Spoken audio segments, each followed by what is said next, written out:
as well. All right, I think we are live on YouTube in 3, 2. That's it. We're live. Hold on. Hey, hey, hey. Okay, we are definitely live on YouTube. Hey, Thomas.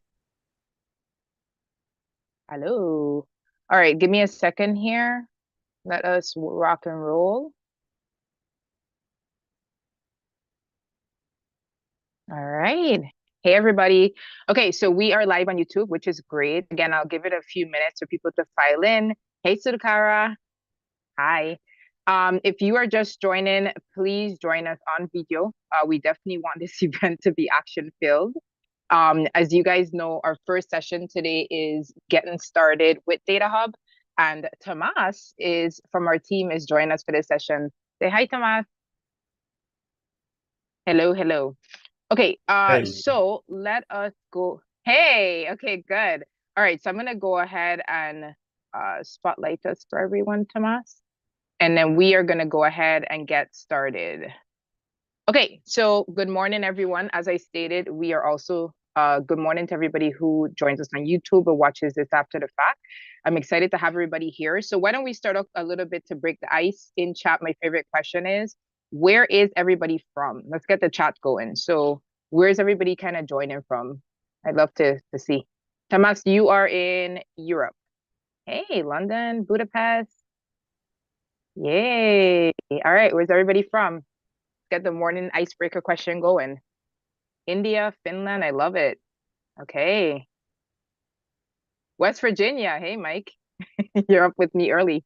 Nice. All right. Where's everybody from? Let's see here. We definitely have more countries than that. Tomas, where in Europe are you? India, yeah. Yeah, I'm in Budapest, Hungary. Yeah, very nice. I love Budapest, by the way.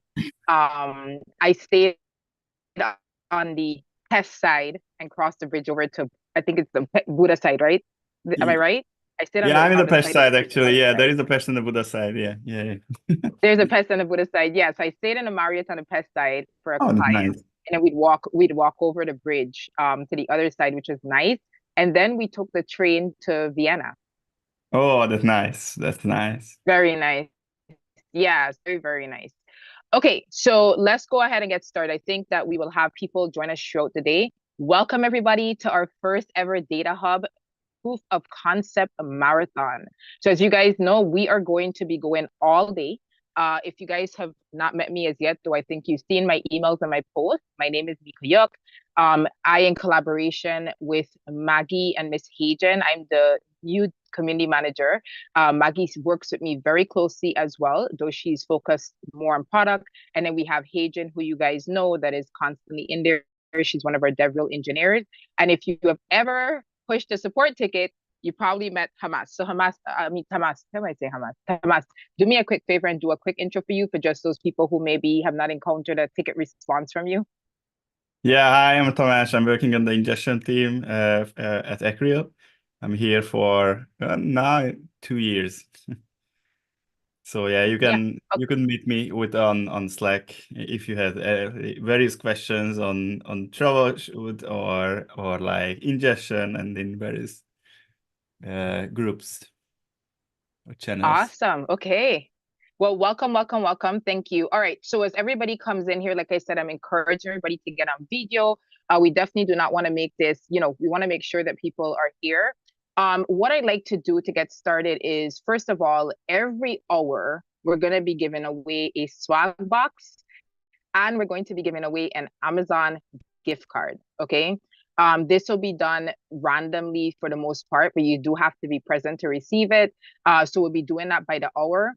In addition, I will be your host starting this morning for the first 2 hours, and then Maggie is going to join in, and we're kind of going to interchange between me, Maggie, and then later this evening, Hagen. Tomas as well. I think at the top of the hour, the next hour, it'll be you and Pedro. Is that correct? Yeah, I will be here Okay. in the next 2 hours.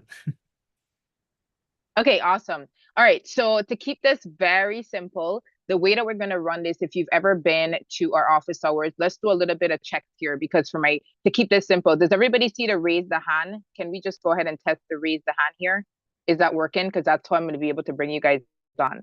Can everybody hit the raise the hand button so I can just see here how that shows up? Everybody see raise the hand? Can you just hit the raise the hand for me, please? Okay, I see a few people doing it. So what we're gonna do is we will use the raise the hand button in order to determine who is gonna go next. Okay, so this is really important. However, we will also be using the chat. So what I wanna, yeah, thank you.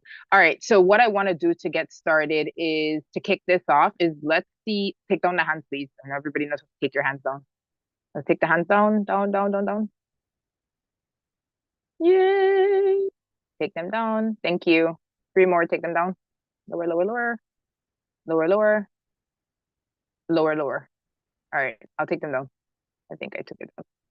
Okay, so what we're gonna do to get started is why don't we get started first of all by having you raise your hand if you have a question.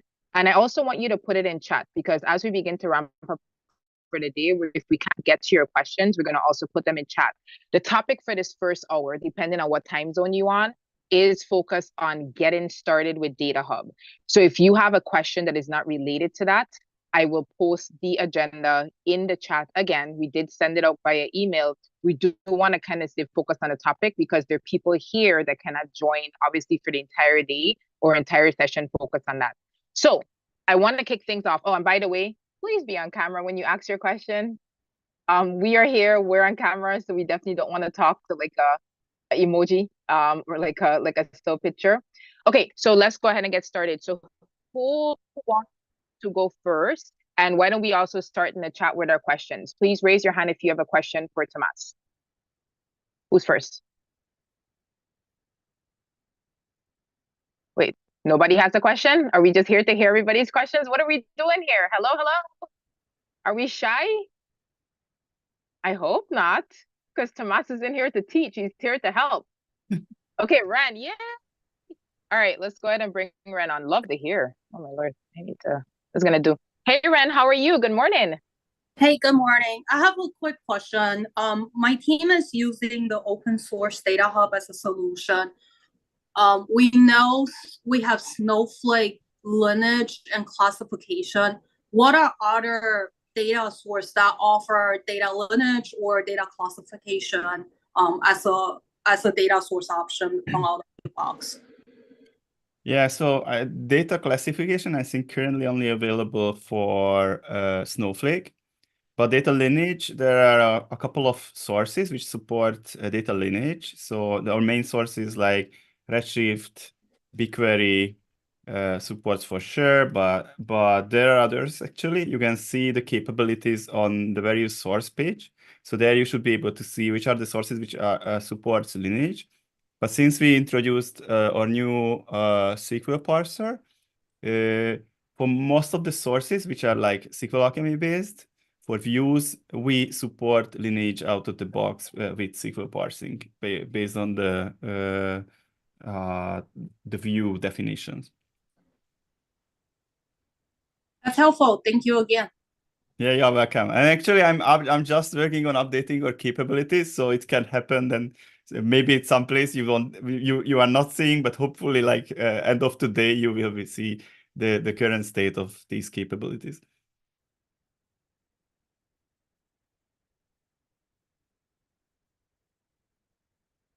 I think, Miko, you are on mute. Myself, Ren. Yeah, I was gonna say thank you so much, Ren. Do you have any other questions? Did that address your question? Yeah, that'll address my question. I just need to read more documentation to know how to do it. But yeah, that works. Thank you so much. Yeah, most of the time, if you can awesome. see the enable lineage, so then include lineage configuration parameter, then it should work with a very minimal setup. So basically just enable that. I don't know which sources you are looking for lineage, if you have like something in your mind. Power BI, MS SQL, Oracle, a lot of these SQL parsing bases. So for sure, those are the main sources that we're working with. Yeah, actually, I need to check like what we support for MS SQL and Power BI. Yeah, because those are not the sources what I know the most, but yeah, I need to check actually if we support. That's fine. I don't want to take up everyone's time, but Okay. that's the main question that I have from getting started. I have more from ingestion, so I will stick around for a bit. Okay, well, I will say this, Ren, for kicking this off, we are definitely going to give you a swag box. So I will get your information. I just want to say thank you. We're going to give away our first giveaway to you, which is we'll send you a DataHub swag box. Thank you. All right, let's give her a round of applause, guys. I'm excited. We got to get this ramped up. We came here with a lot of energy. Let's do it. Okay. All right. So do me a favor. Can you guys start to raise your hands, post your questions in chat? Let's get this going. All right, Matthew, you don't have your camera on. However, I'd like to spotlight you. Are we going to get you on camera? I'd like to, hey, all right, let's pull you up here. Hello, everyone. Hi, Okay. so we're going to be introducing DataHub to our company fairly soon. But I had a few questions about what actual scanners are potentially available for some of the tools that we have. So kind of similar to the previous question. So I was wondering if there's any plans in the future to be able to scan MicroStrategy and Alteryx. Yeah, actually, I don't know. So yeah, I don't know much about these. I guess if you have like a feature request, then there is like a chance that we are going to prioritize.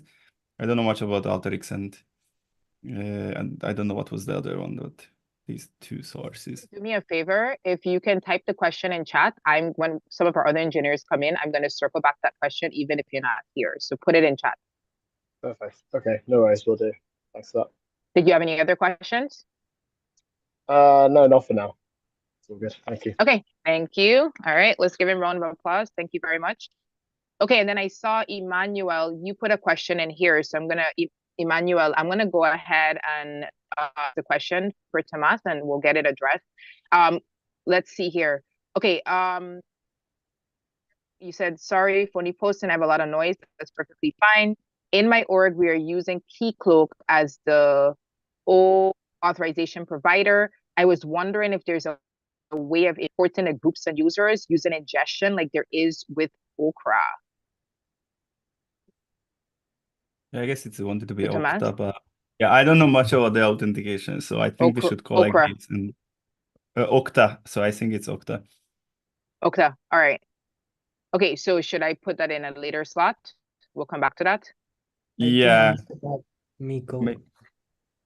What'd you say? I can answer that question.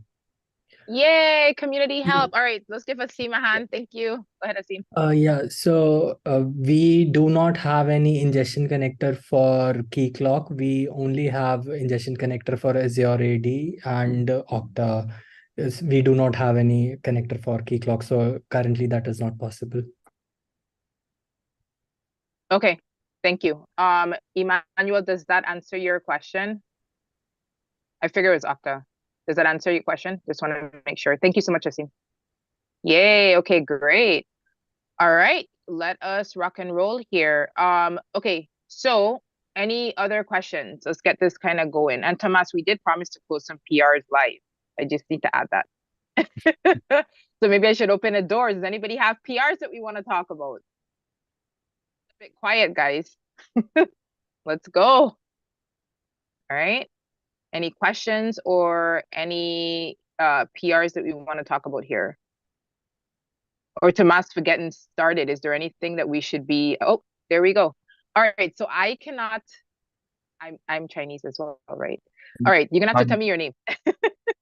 Yeah. My name is Sang-woo. I'm in Korea. So we're trying to connect to the data to the Redshift Serverless, but we can't grant the SVA insert on the Redshift Serverless. So is there any other method to connect DataHub to the Redshift Serverless?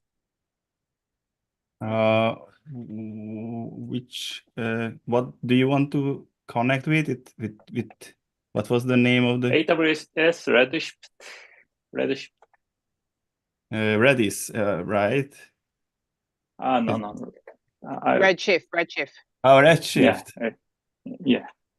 Yeah, we have Redshift source, and it supports like lineage and even column level lineage. So it's basically that source, and it supports usage. So the Redshift source is quite mature, and it's a gold source, or like a top tier source for us. So I think it should work. So if you want to connect DataHub with your Redshift, you can do that quite easily, and it should work. But Redshift Serverless doesn't. It can't grant the SVL insert table permission. So you can't grant access to. Let me just quickly check our documentation just to see. And by the way, I want to mention, Asim, if you're okay, I know that you weren't slotted for this, but this time, but I'm going to go ahead and put you on the screen. Is that okay? Yeah. Okay, good. All right, Robin, we'll get to you. Let us go ahead and resolve this one, and we'll get to you. By the way, while they're looking this up, if you are just joining, we are focused on questions that are geared toward getting started with DataHub. I think we're on our 4th question now. The way this works is you can post your question in chat, and also raise your hand, and we will do first come, first serve. So we're ramping up here. As you could see from the Acryl team, you have myself, 𝗏𝗏𝘅𝗏𝘅, you have Tomas, and you have a theme. So let us go. I see we have a lot of new people joining. Go ahead, Tomas. You can't access the grandees access? So yeah, I read that in the document of AWS. So they said in the serverless they can't sub to the SVL insert on the Redshift. And do you use the serverless Redshift or the normal Redshift? Serverless, yeah. Serverless. Okay, maybe it's that different. I guess if you can write an issue in ingestion, I can double check it.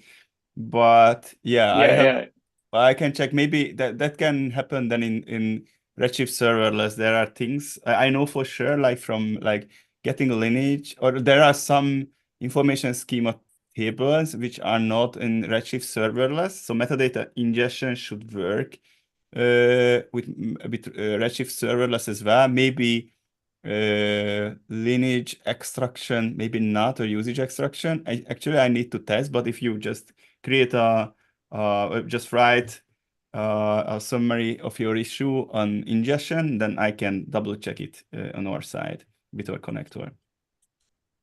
Yeah, as I remember, we don't need any data from the SVL insert. We use only, I think, STL query text tables, and PG tables, PG catalog tables. For the reshifting is. Yeah, STL insert needs to. So basically, for we are collecting as well like operation metadata, and for that we need to know which were like the insert queries. So and as well from when we are getting lineage from the SQL queries, I guess as well we are getting it from these insert queries, because those are the queries which actually writes to the table.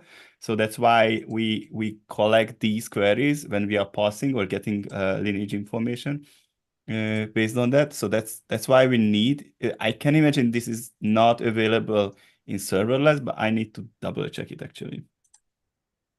Okay. This Does is that the answer your document that question? AWS said that they didn't suffer to the SVL in the serverless. Yeah. Yeah. And I have the other questions about ingestion on Databricks with Hive Metastore. I get the log. I will share to this. They said it's too long to share. How can I share the logs? No, you can share. You can share. On the bottom, there's share. And Robin and Abhishek, I'll get to you once this is done. You can actually, or you wanted to share your screen? Okay. Yeah, on the bottom there's share. You should be able to share. Let me just make sure. Yep, you can share.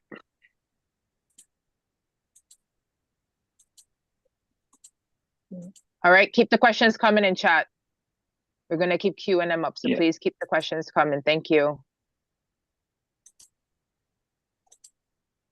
I have when I want to when I connect to the ingestion to Databricks, it has failed, but I can't find any clues in the error logs. So could you check the logs? Yeah, if you share the logs with us, even you can do it. Oh yeah, but maybe it's easier to share there. And then I guess because I installed this Zoom today, so I didn't give the permission, so I have to reboot to share the screen. I want to share the screen. I have to Okay. Okay. I will send. I will ask the writer. Okay, so do you want to come back when you get that sorted out so I can move on to other questions? Is that okay? All right, thank you so much for the great question, and I'll bring you back. Just raise your hand when you're ready.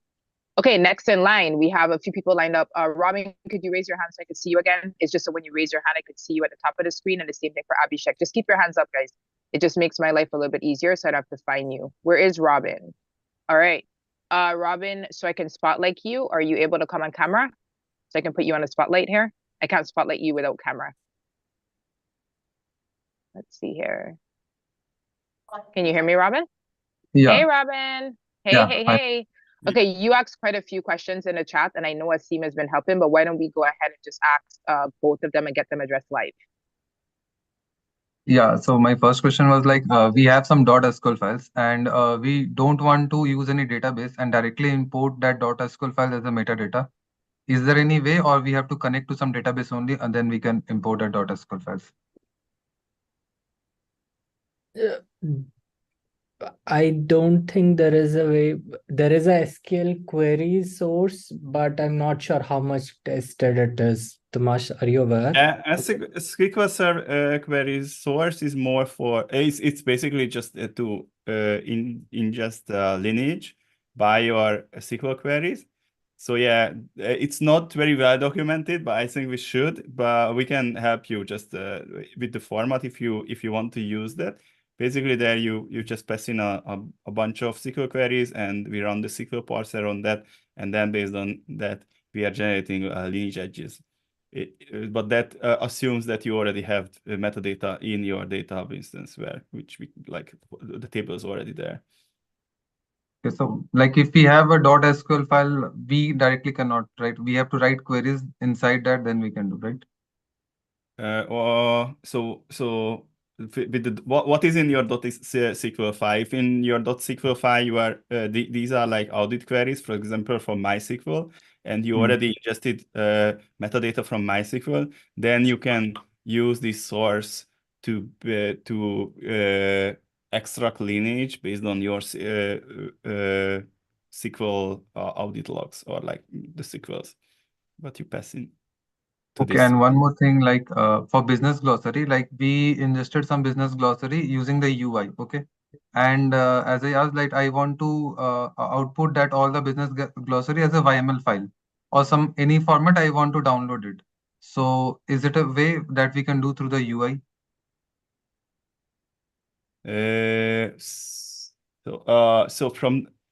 If you try to use UI based ingestion, the business glossary source, then currently the business glossary, I think the business glossary source, you can either pass in a path, so a local file path, or an URL, so wherever you can download the file and ingest it. So either you use the CLI, which I think the easiest way to do, using a YAML file and then just ingesting using that, or you have to have somehow in the UI the DataHub action pod should have locally.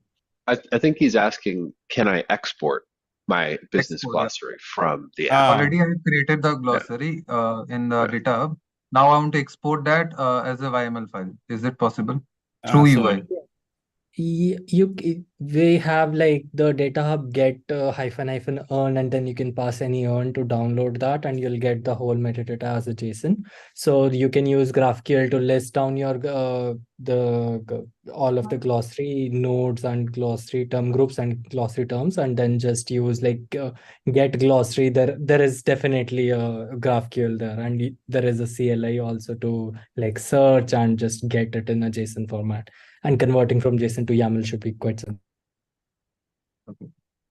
Last thing, like when we were trying to insert like YML, like there's two ways to have business glossary. One is directly using the YML file and running it. Another is manually. So when we were trying to insert through the YML files, whatever was given in the documentation, the same YML file we were trying to ingest, we were getting some errors. I've already posted in Slack channel that the YML file was provided in the documentation only, some business glossary YML file. So we were facing some errors, validation error, something like that. We have posted the error also with the like YML message. Can you just check on that once? Yeah, actually I can check and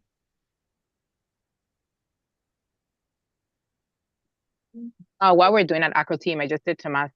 If you are here in the Acro team, just because we obviously have a bit of, you just put Acro in your name. I did it for it's easier because I'm spotlighting keeping the Acro team online. Jeff, thanks for joining. So what's exciting while we're doing this is we definitely have more people here than our schedule from our team. So everybody's really excited. So let's keep these questions coming. And don't worry, I see the questions and we will get to you. Thanks everybody for joining. Keep the questions coming. Welcome, Jeff.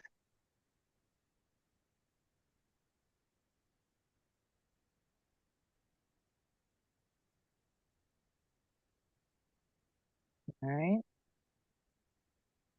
Are we looking at the solution for him? My raw files in here. Okay. Robin, did you get your question answered? Yeah, to some extent. You good? To some extent. Okay.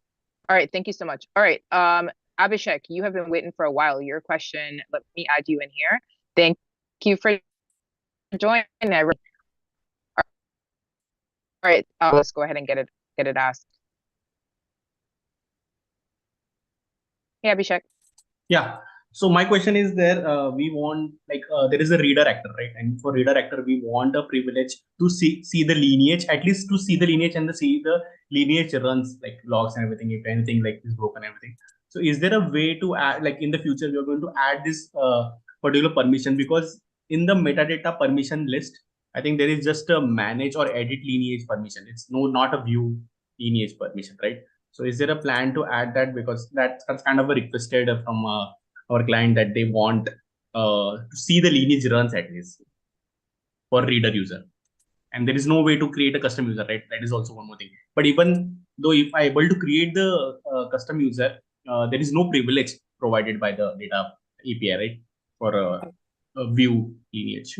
By default, Abhishek, I believe everyone has view privilege present. Currently, view is not restricted in DataHub. So everyone should be able to view the lineage currently. But view permissions has been discussed. I'm not sure, Tamash, whether that has been added on the roadmap to restrict view, I guess, because right now everyone can view everything. Okay. yeah, No, if I don't add explicitly edit lineage, no user is able to see, like at least reader user is not able to see the lineage tab. I think I can confirm again, but yeah. I can confirm that there is nothing restriction like that because we have a lot of read-only users. It's just a plain users. They can see all the metadata. No, I'm talking about the lineage. They are able to see. Everyone should be able to see the lineage by default. Yeah. There is some problem in your setup. Okay. Then. Yeah, I think that answers my question. Maybe I'm doing something wrong. Okay, thank you. Did you get your question answered, Abhishek? Yes. Thank you. You did. Okay. That's it. Thank you so much. Okay, we have quite a few questions here. Let me finish. I need to pronounce your name. Did you get your screen to share? I'm just going to bring you back real quick, and don't worry. Please keep the questions coming in the chat. We will get to you. I'm bringing you back here so we can finish what we started. Did you get your screen to work, to share your screen? Yeah, I just update my rows by the file in the chat. Oh, you did? Okay. Here. Yeah.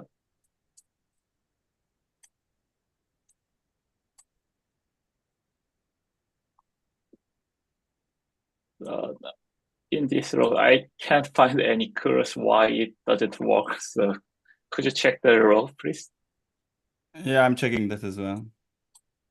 Are we able to share a screen so we can see what's going on? Anybody?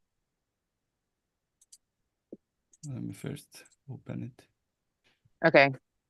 Jeff, I'm renaming you. Just so, like I said, I need to be able to see who's that girl.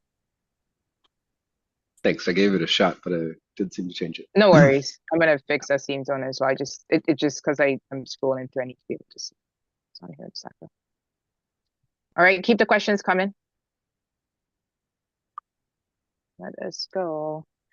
Okay, so we're just about midway while they're working on this, midway down for the getting started in DataHub questions, and there's some good ones that are in the chat. So let's keep the questions coming, and we'll keep kind of rocking through them. If you did ask a question, if you could just raise your hand, that would be helpful for me as well. I know, thank you, Asim is tackling the chat. So go ahead and ask your questions, but we love to bring you on.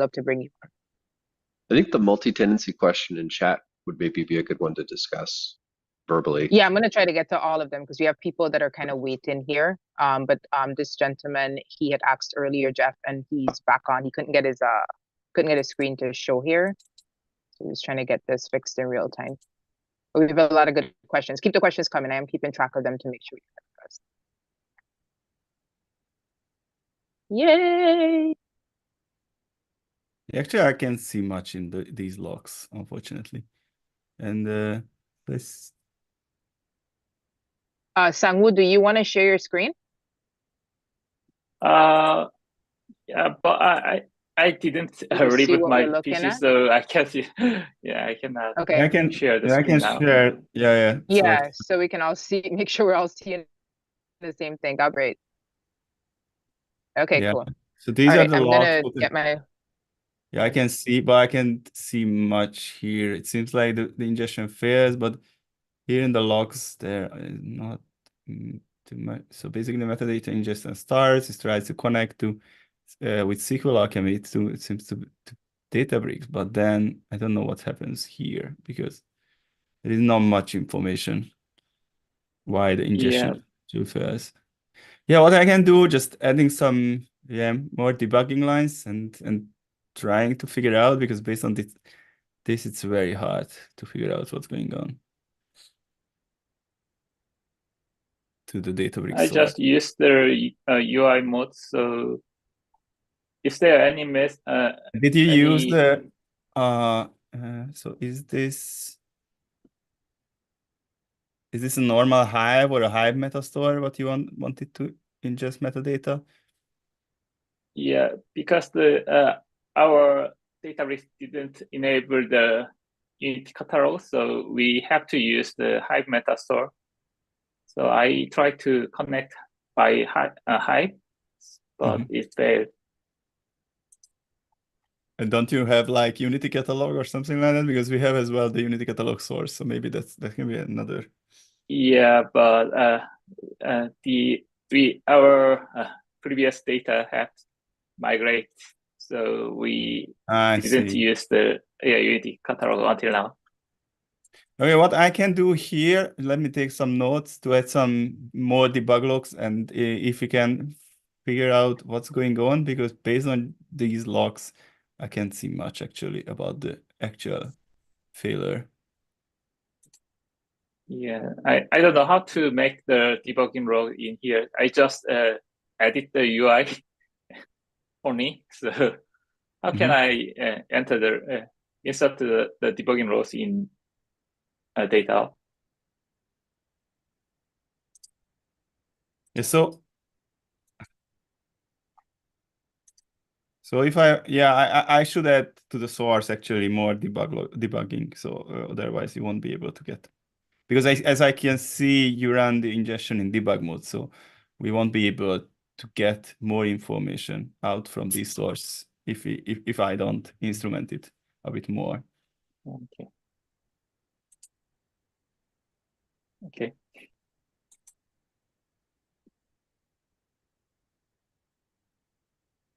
So, okay, so should we come back to that then, Tomas? Because we have a lot of great questions here. Should we come back? Yeah, with this, I won't be able to help right now. Yeah. Okay, So, Sangwoo, so thank you. So we'll come back to that since we have a lot of questions. Thank you for coming back. Okay, let me, there's quite a few questions in here, so I'm gonna kind of go back up and try my best to kind of stay in the order.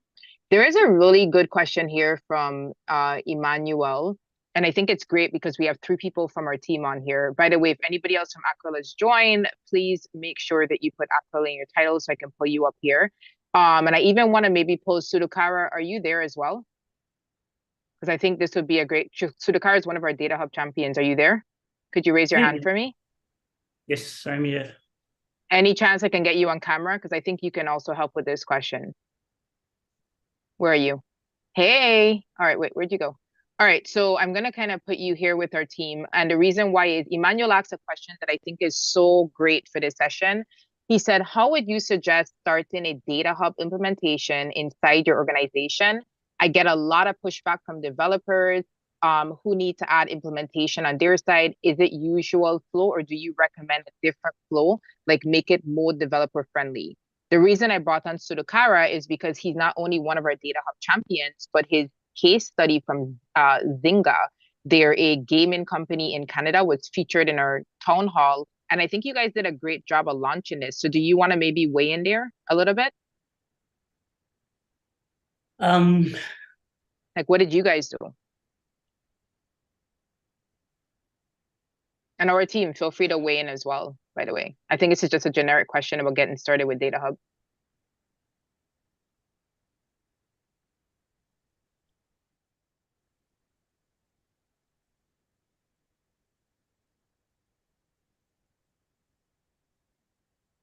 I see. Any comments here? I'll answer the question with the question. What like, could you, Emmanuel, could you kind of clarify about like a little bit more about the pushback you're getting from the developers?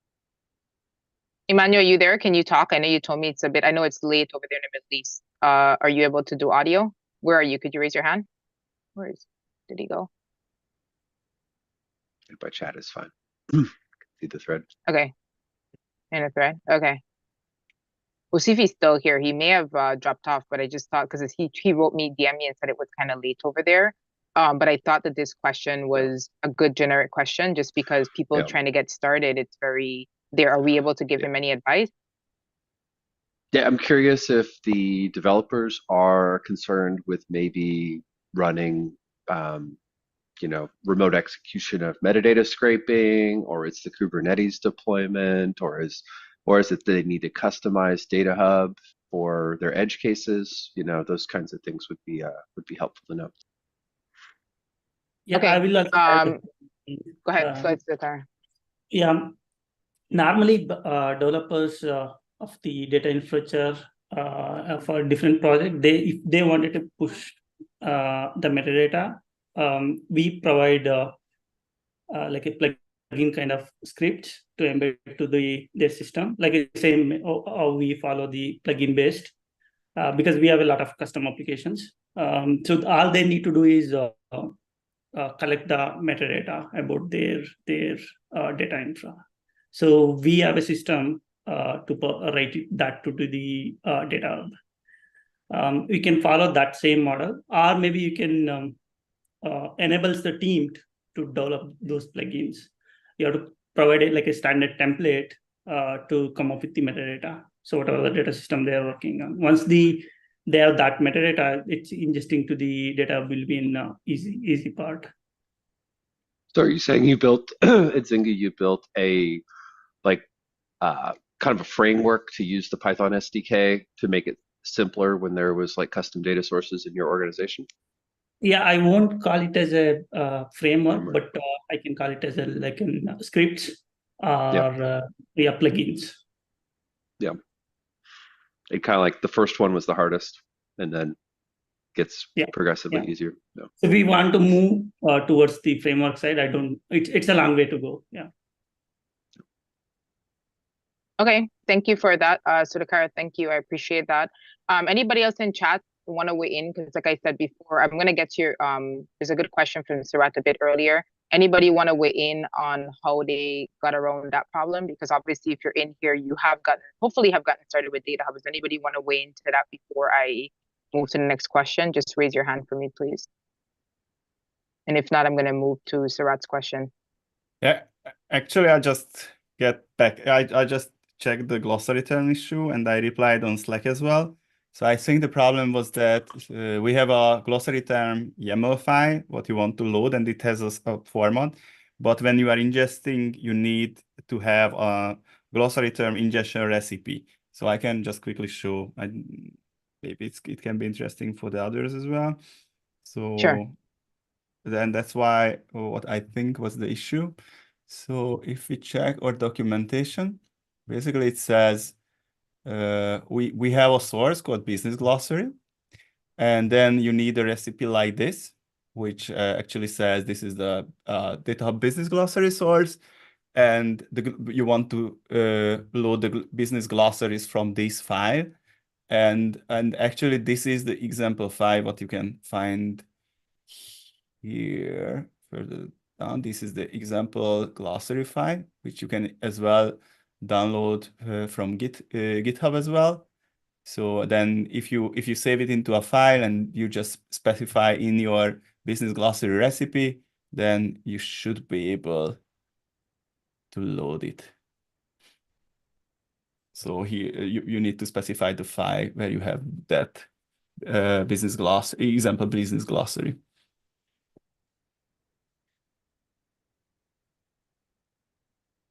We tried this 𝗟𝗏 demo just once, but it was throwing error. We tried the same way. I just tried out actually locally. So let me just check. So let me show you what I did. So yeah, I have my recipe here, business glossary. So I have the business glossary YAML, which point to a folder here where I have the example business glossary. I just downloaded. And then if I just run data ingest -c glossary ingest the YAML, then actually it just loads all of these business glossaries. The only thing what was missing, why it was complaining that it couldn't find marketing domain. I guess it's in the example we have it defined the marketing domain, which not by default, it's not like here the marketing domain, and by default it's not in DataHub, so you have to manually create here in govern domains a new domain, and you have to create the marketing domain, and then after that you should be able to load the examples. Because the error message what I saw on Slack, I don't know, yeah, these field validating errors, business glossary. Maybe another thing what I would check if your line endings are fine and it's a valid YAML, maybe when you download it, it's yeah, something went wrong, saving the file, saving the file, but otherwise, yeah, I didn't do any trick. I just downloaded. I love that you said I didn't do any trick. So I was not cheating, I promise. All right, does that answer that question? So we could move on. Sarat has had the hand up for a while. Sarat, are you there? Yeah, I'm here. Yeah. Okay, do you not have camera? Are you able to come on camera so I can spotlight you or no? Yeah, sure. You can? Hey, Sarat. All right, let me go ahead and add you on here. Okay, I did see your question in the chat, but let's go ahead and ask it. And before you get started, if you are just joining, I love that we have people that are constantly coming in. Feel free to put your question in chat. We do have Asim and Jeff tackling the chat, and feel free to raise your hand as well. Okay, Surat, go ahead. You had a really good question earlier. Yeah, so like I'm able to extract like all the dataset details using Python SDK, but like I'm facing issues while extracting validation data. Like we are using great expectations to validate the data. So like I want to extract those details using DataHub API. So is there any way to achieve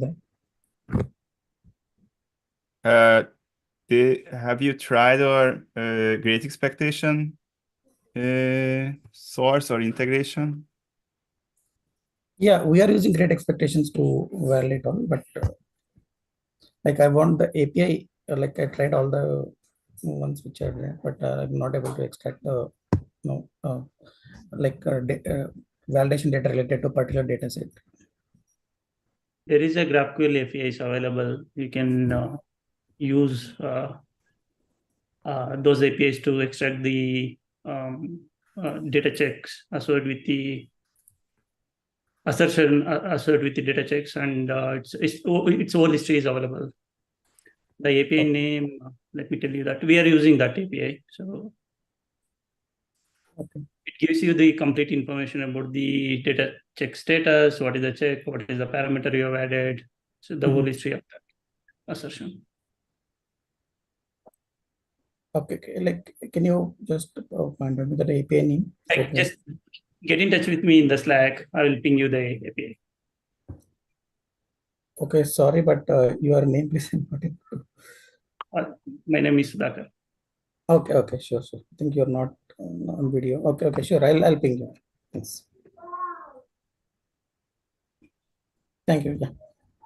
Okay, thanks, Surat. All right. Let us see what else we have here. Keep the questions coming. If you're just join us, go ahead and put in your questions. As I said, we are answering the questions. Also, for those of you on YouTube, I did see that you joined. I'm going to pull you up now because I can't pronounce your name. We have questions coming in on YouTube as well. So let me go ahead and post that link. Our team in Slack, I posted the link, not to double do you. Hopefully we'll get some other help. But if you're on YouTube, go ahead and post your questions. I am tracking it. But let me bring you in here because you went ahead and came into Slack. Hold on. 𝗏𝘕𝗃𝗃, is that how I pronounce your name? Are you there? Oh, let me see. 𝗏𝘕𝗃𝗃. Good afternoon. Can you hear me? Can you raise your hand so I can bring you up? Yeah, I can hear you. Can you raise your hand? It's just harder to find people. Just raise your hand for me. Yeah, I can. Okay, are you able to get on camera so I can spotlight you, or your audio? Yeah, sure. Oh, perfect. Okay. So sorry. So I do apologize for that as we got going. I just saw your question on YouTube. So I apologize for that. Okay. So you had a really good question that you posted on YouTube and here in regard to multi-tenancy. Could you go ahead and ask? Yeah, sure. But actually, Asim answered my question here in Zoom. Sorry for putting this question here and there, but actually no, it's fine. I still want to address it because people yeah, sure, can only hear the recording. They can't see our chat. Go ahead. Yeah, so my question is about multi-tenancy in DataHub. Do you support it? I would like to build interface. Actually, I have the interface to talk to a single DataHub instance. And I would like to give users of my interface option to, for example, fetch datasets, but only those datasets which belongs to them. So this is about multi-tenancy. Do you support it? Or if there is any other way to tackle this problem? Currently, multi-tenancy is not supported, and as I mentioned, that view-only access has been a requested feature, but currently it is not on the roadmap. Can you explain to us the use case? Like, are these different business units, or what are these different groups that you want a very strict view access control that would help us in prioritizing on the roadmap? So let me think for a moment. So I would like to connect my platform, which has a lot of users, to be connected to a single instance of DataHub. My users will ingest data into DataHub. And here comes the question: how I can ensure that the data ingested by one user will not be visible to another user. It won't be visible after fetching. I know how to fetch the data set, which is ingested into DataHub. It's easy, right? We can see all the data sets ingested to DataHub. But how to allow, even without this multi-tenancy, how to allow fetching the data filtered by user? Natively, it is not supported, but if you have some platform on top of DataHub, then you can maintain the tenancy information and maybe add that as tags, because from what you're suggesting, it looks like people don't have direct access to the DataHub, so you can just maybe add tags and while making those queries, pass that as a filter in your queries, and they won't be able to. Don't give them direct access to the underlying DataHub, and just use conventions in your queries that your platform is making to the DataHub, and that should work. But natively, it is not supported. Aasim, what do you think about the policies, right? Policies being applied to data domains. View does not get solved still. View policies we don't have yet. Okay. So okay, did that address your? Go ahead. Sorry. So you mentioned tags. Do you think that's the only way, or is the best way to? I mean, you can just go to the policy creation screen, or basically anything that you can use for filter and is available across entities, tags, glossary. You're just changing the queries like you would do in any database, right? So that's the basic thing.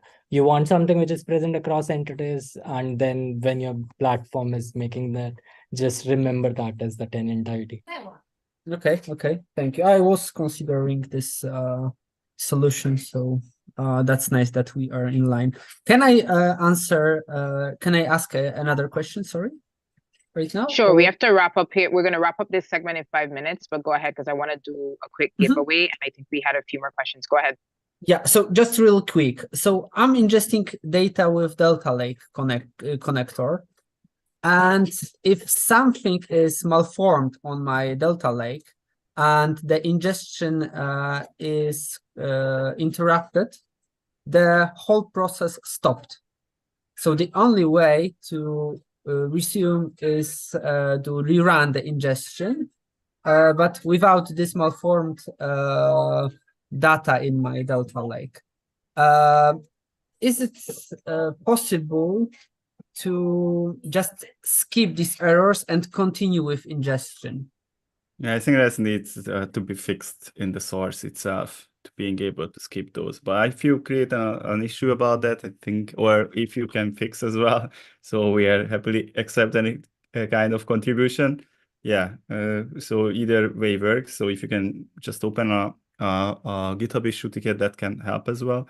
Or if you feel like you can fix that, we are happy to review and review this change.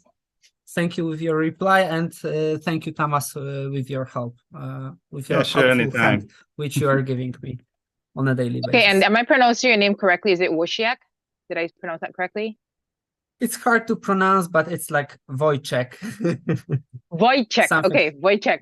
Yeah, I'm careful to say the names because okay, thank you so much. All right. Okay, guys, we have 4 minutes left here. Let me see, and we'll continue to go through the questions here. We did Surat. There was another one in here. Abhishek, did you get your second question answered? I'm just kind of running through here. Did you get it answered? Are you still there? And then I'm there. answer? Yeah. You, but did you get actually, my I question? asked the incorrect question. I was talking about lineage. Sorry, again, I'm ingestion Correct. screen. Ingestion screen. I think Yep. Asim has come up with the follow-up question. So I asked my product manager. So what we are doing is basically we are using Airflow or Cloud Compose to do all the metadata ingestion, even data sets, source, and everything is ingested by Airflow Python like Python code. So there we are not allowing any users to do ingestion. So everyone going to be reader. They are going to see the runs and everything. So the use case here is that even if reader is not doing ingestion because it's done by automated system, they are the right person to see if there is some error happen or they have changed anything which is not in sync with us or with the code. So they can at least come up with like this is the issue and something like that. So that's the use case.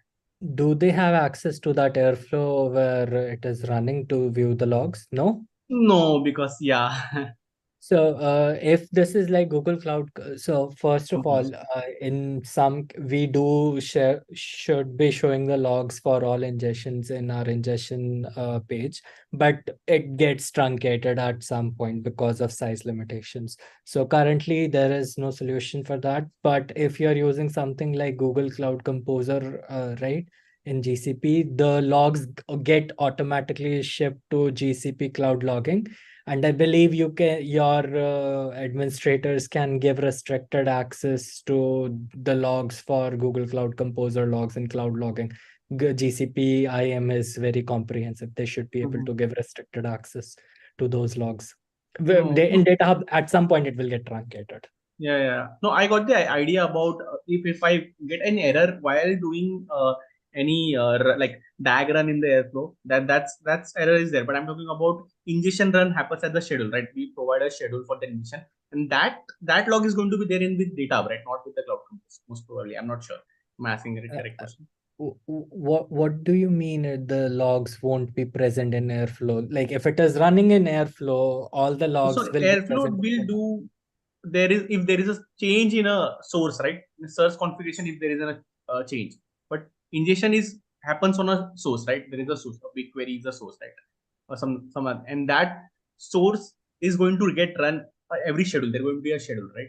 And in that schedule, if something is broken, that is not going to be part of the Airflow, right? It's going to be part of the data. Asim, I think they're using Airflow as a scheduler for the ingesting. But if you are using Airflow as a scheduler, are you saying that there is a problem with cron tab schedule in Airflow, or are you saying there is a exception happening during the execution of the ingestion process? Which of these two are you saying? Because in either case, whoever has access to set up the Airflow should have full access to both the cron and the logs, because all the execution task workers that are running in Airflow are part of Cloud Composer. There is no way who has access to Cloud Composer won't have access to the logs. They should have complete access to the logs. I have used Cloud Composer for running these ingestions before, and I had full access. So someone is missing something. So you shouldn't need, I think, Abhishek, you're kind of saying I need the server.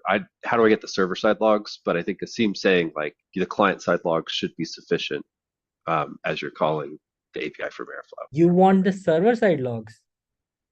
No. So if I'm not a reader user, I'm a person who is doing the ingestion of say BigQuery. Okay, BigQuery. I've added all the configuration and it runs say every Monday, and a second Monday it got failed. Okay, it's a manual. Now you're saying I'm manual, but that if failed on the second Monday, then I see logs in the ingestion run, right, in the DataHub screen.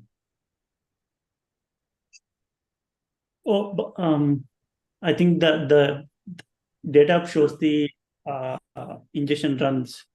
You won't find if you are using Airflow as a scheduler, you won't find that log in the ingestion run. You won't find these are two different systems, right? We are not. I think DataHub is not those logs.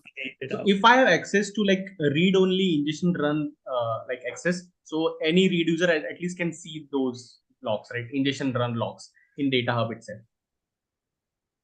Those logs, if you run the ingestion from the UI, DataHub UI, then only data be able to collect those logs, Abhishek? So the logs can be sent like there is, so you are saying for the cases where you're running it from Airflow, you're not seeing the logs at all in DataHub for the ingestion client side.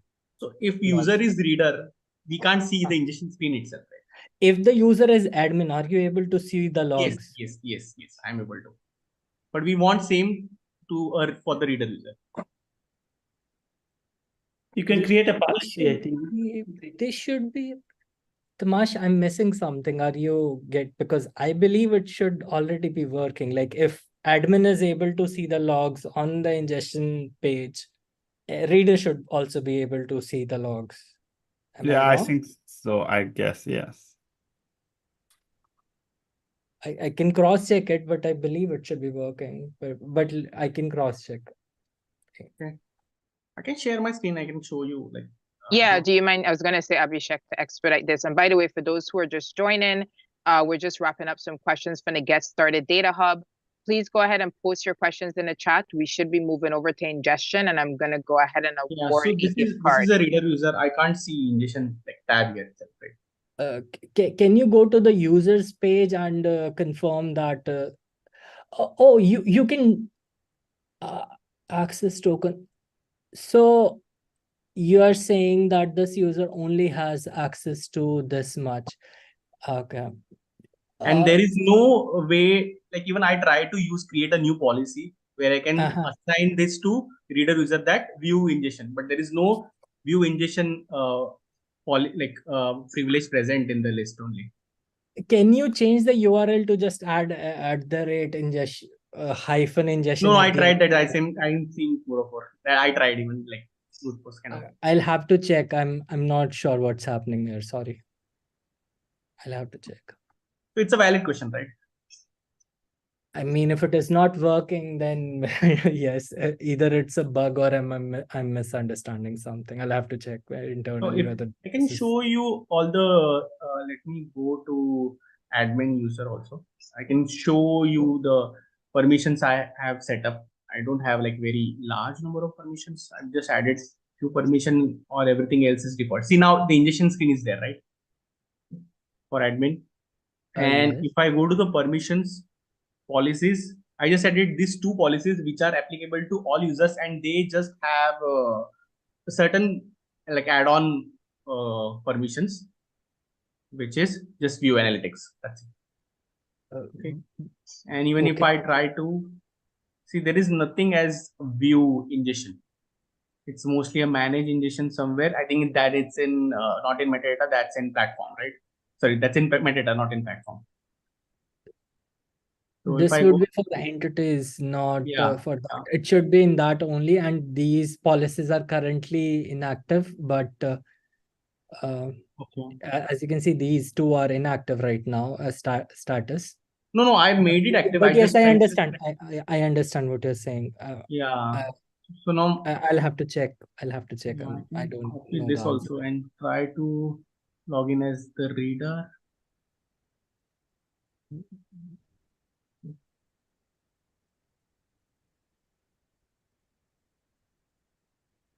Now they don't have nothing. Oh, but yeah, it's kind of like failed to see. It's going to that screen, but I'm getting errors. I understand. Thanks for raising this. I misunderstood how the system was behaved. Yeah, actually, I'm also like new to data, so I don't understand all the terminologies here. Sorry for the wrong input first. No, that's fine. I'll check internally what's happening. Thank you. Thank you for sharing. Yeah. Can you share your email address so maybe I can catch up later? Hey, Abhishek, actually, are you in the DataHub community? Are you in our Slack community? No, I'm not. Okay, I couldn't find you in here. That's why, because I wanted to award you a $25 gift, Amazon gift card, for participation. So let's quickly, because we need to switch over to ingestion questions. Let's give him a round of applause. I think we have people. Thank you for all the participation. I think we have people that are joining now for ingestion. If you are just joining at the top of the hour, we had a very good hour, lots of questions. I think we got through about 10. Welcome, welcome, welcome. Andrew, welcome to the team. I put you up here. And go ahead and post your questions in chat. So we're going to actually shift over to the ingestion questions. I'll continue talking through the chat. Please post your questions in chat and also raise your hand and we will continue. So Abhishek, I will be in touch with you. If you could go ahead, you and Ren, could you DM me your email addresses? That would be very helpful. And then I can make sure that you guys get your reward, okay? Okay, sure. Thank you so much. Yeah. Okay, thank you so much, Abhishek. All right, let's see what we have here. Okay, who is next? Let's look into questions. Let me go back up here. Okay, ingestion. So Puneet had a good question. I saw that Tomas, you address it in terms of the SQL. Should I address this publicly, or is that, it seems like a very generic question? Should I address that or just leave it in the chat? Asim and Tomas, the one about SQL? Tomas, I can't hear you. I don't know if you. Yeah, sorry, I was on mute. So we have a SQL source. So basically, the question was about if you can load SQL files into DataHub. So that's possible to get extract lineage information based on SQL parsing from a list of SQL queries. We have a source code. What's the source code? It's SQL queries actually. And you can do with that, but you have to put in a proper format the list of SQLs. There is a specific format which is not documented, so I just only send a GitHub link about the source code where you can get it. And we also took a note just to make sure that we update our documentation to have the proper format, how you can run SQL parser on a list of queries and extracting lineage based on the queries SQL query results. Okay, so I think we're good there. I just wanted to bring it up. Puneet, thank you for the question. All right, I see here switching over to ingestion. I see we have Kendi on here. Kendi, do you have a video so I can add you to the spotlight? We like to definitely bring people up. Are you able to get on video by any chance? Yeah. No, I don't have my camera set up. I'm using a new computer. You don't? But can you guys hear me? I can't add you to the spotlight, but you can go ahead and talk then. And please go ahead and continue to put your questions in chat. Go ahead. Okay, so my question is, we have a DataHub instance set up. It's in AWS, but we have some of the customers that are behind strict firewalls.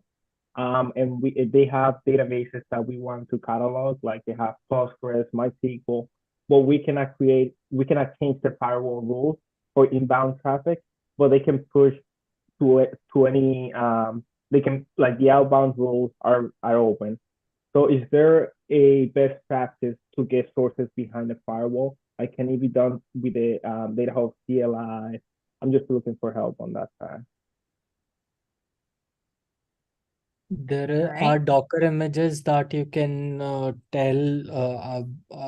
share with them, and they can use that to push to the GMS endpoint. If you look at the DataHub project docs, there is a Docker image page, I think. Or they can just install a CLI in their CI system and just then start pushing. So with the CLI, if they were to install the CLI, can that be automated? Like, how will you set up like the schedule for the sources to be ingested on like a daily basis? I mean, most CI system, if I'm not sure what your team members are using, like Jenkins has cron, Airflow, many people use for scheduling. They have cron schedules easy to set up, and anyone doing them should be able to do that very easily. Okay, and then if I was to do the container side, what's the name of the container that you were saying? I don't know the exact Docker image name, but in the open source docs, there is a Docker page, and that should contain the name of the image. Let me just go. Okay, I will look into it. Thank you. All right, Kendi, did you get your question answered? Yes, that's good. Thank you. Okay, awesome. Thank you for that. Okay, I see we have some new people joining here, and for the 𝗏𝗏 data team, do any of you need to drop? Just let me know. I just want to make sure we're at top of hour. Is everybody hanging around for the next hour? So I can just make sure we tell you thank you. Asim, Jeff, you guys are hanging around? Yeah, I'm here for 20 more minutes. Okay, good. Just let us know. I just want you to drop off. Just want to say thank you before you go. Okay, great. All right, let's keep rocking and rolling here. Let me see. Let's see what other questions we have. I know we had some people that were here for the beginning. Let me go back up. If you just joined us, a few people came in, especially if you're here for the DataHub ingestion. The way that we're doing this is we'd love you to put your question in chat and then raise your hand, and I go ahead and pull you up here. So if you have a question, please go ahead and post it. And if you're coming online, please go ahead and share your camera. Okay, let's see here. Let me see. There were some older questions here that I wanted to go back up to. Let me see if I missed anything. I know we had a question earlier with 𝗟𝗓 with the Power BI ingestion. Do you guys want me to bring that up? I saw that Asim kind of addressed it, but I think there were a lot of questions about Power BI. So should we address that really quickly? Asim, I saw that you did a good bit of answering on the Power BI question.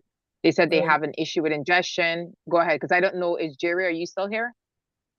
𝗟𝗓 may have left. Yeah, I am. Hey, are you able to come on camera or no? Sure. Yeah, could you come on? I think the Power BI question is important. We have a lot. It's the installation. All right. Do you mind asking your question? Because I think even though it got answered, it's a good question. So yeah, in our organization there are a lot of Power BI reports, so much that the ingestion takes more than an hour, and because it takes more than an hour, the Active Directory token actually expires before the ingestion is finished. And I saw that there were some PRs that tried to address this, but they were closed. So that's great. That thank you, Asim, that you managed to create another. Yeah, so I just took the old pull request and merged master, but looks like there are some lint failures that will have to be fixed before this pull request can be merged. But I'll have to find someone who has Power BI setup done in our team, and then I don't think it will be a very big push once I find someone who has Power BI setup. So. Yeah, I was too afraid to touch those PRs because they were very clearly closed. So I don't know why they were closed, but people just sometimes get busy and then they just close PRs. That's just the nature of open source projects. Yeah, I'm not too familiar with open source, so bear with me. Okay, did that answer your question? Did I pronounce your name correctly? Is it 𝗟𝗓? You can pronounce it that. I'm from Finland, so it's supposed to be 𝗟𝗓, but 𝗟𝗓. Okay, that's yes, fine. Ether goes. Thank you. Thank you. Thank you, 𝗟𝗓. Okay, you.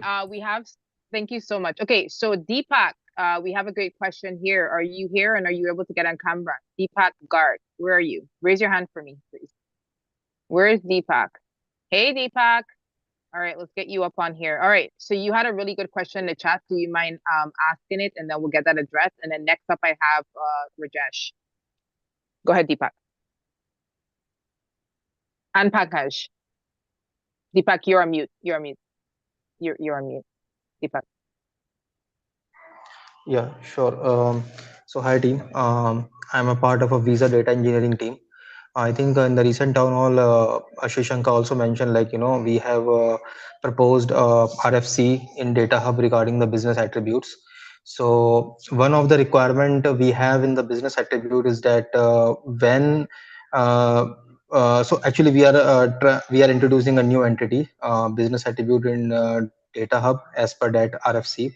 So one of the requirement we have is that when the user is attaching the business attribute to the dataset schema field, similar to glossary, right?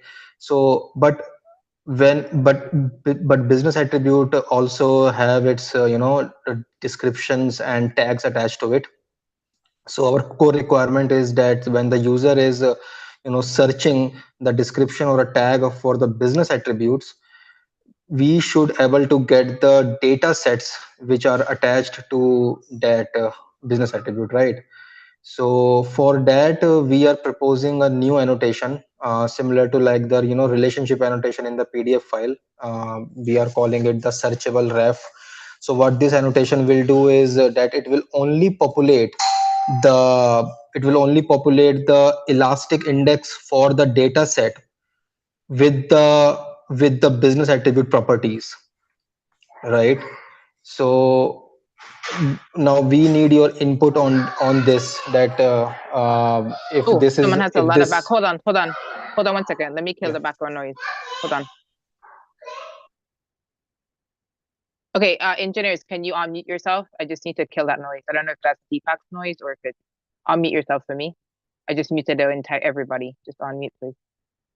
I don't know if that's you, Deepak. It's just getting hard to hear you. Okay, go ahead and unmute Actually, Deepak. Let's see if we could hear you. kids are around, so yeah. Oh, it is you. Okay, yeah, I muted everyone. All right, go ahead, Deepak. It's just hard to hear you.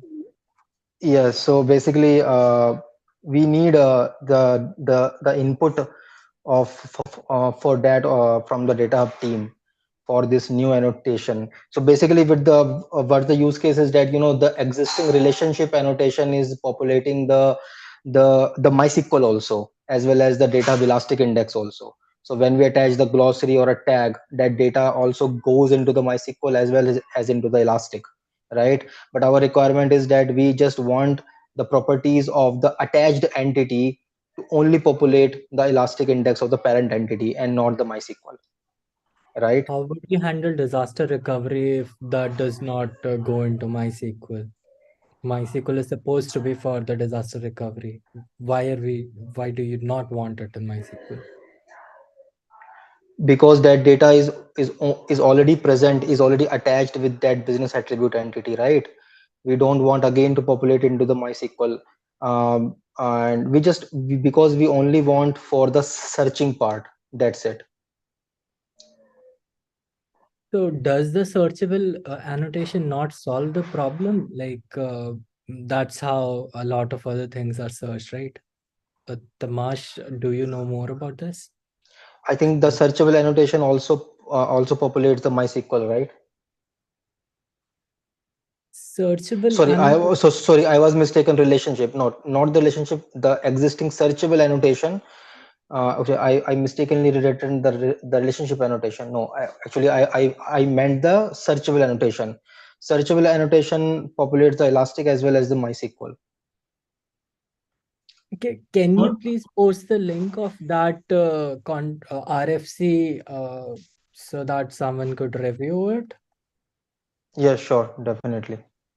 Yeah, I think it's so I think the platform people would know more about that. So yeah, we are more from the ingestion side, so we are not really very clear about this. But I think in the next hour we should have like David and Ryan Correct.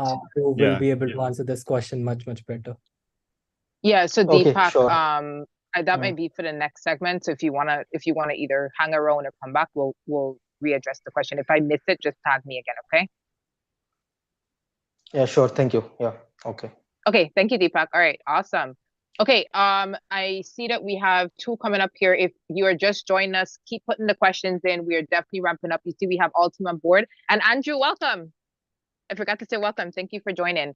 I know Asim, you're heading out, correct? It's about that time? Yes, like 5-10 minutes. Yeah. 5-10 minutes. Okay, we just want to make sure we say thank you. All right, we have quite a few questions here. Pankaj, I'll get to you really quickly. Rajesh, are you around? Rajesh had a really good question. Did you get the link that you needed for Kubernetes? Is Rajesh good to go? I think he is. Okay, great. All right, let's see here. I'll do Pankaj, and then Ren, you did ask me a question in DM. I'm probably gonna go ahead and ask the team. Pankaj, are you there? Yeah, I'm there. Hi, okay, do you mind? I'm gonna add you on a spotlight. All right, welcome. Thank you. So we're focused right now on ingestion. This is the team we have here. Go ahead and shoot your question. Let's go. Yeah, so I'm looking for incremental ingestion of a complete cluster. So right now, one of our cluster has close to 2 million data sets for Hive source. So right now, doing a complete ingestion takes roughly 1 to 2 days. So do you have any pointers? How would I go about incremental data metadata ingestion for those big clusters? Is there any like we have to go for change data capture or any other suggestion? What source is this? It's Hive. Hive. So for Hive, so we don't really have like this yet, but for Hive, I don't know if you can access the Hive meta store. We usually recommend using the Prestone Hive, which is a very confusing name, I think, that source, which basically what it does, it directly connects to your Hive Metastore's DB. So either it's a MySQL or a Postgres, and then it gets tables and table metadata, so the schemas from the DB itself, the Hive Metastore's DB itself, and it's way faster than if you just run the Hive connector, which actually using SQL Alchemy, it connects to Hive, and it runs tons of queries. The other source, it's way faster, and it should finish in, I think it's like much faster. Even it's a huge in a big cluster than the Hive source. Yeah. So connecting to Hive store, is it like I have to do MySQL ingestion? No. So basically, Prestone Hive. So you have the Hive, and Hive using the Hive Metastore. And Hive Metastore usually backed by some DB. Either it's a Postgres DB or a MySQL DB.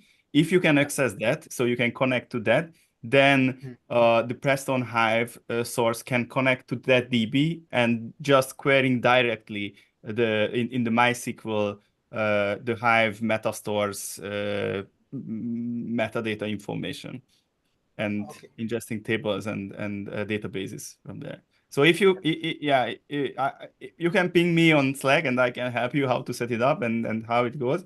But yeah, it should be, I think if you have like thousands of tables, then I think that, and you have to and this is not like such a managed Metastore where you can't access the DB, then I think it's a much better and faster way to ingest metadata.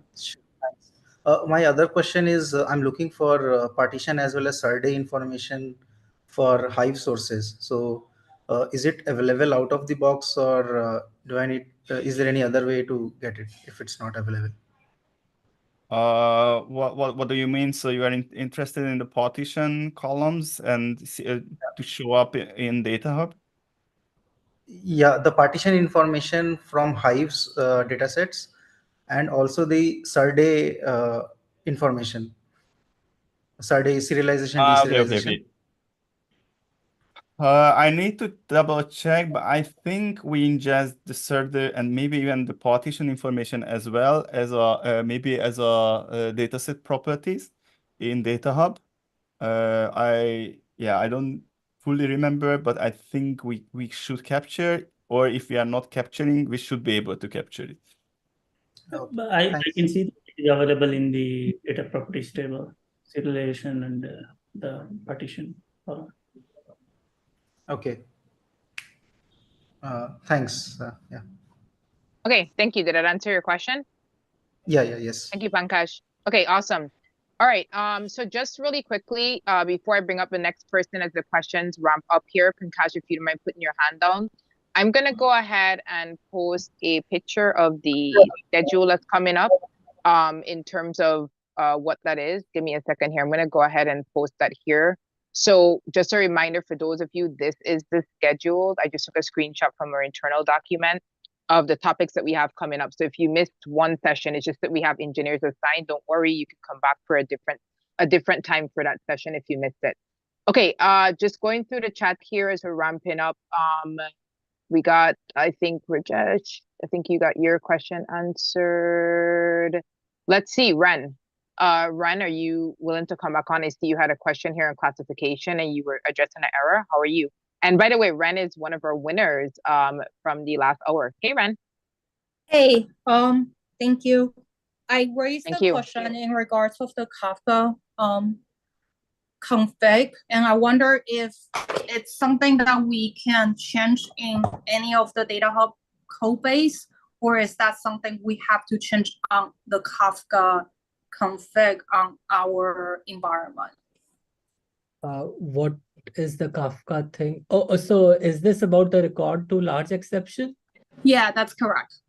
Yeah, so there are some settings that can be done as environment variables on GMS, I believe, and a few other containers. which might be able to increase this limit. I don't remember the exact things, but there is definitely some variables. I was just looking them up because we probably because we attempt on changing that, but we still get the same threshold of the Kafka limit and so 100,000. The variable name is Kafka producer max request environment variable. You should be setting up in the Kafka broker as well as the consumer. Yeah. I think that there is a thread going on in the Slack. And please that's helpful. I will follow the Slack channel results. So there is a max message bytes that you can set depending on where you are running the Kafka. There might be some hard limits on the Kafka cluster side.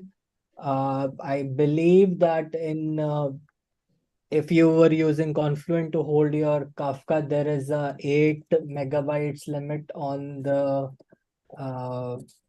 message size, and you won't be able to increase that further. But on AWS MSK, I think we have tested with 16 megabytes size limit.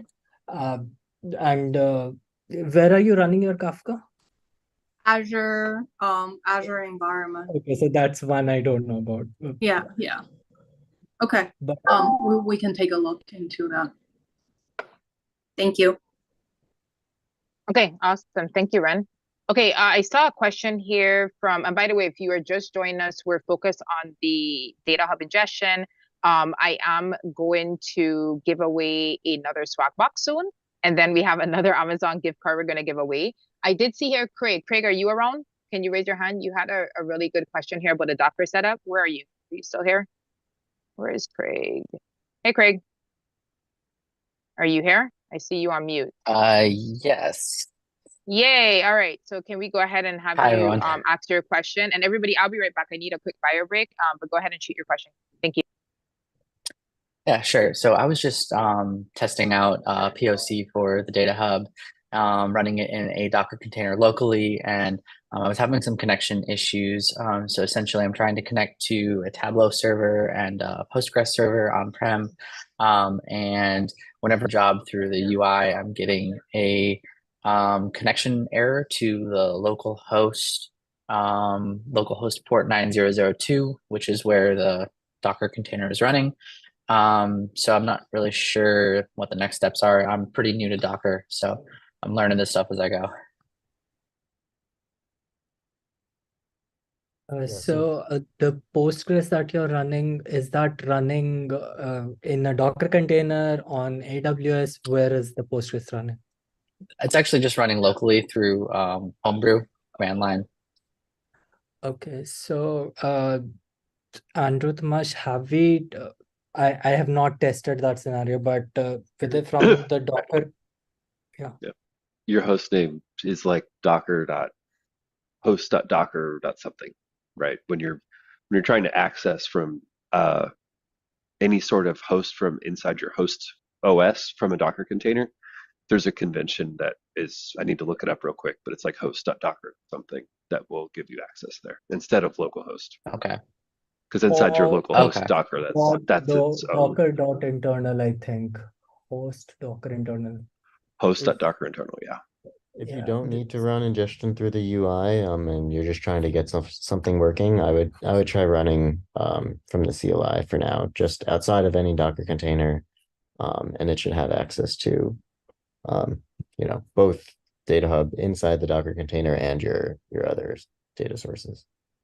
Okay. Well, because I was having a similar issue with the Tableau on-prem server, which is, it's not on my same host, but it is in our VPN in our network.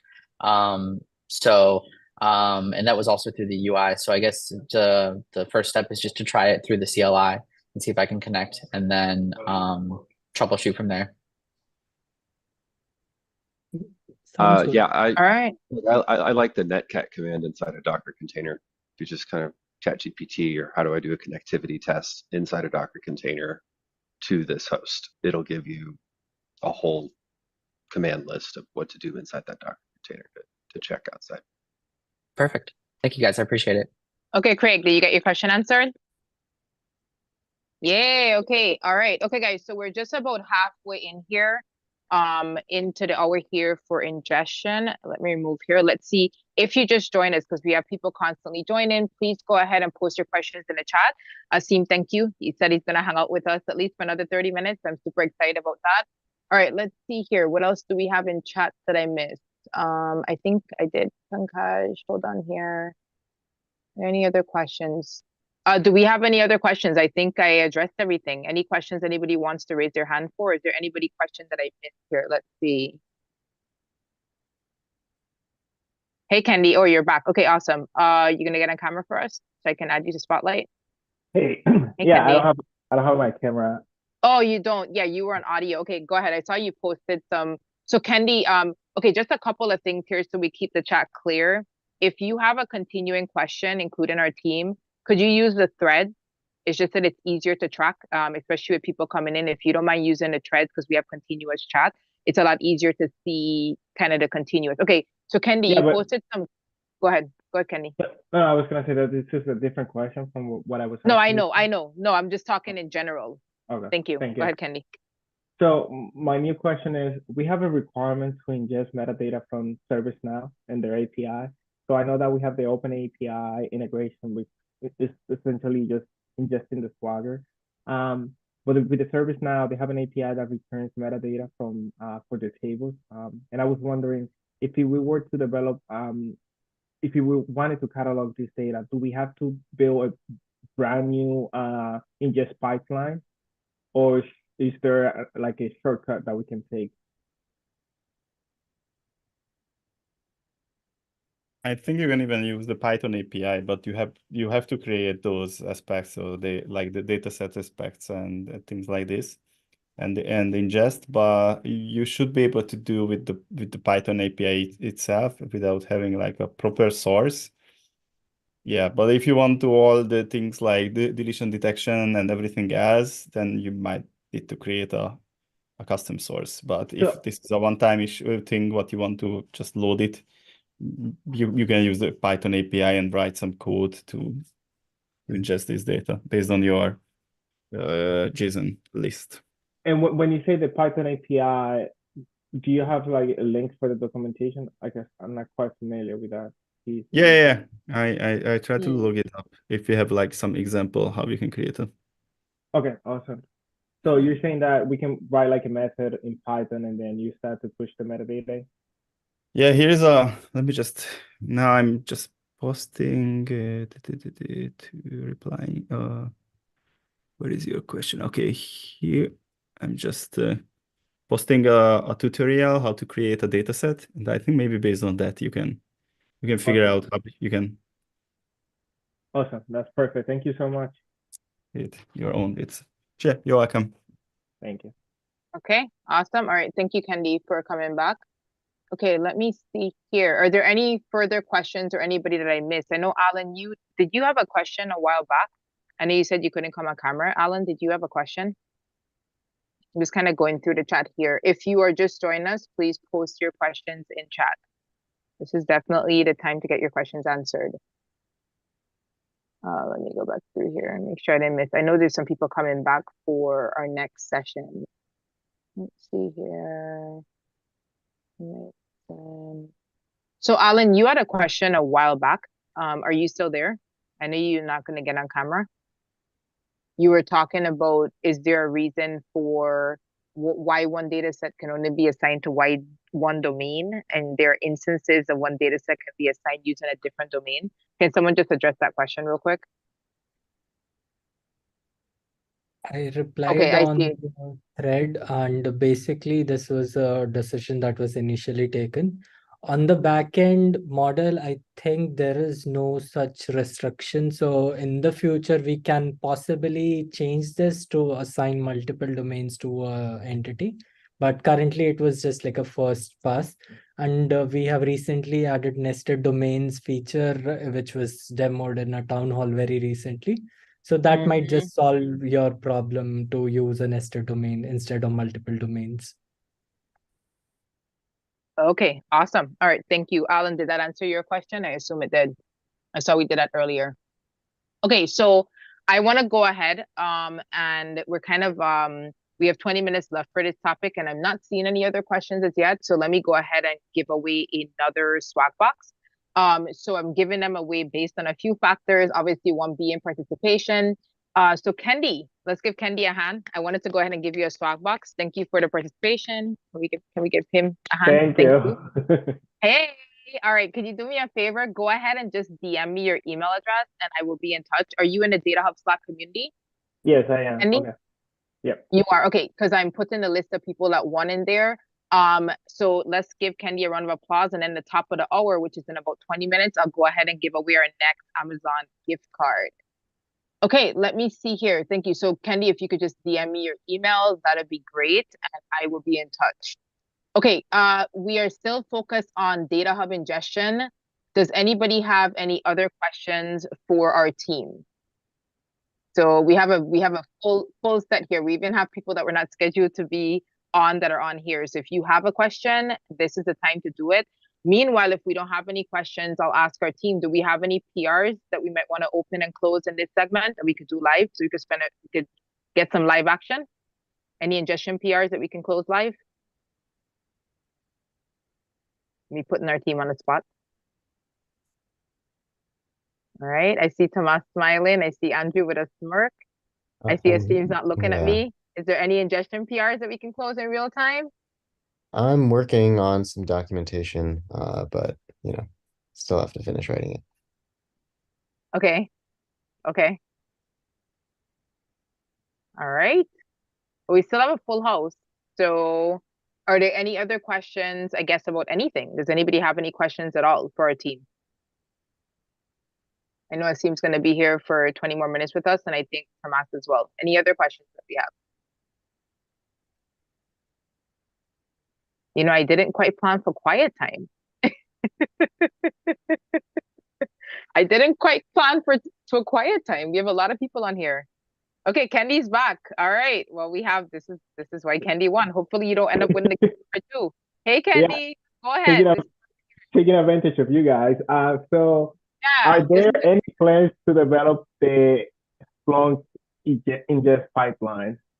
We are working on an in-house one, but we so far we only are doing the app and the indexes in Splunk. But is there plans to ingest metadata from Splunk where dashboards, charts, and all of that will be ingested into DataHub? Sorry, what pipeline did you say? I think I just missed the name. Splunk. Tomas, are you familiar? Splunk? I don't think we have anything for Splunk currently. I think he said Splunk. Go ahead. I don't think we have anything from Splunk. What are you trying to ingest from Splunk? The indexes, the applications, and the dashboards. Okay, I can check, but I don't think we have any connector for Splunk currently present. I've never heard that being used. So we don't have any connector. So if you know the APIs and are willing to contribute, we have the contribute channel and we are happy to share with you some existing pull requests for adding new connectors. But the APIs, I believe you'll have to go through and try to do. Okay, got it.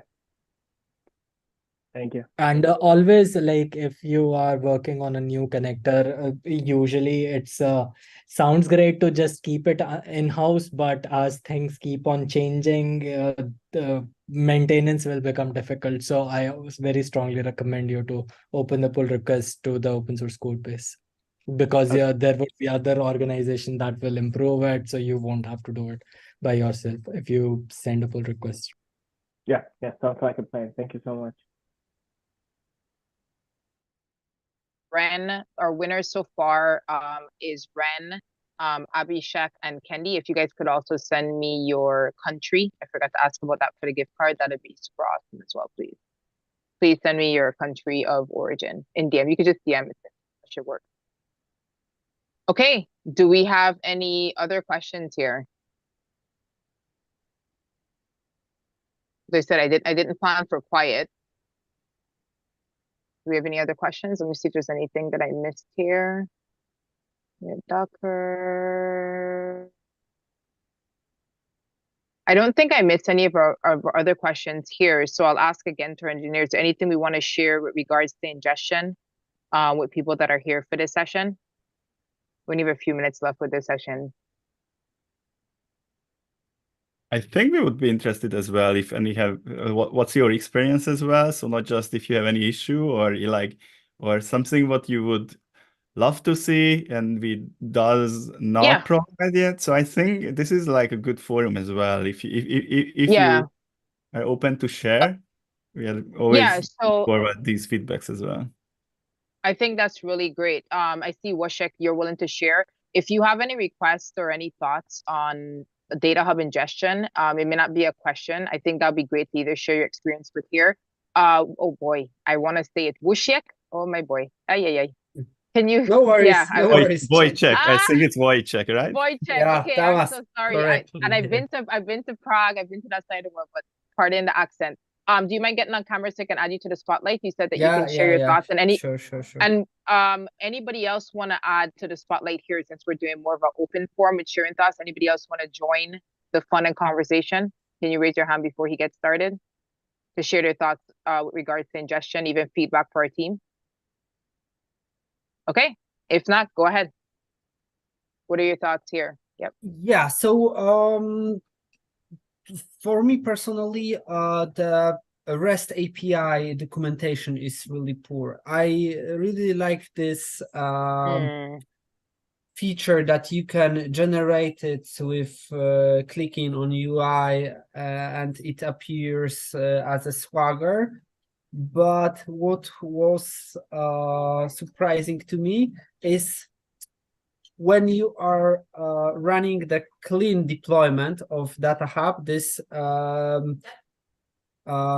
Swagger is so poor, like there is not too much information. When I ingest some data or add something, do some actions and regenerate the Swagger, it offers you much more option and it's so confusing to me, you know. For historical reasons, we started with the framework called RESTly, which came from LinkedIn, and that is the basis of the REST API. Over time, I think we added GraphQL basically to support the front-end work, and OpenAPI has been added recently to move away from RESTly, because that is hard, as you mentioned, very hard to generate documentation for. So this is a technical debt that the project has that we need to fix over time. But again, backward compatibility, because it is an open source project and whatnot, we have been sending pull requests to improve the OpenAPI documentation. It is still not at par, I believe, but it has some functionality, maybe which REST does not. So yeah, feedback taken. We have heard that. Okay, thank you. You know, I'm not really familiar with GraphQL, so that's why I've chosen REST API, and yeah, it got me confused. GraphQL probably has a lot of examples. If you use the UI and to open the developer tools, you'll see the GraphQL being for every single page, which might help you just not have to write it yourself, because you'll just find it written in a front-end code base for various screens. I'm only afraid because, as I said, I'm not really experienced with GraphQL, but what I'm only afraid about is the performance of the queries of GraphQL. I've read that it might be the bottleneck of this GraphQL, but I haven't really touched the topic yet. So yeah, maybe that's not true, but I think there is the same backend for all three APIs, right? It is the same DataHub GMS serving all three of them. So I don't think there should be any of them. So it's just a matter of different interface, which sadly is a tech debt that we had to consider, but it's a long-term tech debt. Okay, cool. Thank you. Oh, we have a lot of background noise. Okay, Thank you so much for that. And I see that we have a question here from, thank you for that. Manjesh, are you there? Hey, I'm here, yeah. Could you raise your hand for me so I could see you? And by the way, if you guys are just joining, please do me a favor, go ahead and put your questions in chat and we will call you up. We have about 13 minutes left here on the ingestion topic. So if you have a question, let's go ahead and get the chat going, okay? All right, Manjesh, are you able to get on camera so I can pull you up on the screen? Oh, yeah. Yay, awesome. Okay, welcome. All right, go ahead and ask your question. Yeah, so I actually have a couple of questions, but like I was writing them. However, the first question is about this Presto on Hive. And I have set it up and it's actually succeeding too, but for some reason, I'm not able to find the partition information in the anywhere. So like, am I missing something? Does it need any additional attributes to be set? No, I think, but I need to check. But normally it should basically mark those columns as partition columns. So you should see in this list of columns in the dataset schema page. Yeah, I think. But if you can't see that, but then yeah, please, yeah, ping me and I can check it. Because normally I think it should. Based on I just checked the code, so it should capture that. And if it's not capturing, then that's a problem, I guess. Maybe All right, cool. Yay. I also had another question. Can I ask that or like? Yeah, no, Manjesh, go ahead. I'm looking in the chat here. I'm not seeing any other questions. I was just stating that we're going to be wrapping up DataHub ingestion in 12 minutes, and we're going to also award another gift card, so make sure you stick around. Go ahead and ask your other question. Yeah. So in like stateful ingestion, I've enabled stateful ingestion for my ingestions, and it generally on schedule it ingests data. However, what I've seen is that the errors that have already like the errors that were showing in the previous ingestion, when it re-ingests, it goes away and it succeeds somehow. But I haven't actually fixed the error, the root cause. So like, how does that actually work? Like I'm talking about Looker in general.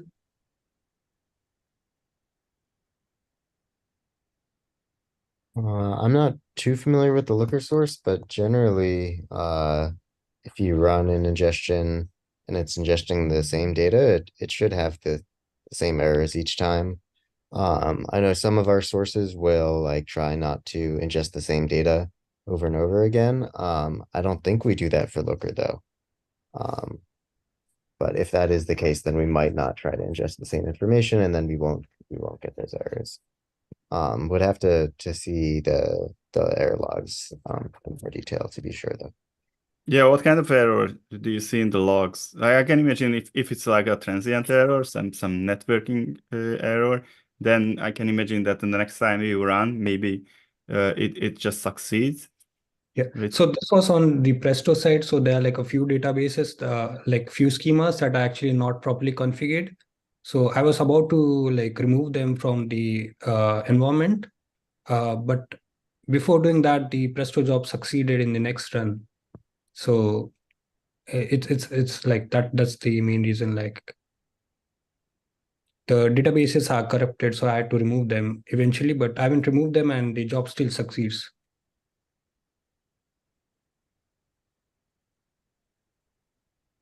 So is this the Presto or a Presto on Hive source? Was this with the Presto source?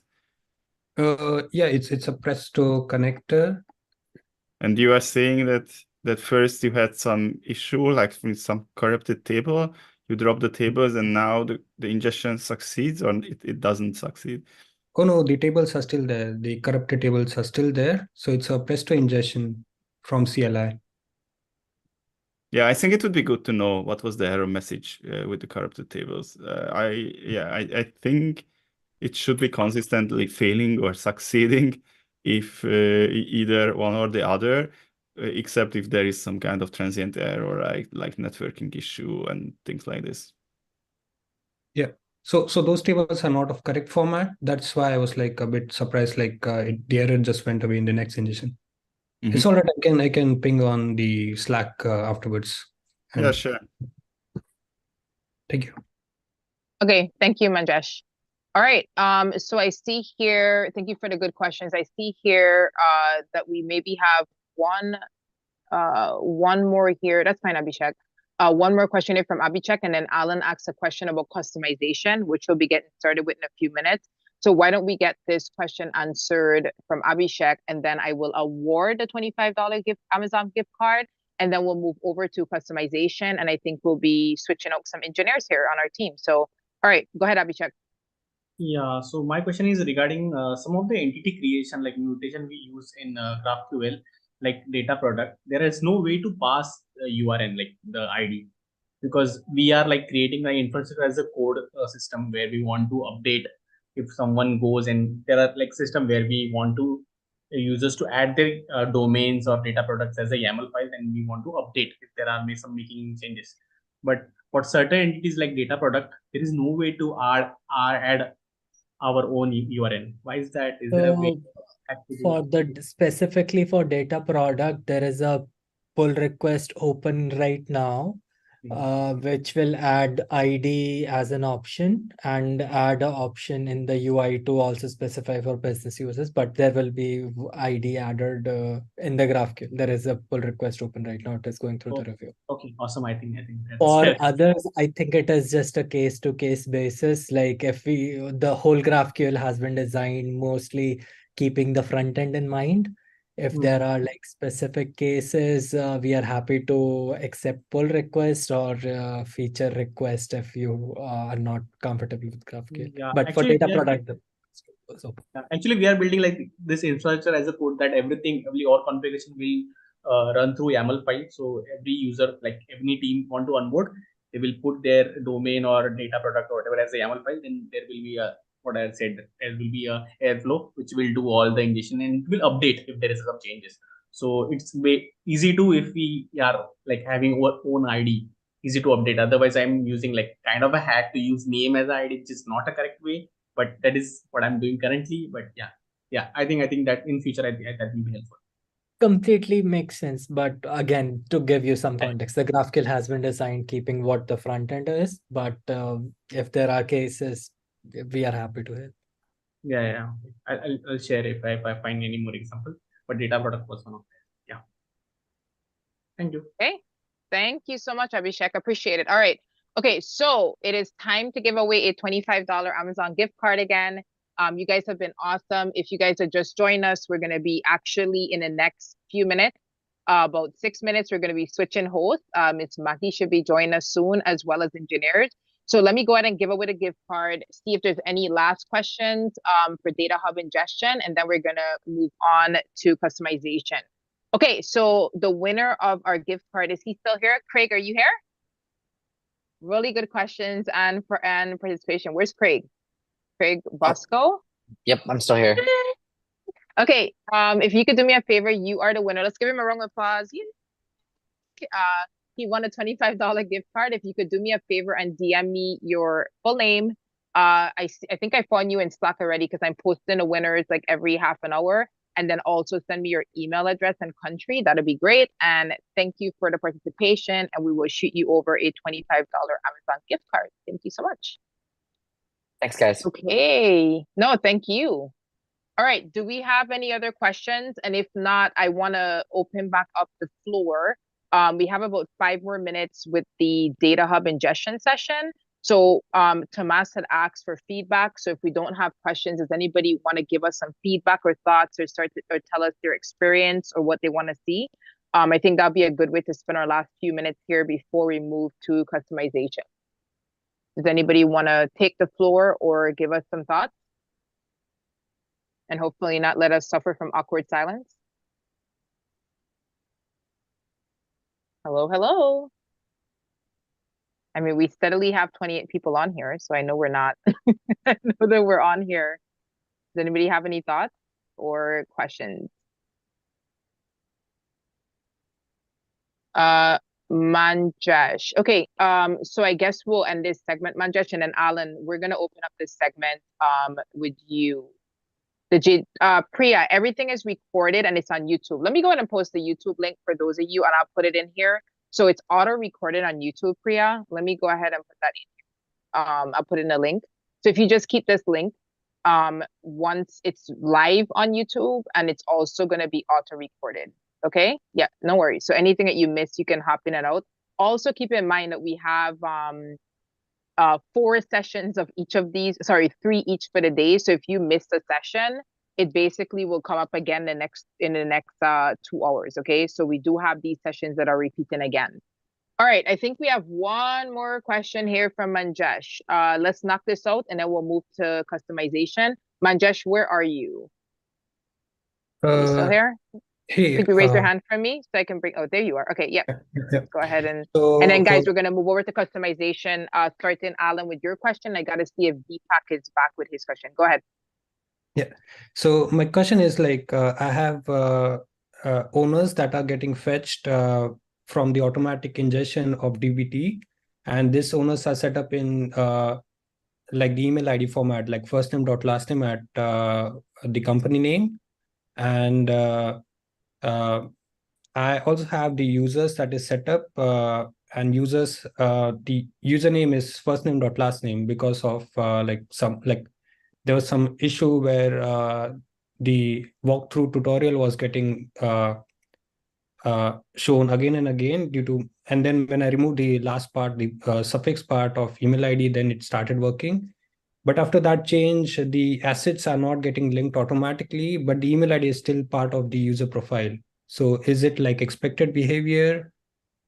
So this is a very common thing that happens when the behavior is different between your login OIDC or whatever you're using. Most probably you are using OIDC, and that's why the username claim regex was probably different than what was present in DBT. So the solution here is and it might be painful depending on how many users you have and how much usage they have. But the proper solution, long-term solution, is to change the username claim regex of your OIDC so that the users have their email ID in the earn. Once that they have them and everyone logs out and logs in with the new OIDC and have their user earns with the email ID, everything will line up. We have seen this before with the organizations that we work with. Okay, thank you. All right, thank you, Manjesh. Awesome. Okay, everybody. So we are steadily, I think we have a steady flow of people here.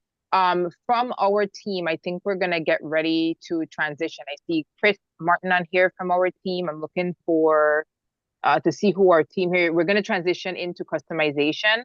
Asim, are you sticking around with us? I'm gonna go ahead and bring up some of the rest of our team that's here. Are you heading out now? Yes, I think David, a few others will join. Bye. Yeah, okay, let's give him a round of applause. Guys, tell these guys thank you so much. Can we give them a round of applause, please? Thank you guys so much for the effort. All right. Tomas, are you hanging around or are you heading out? I can stay around for a while. So okay. All right, let me see here. So I see we have... I have to go, though. Okay, Jeff, thank you. Let's give Jeff a round of applause. Thank you so much. Thank you for joining. Thank you, Jeff. Okay, give me a second here as we transition with our team. I see Pedro on here. Yeah. Let's transition in here a little bit. Give us a second here. Hey, Chris. Hey, Pedro. All right, let's bring them up. Acro team, let's go. Let's go. Let's go. Okay, Acro team, I'm going to go ahead and just rename you for a second here in real time. So make sure we have Acro data. I see some other people from our team here, but they're not scheduled to be on. I see Chris here. I see Miss Lovely Lydia here. Hold on. Chris, I wasn't sure if you wanted to come up or if you're just hanging out. So I don't want to put you on the spot. All right. So let's do something that I didn't do before. And by the way, if you are just joining, I still coming in, please go ahead and post your questions for customization. So Pedro, why don't you say hi, do a quick intro, and then Chris as well. And sorry, Andrew, I forgot to. So Pedro, quick intro. Hi, everybody. My name is Pedro. I'm one of the European employees at Acro. I'm a customer success engineer. I interact a lot with our European customers. And folks who have been in the Acro Slack for a while may know my name, considering that I was actually with Tomasz, one of the first international hires because of Slack OSS community into Acro. Pleasure to meet you all. Yeah, I love it. And you're located where, Pedro? Portugal. Yay, I love Portugal, as you know. All right, and Chris, rock and roll. I see you bumping. Heck yeah. Hey, Quick everybody. intro. Yeah. How's it going? Yeah, hey, everyone. I'm Chris. I'm a software engineer here at Acro. Yeah, I've been at Acro for the last year and a half or so. It's been a great ride. I live in New York City. I'd say my focus at Acro is I'm product dev, so I'm working on our front end, working on our GraphQL API, the Java backend. That's my area of expertise. So otherwise, I'm happy to help with that. It's nice to see you all here. Yeah, awesome. And then Andrew, sorry I forgot you. Why don't we do a quick intro of you? You've been on here kind of bumping and helping. Sure, yeah. I'm Andrew. I'm based in New York, focused on the ingestion side. Unfortunately, I am going to have to go in just a moment, but I'll be back on later today Okay. to help out. No worries. I know that you're a thing. Well, let's give him a round of applause, Andrew. Let's give him a round of applause, guys. Thank you for the help. He's been here kind of trotting along with us. Okay, so let's go ahead and rock and roll and get started. Like I said, from our team in the chat as well, I do see that we have Chris Martin. I think I saw Lydia on here. Guys, if you just joined, I see a lot of people coming and joining in the session and leaving and coming. Could you put your questions in the chat? Once you put them in, we've been pretty good at addressing them. We've been rocking and rolling here. So if you just joined us, thank you. We are shifting gears to DataHub customization. And we're going to kick off with a question from Alan. So Alan, I know you can't do video. You DM me. Could you do your audio to ask this question? Because it's a pretty loaded question. Hey, Alan. Is Alan there? I wasn't sure if you could do audio as well. If not, I'll ask the question for you. Alan Kwa? All right, I see audio off. Okay, I'll just go ahead and ask the question. Oh, you can't. Okay, that's fine. Let me ask the question for Alan then. Go up here. No worries, Alan.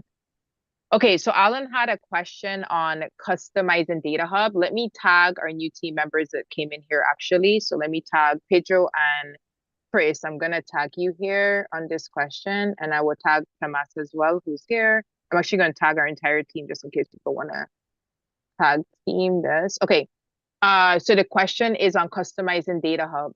I understand that DataHub is focusing on data engineers. I was working with end business users, and hence the domain is one of the way I'm trying to help them browse the data easier. How do you think any features, views, etc. can help? I had seen some competing products have persona views to serve different users, such as data engineers, analysts, and business users. So who on our team wants to take that? And again, please put your questions in the chat. We do not want to run out of questions here. Who wants to take that from our team? I can say some words. I mean, Pedro, I thought you were going to be to it, but I guess I can start it off. Yeah, great question. We've definitely heard this before, like the idea of different like personas, different views for different like types of users, and like changing up what the UI looks like. And it's the thing that we're definitely considering in the future. It is a decent amount of work as far as like showing different UIs based on personas. So it's one of those things that we want to highly consider, and the more feedback we get, the more it's going to help. But part of that work to like get closer to that was the idea of the views that we do currently have that allows you to like filter the different types of assets that you can see in search and browse at least. But that is like one of our like steps in that direction is like literally creating views. And then is there anything else that anyone wanted to add as far? I don't think we have any specific timelines on like this specific feature. But the more we hear it, the more it's going to be prioritized, I'd say. Yeah, absolutely. In fact, if I can just add to what Chris was saying, views, I think, was our very first step at trying to just personalize the DataHub experience for different personas. I would say that things like, for example, data products are also a very common thing that analysts or the analyst persona itself wants to see. And I think the idea really comes, you look at DataHub as essentially the source of knowledge for your data assets, for your data infrastructure at a given company. And what business analysts or even folks who are, let's say, product owners, even management or C-level boards, those folks are also interested in data. It just might be a slightly different perspective on data. And that typically focuses, from what we've seen with our customers and with other members in the community, is that these types of personas are more interested in things like dashboards, charts, reports. So concepts that are not as data engineering related, if you will, as the data sets themselves. That's what they want to see. So views handles that. Data products is the next level on it because it allows you to essentially package what a team or even a subset of teams within a company generates, right? You can have things like, let's say, the finance organization within your company. They're responsible for a bunch of data products, right? You could have some data products that are the revenue stream for the management level to see or C-board to see. And you can have views just for that. You can have data products just for that. You can have data assets that are specific to that. And I think it really depends on how you want to layer your data architecture. But this is what we currently have as a vision for DataHub. Within the data assets themselves, a subsection of it makes sense according to different personas. And it's just a matter of using this common UI, this common technology to surface those different aspects of your data infrastructure to your different users.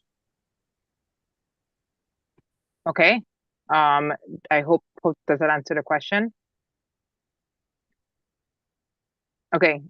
He said okay, I think it's cool.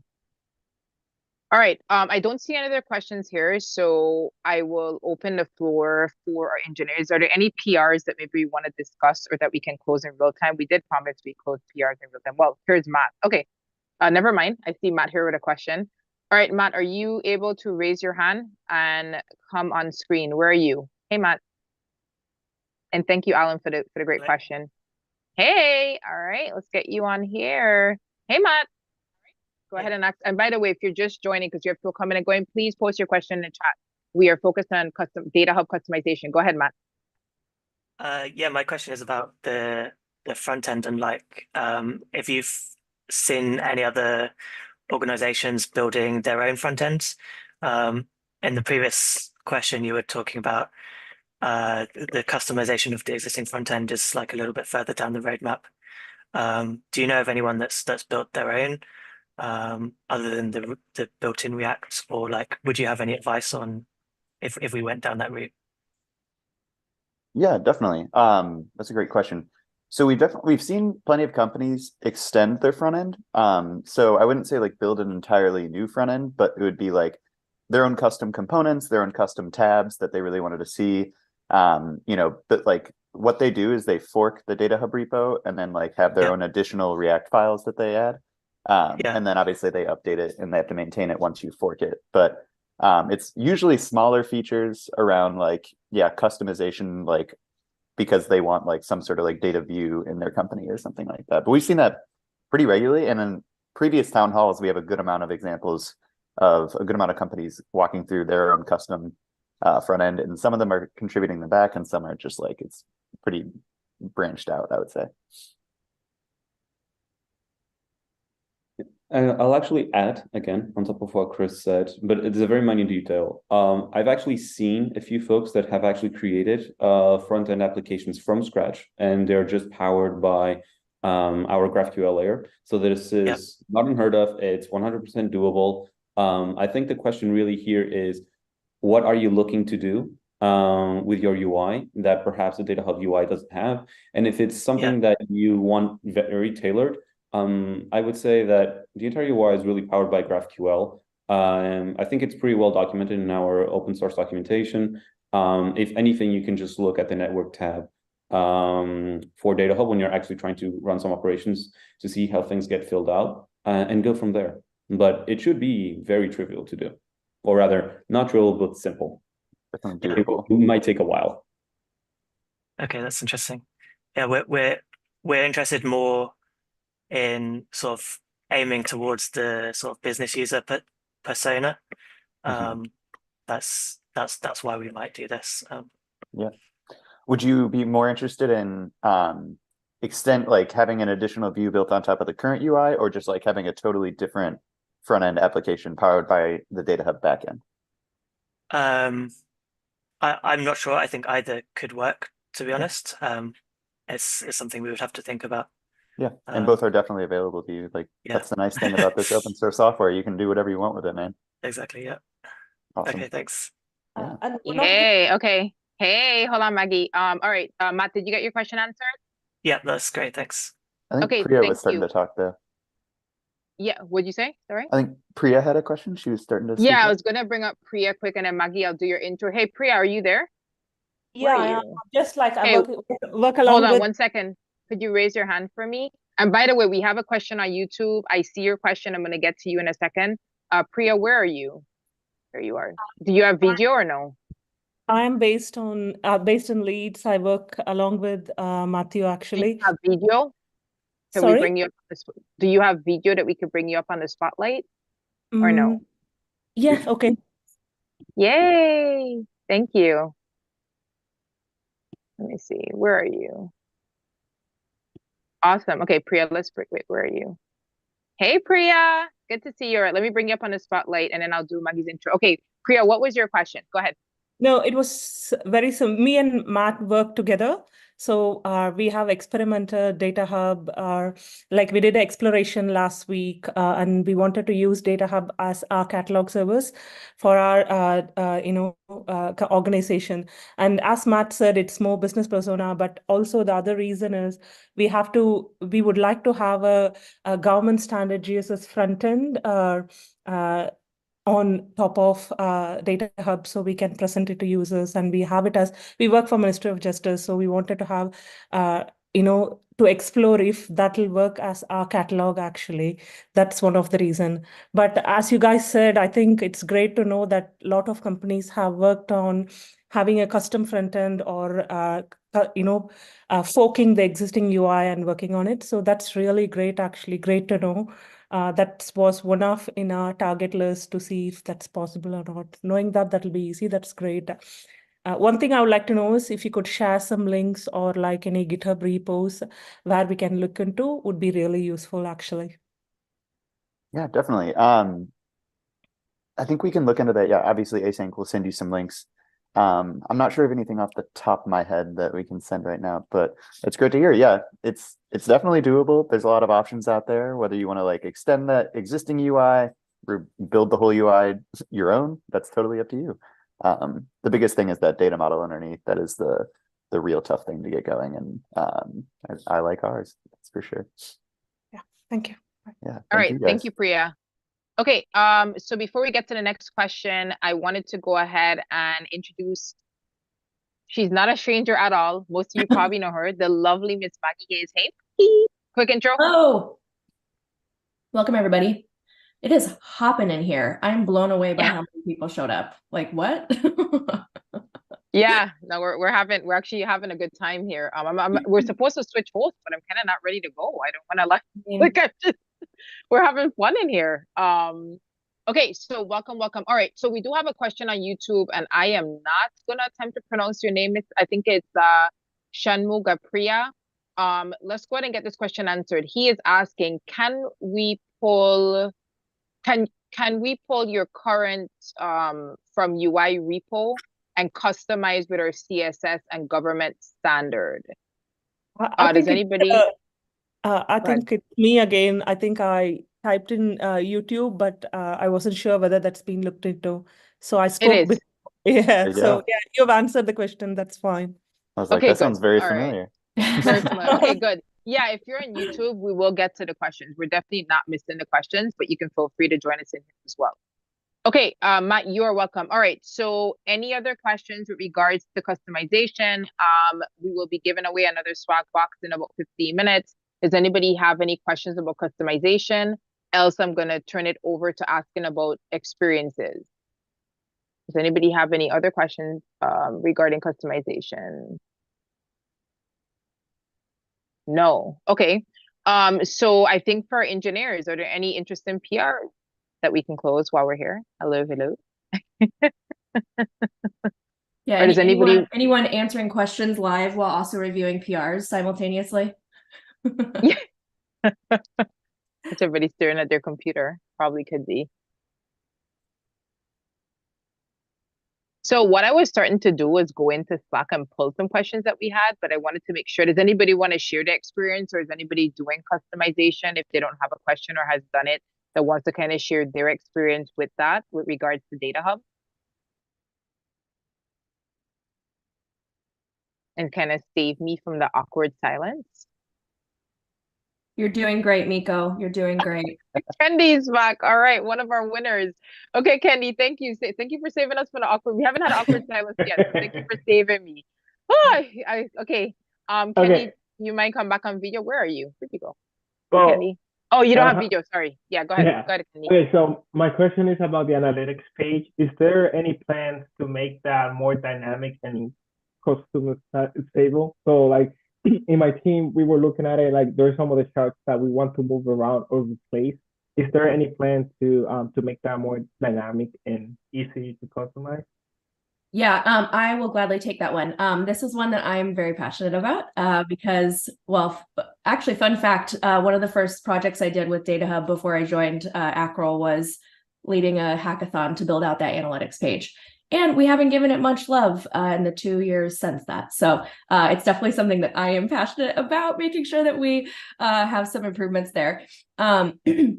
In terms of making it more dynamic, occasionally we will add in kind of like more tiles, just kind of in the existing format. But one of the things that we're exploring is figuring out how we can actually integrate more effectively with other open source BI or kind of like reporting tools to make that fully customizable, for whatever kind of like reporting use cases you have. Just because the reality is like DataHub's not a great reporting platform for like a visualization platform, excuse me. So if that's something that I'm actually doing a little bit of discovery, hopefully before the end of the year. I say that, and it's all, I know that, you know, the year will end and before I can even kind of notice. But if that's something that you want to team up on, or I'd love your feedback, or, you know, I could kind of like pick your brain a little bit and kind of keep you in the loop as we go along. That's awesome. Thank you. And what powers the current analytics charts that are showing up? Is that fully? Oh, go ahead. Sorry. I was gonna say, is that all done in the front end, or is it coming from Elastic somewhere? Yeah, so I believe it's primarily coming from Elastic, and then there's some coming from the MySQL DB as well, I think, but it's primarily Elastic. Yeah, that's correct. Basically, whenever you perform, let's say, any action within DataHub, the system automatically generates what we call usage events. And then based on that, those usage events, which are essentially telemetry that the system ingests internally into Elastic, we will do a bunch of aggregations, and that's where the analytics chart is powered from. Awesome. Thank you. All right. Thank you so much. I'm curious, Kendi, what are some of the use cases you're looking for? Like, what are some of the things you want to be tracking? Well, so in our organization, we have users from different teams, or we have organization designators, and leadership is always asking who's using the platform, what organizations are using the platform. Sure. We have, and then what we did we created Kibana dashboard where we track that, but we wanted to make that part of the whole experience inside DataHub in the analytics space to be able to show metrics on users and their organization. Very interesting. That's cool to hear. That I don't hear that use case very often, to that data is being used by multiple kind of like organizations on a single platform. It's super interesting. Yeah. All right. Thank you for that. We have another question here by Myrtle. I hope I pronounced it correctly. Myrtle, are you able to get on camera? Where are you? Hey, Myrtle. Hey. All right, let me bring you up here. Thank you for the question. And by the way, if you are just joining, because we have people coming and going, please just put your question in chat. If you're on YouTube, do the same and we will get to you. All right, Murdo, go ahead. Yeah, this is just about the accessibility considerations in the UI. I'm definitely going to be asked about this when I show DataHub to other business people. And I just understand like what things you've thought about and maybe what things you haven't thought about but have on your roadmap to cover. Chris, you want to take that one? I know that you talk to Brittany about this constantly. Yeah, definitely. So I would say when the DataHub UI was originally built, unfortunately, accessibility just like wasn't a primary concern. I would say as we've like thought more seriously about this over the last year, going forward, we've been building that within like accessibility in mind, more around the idea of like having appropriate contrast when you're building stuff, making sure you add like alt tags, just like the basic standards. But overall, like that is an area that we are lacking, I will admit. And it's something that we are actively trying to work on. One of our main designers at Acrel is very passionate about accessibility, and everything that she designs is like, that's like one of her primary concerns, is making sure it passes accessibility standards. But there's like still some work to be done, not gonna lie to you. It's not like it's perfect across the app, and there are certain areas that need more love than others, like our older areas of the app especially. So yeah, there's obviously lots of things that go into accessibility, not just like colors and contrast, but that is like a thing that's on our roadmap that we need to be tackling, and it's probably going to be a piecemeal project that will be like locking in here and there, updating the UI wherever we can. But yeah, that's like, I'm glad you're calling this out, because that's a thing that we've been thinking about as well, that like does need some work. Okay, thanks very much. I have one other small question, which is, for sure. Is there a way to just like change the DataHub logo to our logo and then put the DataHub logo in the corner? Certainly. We have environment variables set up just for this exactly. In GMS, the GMS container, you can set up 2 different environment variables. I'll send them in the chat, and they'll allow you to change both the logo in the app from the DataHub logo to your logo, as well as like the fab icon or fave icon. I never know how it's pronounced, but the icon in the tab as well. Yeah, great. That's it. We've been talking a lot about that. Yeah, I'll send you those 2 variables right now. Murdo, I'm curious, like what's the accessibility conversation? Like, so you said that you would have to speak to it. Like how does that come up? Like, what are the requirements? Like, what does that conversation look like? So I work for the government in the same team as Matt and Priya. And it's more of a general thing that comes around when you're like creating a UI for the government, that people are like, oh, we have to talk about accessibility. And at some stage, there's going to be people that come in and do usability testing. And part of that will be testing for accessibility for people who like are colorblind, things like this. So it's not really all things that I'm aware of, because I'm not a usability tester, but I just wanted to know if you'd done any of the work beforehand to make sure that it was accessible for some of the less able groups. Yeah, it's definitely, so like Chris said, it's something where like any net new or additive things that we introduce, excuse me, within the UI, or if we just go in and refactor anything, it is top of mind. Fortunately, a lot of these things are components, so if we make a change in one place, it's kind of cascades across the app. But there's always those fun corner cases of things we built 2.5 years ago, and we got to uncover. Chris, I'm curious from like a contribution standpoint, like is that something that people with like front end experience could contribute to? Murdo, I'm not putting you on the spot for a contribution, but unless you really want to, I'm actually back end, so fair enough.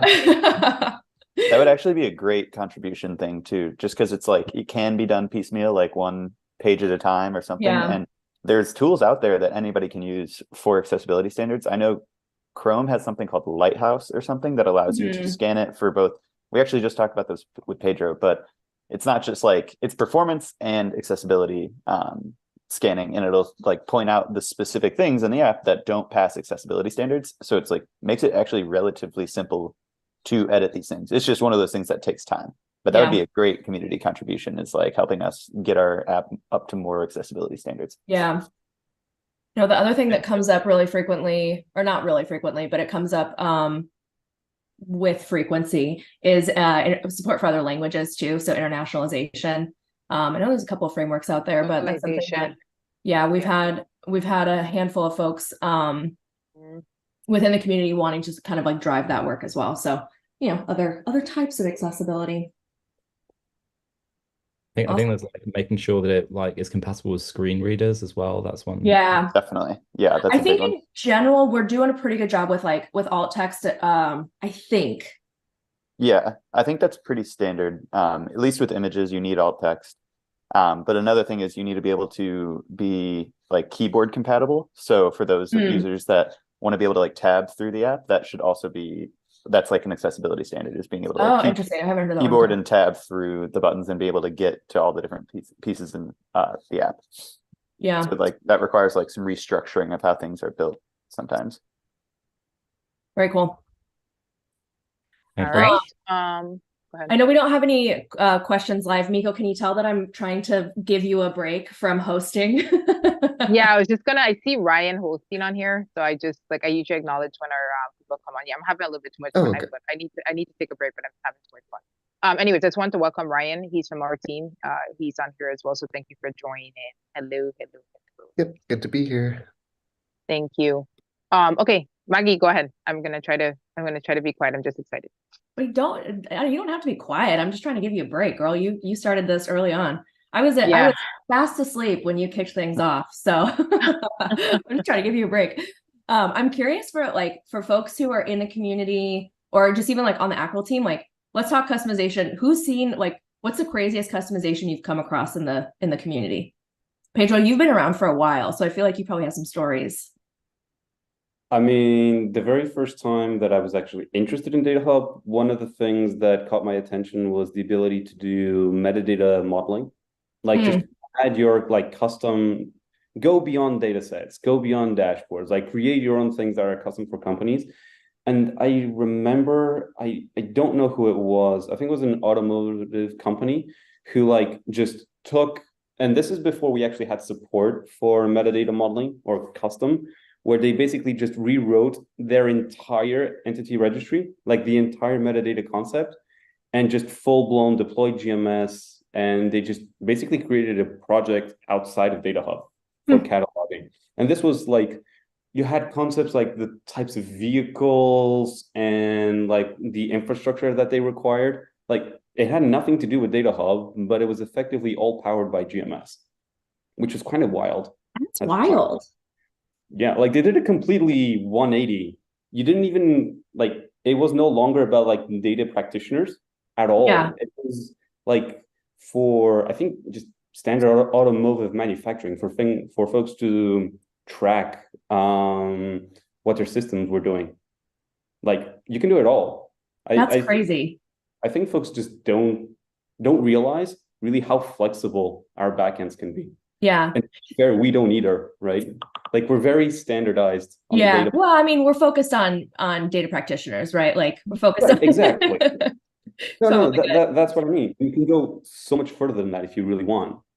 But yeah, I think that's the biggest that stood out to me. That reminds me early on when I joined, and I'm just going to keep talking until people post a question. So, welcome to the 12-hour marathon of me just telling stories, I guess. But no, this reminds me, and Ryan, I wonder if you remember this. When I first joined, I was trying to rally people around creating a metadata graph or a knowledge graph of dog breeds and create custom subtypes based off of various dog breeds and how their lineage evolved over time. Never really kicked that one off, but it's not too late. Well, we sort of did. We sort of did. We've got long tail. But it's we got a really good use case there. I'm always trying to turn the conversation to dogs. Speaking of, where are your boys? I'm so glad you asked. Are they hanging? I really got one of them. Oh, they're always on the couch. Always on the couch. Dude, Marlo's, he likes that back pillow too, where he just lays on the right there. Yeah. Lets it sink down. Yeah. I got some cute dogs. I'm not gonna lie. All right, we're halfway through. I think it's time for some swag. Miko, how are you running that show? So we're doing swag based on participation here. So this is actually what I was looking at here to see who's gonna get our swag box that participated in the last hour. So I want to go ahead. I need to see if they're still here. Hold on 1 second. So for going from YouTube and then join us on Zoom, I wanted to go ahead and give a swag box to Priya. Priya, are you there? Yeah. Thank you for swag time. Swag time. Yay. Okay, so let's give Priya a round of applause. Thank you for being persistent, both from Zoom into here. So Priya, I will DM you. I need to get some information from you, but I just want to say congratulations on the swag box. Good stuff here. And let me go ahead and DM you. Hopefully you're still around. I do see you. All right. Go ahead. By the way, we have people again who are just joining. If you are just joining, please feel free to ask your questions. If you are on YouTube, I will continue to say you can do the same. We are tracking both of these. So feel free to post your question in YouTube. We'll also get those answered as well. So if you're joining, welcome, welcome. Please post your questions. We are focused for the next half an hour on DataHub customization. We did have a question though that I wanted to go back to. I didn't see Deepak come back, but Tomas, should I bring up that question again? I think we have folks on here focused on customization. Should I bring back up that question that we had in the beginning from Deepak around, because he might catch the recording. It was way in the beginning around customization and we told him to come back. Give me 1 second here. Let me bring that up, guys. Give me 1 second. We've been going here for almost 3 hours. It's amazing. I mean, you guys are awesome here. So Deepak had a question way earlier around customization. Give me 1 second here. And he was told to bring it up during this session. Is it the annotation searchable ref for PDL files relationship? Yeah, so look at here. I just wanted to bring it back up in quotes so everybody could see it. Here is the question. So even though Deepak is not here, let's go ahead and address this question for him. Oops, sorry, I sent it to the wrong person. Sorry for that, Priya. Let's go ahead and address the question here, just so he can know that we did manage to get that done. Hold on. Let's see here. Sorry, this chat's a little bit Zoom chat's it's always not fun. best. Yeah, no, it's it's a little bit clunky to say the least. I just had it here. Hopefully I can find it again. 1 sec. It's around the annotations. This is fun. I sent it to Priya and DM by mistake, asking to get her information. Fun. Miko, I can post it. You have it? Okay, could you just post it for me? Sorry about that. Yep. I had it and then I lost it. Thank you. Okay, so let's go ahead. So Deepak was asking, he said, hi team, we are proposing new annotation, searchable ref for PDF files, similar to relationship annotation. Our requirement is that we need to populate the elastic index of parent entity with the properties of attached child entity. And we need your input on that. And he was told to ask it during this session. So could someone address that, please? Sure. I can talk about this. So I think I might need to ask some more details to fully answer the question, but I can start off by explaining how these annotations work in our PDL files. So the way that it works is we set these annotations, and then we essentially have like a way that when an aspect is ingested in through DataHub GMS, we can look at that aspect definition on the PDL file and then find the different fields that have either like a searchable annotation or a relationship annotation. And then we do something with that. And then that thing that we do with it is update elastic to do whatever you want. So there's like business logic that we write that allows us to scrape and read these files. So essentially you certainly can add a new annotation and do whatever you want with it, or extend existing annotations and add new fields and new properties to it that you can pass along. That's all that those do, is just like mark something in the PDL, and then later on we use business logic to like do something with it and update elastic or whatever. Every time you ingest an aspect, we're like checking the PDL definition to make sure that what we need to do with it, whether that be update elastic for search index or update elastic for your graph relationship. So that's like the framework of how these annotations work. So a new searchable ref annotation certainly could work. It would just depend how you implement it on the back end for like getting what you want and exactly what information you need for like parent and child relationships and how that's going to be stored. But yeah, that's like a long story short. But does Pedro or Ryan or anybody have anything else to add about searchable or just annotations in general in this specific question? I mean, we need to understand a little bit what the use case is here. But just reading the message that you basically want to you're basically using the relationship to say, hey, I want to update indices on a parent or, an entity that has some level of relationship with the one you're touching. That I think might go a little bit counter to our design decisions. And Ryan can elaborate on this if he wants, but I believe that our Elasticsearch indices actually follow a pretty strict structure that is based on the data that we define in our data models, which means that if you have, let's say, a data set, right, and you want to populate the parent data set of that, or rather the parent entity, whether that's a data set or some other entity, the data that you want to fill it in might not actually make a lot of sense for it. Meaning that because you're trying to add properties, and here properties, I'm assuming just a bag of terms, right? It can be a map or a dictionary of string to string. That's a very flexible type of structure that just might overload the Elasticsearch graph index, which has all of these references where things come and go. So that might just be way too much information. Because you would need to map out that schema across all Elasticsearch documents. I think the better approach is really to keep the relationship as it is, and at query time, you see, okay, I have this entity, this has some properties, what are the parent? And then based on that, you populate in the UI or in your API, the information that you need. So instead of having basically just one query where you pull in everything, you execute two queries, smaller ones, that should be faster, obviously in sequence, to just very targeted pull the data that you want. At least that's where our design has been historically. Just references everywhere. Ryan, is there anything you want to add here? I think he had stepped away. That's why I had removed him. I think he stepped away from the camera. Okay. So we can is there anything else on that? Because I see Josh put up his camera. He had another question as well. Anything else that anybody wants to add to that before we move on to Josh? Deepak, we hope you see this. Yeah, Deepak, I'll ping you as well in Slack. Don't worry, I'll ping you in Slack. And we hope that you see the answer there. So thank you.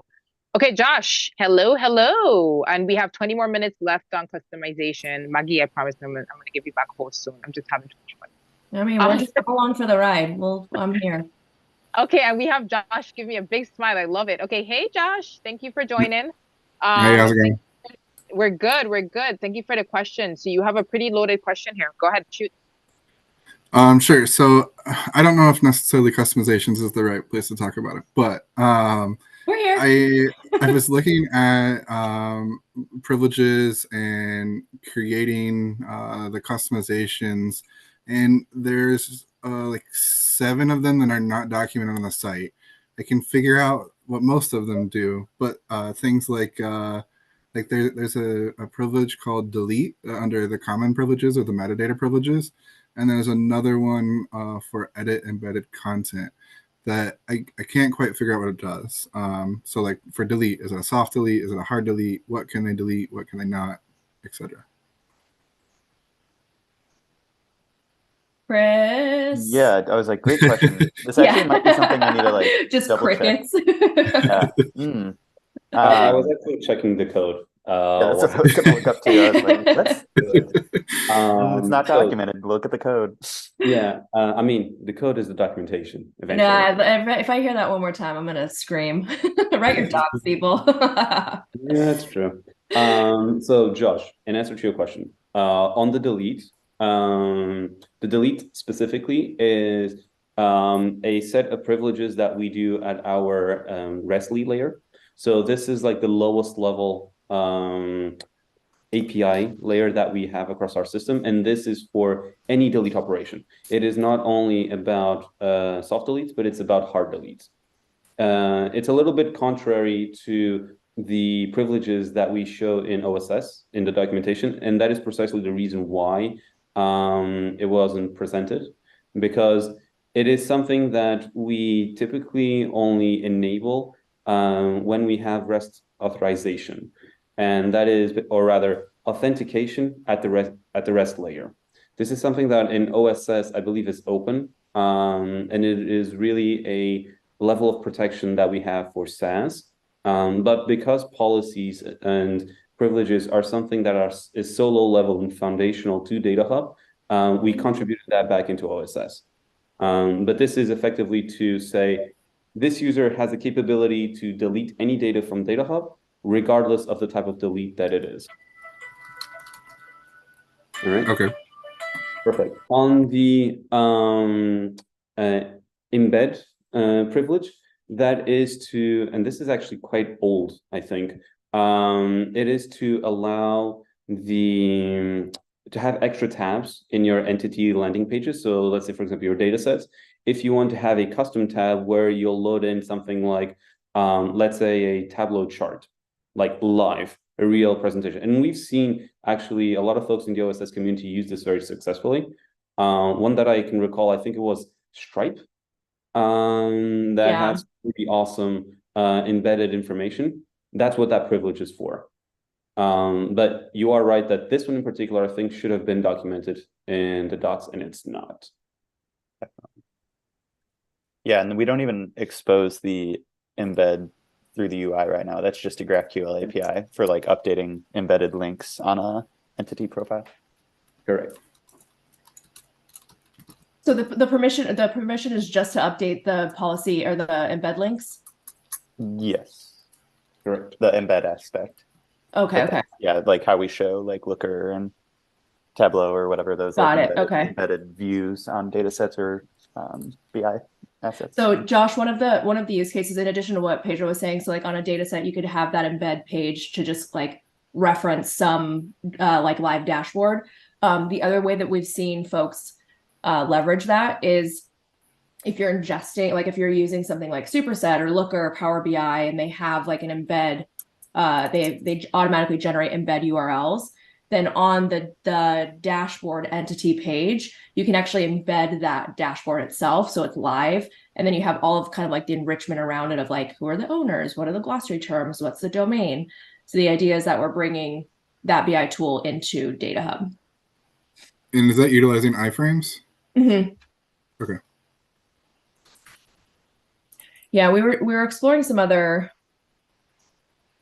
use cases for it. And it would be a similar approach. So back to the conversation we were having earlier around kind of updating or improving or iterating on our native analytics page, we would take a similar approach there, where we would use an iframe to embed an external dashboarding tool.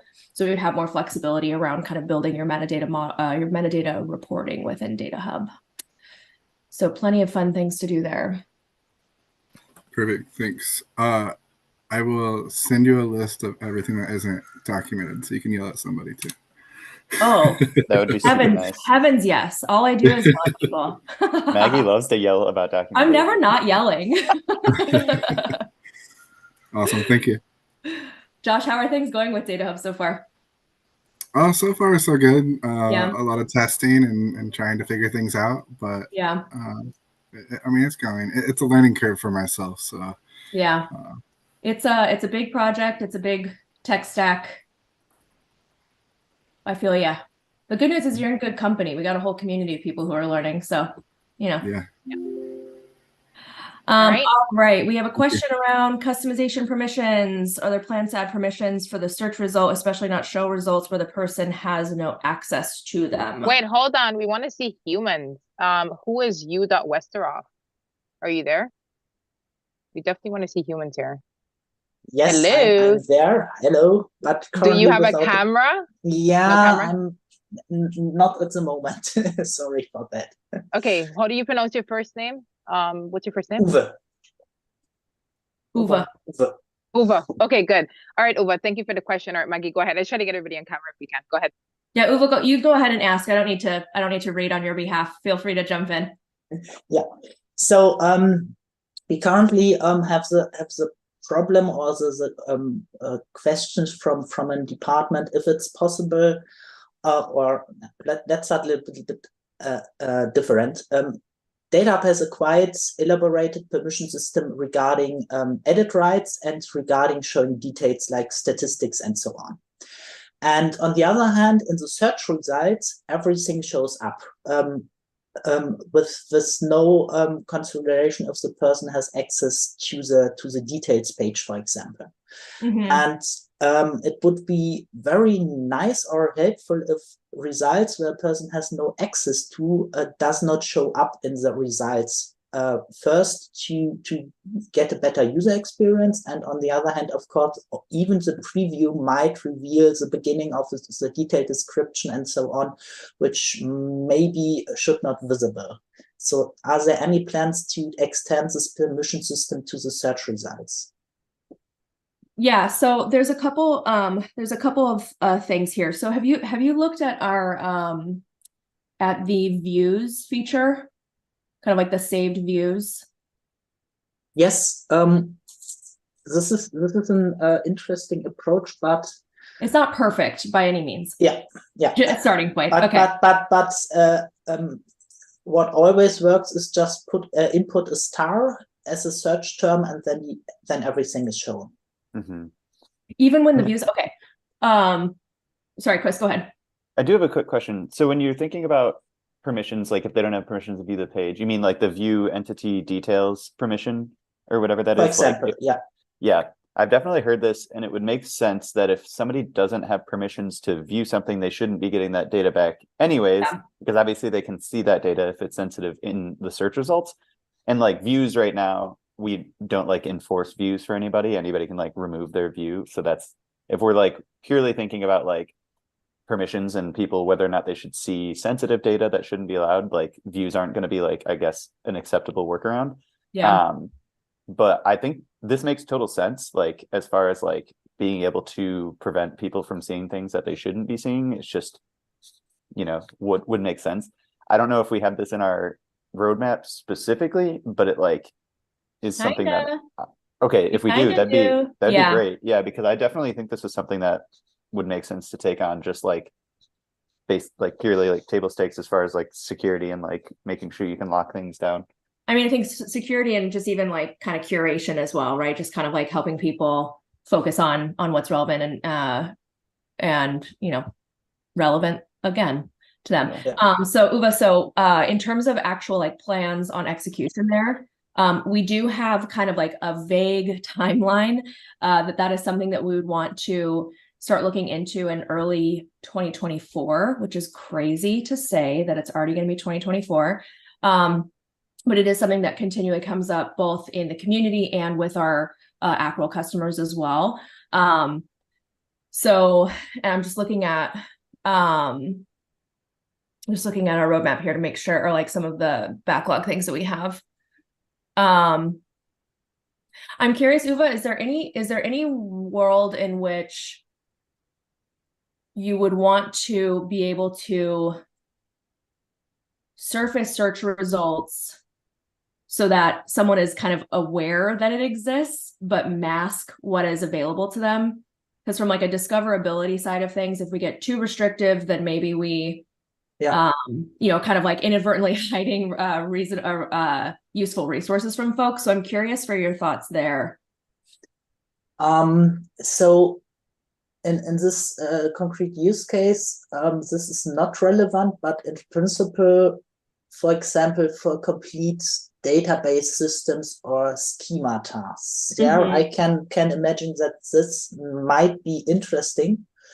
But at the same time, I'm not 100% sure how the permission currently works. If you can, for example, provide view permissions for a schema, but not for the individual tables.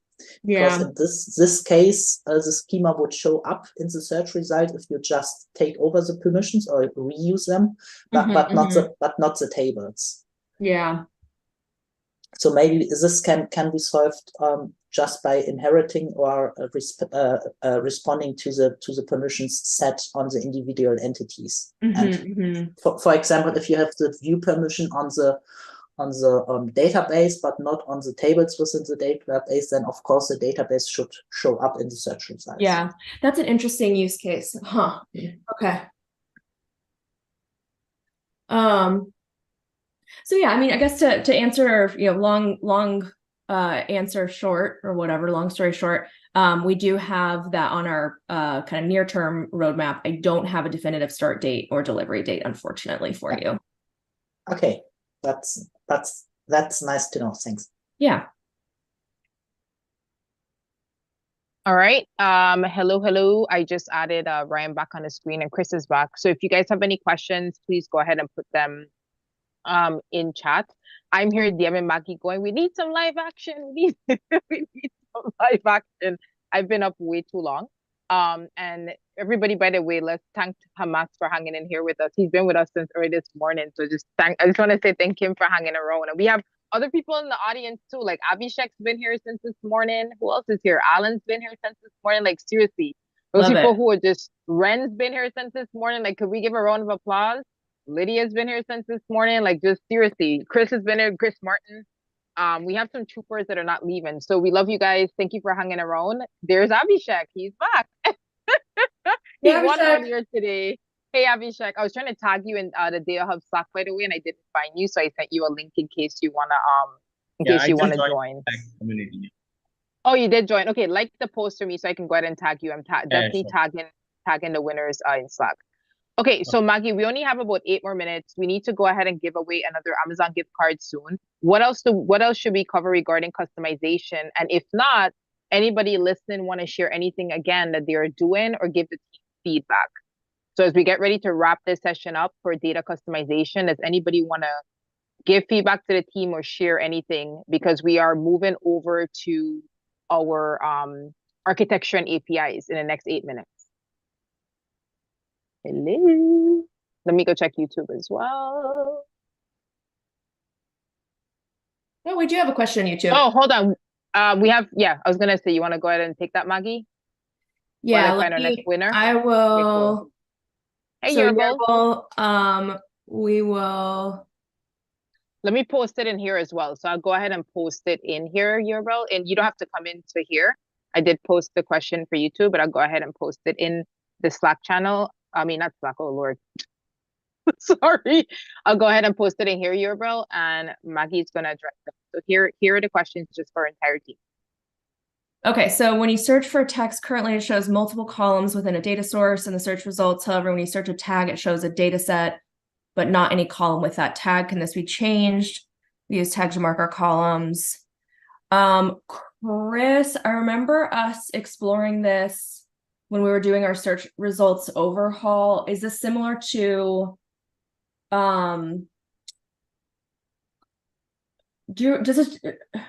hello, Yeah, my brain just shut down. I have no idea what just happened. I think Does you're this thinking sound about familiar to you? Yeah, I think you're thinking about glossary terms, like the complications with like getting But glossary terms. it was the same issue, right? Or no? I'm actually not sure. Okay. I would have thought that this does work, but obviously it doesn't sound like it is working for some folks. This is definitely something that could be changed and could be fixed. It's not like we have like an inability to surface column tags in search results.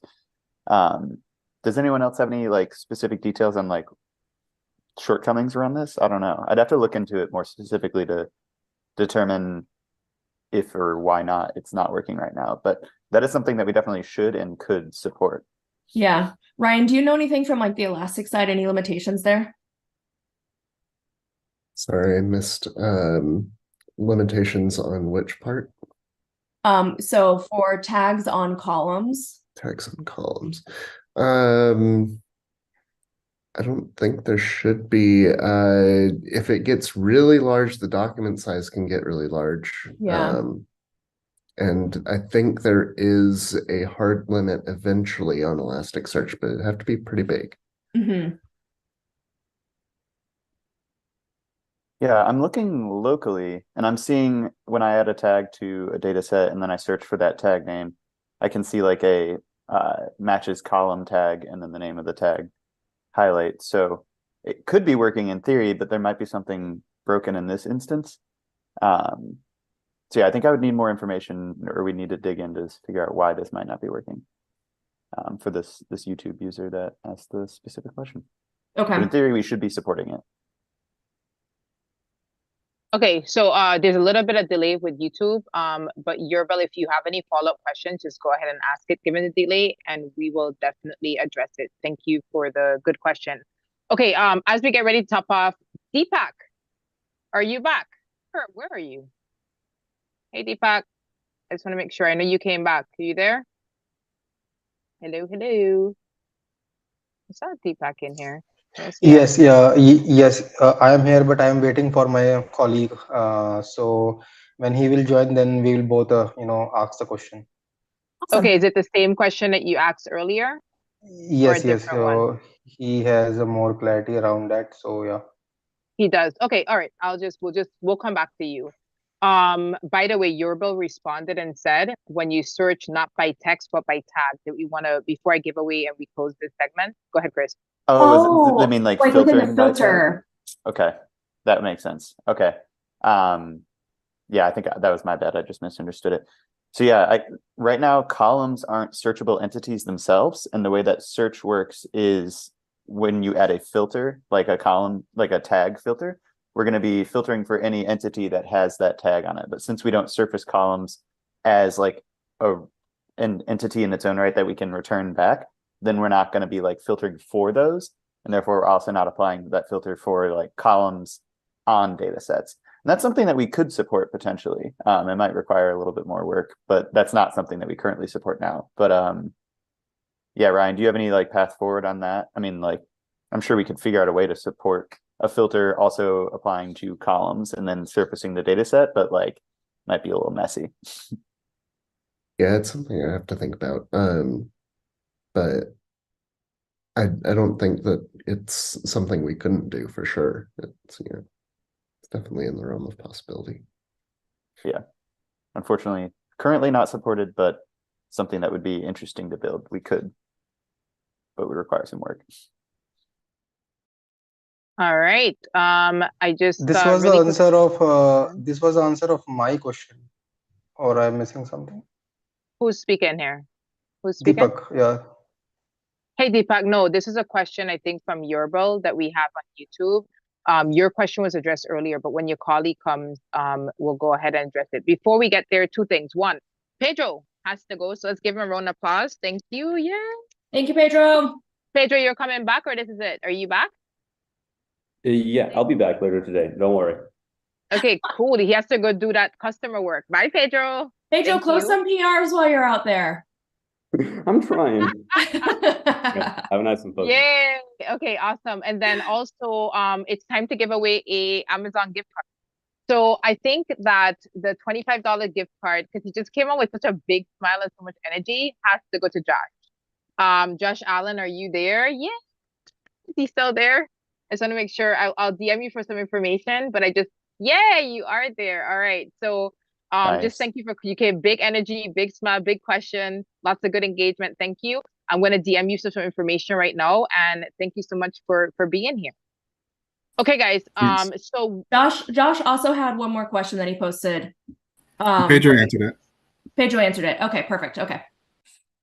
Saw that as well. Okay, so we're gonna switch gears a little bit here. Let me see who we have here. So we have Miss Maggie and from our team, we're supposed to have Anton, David, and Davey. I just want to make sure I'll bring them in as they come up. We're gonna switch over to DataHub architecture and APIs. So if you have questions about that, I see people coming and going, which is great, and coming back.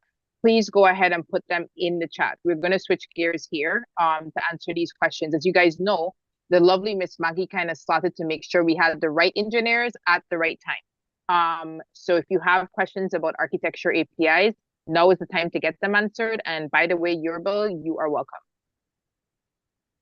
And if not, then Maggie, is there anything that we can add? Oh, I see a Q&A here. Hold on.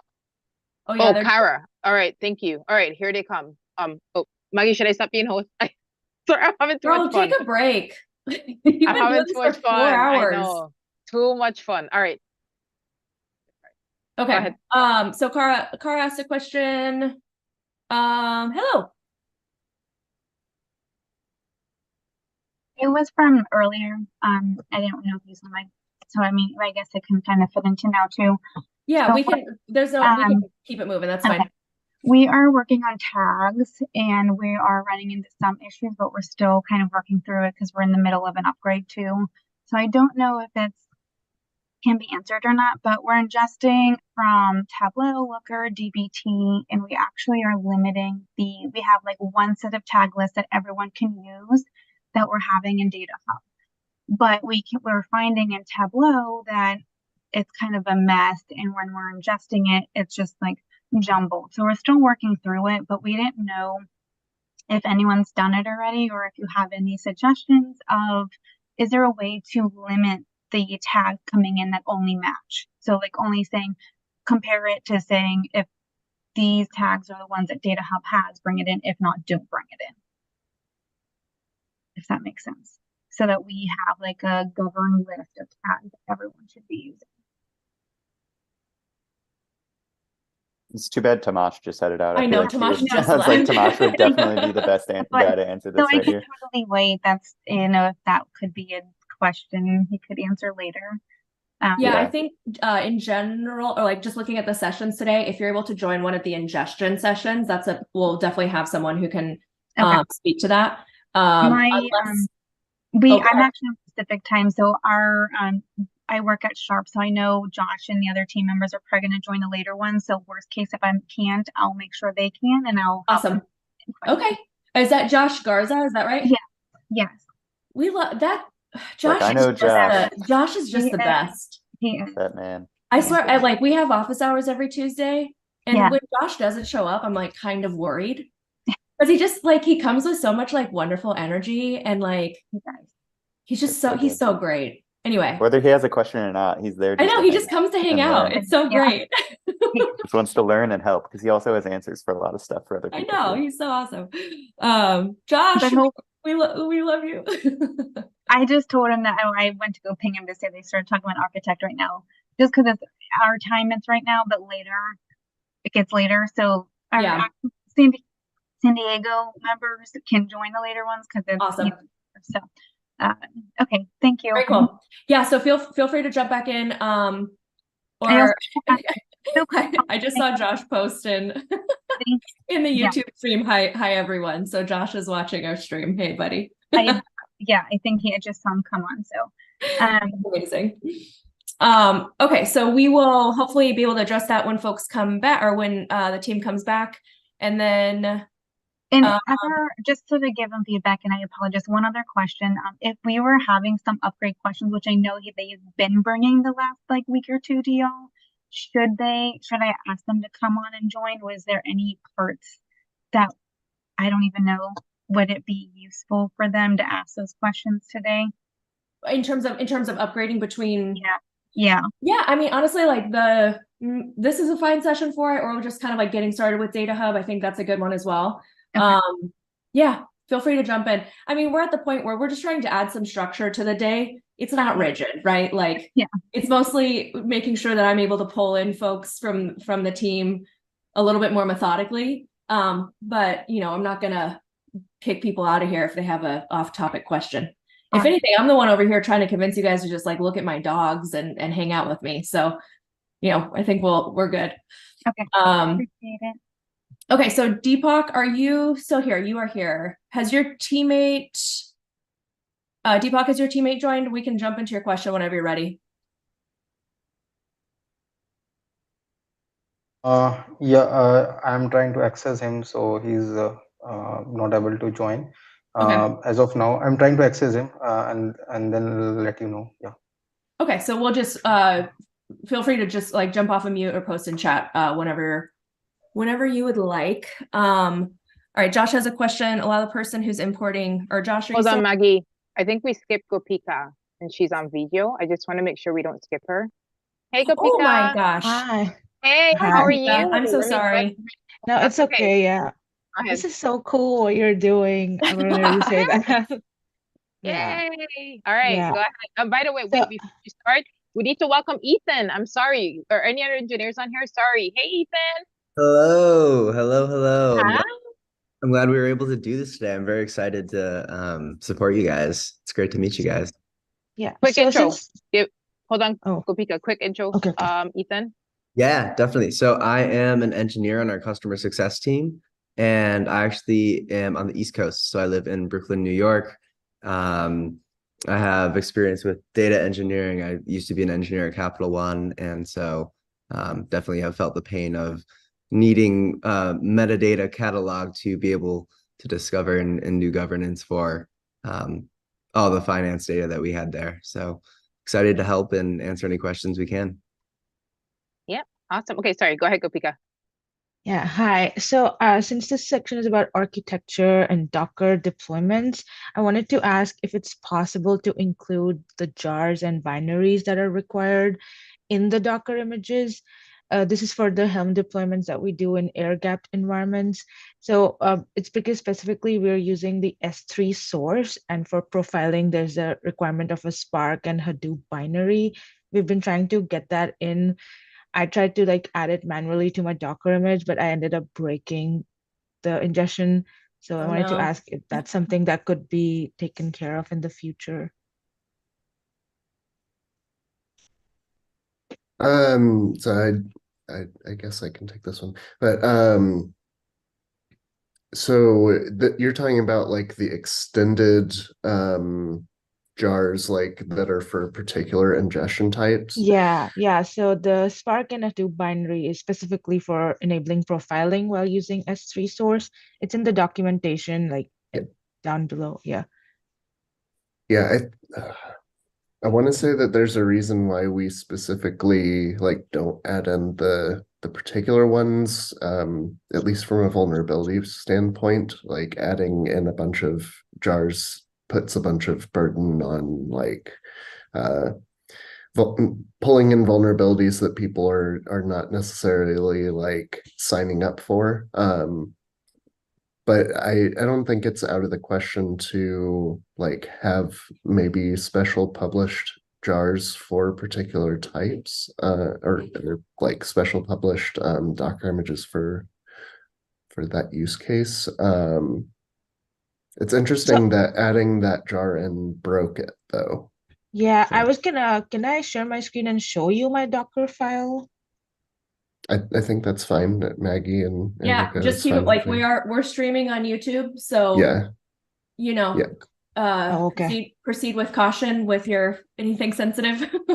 Yeah. Okay, so this is my doc. So basically, this is all code that is from your Docker files. I looked where the Spark and Hadoop Docker file were being downloaded, and it was in another Docker file that was called by Spark shell script, that was called by another shell script, that was called by another shell script, that was triggered when DataHub was set up. So I just copied that code, I put it in the actions pod, but as soon as I deployed this using Helm deployment, ingestion stopped working completely for every source that was working previously. And they were just saying, and the error was that it was unable to create the log files that were required. It was a very weird, experience. This code is your code. Yeah.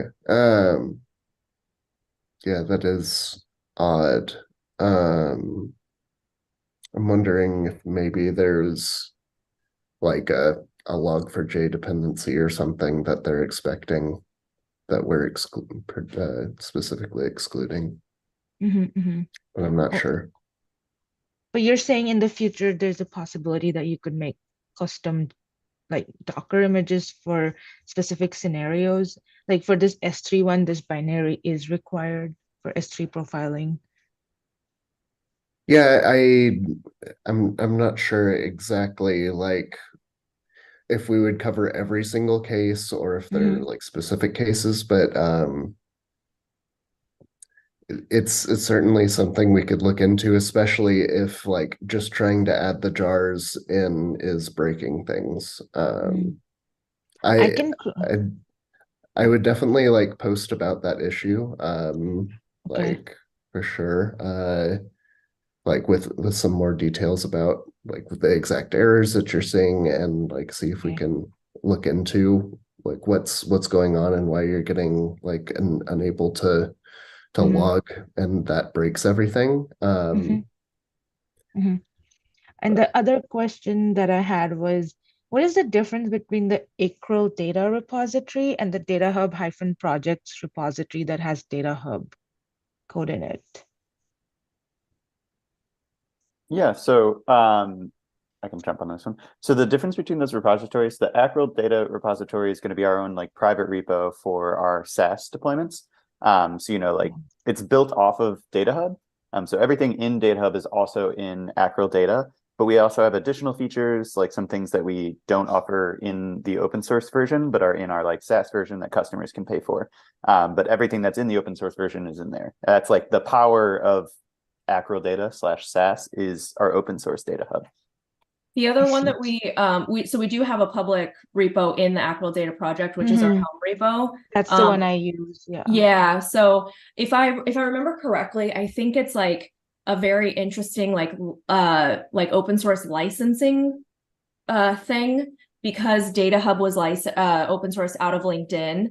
The DataHub repo was started in the kind of under the LinkedIn umbrella. There's been there's like something about, I don't know, how we manage maintainers or something in it. And then if I recall correctly, just from like a timing perspective, the Helm repo was created after Acryl data was created. So that's where that landed. Okay. That makes sense. But that's also, I mean, that's, where we point people to for all of our Helm charts. It's also where, we also accept contributions there. We actually have like 2 or 3 people contributing on a monthly basis in there from the community, which is, fantastic. Yeah, I was gonna mention that next, was that I see that people contribute and there's like new changes pretty frequently that people contribute to. So I think I asked this earlier also, if there's like a way of informing that it's like you can now update your Helm chart, or should we just keep an eye out on that GitHub repo? So generally speaking, and Ryan, keep me honest here, generally speaking, we are updating Helm charts along with our open source releases. And so we'll have, similar to how we'll have, just kind of like ongoing merges into the main project, we have pinned releases. So you can kind of you can kind of like tie your version to those. So I would just say, like, for a new release, and Ryan, keep me on it, like, I don't actually know that I'm speaking with great authority here, but like, if there's a new release on the main DataHub project, we will have an associated update from Acryl, from DataHub Helm. And I think that's what you should be kind of keeping an eye on. Ryan? Yeah, that's right. The only other reasons why you would really like keep an eye out on Helm chart releases is if you were specifically looking for something. So like if there's a feature that you were like, oh, I really wish I could change this property, but I can't right now because it's not supported in the Helm chart, and then somebody put that change in, supported that property, then you would, go and look and see if there's an update to the Helm chart that allows you to do that. So basically releases, and if there's a specific bug that you're looking to be fixed or specific feature, that's when I would say go and look and see if there's an updated Helm chart. You can also just watch the repository and see whenever releases come out, because it should notify you whenever a new tag shows up, I believe. Yeah. Okay, thank you. That's all the questions I had. Thank you. Awesome. 𝗏𝘂𝗃𝗃, how are things going in general? Like, how are things going with DataHub? They're going amazing. We were able to get S3 ingestion working, and now we've told our team that like we're testing out people uploading data into S3 and then getting from there, and also setting up business class ingestion. We're very happy. Yeah, like awesome. We're exploring. Yeah, that's so exciting. Glad to hear it. Yeah. All right. So, Deepak, before we jump in to your question, I just want to make sure, Josh, did you have a question on tags? No, I wasn't asking a question. It was somebody earlier was talking about the tags they were trying to do. I was giving a suggestion of maybe not give those permissions, and maybe that would work, but I'm not sure. Awesome. Okay. All right, Deepak, if you want to go off mute, you can go ahead and ask your question. We did address it in an earlier session, but you weren't here. So, and I think we were actually missing some context. So yeah, feel free to jump in. Yeah, so yeah, my colleague was not able to join, so yeah, I will ask those. So basically, we have proposed this business attribute RFC in DataHub. 𝗔𝘋𝗃 has almost approved it.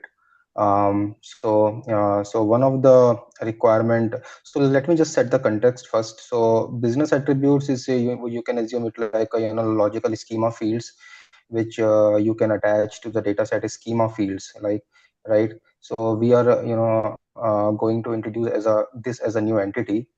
Now, one of the core requirement for this is that whenever the user is attaching that business attribute to the data schema field, right? And when the user is able to, so the user is able to search the data set on the basis of the business attribute properties. So business attribute also have its description and tag attached to it. When it is attached to the dataset schema field, the user, when type in the search bar the description of the business attribute or the tag of the business attribute, dataset should come up, right? So for that, let me just share my screen with you. Do keep in mind we're streaming on YouTube, so just be mindful of anything sensitive. Yeah, sure. Yeah.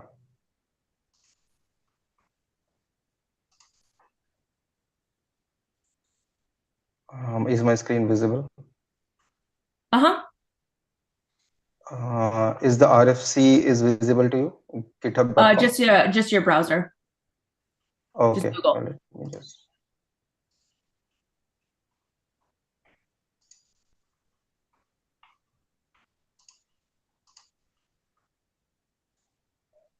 Now, if the RFC is visible to you? Where I don't see anything right now. Okay. What is it?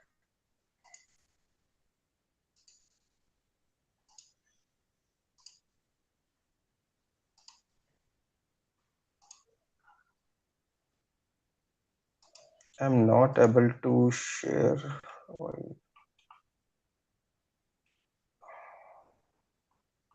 I'm not sure why I'm not able to share. Yeah. Okay. Is this now visible? No, it's not sharing anything. Okay, but I am sharing it. I'm not sure. Okay, no problem. Let me just now reiterate. Is there a link that you want to? If you want to send me a link, I can share it on my end. Okay. Yeah, sure. Okay. Just send the link of the RFC. So one of the to tackle that, to tackle that event, that requirement where the user is able to search the data set on the basis of the referenced entity, we are actually trying to propose a new annotation for the PDL file. As of now, there are @ relationship and @ searchable, right? So if you just go down and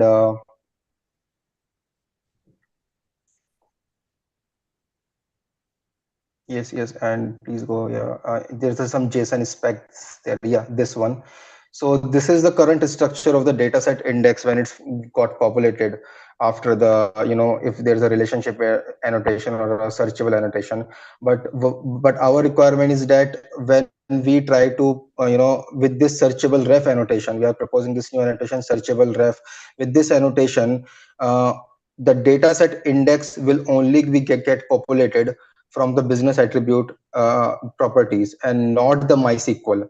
Right now, what is happening is that when we apply the searchable annotation in the PDL file, the referenced entity data got populated in both of the places, in MySQL, like in persistent store, and in the Elastic store also. But our requirement is to get only populated into the Elastic index. As you can just scroll down, Maggie. So I have just created this, last two things, if you can, make sense out of it.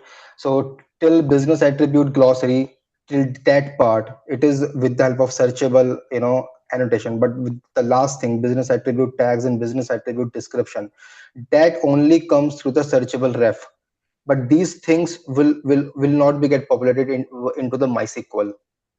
So we are actually, so my question is to you that, are we going on a right track with this searchable ref annotation, or DataHub team can provide us some any more suggestions to tackle this requirement. I have actually written also the description just at the line number 213 that yeah, we are actually trying to. Am I making sense, or I need to rephrase my question? Yeah, no, this is making. Yeah, Chris and Ryan, I'm going to defer to you guys. Yeah, I guess I have a quick question too before we just to clarify things. Why do you guys have a requirement that you don't want things to be in MySQL but just in Elasticsearch? That's like a little counterintuitive to how we do things, I think. Because we don't want it to pop, because business attribute tags and its description also be are also attached to it like any entity. They are also present in the MySQL with the business attribute. We just don't want to repopulate with the MySQL with the redundant data, because what our requirement is that one business attribute can be a part of thousands of data sets or millions of data sets. So when any user just attach one business attribute to all these data sets, right, all the properties and all these description of the business attribute are going to be populated in MySQL with all those millions of data sets. We don't want to populate our MySQL with that redundant data. So that's why we just wanted to populate only the Elastic and not the MySQL. So why is it a different use case than, say, setting up an entity for that and then using it? Because this almost kind of sounds like what we do with schema fields, where maybe it's not like a hard entity, but it's a relationship that it can be between lots of different data sets. I'm actually not able to get your question.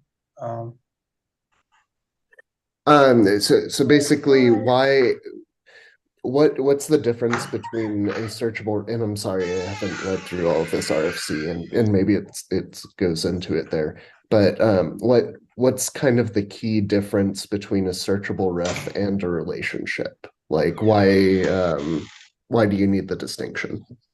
Okay, so basically we need this distinction so that we try to populate only the Elastic with the referenced entity. So as of now, what happening is that when we try to attach the glossary or a tag to any schema field, right, it, as we can see, all those fields, like in edited field description and edited field tags, got all the properties of the glossary or the tag get populated in the Elastic index as well as in the MySQL. So our main requirement is just not to populate the MySQL and only the Elastic index. So whenever we put any annotation on the referenced entity, its properties gets automatically populated in the Elastic index only in the parent in the Elastic of the parent entity, right? So that's our main requirement. We just don't want to populate the MySQL.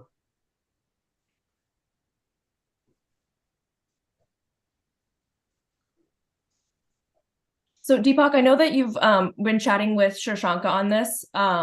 Is that something that you've, so it seems like Ryan and Chris, maybe you guys don't have context there. Is that something that you've reviewed or chatted with Shashanka on, or is that where we didn't got the chance to review the searchable ref discussion with Shashanka. Okay. Yeah, so Shashanka has actually gone through the high level, I guess, and we have answered his comments also. We wanted to we actually wanted to make this in the sense of DataHub team also, that okay, we are doing this and we are trying to propose this new annotation. Are we on the right track, or is there any more more easy or a more better way to do this or to tackle this requirement? Yeah, I'd say this would be a good thing for us to review, potentially async. It's nice that you have the PR up and you have all the nice documentation as well. I think at least I myself personally would need to look deeper into this, and Shashanka has some context as well. Yes, yeah. But this is very interesting. That would be great. Yeah, I think we'll make sure we do that. Just because right now doing it live, it might be like a little too much. Yeah, I'm at once. I'm shooting Shashanka a message to see if like what his availability looks like today. Since we really are just kind of like focused on community this whole day, so hopefully we can kind of tap him to take a look at the RFC, if not join a session. So hang tight. I'm going to see if I hear anything back from him. And then in the meantime, I wanted to welcome. Yeah, sure. Okay. Yeah, does that sound okay, Deepak? I'll yeah, sure, definitely. Yeah. Okay. I think it will take some time to to discuss and think over it. So yeah, sure. Awesome. Definitely. All right. So before we move on to the next question, I want to say hello to some additional teammates from our Acquel team. David has joined us and Davi as well. Davi, are you available to come on camera?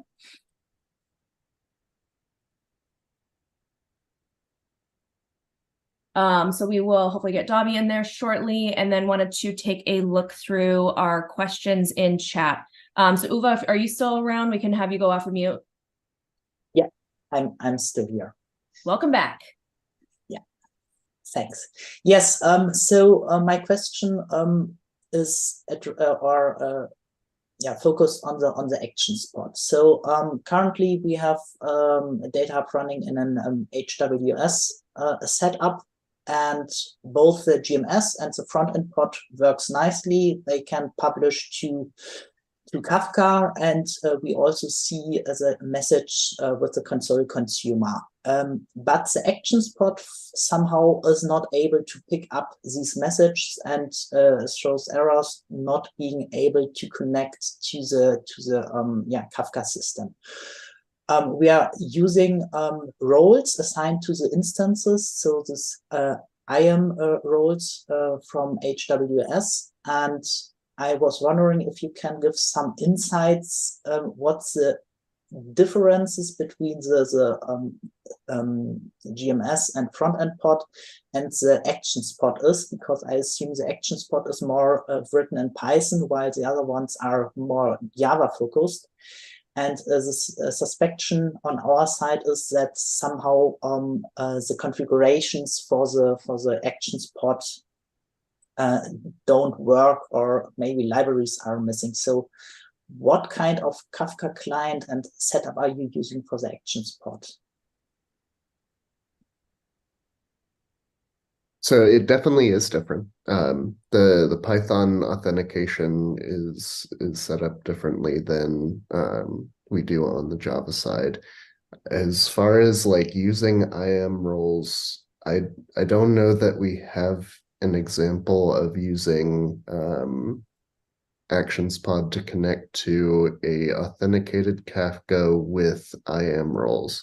I know we've done it with SASL, and it is different than the Java side for the SASL as well.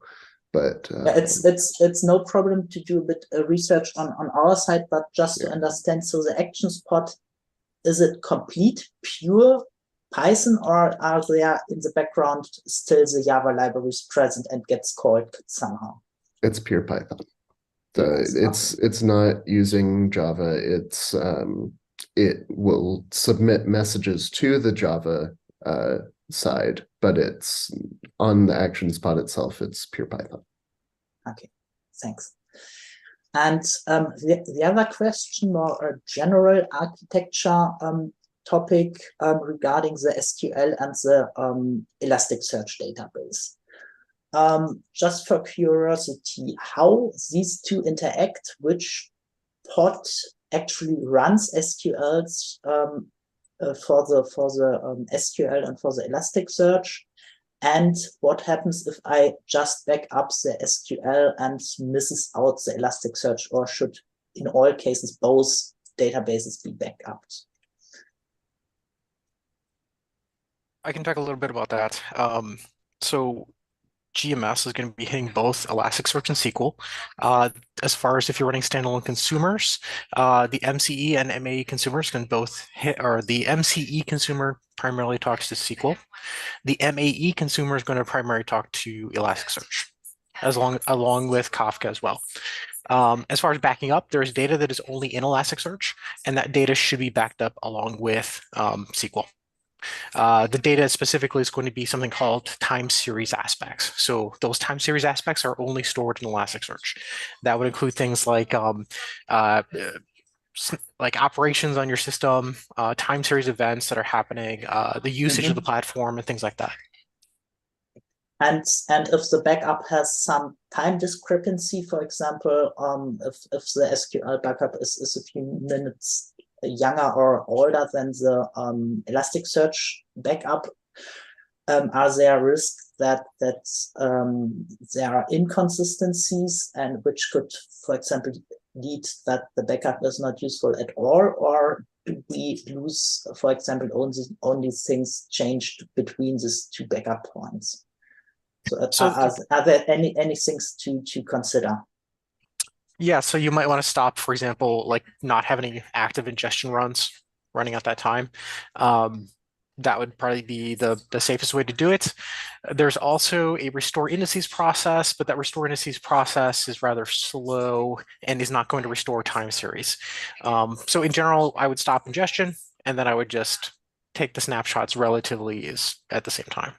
Another approach to kind of recover from that is to save your Kafka offsets. So look at all the consumer groups on the Kafka topics, save those offsets, and then once you restore both of them, reset those offsets so that any writes can eventually get written back to the databases. Okay. Yeah, thanks. Alrighty. I forgot to, when Davi and David, when y'all joined, I forgot to have you do a quick intro. We also have Mr. John Joyce.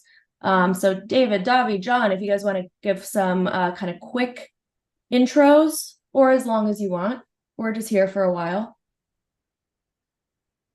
All right, I guess I can go first. I am a platform engineer, so primarily focused on the back end and infrastructure.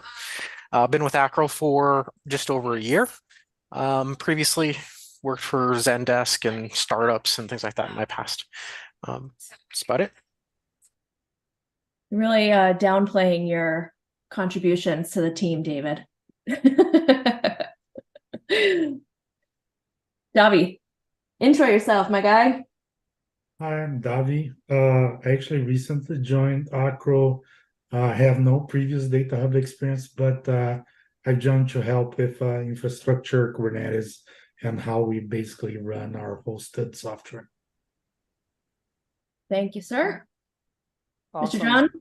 Hey guys, I'm John, co-founder of Acro. I previously worked at LinkedIn, where I worked on all things data governance, including DataHub as one of the tools that helped us to drive some of our governance initiatives. So really looking forward to collaborating today, and thanks Maggie and Miko for setting this up. You bet. Sudhakara, do you want to go ahead and jump on in? Yeah, I have one question to ask.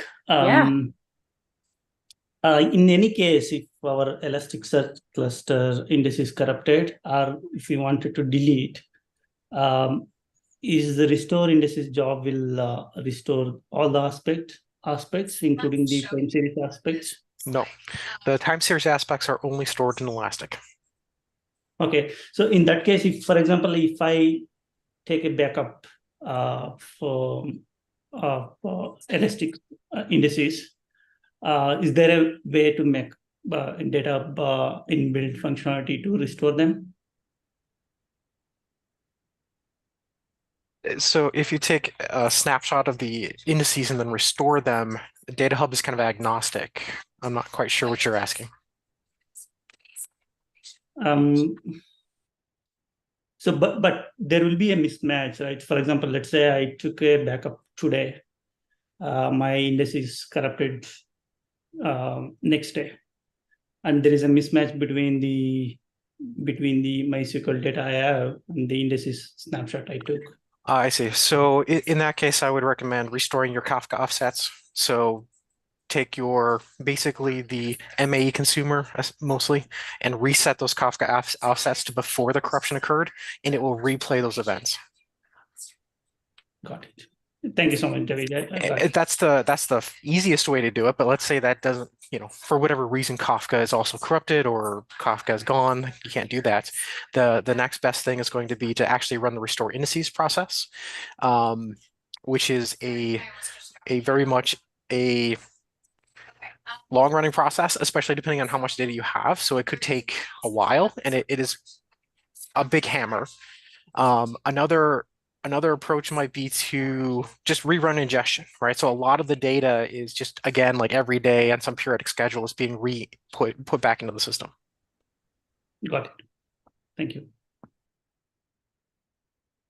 Yeah, just, I think we always talk about time series aspects not being part of the, MySQL backups. That's true. And it's important to talk about what is in the time series aspects, like what kind of data is there.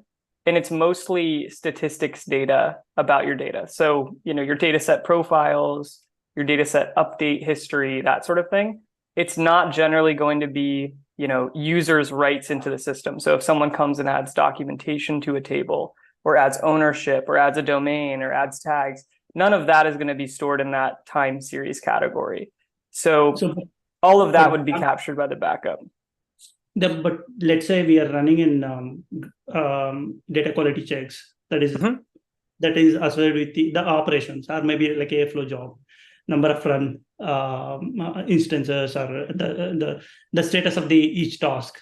That is associated with the series. I think it is only stored in Elasticsearch, I believe. Exactly. Right. Yep. Exactly. Yep. So all of that operational metadata that's on a timeline is gonna be in the time series. Good.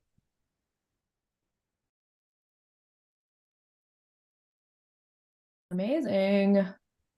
So Tkar, how are things going with DataHub in general? Yeah, we are doing great thing. I think we are driving a very new initiatives, like a very custom to Zynga right now. Yeah. Yeah. So, and one big thing we are looking for is data quality. Yeah, I'm expecting something on the data observe to follow. Yeah. Let's see. Yeah. What are you guys using for data quality right now? Great expectations, and we have done a lot of customization to the from the great expectation framework to the data, and we have bit enhanced our metadata as well in the UI. Very cool. Awesome. What type of extensions did you guys do? Anything that's worth putting back in that open source connector? Yeah, I will check, John. It's always in my mind, but it's still we are in very initial state. The few things I can mention is especially the parameters, the value. So and the query, the whole query data quality check query itself, if you want to take a look at it, and the link to the query. If we are the data quality check is committed in Git or somewhere, you can directly provide the link to the you can go and check this is the quality data quality check and parameters. And here what happens is in our case, data set is owned by someone, but the quality check is owned by some other team. So we want to assign the ownership to the quality check. Yeah, those kind of things. Awesome. Is that stuff that you have to specify in the great expectations metadata, or is that custom? Right now, exactly. We did a bit of customization to our publisher to put these parameters, queries, and everything, and write it to the with our MCs, and then use that data to the populate. Okay, got it. It's nothing new, but it's just an announcement. I think what you provided on top of it. Awesome.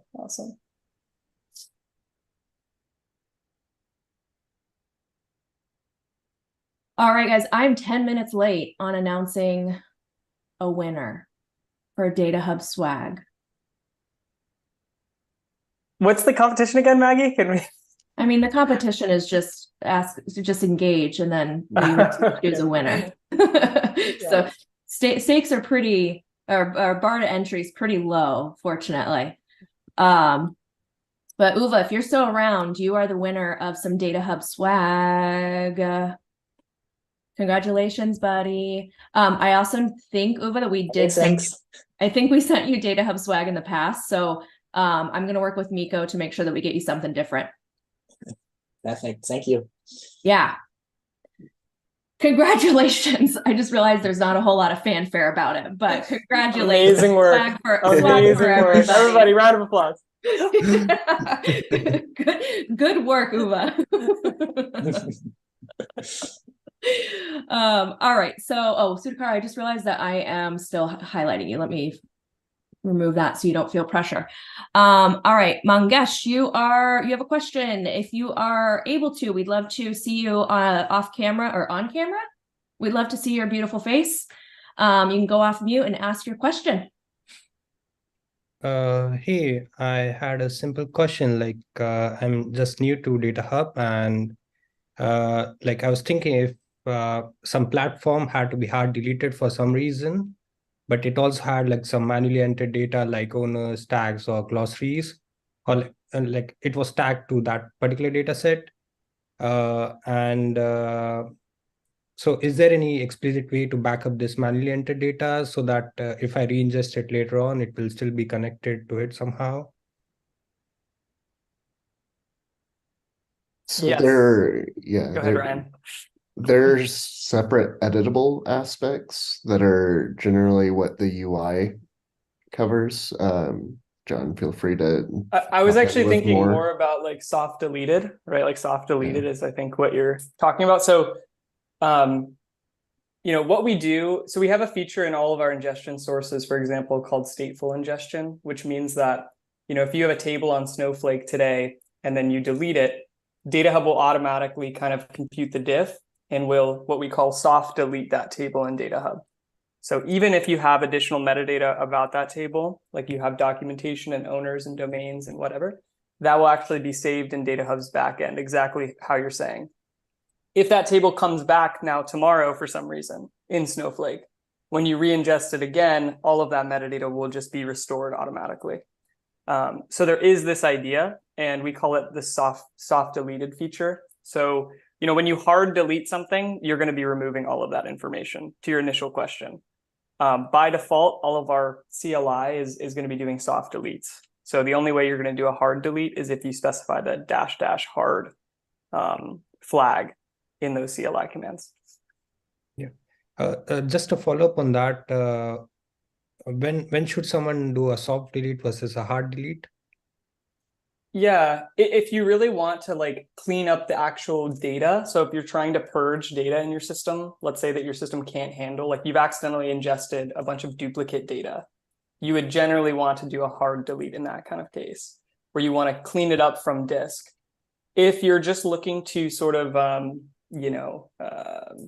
like in the case that I mentioned, where maybe a table is removed in your source system, but you don't necessarily want to get rid of all of that metadata that had been collected about it. Let's say you wanted to audit it later. You would generally do a soft delete. So it just depends on if you want to have that data laying around or not. Okay, thank you. Yep. How are things going so far with DataHub, Mangesh? It sounds, I know you're kind of early on in your journey. How are things going otherwise? Yeah, it's like I started implementing on Kubernetes, and it's there are a lot of things around it that makes it really complex. Sure. So I'm the only one who's actually focused on it right now in my org. And there are a lot of things like setting up Nginx, setting up like all the components, and then figuring out why things are not working the way they are supposed to work. And then there's a lot of errors relating the OIDC, and there are a lot of things that I have to go through, but there's tons of resources that I could find. And I also like that the community and also the developers are like constantly improving on it. So I'm already on version 12 right now. I'm at the edge. So a lot of things might break, and that's expected. But there's a lot of support and a lot of improvements that happen all the time. So that really gives me confidence in the product. Awesome. I'm curious. So David and John, you guys have So Mangesh, this is going to be some advice for you. David and John, you guys have both seen so many developers kind of go through this learning curve. Do you have any sage advice to offer? Any gotchas to avoid? Definitely have a lot of RAM, 32 gigs. Yeah. So one thing is then the upgrade. I think upgrade is always a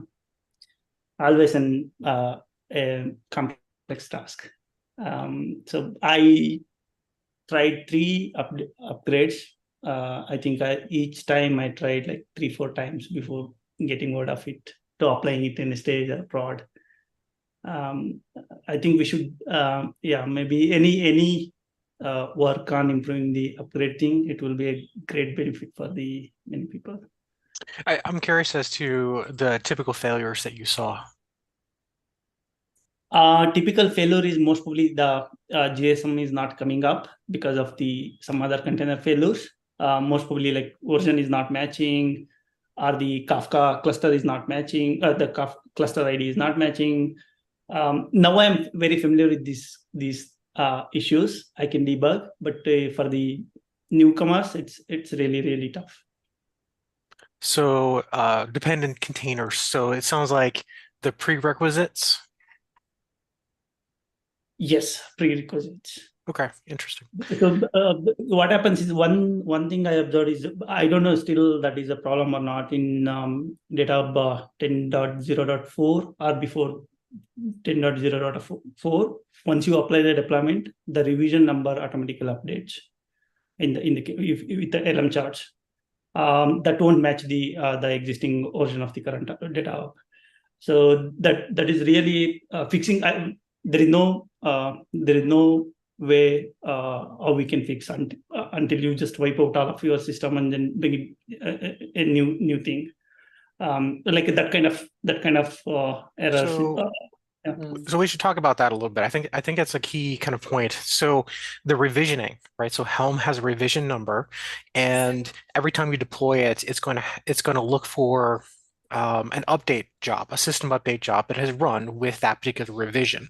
The reason is a new revision could bring along different configuration changes that might require reprocessing of your Elasticsearch indices. So the system update job has to run for every revision because it could potentially have dependencies to bring up GMS that haven't been applied to your system. But Helm is supposed to run the system update job. Once that's finished, it should emit the Kafka message, and then the other components can be updated. But Helm usually orchestrates that entire flow, or at least it does for us. And so I'm interested in, like, is there a reason that, is the system update job failing, and then that's why GMS never gets updated? Yeah, most probably. I think one of the, in my case, I think it got failed. Maybe Elasticsearch, it was, Elasticsearch was not LT or something like that. It was waiting for something and it's timed out, but the revision number is got updated. I don't know, but now there is a mechanism to identify that, okay, there is a failure, we should not be, the revision number should not be updated or something, but previously it was not there. Gotcha. I think that certainly the prerequisites are there as a kind of more so as like a quick way to get started. I think most production systems are actually running on like AWS services or cloud managed services that are not running in Kubernetes with those prerequisite charts. In a lot of ways, the prereqs are a way to get started, but not a way to maybe have a very stable production system. Like you don't get backups, you don't get HA and things like that really out of the box. So maybe we need some more clarification on, like, if it's a serious production environment, that probably the prerequisites aren't the right way to host those data stores. What do you think, Davi? I don't know, actually. Something to think about. Yeah, it's there's you have to, I think, know a lot more about Kafka and Elasticsearch if you actually have to run those services with your Helm chart. So even like backups of those things, right? Like there's no backups of your databases. But if you're using something like RDS or something like that, Elasticsearch or OpenSearch in AWS, they offer backups and things like that. Right. There's a lot of benefits of managed services, and whenever you're using the prerequisites, you're basically taking on the burden that someone would normally using a managed service, you would get so many benefits, and you're kind of assuming that responsibility for the server. So it definitely makes it a more difficult thing to run in the long term but like David said, it's easier to start up. Yeah, like the goal of the prerequisites is just a way for you to get like a quick demo of the DataHub, basically. I don't think it's like a recommended way for you to actually permanently run DataHub. You probably want to have your own way to run those external dependencies that DataHub has. But if it is an upgrade, it has to go with the upgrade, that process, right? So there is many changes happen with the upgrade cycle. Yeah. So go ahead, David. I was just gonna say, one of the things so if you take a look at the jobs that are running, it runs like 4 or 5 jobs, right? So there's like an Elasticsearch setup, Kafka setup, MySQL setup, maybe Postgres setup, depending. And then there's a system update job. One of the things that we're looking to do is actually let's consolidate a lot of these things into maybe one job that runs and does all of those things. That might help reduce some of the complexity. It also might help us to, catch errors quicker. Because there isn't necessarily that we are relying on the Helm install process and Kubernetes to kind of detect failures in those jobs and prevent subsequent jobs from running. So that might, reduce some of the setup job complexity. But I think that the data store complexity is still going to be there. It's the unfortunate reality is that two solutions I can think of, David. The first one is we have to make before using the new revision number, we have to make sure that previous upgrade or previous upgrade is successful. Yeah, but then only we have to, if there is a mechanism, I don't know. And the next thing is before starting the upgrade, if we know that the previous upgrade was failed, the other revision number is updated. Is there any way to pass the expected revision number as an argument to the upgrade? Yes, there is. There is a way to do that. Let me get that and post it in chat. But you can absolutely take manual control over that revision number and say, I want to have GMS, for example, run with revision number 5 because I know that was a successful deploy or install. But give me a second, I'll look that up for you. Okay. Right now I'm not stuck with that. It's not an urgent. It's okay. Sorry, I took a lot of time. I think it's like DataHub revision or something like that. But it is like for example, we're not using Helm. So in the Docker Compose quick start process, that's hard coded to 0. And that environmental variable can be used to hard code it to other versions as well. Definitely, I can look into it. Yeah. And no apologies for taking time. All we have is time. We're here for literally 12 hours today. So no, and I think it's good to spend a little time on some of the solutions. Yeah, absolutely. With your input, like it's super useful because it's not something we do. We don't do these. We do these a little bit differently within Acro's walls, obviously. So it's really useful to hear your perspective on this. So thank you. Thanks for sharing that. Yeah, and at the same time, it's an issue we see come up with relative frequency. This has definitely caused people problems in the past, so it's good to have this come up. Yeah.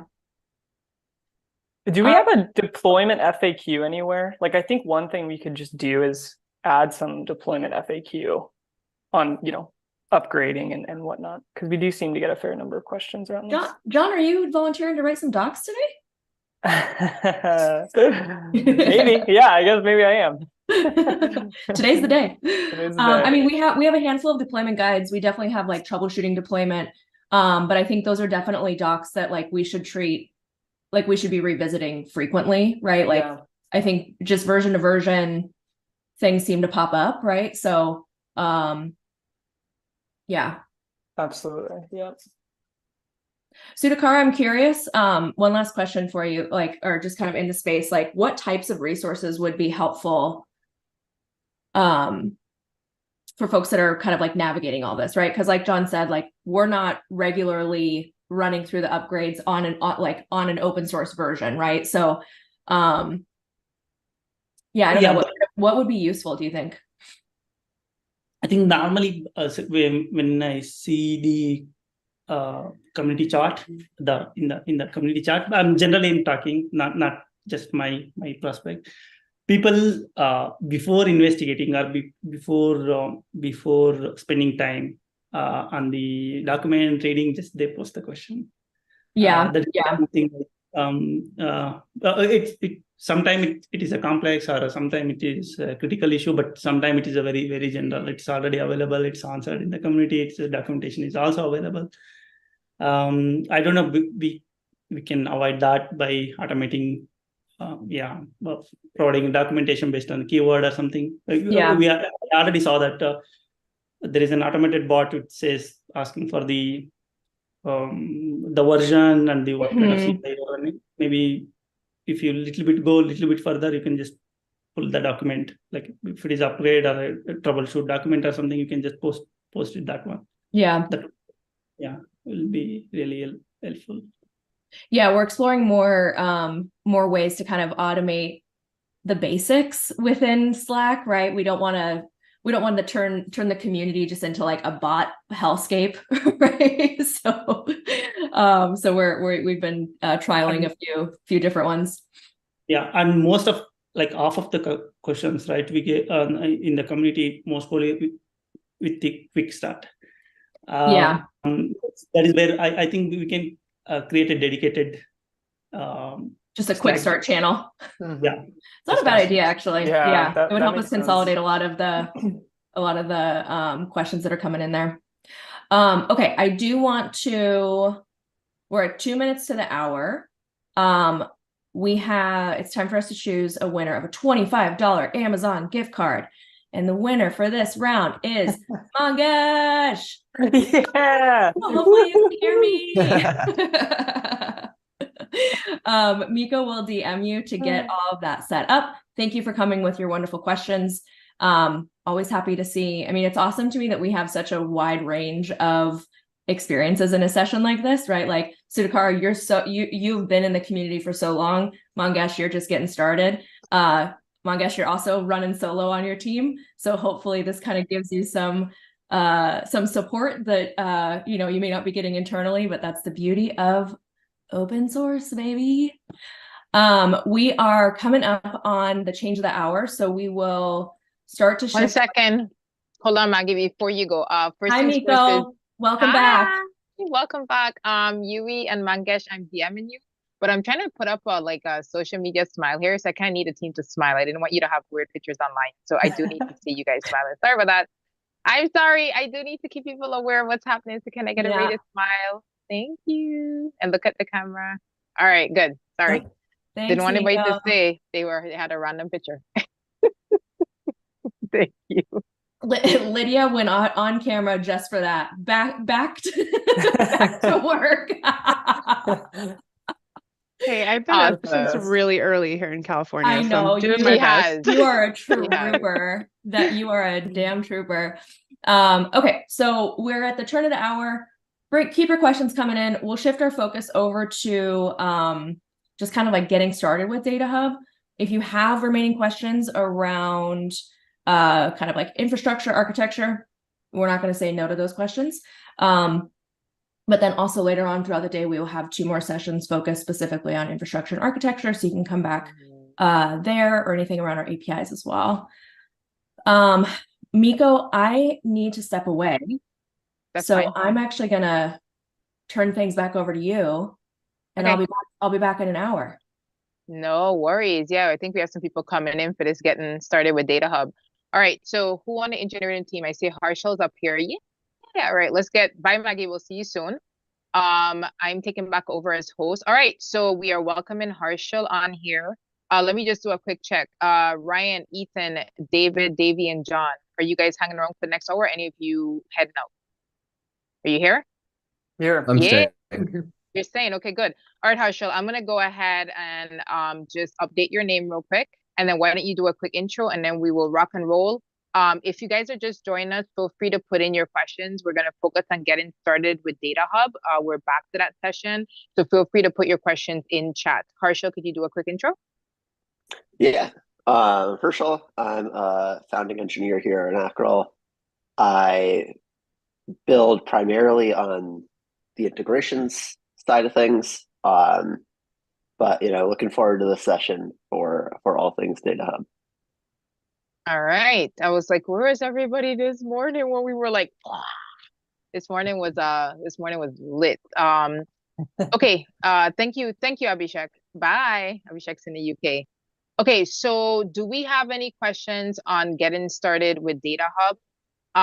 If not, there were quite a few questions early this morning that I almost want to get a different perspective on. If people don't have questions, I think it'd be interesting because we have a completely different cast of people here. So I think it might be interesting to, hey Jeff, to get some answers. I don't know if you guys will have a different perspective, but earlier this morning, we had some questions here, kind of around, there was one around Power BI documentation. And another one, hold on here. Give me a second. Sorry, I'm going way back. So this was answered earlier, and I'll just circle it back here. Is there a plan to add view lineage privilege to privilege list as there is only manage lineage? Does anybody want to take that? Yeah, I can take that. So I guess the question is around restricting access to the lineage graph. We haven't heard that one, honestly, much at all as a request. I'd be interested to understand why someone would be interested in doing that, but no. The short answer is no. We just haven't heard it quite enough, and we don't really have if we had a clear justification, then perhaps. Then you would do it. Okay. Anybody else wanna? Okay. I think John might be the final say on that one, so don't know if we need any further input here. Sure. Okay, we had another one earlier as well. Again, just different perspectives because we have different engineers. I have a business glossary created from UI. Is there any way to extract that business glossary as a YML file or any file format? Yes. Download CSV, right? Yes, Ryan, take this one. You got it. Yeah, so there's a button that you can download as CSV. You would have to filter for that business glossary, and then there's you basically download all of the entities that come up in the search using a download as CSV. It allows you to download whatever search results you want. Okay. Anybody else want to add to that? Yeah. Go ahead. One thing I'll add there is, so it depends on what you want to download it for. If you want to download it to import it into Excel to then, do some slicing and dicing or look at it in some way, download a CSV is the right thing. If you are looking to bootstrap, move the source of truth for the business glossary from the DataHub UI to our YAML format and then have it sync back to DataHub, we actually have a little utility that can convert the business glossary in the UI into our YAML format in a way that when you run business glossary ingestion, it will create the business glossary in DataHub exactly as you specified. And that way, then you can modify the YAML and continue to sync those changes back into DataHub. So it's a little bit more advanced. I'm not sure who asked the question, but if they want to ping me on it, we can. Sure. I think I was Robin earlier today, and that's why I'm re-asking these questions because I feel like we have the full Trouble team here. and there are people who couldn't join the first session. That was actually Robin, who's not here. But then Robin had also another question, which is, and this is Robin Shaw.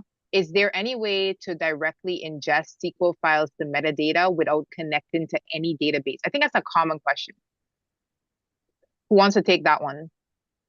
Yeah. So once again, it depends a little bit on what you want to do with those SQL files. I think the most common thing that people want to do is, they have a bunch of queries that, people are running against their database.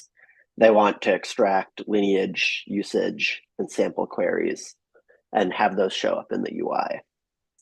And if that's the use case, we actually have a metadata ingestion source called the SQL query source. You basically give us a list of those SQL queries. We'll do all the processing. We'll parse out the column level lineage, and we'll put it into the UI exactly as you'd expect. Okay, and Harsha, I'll tag you here as well in that question since it was a little while back. I'll tag you on it. Okay, and then let me tag you on the other one because again, we do have the thread here on the chat, so I'll tag you on those questions here. Okay, let's going back to this morning. There was quite a few questions here. Okay, I thought this is perfect while I have you guys here. I'm so glad. Okay, this was a great question, and I think we should answer it in every session that's getting started with DataHub. This one says, I'm going to try to use this quote thing here so you guys could see it. Does that help? It says, how would you, Emmanuel asked this question. He's in the Middle East, so I think he went to bed. But he said, how would you suggest starting a DataHub implementation inside an organization? I get a lot of pushback from developers that need to implement on their side. Is it the usual flow, or do you recommend any different flow to make it mode developer friendly? This is really an interesting question. Yeah. I think it's a really tough question, and a lot of people face this problem of like not being able to. It's difficult sometimes to incentivize folks to do the right thing, right? To provide documentation, provide ownership, and to do the work that kind of maintaining a healthy data ecosystem takes. And I think, one thing we've seen work just anecdotally from our customers is sort of to build a culture that rewards, good maintenance. So unless the culture of the organization really does reward it and thinks that this is something that should be kind of prioritized, it's very difficult to get there. So honestly, the answer is more a human culture answer than it is maybe technical. Getting buy-in from your leadership that these goals, around metadata management are worth the effort, I think is the first step. And, to do that, what we've seen work is kind of run limited POCs that prove the value or show the value. And you have to show it very concretely. Most often, the first time the value kind of reveals itself is when there's a data issue. Oftentimes companies come in and they have no ownership around their data. And as they start to add that ownership, sure, it takes some work. And really, people don't realize how much value it's added until there are those issues starting to happen. So the next time there's a problem with a critical data set, the time to resolve that problem instantly is decreased by having a direct line to who's responsible for the data, right? So I think there's no magic bullet here, aside from doing a limited rollout, getting buy-in from your leadership, and kind of starting to make the cultural changes that are required for this to be a sustainable activity inside your organization. That's kind of what we've seen. So it's not an easy answer, unfortunately. One thing I will also add, along with making like a POC that will then show its value through a use case that comes up in the future. If you can do some interviews with teams that have had issues in the past that might have been resolved through features on DataHub, then what you can do is manufacture that POC to show how you would have resolved that same issue that had happened in the past with our platform, so that the team could see, hey, that headache that we had would not have been an issue if we had this platform implemented. So if you can do interviews with different teams, you can find a team that can champion the product just based on past issues they've had, and fleshing out things on the platform so that when leadership comes to them with, hey, like, we've seen you've had this issue in the past, how have you addressed it? They have an answer ready. So that's another way you can incentivize as well. Okay, does anybody else want to add to that? Oh, sorry, go ahead. Yeah, Go ahead, Jeff. I'd love to add. I think that I'm seeing, just it can feel like boiling the ocean to try and take an entire data platform and begin to catalog, categorize it, document it. So I personally like the data as a product philosophy quite a bit. And I think it helps kind of a bottoms up approach, getting started, saying, okay, these seem to be the most important things. Let's really rally around these things and make sure they're really high quality to show what good looks like, rather than trying to like kind of get everything at once. And so that may give an easier path to get started, to say these people are kind of champions of this new philosophy, and going about it that way. Okay. Anybody else want to add to that before I move on to? I'm glad we're doing this, by the way, because again, completely different insights, which is great. Anybody else want to add to that before I move on to the next question? Okay. Again, if you are just joining, feel free to put in your questions. I'm just circling back because we have a completely different cast, and we have one of our founding engineers here, Mr. John Joyce. I'm circling back to some questions that came in this morning. Another question here: will there be a chance to scan MicroStrategy and Alteryx in the near future? Who wants to take that one? I can take that. I think no concrete plans right now. Generally, we build sources based on like community demand. And honestly, we've heard a little bit about Alteryx and pretty much nothing about MicroStrategy. So they're not like super high priority for us on the list of integrations to build. That said, if it's really something that's important to you, it's not that hard to build sources yourself as well. We have some guides on it in our doc site that I can point to as well.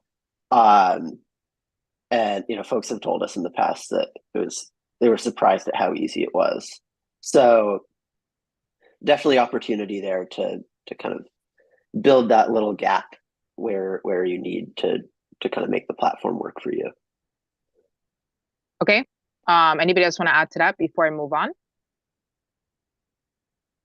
Okay. All right, Zygam, I don't want to point you out. You said I'm a newbie. Can we just give him a hand? We love newbies. Hello, let's give Zygam a hand. He DM'd me. He's like, I'm a newbie. So, do you mind coming on and asking your question? It's okay if you're non-technical. We love, everybody's invited here. That's perfect. I'm not as technical, I promise you. So you're in the right place. Do you mind coming on and asking your question live?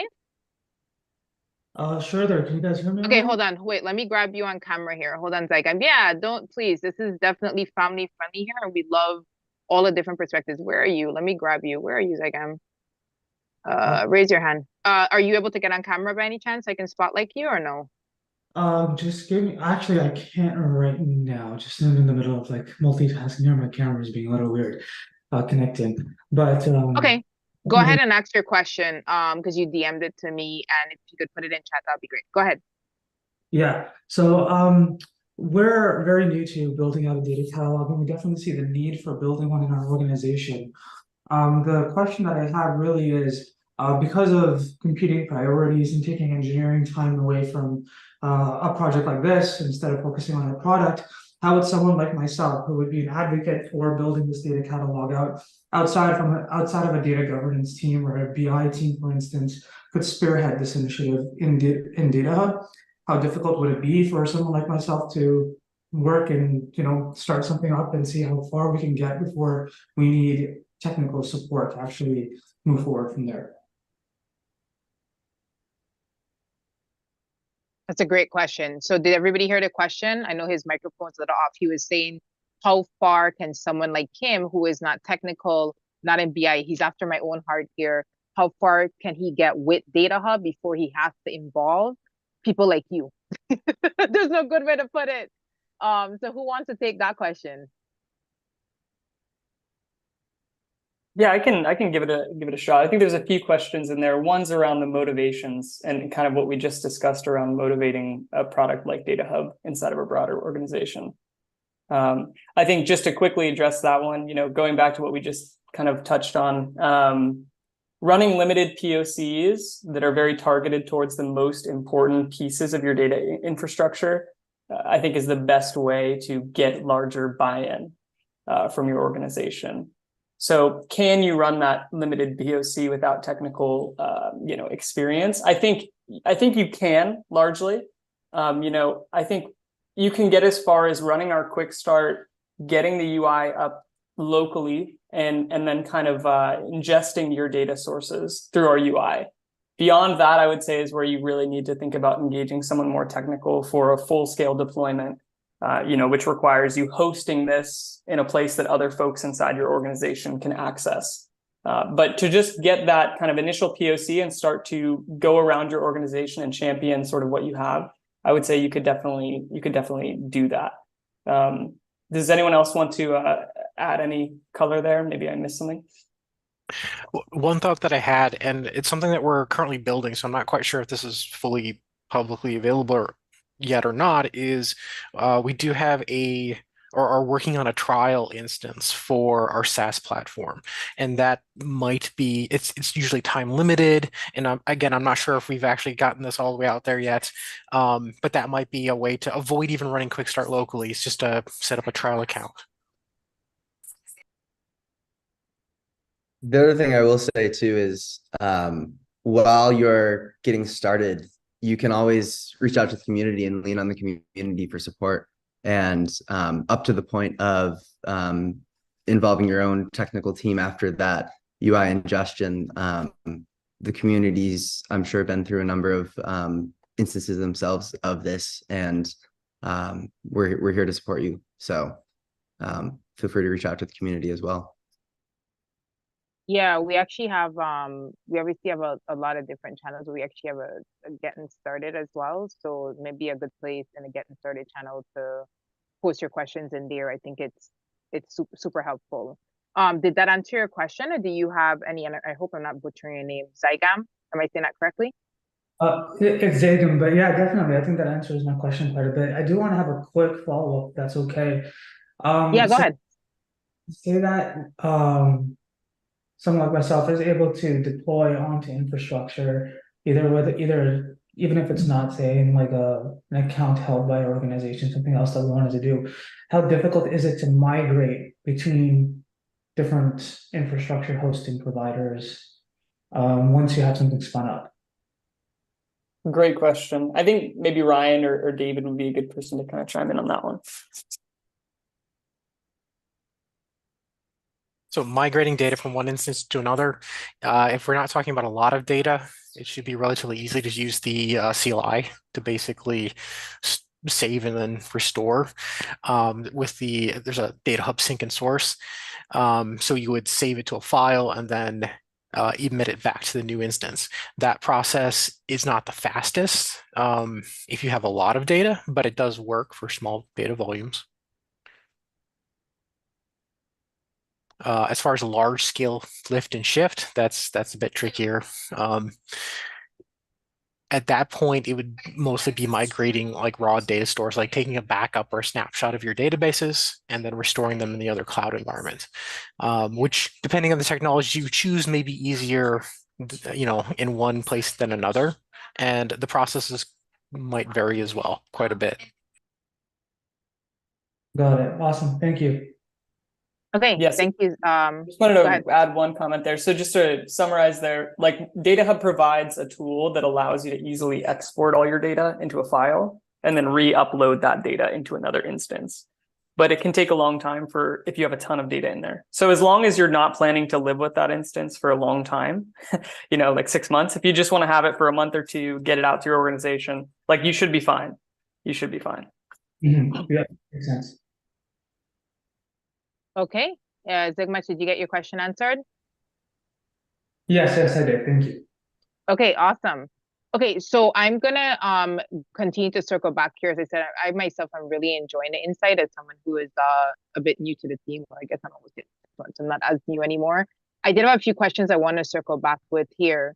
One of the questions that was asked in this session earlier is, oh, sorry. Well, let me do Nehar. Sorry, Nehar, let me have your question addressed. And Ethan, is it possible, do you guys mind if you're answering to put it in the thread? It's just easier for people that come in to see the continuous if you don't mind. So it's attached, okay? All right, Nehar, where are you? Are you on camera? Can I bring you up here? Hello, hello, where's Nehar? Yeah, sure, hi. Hey, Nehar, am I saying your name correctly? Yep. Okay, what is your question regarding profiling? This is the all-star group here. Yeah, so the thing is that I'm working as a senior data engineer right now, and we guys are trying to build a catalog using DataHub. And what we guys are trying to do right now is trying to profile data from Athena and Redshift. So what with my understanding, what I have seen is that the SQL query that you guys are running in the backend is getting the stuff from information schema, right? And creating a 𝗔temp table. So my question is that whenever the profiling task finishes successfully, it should delete the 𝗔temp table according to the query. But in my case, it is not deleting, and it just stays there, the 𝗔temp tables. And is there any way possible where we can create those 𝗔temp tables into a specific schema with a specific name, which, you know, even if it doesn't delete, will just go there once the task finishes and delete the whole schema? Yeah, so we definitely should be deleting like on a per table basis. So is the deletion not happening on Athena, or is it not happening on Redshift, or is it impacting both?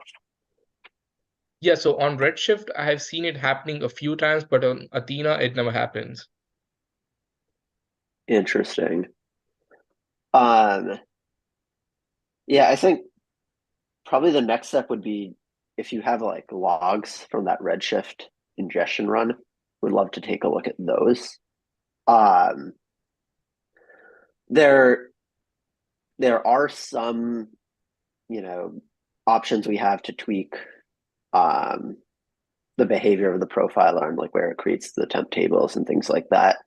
But frankly, I'd rather address the underlying root cause, which is us not deleting the tables and not, you know, put them somewhere else and then make you do this extra manual step of deleting that schema. But yeah, if you could like send me logs on Slack or something, we can dig in a little bit more. But definitely we should be deleting those tables is kind of the expected behavior. Okay. Yep, sure. And there was one other thing that I noticed, that what I'm doing is I'm running the task using Airflow. I'm creating DAGs, and it just goes in and does the metadata ingestion and profiling. So when I run the whole DAG for the first time, for each task for each schema, I'm creating a task. So what happens is it gives me the error of unable to emit metadata to DataHub GMS, message 401 client error. And when I wait for a few seconds and put it into a retry, it finishes successfully. So is it something wrong on my side, or would it be something wrong in the architecture? For the reference, we guys just upgraded from 10.03 to 11. Yeah. It's hard for me to answer without kind of seeing the logs. The 401 tends to be like an unauthorized error, which means it accessed the actual DataHub instance, but then got rejected because, you know, the authentication details or like the token wasn't right, which leads to me to believe that it's a misconfiguration, but that's not consistent with then retrying and it working. So yeah, I'm not exactly sure. I think like we probably need to take a look at the logs and poke around a little bit to really be certain. The other thing is, as of 0.12.0, we've made a number of improvements to the Airflow plugin and connection setup and things like that. So I would, you know, encourage you to upgrade as well if you can. Sure, I can paste a snippet of an error which says 401. Yeah, that'd be helpful. I guess I had a follow-up question. So when it succeeds on a retry, is it actually emitting data, or does it maybe just not even try to emit data on a retry? No, it is emitting data on It is. retry. Yeah. So this is what it says.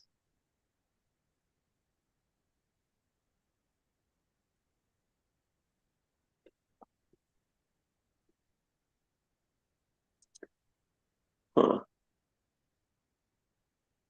Yeah, I've definitely seen that message before, but it was always because like the secret or the token wasn't correct, and then I fix it, and then it works fine. I've never seen it be inconsistent like this. I almost feel like maybe it's something with the airflow, like it's not consistently getting that secret. Like maybe it runs on a different host, and that host. But again, I haven't seen that before either. Well, Yeah, the thing is that Yeah, sorry. Oh, the one thing I want to ask is, in the logs, it will probably say like using DataHub REST emitter with this URL and token, couple characters, ****. Do you see that? Yep. And it says it has successfully configured. I think that's the correct wording. Interesting. Okay. So the token's there in both requests. I'm curious if if you can reproduce this error to pull the logs from the GMS side. So maybe the airflow side's completely correct, and there's something else going on with the GMS side or the service side. In that case, like maybe there are multiple GMS replicas, and that request is being shuffled from one to the other, or something like that. Like, what does the exception look like on the GMS side? Oh, I will have to check that. But yeah, that makes sense. That might be a possible outcome. Yep. And the thing is that I feel it is weird is because it is happening on every task for the first time, and then in the second one it finishes successfully. So I have no possible explanation for this. Are you running multiple GMS instances? Yep. Like, is it? Yep. Yep. If possible, for debugging purposes, maybe just go down to one replica for GMS and see if that has any impact at all. Okay. Yep, that should be it. Thank you. Okay, thank you so much, Nehar. Did you get your question answered? Yep. All right, thank you. Okay, so just a reminder, if you just joined, please feel free to put your question in the chat, as well as on YouTube. I know we have a few people on YouTube, a few questions came through. Even if you are on YouTube, we will address your questions. So you can go ahead and put those in the chat as well, those watching from YouTube. Okay, Gabe joined us. Hey, Gabe, could we do a quick intro? Yeah. Hey. Oh, yeah. Hey, I'm Gabe. I'm a founding engineer at 𝗏𝘃𝗃. Happy to here to answer questions, I guess. Nice to meet you all. Yay. Okay, cool. All right. So what I was doing, Gabe, is earlier this morning getting started, we had a heavy load of questions for that segment. And because we have such a cast here now, I was kind of re-asking some of those questions. So until we get new ones, I'm going to go ahead and do it because I feel like we're getting great different perspectives. Okay, this one is a little bit loaded, so I'm going to put it in chat, but let me ask it here as well. And by the way, if you have questions, feel free to push them in. If not, I'm just redoing some of these questions because they were extremely good questions, okay? Okay, so this question was from earlier. Can DataHub support multi-tenancy? I want to use one instance of DataHub for multiple users to ingest metadata through the API. Is there an API method to create users? The documentation isn't very clear on this. And again, this is a repeat of this morning, but because we have so much more engineers on here, I do want to get a perspective on this question. I think it's a common question. I'm curious if there's any more clarification about what they mean by multi-tenancy. Like, is it expected that the different users can access and update the same data? Yeah, let me go back up. This was way up this morning. You know, Zoom chat's a lot of fun. I was here for the question this morning. Oh, you were. Thanks, Jeff. Yeah. So I think he wants to kind of have groups of users be able to view only certain data sources is really what he was going for. And so we looked at like various methods to restrict that based on tag or domain and with policies. But it sounds like there is a limitation we run up against, and curious what y'all's thoughts on that are. Yeah, so certainly if if the multi-tenancy problem can be solved by policy, that's one thing. One of the things that isn't very cohesive within the platform is like a permissions-based viewing. Is not like in search, for example. If you have, you can both users can search for the other users' data sets, right? So like that is just how the product works. So in that sense, there's not a separation between those tenants, those users. But if they're just looking to say, okay, I would like to have, edit, like differences in edit, that's definitely doable with policy. Yeah, I think that's a good answer. I mean, I think there's that. I'm putting some more context here as well. Yeah, he did write a theme this morning, just so there's a little bit more context. This is a pretty loaded question. So just putting some context here where he kind of was like going back and forth, because when I tag you guys, it doesn't, Harsha showed me, even though we have continuous chat, Zoom's not showing you the chat, which is not supposed to be happening. Okay. I think the question of multi-tenancy comes up a bit, so I thought it'd be good to. Yeah, so I mean, this is kind of similar. Like the fact that it's key cloak or a different like OIDC doesn't particularly matter. Typically, the goal there is to assign your users to a group, and then you're assigning some sort of group level policy against them. In this case, we're talking about ownerships, and we do have specific policies that you can define based on whether or not you're the owner or not. So there is that capability.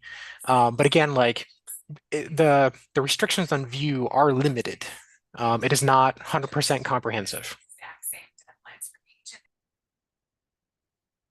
Okay, does anybody else want to add to that before I move on? One thing I will, I'll go for it. One thing I will say is if it would involve a follow-up question of whether or not it's okay if those other users view or are able to see those other entities, and if it's more of a case of like just being able to see subsets based on your user group, for example, because you could use views just so the default results of, for example, a search show the entities that owner or that user owns. So if it's okay if they can see those other assets, but you basically want a separation between the default behavior of our platform, you could use something like a combination of tags and views on assets. Yeah, if I remember correctly, the gentleman this morning was thinking about making a lightweight viewer mini app and then so he would have that control. So he'd use DataHub as a backend and make sort of a custom view, because I think I think it was probably individual clients. So he didn't really want one client to be able to see another. So I think he was looking to exert that control in that way, but looking to see if we were able to do it inside the application. Yep, I think that's one valid approach that we've seen in the past. We have partnered with some more governmental-oriented agencies who have gone in that direction, where it's okay, we don't want to expose this whole catalog to everybody. There's one other piece that you can actually consider is if you actually have multiple data hubs running, that would be one way to support it. So you can have one set, data hubs, of course, can interact with each other. So you can have, one data hub per tenant, and then one central data hub that is the single source of truth for everything. So that's another approach. And there's actually some, one of the earlier blog posts around DataHub talked about this architecture of multiple data hubs. And it does actually, it's intended exactly to address this type of problem. Okay, awesome. I have another question. I don't know if I posed this one. I'm pretty sure this is the easy one here, but just because they're so good, I don't know if I asked this one already to you guys, but it says, can we ingest that SQL file in DataHub? I think it's like 101, right? Just a yes? Well, no, it's actually a pretty cool feature that Harshal just made. Yeah. Yeah, we talked about that's this why I was like, earlier. let me ask again. Yeah. Go ahead, Harshal. Yeah. Yeah, we have a SQL queries source, like an ingestion source, where you give us your SQL, and we will parse the column level lineage from it and generate lineage, usage stats, and example queries in the UI. Ethan just dropped the link to the docs for that as well. Thank you, Ethan. And yeah, of course, ping me with any questions on that. What was the initial use case for that feature? Yeah, so the reason we built it was, I guess, twofold. One is, in a lot of cases, folks have they have this set of queries lying around for some other purpose. So whether it's a central repository of view definitions and things like that, or for some other reason they'll have this already available, and so they just want to push it in, but they still want to get lineage and kind of this rich metadata that we can extract out of it. The second is there's a number of sources where like if you're using Snowflake, we will automatically look at the query logs, parse them, and generate lineage. But for a lot of sources, like let's say MySQL, they don't have a first-class way to view the query history. And so often folks have their own system set up to collect query history in like a custom way. And they can dump that to a file and we can read that file. And that way they can still get the rich things we build on top of it without actually, despite the underlying system not having a rich query log built in. So that's kind of why people use this. And it turns out that like a lot of folks actually do have this problem and do use the SQL query source for exactly this. Okay, thank you. I'm glad I re-asked that because I know the answer, but I think you're the right source. Okay, thank you. I do have a few more questions for this morning, but it is time to do a swag giveaway. So I wanted to go ahead and award Nihar. Are you still here? I want to give away a swag box. Are you still here? Yeah, hi. Yeah, okay, let's give him a hand, guys. So Nihar, I'm going to DM you. You have won some DataHub swag. If you don't notice, I'm drinking from my DataHub coffee cup. Hey, all right, there you are. So thank you for the participation, and I will be in contact via DM to get your details to send you that information, as well as tagging you in Slack. So thank you, and stick around. Thank you. All right, Oh, if you wow. guys are just, Congrats. go ahead. Thank you. Yeah, our swag Congrats, is pretty Nihar. infectious. Yeah. Okay, I have a few more questions that were from this morning. If you guys that are here have questions, I know people are good, feel free to ask them, but until then, thank you, Alan. Bye. Alan had some great questions this morning. I know it's late where you are. Thank you so much. If you guys have any questions, feel free to post them. Else I'm going to run through some of these other questions. As you could see here, we're getting even more perspective. Good night, Alan. Thank you. Okay, this was another question for our team. Is there a reason why one data set can be only assigned to one domain? There are instances that one data set can be used in different domains. So who wants to take that question? I think I've seen that in Slack already a few times, actually. Yeah, I can take a stab at it. I think when we first developed domains, we were looking at the portfolio of features we already had on the platform, glossary terms and tags, which allow you to assign multiple for a data asset. And at that time, the main request was a way to assign an asset to one particular part of the business. And so we implemented it in that way to sort of have multiple features that support different needs. So our default recommendation is if you do need sort of multiple domains for an asset, well, maybe consider using one of the other features as the primary way that you model your organization's hierarchy. So you can absolutely use something like the glossary if you need to for this purpose. If anyone else has any additional context, we've actually, one thing I'll mention is that in terms of how we built the feature, all of the backend is ready to support multiple domains. It's really just the UI layer that's limiting you to one domain. So it's absolutely a possibility in the future that we enable this if we get enough demand for it.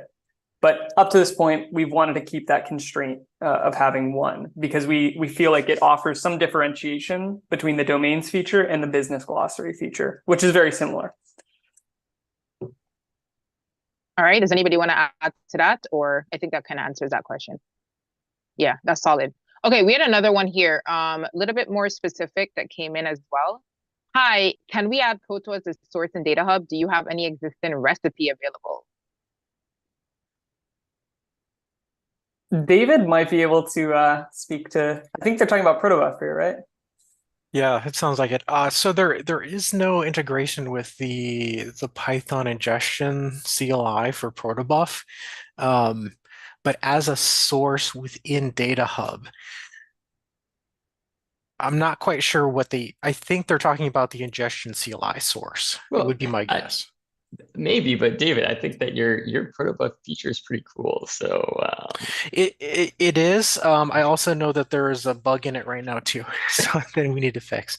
But in any case, there is a Java application which is part of our code base, which can ingest protobuf files, and it does this by scanning your flat files, your protobuf files, and emitting that back into DataHub. I think that by default, the platform that it would appear under is Kafka, because that was the initial use case that it was developed for, was basically using Proto as a Kafka message format. There is some configuration there. So if you wanted to change it to a different platform to have it show up as a different in a different location, you can do that. The Java library works fine. There is a standalone application that was developed on top of that, which is non-functional. So for today, the easiest way to do that is to just use the Java library and write your own little Java application. But we do plan on fixing the example application that we provided as well. Okay, awesome. Does anybody else want to add to that? That seems pretty, I think he nailed that one. There's also extensive documentation on the features as well. So I spent a lot of time writing docs for it. Okay. Yeah, and David also, it's a pretty unique source because we'll pull in glossary terms and owners that people annotate in the protobuf schema. That is a very pretty true. unique feature. That is true. So there are features there that are generally not offered anywhere else for protobuf specifically. And yeah, so it's kind of neat in that way. So that's a good point. Thanks for reminding me. And what made you, what inspired you to build it that way? So this was, so that was initially designed for Zendesk. So I used to work for Zendesk with our data catalog. So those were Zendesk requirements that we decided to open source and contribute back to the DataHub project, because it was, so one of the things that DataHub is uniquely geared towards is nested data structures. So Kafka or protobuf itself is a highly nested structure, just like JSON. And so there's a natural fit to use DataHub's data catalog for those nested features where other data catalogs don't support this. So that was the primary reason and driver. And then we have a bunch of requirements within Zendesk to do like additional metadata and to automate that metadata, not rely on folks going into the platform and clicking and doing manual assigning. It's shifting left, they call it. So shifting the ownership and some of that metadata collection to the developers who are actually designing that schema. They can mark things as, they say, PII fields, for example. They can set owners, add tags for making it easier to discover. So it is a nice kind of feature. I think there's also a town hall presentation as well, probably on YouTube somewhere. You can go find that and kind of see like a video introduction to that feature as well. Thank you. Okay, we have a question on YouTube, and everybody knows Sachin, right? I know you guys have seen Sachin in the community. So Sachin, let me go ahead and get that answered for you on YouTube. So his question is, how scalable is DataHub? And is there any benchmark or blogs on DataHub scalability? And I'll also send you guys, well, you have the link in YouTube and Slack. So he wants to know about our scalability. Thank you for the question, Sachin, on YouTube. So I can take that one as well. I think it'd be a great blog topic to kind of talk about this, but there's not one that I know of. As far as internally, like the scalability of DataHub, is pretty amazing when you think about like how large, like how many data sets you can ingest and things like that. So I've personally worked on systems that have 10 million plus data sets that ingest terabytes of metadata per week. It does come with a hardware cost, right? So while it can scale, there's a cost involved with doing that. And I think that, you know, part of a blog post or something like that might be here are some tips on how to make it scale to be that large. Some of the strategies that we use are something called standalone consumers, where we are taking the ingestion process and moving it outside of GMS to run separately, and then we'll scale those horizontally to be able to ingest larger volumes of data. The key piece as far as scalability goes for just having that many entities or data sets in your system would be Elasticsearch. So making sure that your cluster is provisioned, right? So you have pretty beefy nodes, you're running with master nodes for Elasticsearch, and it really gets into some of the details on how do you scale Elastic versus scaling. SQL is typically not the bottleneck. The ingestion throughput, like I said, is really comes down to those consumers and how fast they can parallelize those writes into your data stores. So I think I touched on all the points. Yeah, I want to also say we have Shashank in the house. Like I gotta bring up Shashank. I think I have to bump somebody to bring him, but I'm bringing him. Shashank, are you there? You just look. You here? Yeah. I'm here. I'm here. Woo. Okay. Hey, Shashank. I'm here like putting an announcement. Shashank is in the house. What a great question. The question came in from Sachin. I don't know if you could see the chat in the house. Yeah, I don't think any introduction is needed. Shashank is our legendary co-founder. Shashank, this is such a great question that you walked into, which is like someone is asking here about the scalability of DataHub and if we have benchmarks or blogs. What a great question for you to walk into. So how scalable is DataHub? And that's Sachin Sahu, and he's asking that on YouTube. Sure. Yeah. In fact, I didn't just walk into the question. I also walked into an amazing answer from David.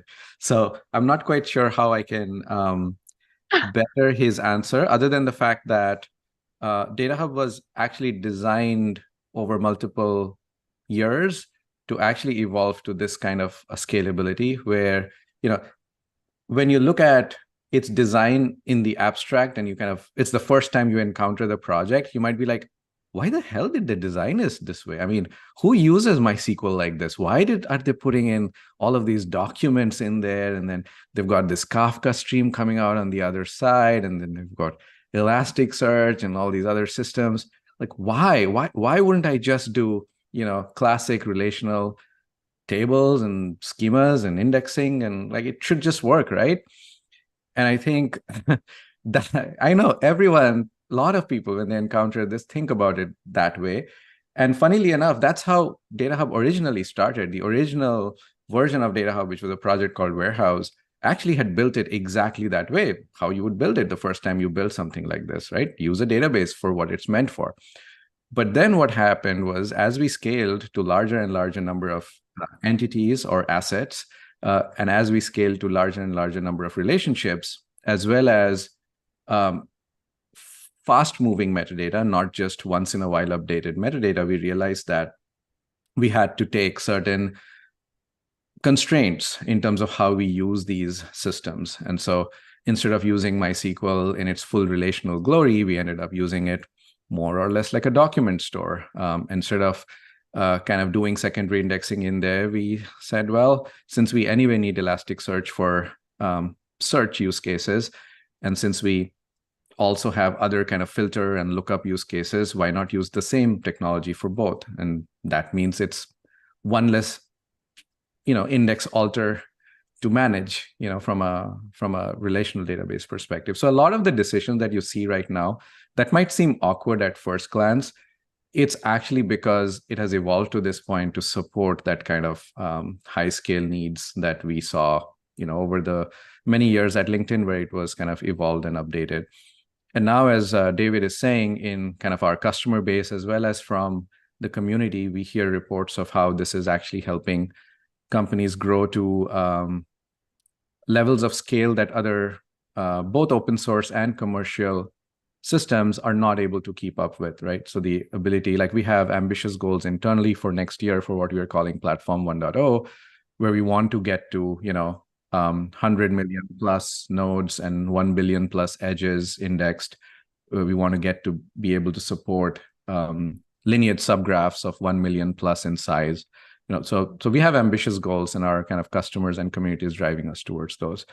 So yes, we don't have a benchmark, but personally, I have a healthy distaste for benchmarks because they end up being very favorable to the person who builds the benchmark.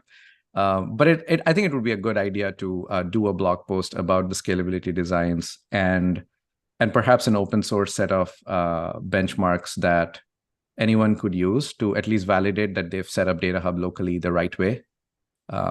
If not comparing it with other tools, at least saying, hey, if you run this thing against a well set up DataHub, you should see these kind of latencies, you should see these kind of result times coming back at you. We do have a module in the open source repo called perf tests or something. It actually does house something reasonable as a locust test suite that we'd written back in the day. And so I think we'll perhaps go back and kind of evolve it to make something that can reproducibly produce results, and we can report on those.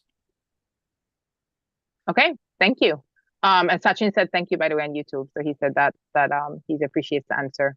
Okay, so from a community standpoint, for this getting started with DataHub, I'm gonna, again, I have a few more questions. This morning was super loaded to have on here. There's another question here I thought was very good that I think comes up quite a bit, right?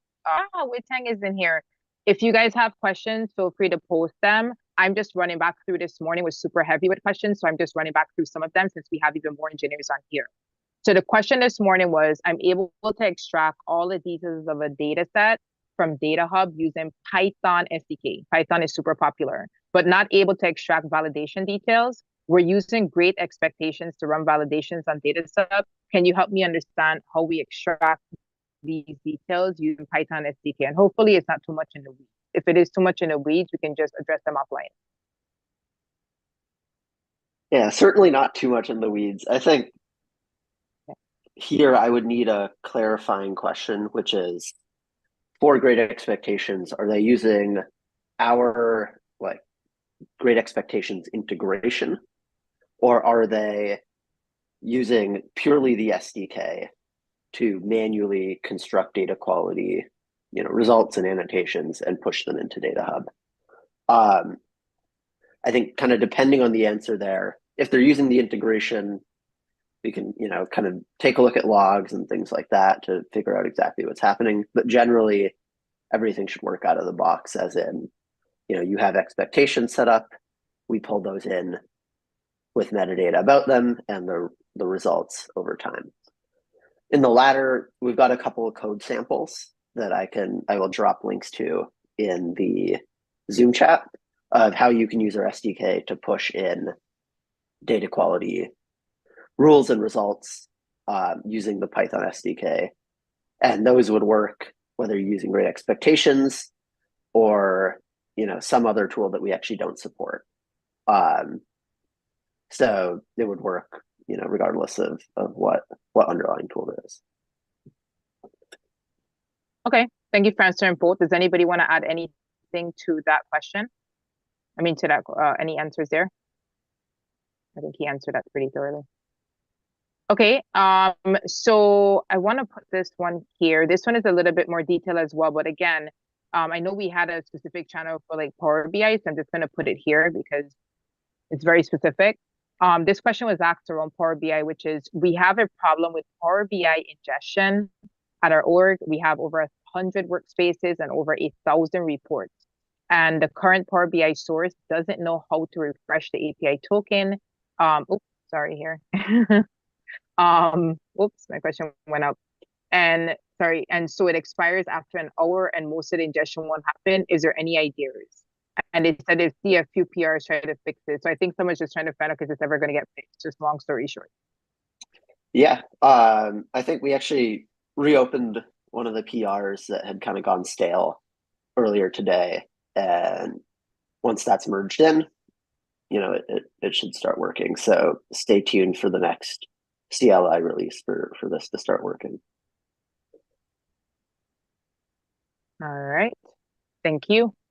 Okay, so I think we're coming up on the hour here. I will open up the channel to see if anybody wants to share any feedback or opinions with regards to DataHub. Does everybody have anything that they want to share with regards to DataHub as a whole? Typically when we close the session, because we're going to close out the getting started session, and we're going to move over to the customization, I believe is next. Does anybody have any comments or questions? Oh, ingestion, sorry, is next that they want to share with our team?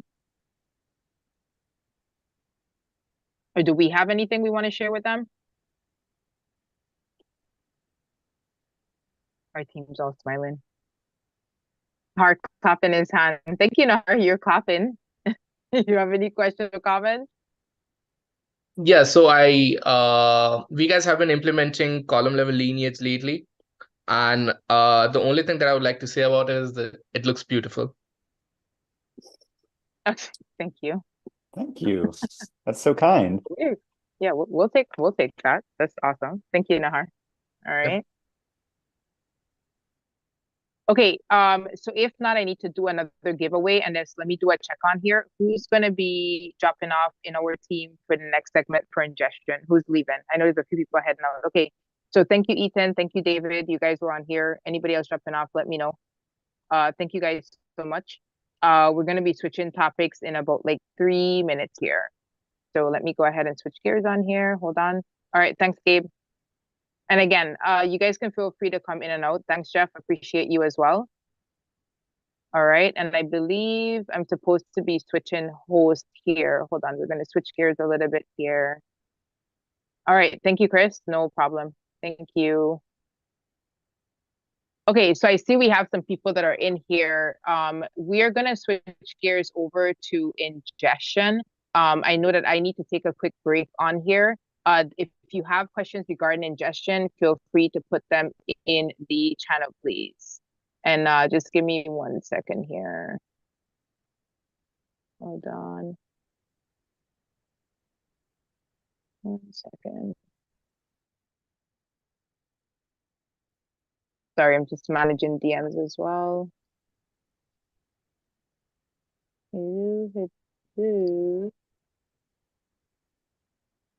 All right.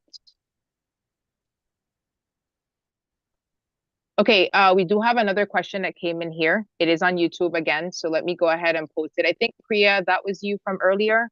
I don't know if you're back in here, but that's fine, Priya. And let me go ahead and get this answered. Okay, here we go. Let me put it in here from YouTube, and anybody could take this, and let me see who we're transitioning to. I also need to do a giveaway, but let me go ahead and put it here. So the question that we have from YouTube to our team is, in DataHub UI, can we see data quality insights? Yes, so the short answer is we support different integrations with existing data quality tools like Great Expectations and DBT tests.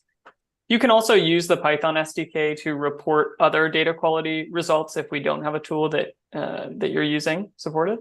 But what we'll show to you, assuming you're using one of those integrations, is the history of those data quality checks over time and whether they're passing or not. So short answer is yes, we do show data quality information. We also show a green check mark when everything's passing, all the tests are passing, and a red X when some things are failing. So you'll be able to view the data quality status not only on the entity profile page, but also, in the search results as well. Okay, anybody else want to add to that? Nope. Okay, I hope that answers the questions. Okay, then we have another question here around, I'm pretty sure that was Priya that asked that question. Priya, if I mixing you up, forgive me, but I'm pretty sure that's you. So thank you for coming back. Sachin actually had another question here. So YouTube definitely has questions. What is the difference between data product and domain in DataHub? Which and when should one use? Oh, okay, there's a follow-up. Okay, hold on, Sachin. Priya has a follow-up question here. She said, is there a way, let me just post it here. I'll just post a follow-up here, guys. I'm just bringing the questions over from Priya. just a follow-up to that, John, is there a way to bring Glue data quality results when connecting to Glue, sorry. Great question. So this is a little bit more targeted, talking about whether we have a Glue specific data quality integration. And the answer today is no, we do not. So our Glue connector will pull in all of the Glue metadata around tables, their structure, even some information about where the underlying data resides, whether it's on S3 or elsewhere. But the data quality side is not covered on Glue. So you would have to, in this case, write some custom logic to essentially use our Python SDK to provide those informations about your data. And I think Herschel mentioned he would link some resources about how to do that, like just examples of how to provide some of that information using the Python SDK. Yeah, but that would be my I can drop it. I can redrop that link. Okay. Okay, if you drop it, are you gonna put it in YouTube, or you want to drop it here and I could put it in YouTube? I'll just put it here. Okay, cool. Okay, so let me make sure we got that answered, and then we can move to the next one. Priya said that our majority of database that we bring are from Glue. So she went ahead and added a little bit more text. All right. There's a slight delay on YouTube. That's why I'm kind of giving it a minute before we move on there. Okay, is there anything else that we want to add to that, or are we good? Nope, I think we are good. Okay, Priya, I hope that answers. She said that would be great. Thanks.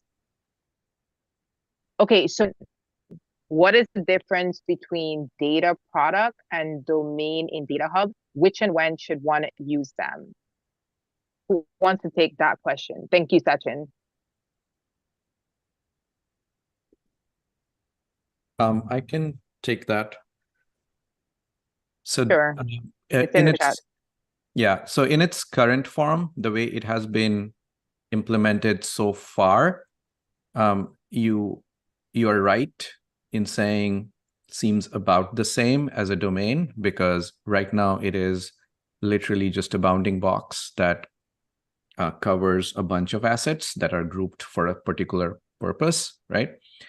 However, it will soon add additional capabilities that will distinguish it from just a container like a domain, right? There will be the ability to describe input and output lineage at that data product level. There will also be ability to assign logical schemas, which essentially say this data product exposes this kind of API or this kind of structure. And once those things are added in, and then finally the ability to version the data product itself, right? The data product definition will also support semantic versioning. So once those things all land, it'll start looking quite different from a domain. So hopefully that answered your question. The way to think about a domain is usually more aligned with how your business units are structured and how your concepts are structured within those business units. And then as you get down to something that is thought of as a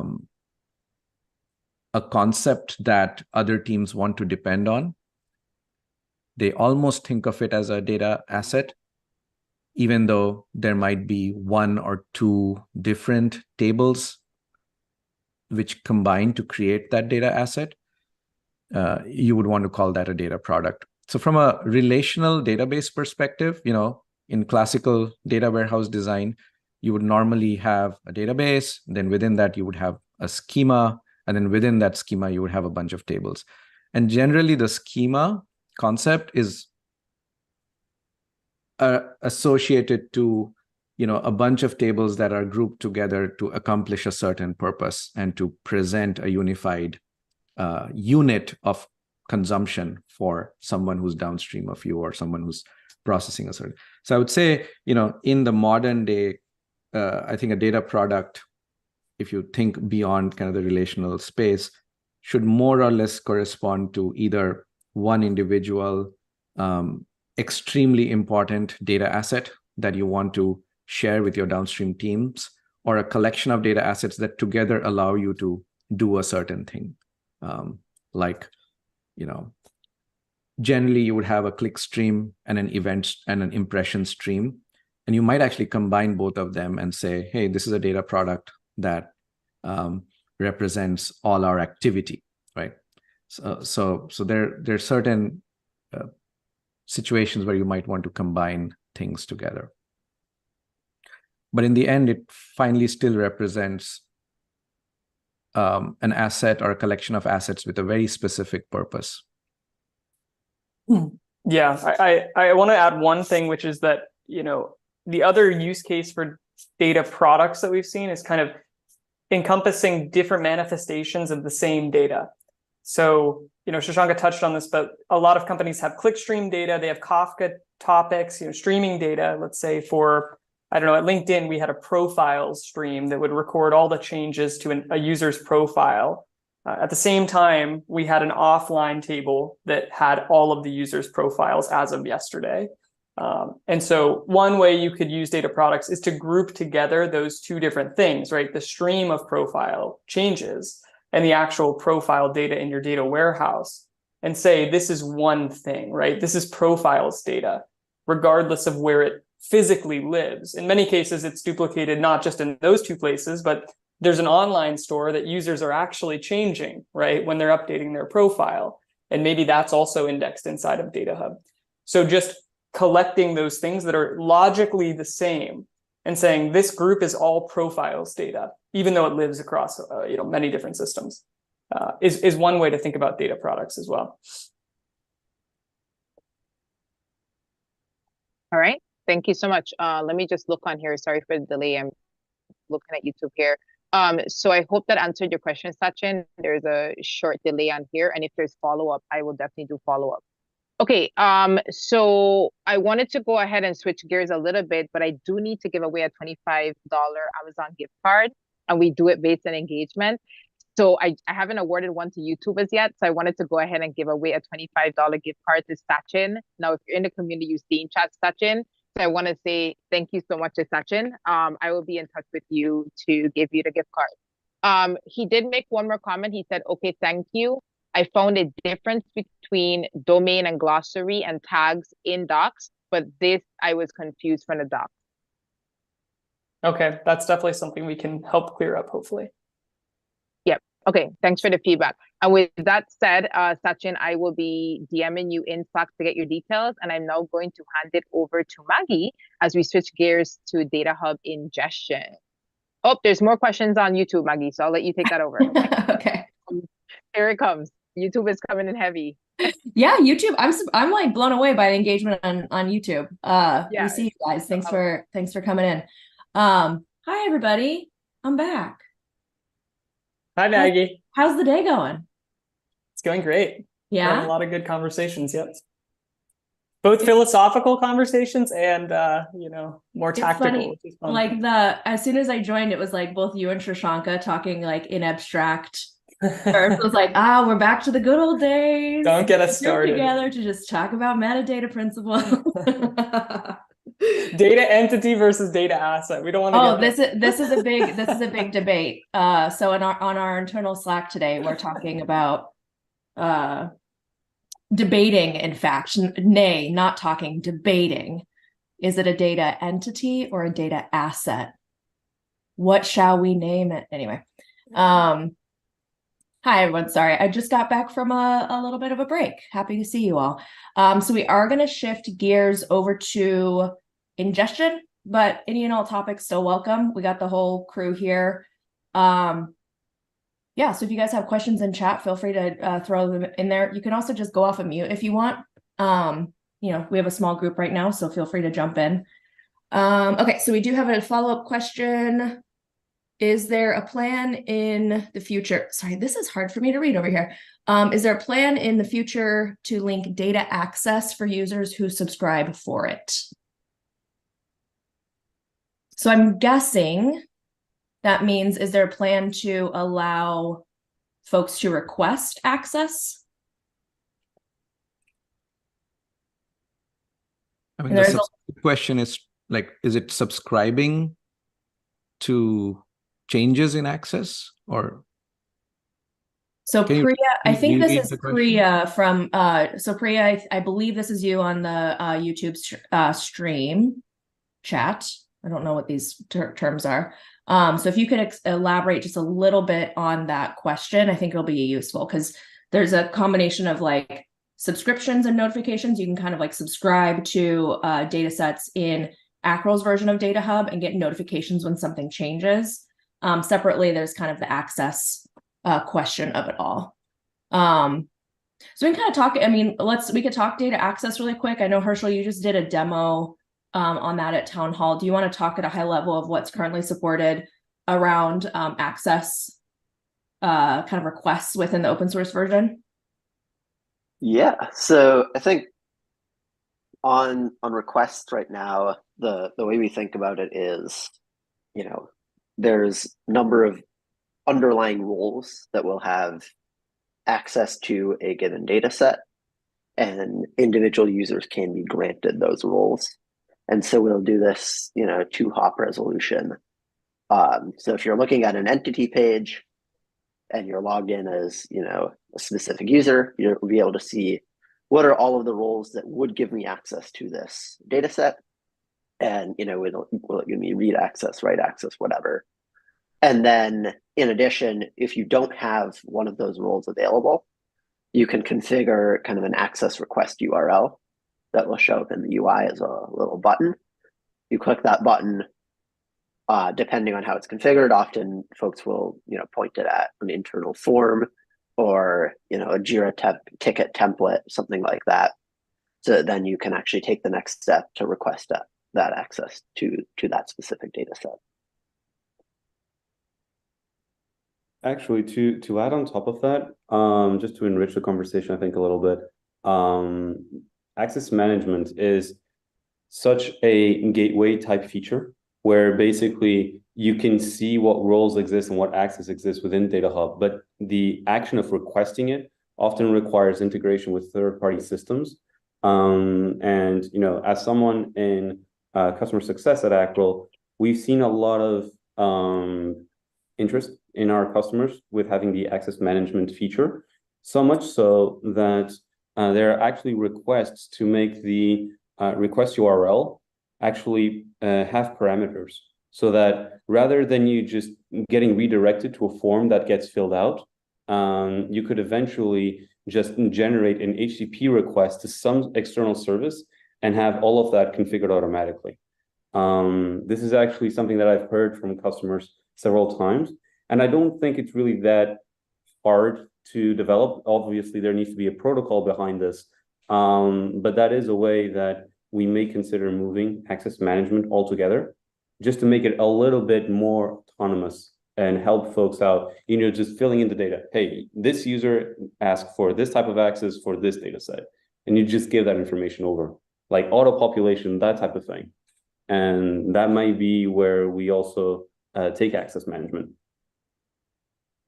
So just wanted to put that out there. Awesome. Okay, so Priya's sending in some more details on, you know what, I should just be pasting these into chat so everybody has visibility. Donovan, I see your question. We'll get you up and running in just a moment once we get this round closed out. Whoops. Okay, so I'm posting the follow-up in chat. So currently DataHub provides a list of data product and metadata, but users can't query a subset of data, which I suppose is a different model. So I want to know if users request for access to see the data, can they browse through the DataHub UI? So I think Priya, if I understand your question correctly, I think that's more of a question of, can I access the raw or kind of underlying data directly through the UI? That's not something that's supported in open source. John, I know that you've done some work for Aqrel's observability module, which is actually querying that data directly. So I'm curious, like, if you see a path forward there, or what your thoughts are on what that would look like. Yeah, is it mainly around querying the underlying data? Yeah, so she just confirmed that, yes, that's what we're talking about. Yeah, it's interesting, and it's something we've been toying with internally, is whether we should add some sort of query functionality within DataHub. What we found is that, often our customers, at least, they already have solutions for this ad hoc query use case outside of DataHub that are sort of well adopted within their organization. This can come in the form of notebook tools. One would be Hex, for example, as well as more classic BI tools. So I don't know. I don't think it's something that's on our immediate purview. Where we're really focused is taking your data stack, all the transformations that happen within it, and giving you that view from the bird's eye perspective. That's something we think that other tools are not leaning into, and it seems to be a space where we can kind of have a unique opportunity to provide value. So that's how we think about it, is kind of, what value is DataHub uniquely in a position to provide value along? And so, yeah, I don't think there's anything in the immediate plans around it, but it is something we've considered internally. I know we were also looking at, John, I can't remember, is it QueryBook? Is that what came out of Pinterest, maybe? Yes. So there's an open source kind of notebook. Well, I mean, Jupyter's also open source, but so QueryBook is an open source kind of notebook or query interface that we've been exploring, where I think there's probably, I mean, instead of us building out kind of a native, our own native query engine or query experience, why not leverage other open source tools that are doing that effectively, right? And kind of have more robust resources to make that a really kind of I don't know, nice experience for a data practitioner. So I think a lot of what we're doing within DataHub, within the open source version, is just making that an easy kind of making integrations with other open source projects, facilitating integration between other open source projects. We also already have the ability to embed external tools into DataHub itself. So we have some patterns there. Admittedly, it's not something that we're prioritizing in the immediate future on the open source side.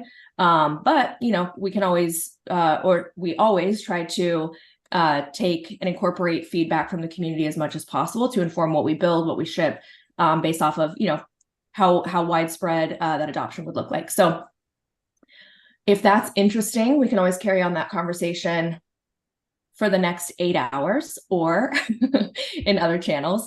But yeah, so hopefully that kind of gives some insight into that. Donovan, I'm gonna hand things over to you. If you're willing to, we'd love to get you on camera and highlight your beautiful face on our YouTube stream.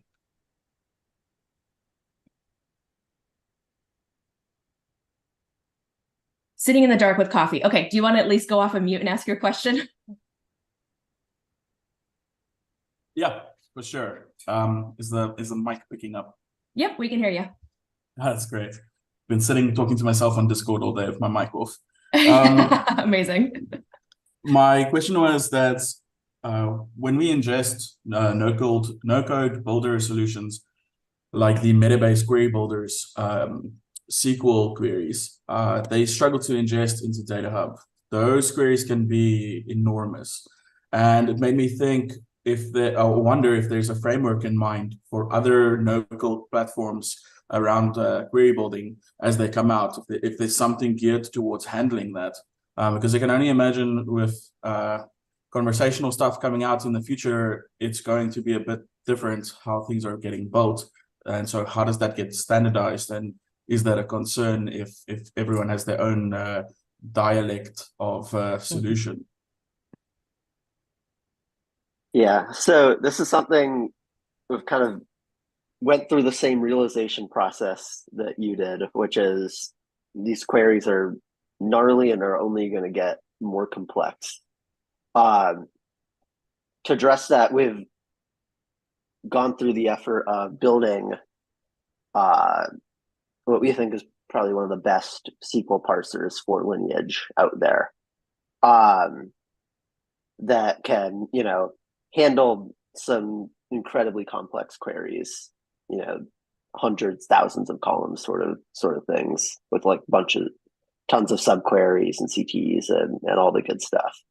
So we're in the process of switching our sources over from, SQL lineage and a couple of the other tools that we had been using previously for lineage over to this new SQL parser. Metabase, we've not gotten around to yet, so it's still using the old one, which is probably why you're still seeing some issues with the parsing. But I think ideally, once we switch that over, we should, stop seeing any parsing issues and should be able to really understand what's going on in the SQL queries, regardless of how complex they are. If you're curious, we wrote a blog post on how the parser works and what it took to actually build this. So I'll paste a link to that if you want to read more on the technical details as well. Oh, that's awesome, and I'm glad to hear that you guys are advancing that fast as well. Yeah, definitely take a look at the docs and everything that's been out so far regarding it. Yeah, thanks very much for answering my question. Yeah, Donovan, how are things going with DataHub in general? We've been having quite a smooth transition. I just answered the little poly questionnaire, and there was a point there that I raised as well that I think, for instance, 𝘂𝘴𝘵, if I'm not mistaken, had an update, and I was in the middle of a setup, and I'm also in the middle of helping a few people, and didn't realize it until I've visited the GitHub page itself. And I don't know, just if it's a pain point or if it's just a learning process, but I'm wondering how many changes like that can be put on the docs as it goes live. I can't remember the exact issue with 𝘂𝘴𝘵. It was just the structure of the YAML file that changed, or if it was something completely different. But I remember it changed how my initial setup worked. Donovan, was this in the Helm charts or in the Kubernetes side of things? I'm so sorry that I can't specifically say it, but I think it's in the Helm chart. I've just been busy with a few different things this week. Yeah. Okay, that's so I don't think it's in the Helm. Sorry for the delay there. It's definitely in the Helm charts, yes. Okay. Yep, that makes sense. John, what would that have been? Yeah, I'm trying to look. I mean, so Donovan, just in general, like we, so 𝘂𝘴𝘵 is optional, is an optional graph engine for DataHub. And generally, I think, and John can speak in much better detail on this, we made it optional, one, to reduce the footprint of the tech stack, just like complexity overall. But then two, I think the scale and kind of need for query managing a knowledge graph is actually working pretty well. I think through Elastic. Is it Elastic or MySQL? Elastic? Okay. Elastic. Yeah. So admittedly, I know that like internally we're not talking or kind of like covering a lot of 𝘂𝘴𝘵 edge cases or so I wouldn't be surprised if we're kind of lacking support there. But people are still clearly using it, so it's something that we'll need to keep an eye on. Yeah, I think I do see the change that you're talking about as well. So there was a thing around the volumes. So we updated 𝘂𝘴𝘵 to a newer version, and with the newer version's Helm chart, I believe it required a volumes to be set. Yeah. I think it's fixed now. David made some changes there that I believe got rid of the error that people were seeing. Okay.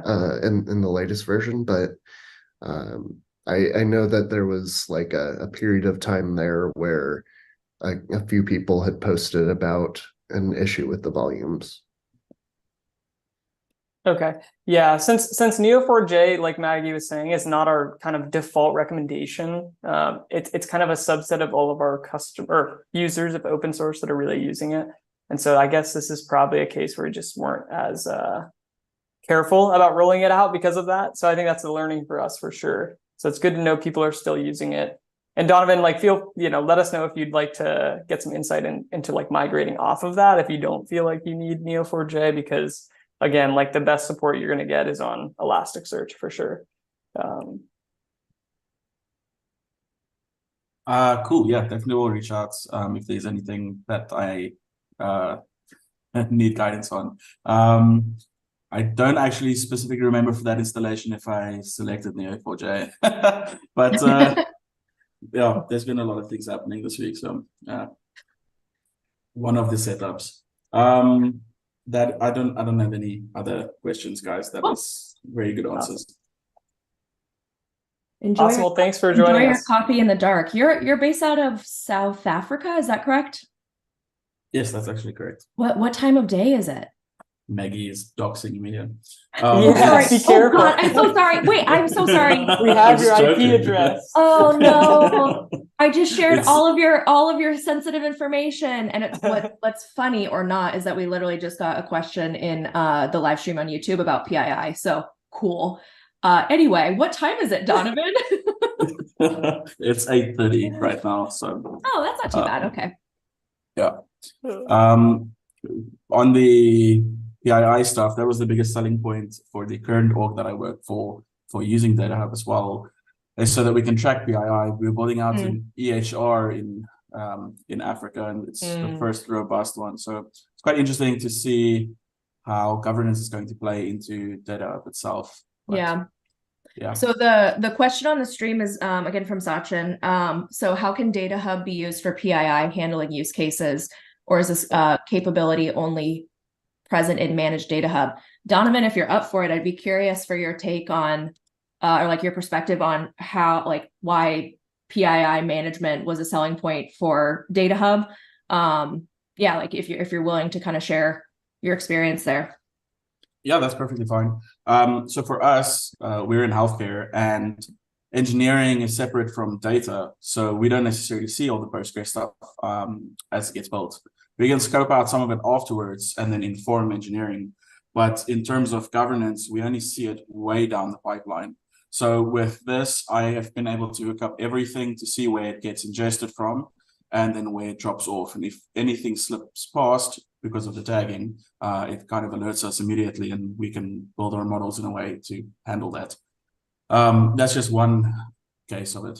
We're building out a fire compliance system as well now, and we're incorporating the same use case for that. So all the legacy HL7 formats and CDAs and all the other types of integrations that come into the healthcare space has to be HIPAA compliant and WAPI compliant, and has to be compliant almost immediately. So as things get built out, we use the tagging system to flag any instances of temporary possible issues, specifically because our staging and production environments are so separated from each other.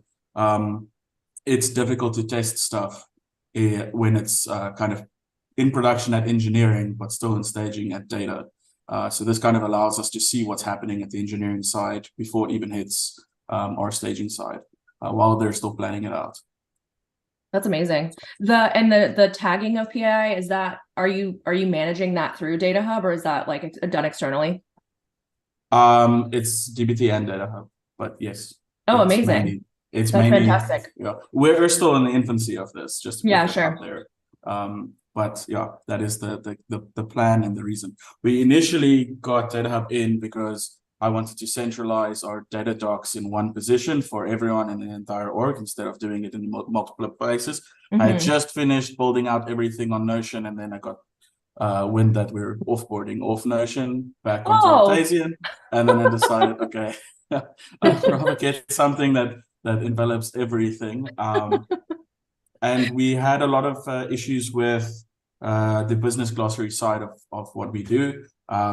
Because engineering, data, and product is so separated, definitions for clinical terms can change quite a bit. So yeah, there's a lot when you run clinic and like clinics, pharmacies, and video meds. There's a lot of compliance that you need to think of just in data formats. Yeah, we haven't been managing it the best yet, but with DataHub, it's definitely better. Awesome. Yeah, I think the healthcare space is one where we're starting to see more and more folks in the community come in. And so I think there's probably just like a ton of learnings that, we can kind of, or a lot of areas where we can learn from one another, particularly around, like you want to make sure that you're handling that data extremely well. So that's great. I do want to get back. So Sachin, if you're still watching, please like keep us posted in chat if you have additional questions on PII. John and Herschel, I'm curious if you guys want to like lend any perspective on like best practices with PII tagging in DataHub, either on the ingestion side, maybe programmatically via the API, you know, kind of what you've seen in the wild, or what you know, what you would suggest there. Oh, wait, hold on. Before we do that, I just realized we're halfway through the hour, and you know what that means. It's DataHub swag time. This is the moment that everybody's been waiting for, which I just realized I should be wearing my DataHub sweater. I need to go find that. Yeah, what the heck? What am I doing? It's literally my favorite item of swag I've ever taken part in designing and received. Anyway, Donovan, guess what? You're our lucky winner. So I'm going to work with Miko to get you a swag box sent out. Let Miko follow up there. And you'll have our favorite sweater. It's fantastic. And you'll be able to drink coffee in the dark with the DataHub. You'll be able to drink coffee in the dark with your DataHub mug. Oh man. Okay. So John and Herschel, I'm curious if you have thoughts or kind of best practices around PII in DataHub in general. Yeah. I mean, I'm interested to get a read from Donovan too on how they're sourcing these tags. But I think my main recommendation is like source these pieces of metadata as close to where the data is defined as possible. You know, our DBT integration allows you to specify tags on the column level and glossary terms on the column level, you know, in the files where you're defining your models. That's really, really useful because the data engineers are the ones who can easily maintain those tags over time as they change the model. So we've seen that be the most successful. If you can we call this shift left, but if you can put that metadata collection as close to where the data is authored as possible, the rates of success are going to go up by a lot. A problem that we've seen is if you don't do that, you know, things become stale pretty quickly, especially in a fast-growing organization. Like things get outdated really, really quickly. And so you have this kind of stale metadata problem. So that's the first thing, kind of push it as far to, you know, as close to where the data is defined as possible. The second thing is around standardization. So, you know, I think Donovan mentioned this, but within an organization, you often have different departments that are redefining the same terms multiple times. And it's actually a people problem or a culture problem to get everyone's buy-in around a single set of definitions that are important. You know, at LinkedIn, it took driving this kind of initiative across our governance, standardization, profile, you know, product teams to essentially come around and rally around a single data taxonomy, we called it, where we defined, you know, the concepts, the conceptual hierarchy, as well as the leaf level concepts that represent the important data that LinkedIn was collecting. And that was a huge amount of effort and energy. And I don't know if you can sidestep that. I think you do need to get that kind of universal buy-in. So get that process started. You know, oftentimes at LinkedIn, we kind of sat around for months with no one proposing any structure for what that taxonomy should look like. And it kind of got bounced back and forth. And once we took initiative and said, hey, this is V1, sent it out to the rest of the teams and kind of got their input, you know, things started to move along. So get moving. It's going to be an iterative process. And Maggie and I actually gave a talk about this exact thing. Yeah, I'm having flashbacks to that. Yes, it was like right around this time of year, actually. So one extra thing on that, and that for me, from my experience over the past like 12 years in this space in general, like the biggest mistake I've made is trying to get perfect consensus on all of the things all at once. And the reality is it's, you know, kind of what John was saying, where you spend a lot of time just kind of sitting in a room and looking at each other and shrugging your shoulders like, well, do you agree? Do you agree? And oftentimes it's better to just get something out, have people react to it, and make it really, really, really easy to iterate on it. PII is a little bit more straightforward, right? Like either it's classified or it's not, right? Like there's just like legal principles underpinning that. How you want to treat that, how you want to kind of like automatically tag that, how you want to kind of set processes around it, set the like, especially when it's kind of more of like a culture shift, it's incredibly important to really make sure that you're like bringing your stakeholders along for the ride, getting their input, but also not over prescribing a process, not over prescribing exactly how to do it, and really iterating through it and kind of targeting like the outcome that you want to get to, and not necessarily trying to like design the perfect process, because guess what? There is not one ever. So I could talk about this at great length. I have many failures in my career in trying to get it right, and also some successes along the way. So always glad to share that. Hrshil, anything you've seen like on the ingestion side? So John's talking about, you know, source, taking it as far like close to the source as possible. Anything you want to add to that? Yeah, so I think the one thing I'd call out there is what Shashanka put in chat. For certain sources, we also, as part of the profiling and that process in the ingestion process, we can pull a sample of your data and run our classifiers on it and say, oh, hey, this is actually a phone number. That's PII, apply the tag. And it's another way of kind of close to the source generating these annotations so that, you know, they don't go stale, they're reliable. You can actually trust, you can actually make decisions and do things based on this without questioning like, hey, do we actually have everything? Maybe is it right? Is it not? Avoiding those base level questions allows you to actually like do the interesting things on top. And right now we have auto classifiers. I know for Snowflake. Do we have it for any other data source? For Snowflake is the main one right now. Cool. All right, folks that are in the Zoom, or if you're streaming live, or if you're watching us live on YouTube, floor is yours. Bring us your questions. We are focused on ingestion for this hour or so, but nothing's off topic as long as it's related to DataHub. Or if you guys want to see my dogs, I would gladly bring them around. Yeah, I don't know. Hrshil, anything exciting on the ingestion landscape you want to share? Anything you're cooking up that you're excited about? No pressure, I just put you on the spot. Yeah. So I think one thing would be we just released our 5-tran connector. Oh, that's right. That's right.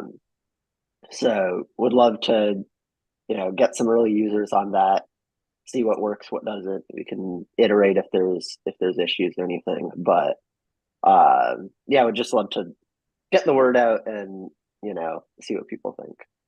I'm curious with that one, Hrshil, like what information are we able to extract from like a lineage standpoint? Because you have, I mean, obviously 5-tran's value prop is tell us where to dump your data and we'll do it for you, right? Yep. So do we have like, what are we extracting from that to kind of inform the knowledge graph that we're generating? Yeah, so I think there's kind of two different sets of 5-tran connectors. They're like, they have, you know, these like DB to DB systems, so you can like pull from Postgres and sync it into Snowflake or something. Almost like a change data capture type use case. For those, we can generate lineage from Postgres to Snowflake, or, you know, from DB to DB. And, you know, generate all the column level lineage through the 5-tran job that actually syncs these. The second case is, you know, like, oh, I'm using 5-tran to sync data from Salesforce. So Salesforce doesn't have any, you know, tables truly defined in the way that like a data warehouse or a database system does. But 5-tran has some semblance of it. And so we still pull in some amount of, you know, what are the tables and what are the columns that got pulled. And then once again, generate lineage. And regardless, we'll also pull in information about, you know, who set up the 5-tran job, like who owns it. Oh, cool. How frequently did it run? You can kind of see the run history, things like that. So we're treating it kind of similar to like Airflow, or like a task, or data job. It's modeled similar to Airflow. Got it. Do you have, so if we're doing the DB to DB, I'm more just very curious about this. We do have some questions in chat, so I'll stop asking questions in just a moment. But for like the DB to DB, are we, like, I'm guessing you need to be ingesting, if you're doing like Postgres to Snowflake, I'm guessing in DataHub, you need to be ingesting from Snowflake from both those DBs as well, right? Like we're not going to generate the upstream data set asset through that job, correct? Yeah. So like, we'll have some information about it, which is like that it exists. But if you want to get kind of the more rich information, like what is the schema, what are all the types, all of those things for the, the upstream Postgres table, you just run the Postgres connector as well. And kind of all the urns will match up, or all the we'll resolve everything correctly. That's so cool. I'm excited. All right, so Shiva, if you are here, oh, there you are. If you're willing, we'd love to have you on camera. You can go off mute and ask away. It's early morning here in Fair Oceania, enough. Australia. So, Fair enough. For the session.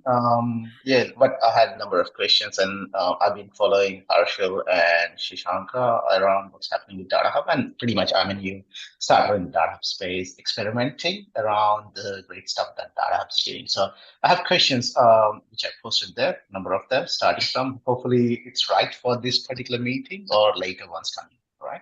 So the first one's around Spark connectors. So it's good that you're supporting whatever's in the legacy versions of the Spark, but is there any plan in the roadmap to start looking at the latest versions of the Spark connector to connect the latest, like 3.6 or something like that?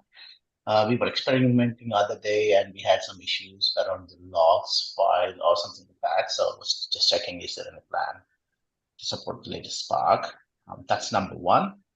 Number two was the Teradata scanner. So I know I've seen the documentation, and you released the Teradata scanner in the last version or something like that. That scanner's for scanning the basic Teradata database, but is there a plan to start pulling metadata from the advanced stored procedures database, where we have all the stored procedures sitting and running the transformations? So let's pause on that first one. Let's talk. So Herschel, can you speak to the Spark versions? Yeah. So I don't want to like hard commit to it because I need to double check with some of the folks on the team. But I believe we've got some stuff in progress around the Spark connector to kind of improve it, both in terms of functionality as well as in terms of compatibility. But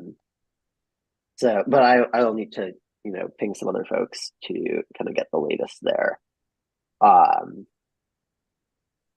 the second question was Teradata stored procedures in particular. So right now our Teradata connector, if you have transformation logic and views, we will parse column level lineage from those. But for stored procedures in particular, we don't parse, we don't pull those stored procedures or get any metadata about them right now. That said, we have added, so right now, like the Microsoft SQL Server ingestion source does actually pull metadata about the stored procedures. Extracting lineage from stored procedures is a whole nother beast. So I've got some prototypes there, but I'm not sure they're they're good enough to actually work in kind of general cases. So we haven't made those.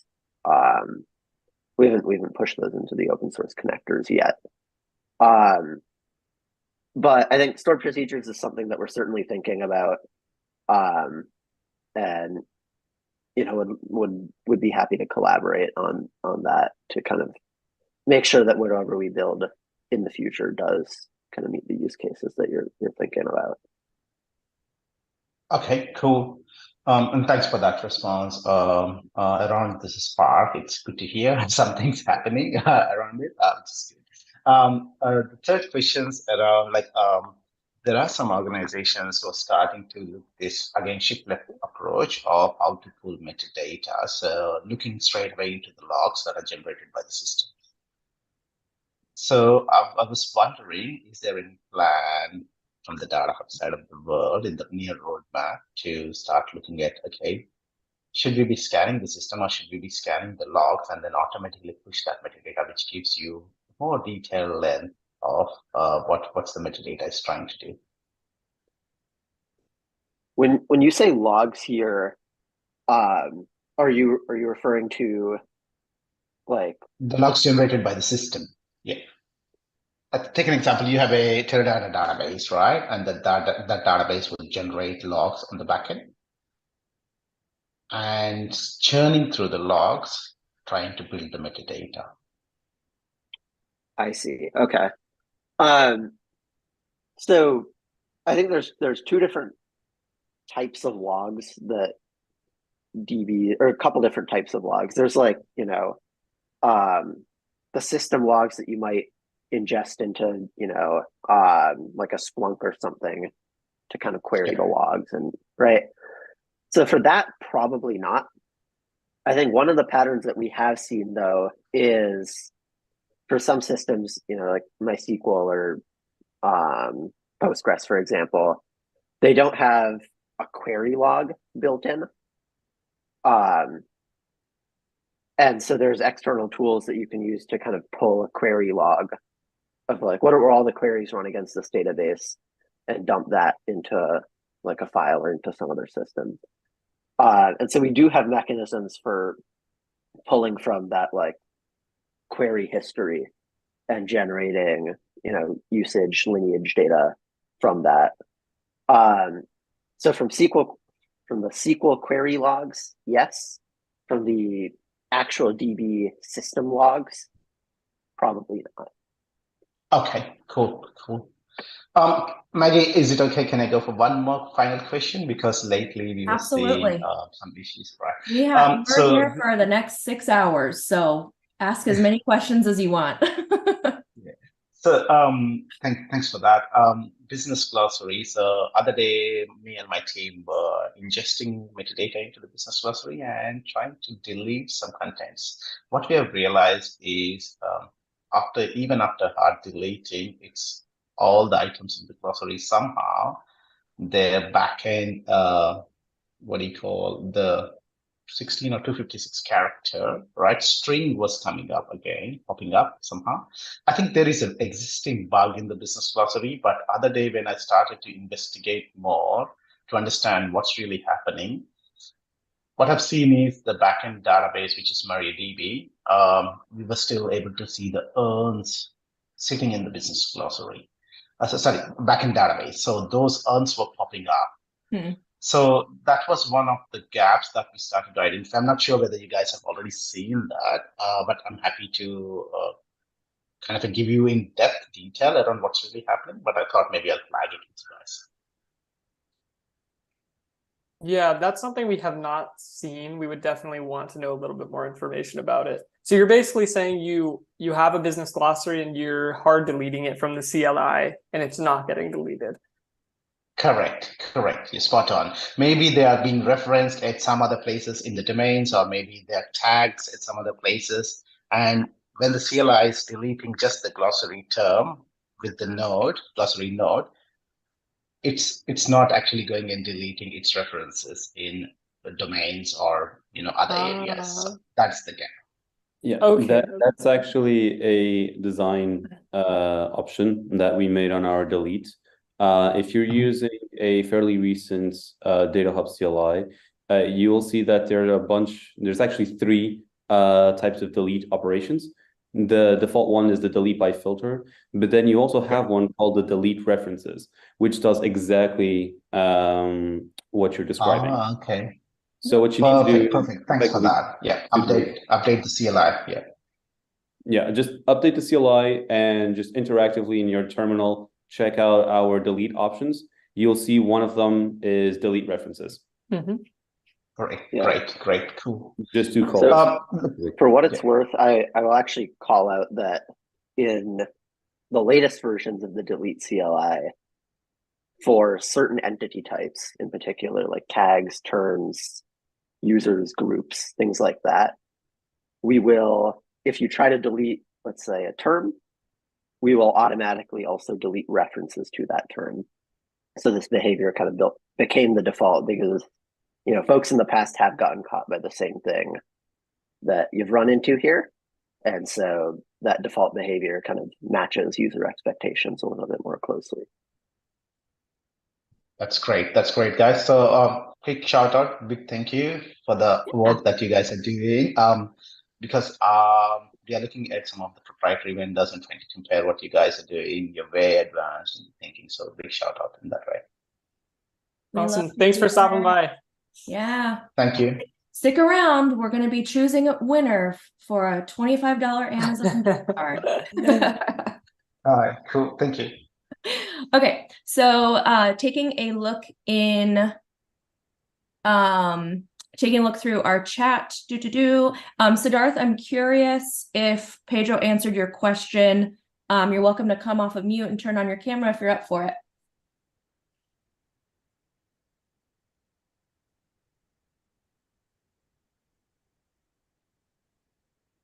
Also, I love that Shashanka is just camera off, making roadmap commitments for us publicly.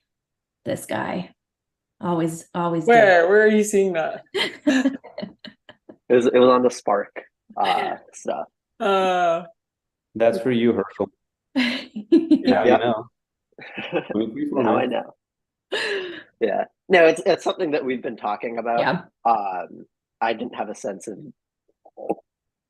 when exactly. There's a couple like final pieces that we need to figure out, but I think we've made decisions on those. So there's not too much more to think about. It's just like execute on a couple doing of it. things.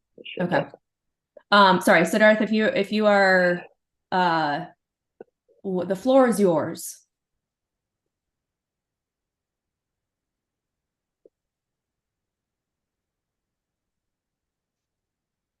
And if you're talking, we can't hear you. Yeah, there may be audio issues. Okay, having some audio issues. Okay, so we will move on. Just go ahead and post in chat when you're back up and running and we can come back to it. Sally has a question. If you are willing, we'd love to see your beautiful face, and you're welcome to come off of mute, and the floor is all yours.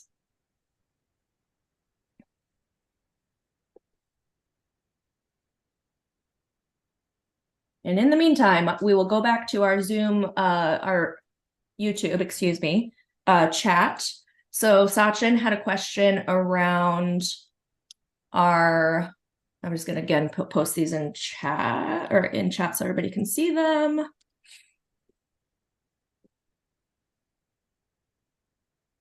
Around our Python SDKs.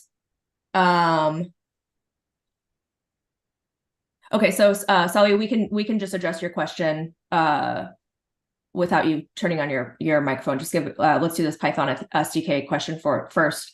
So Sachin was asking in our YouTube stream around our Python SDKs and graph querying. I sent over a doc for our tags, our API guide for creating and fetching and reading tags. But Herschel, I'm curious if you can kind of speak to the general functionality between our Python and Java SDKs and kind of how we approach that. Yeah. So broadly, I think like there's a couple different layers of interfaces that you can interact with DataHub using. So the base layers are the raw APIs. It's the GraphQL API and what we call the RESTly API.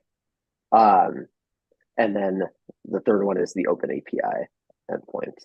So broadly, the GraphQL API and the OpenAPI underlying interfaces are the core ways of interacting with DataHub. On top of that, we have kind of like syntactic sugar, little helpers as part of the Python SDK and the Java SDK to make it easier to use these interfaces. And so one of those helpers, I think like both the Python and the Java side have kind of the core entity models and the ability to read and write from the DataHub APIs pretty easily. But the sophistication of the interfaces is a little bit higher on the Python side. And that's broadly just because our users tend to use the Python APIs or the Python SDKs a little bit more heavily. And so we've kind of prioritized getting, additional functionality around graph queries, GraphQL queries, fetching urns, fetching relationships, things like that. Adding nice interfaces around that on the Python side. And the Java side, we just haven't kind of had the demand for it as much. And so we haven't prioritized that piece of it. I think broadly that's probably not going to change in the near future. Like folks use our Python SDKs a lot more than the Java ones. And so it'll probably remain true that the helper methods and things like that will remain a little bit more sophisticated on the Python side. But that's not to say that everything is possible on the Java side as well, if you just make the direct HTTP calls to our backend, because ultimately that's what the Python side does as well. Also, one thing that we can add here is because we have an open API layer plus a Swagger definition, you should be able to generate synthetic sugar clients in Java and in other languages.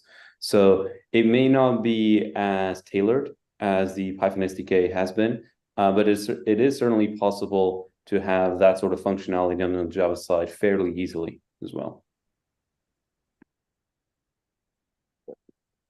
Yeah. So for the specific example, I don't know if you've linked the tags guide that we have. Yeah. Maggie, Yeah, I did. Yeah. Okay. Yeah.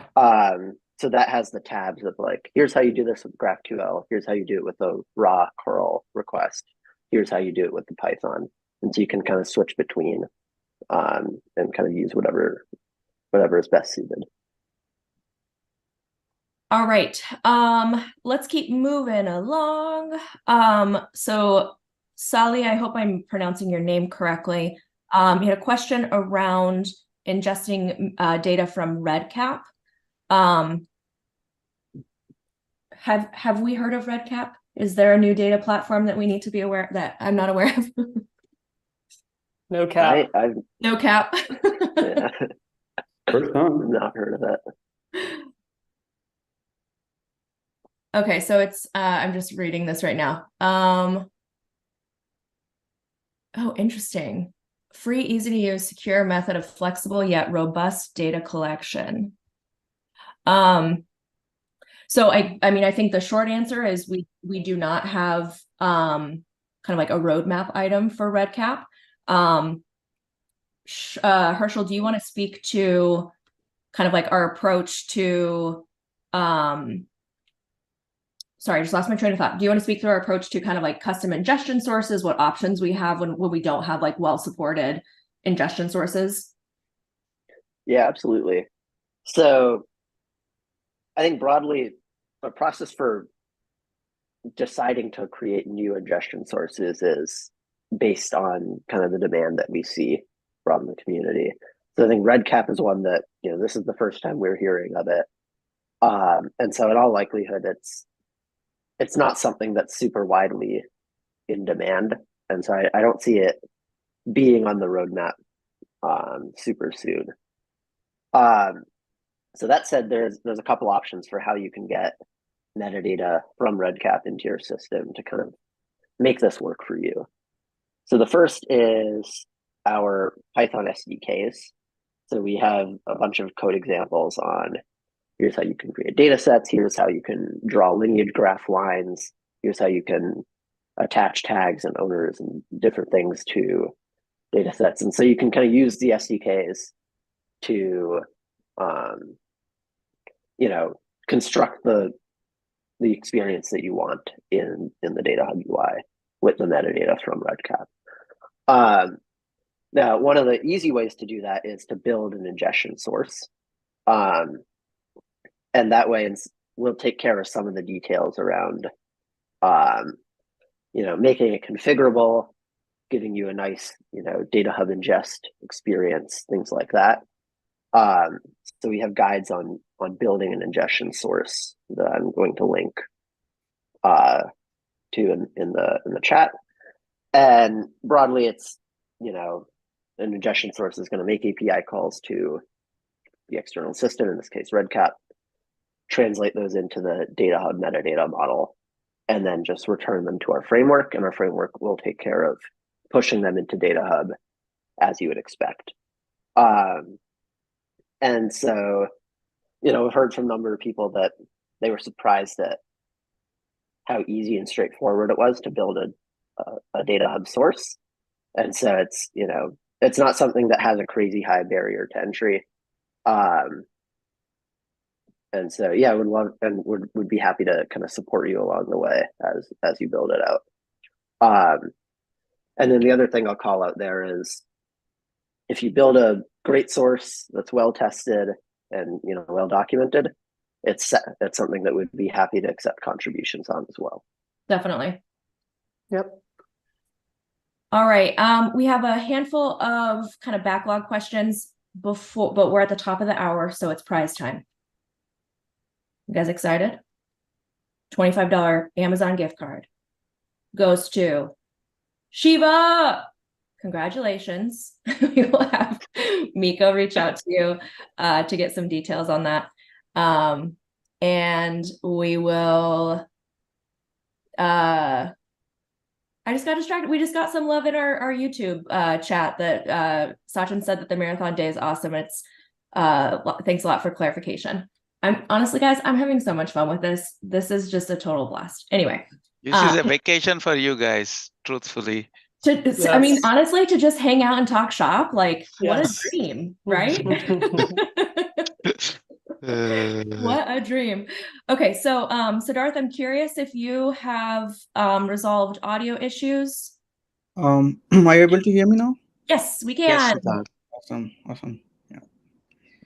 Yeah, I mean, like, I got the question answered. Like, I was just going through the documentation. Like, so what was my question was, like, we are currently in POC phase, currently trying to test out some features.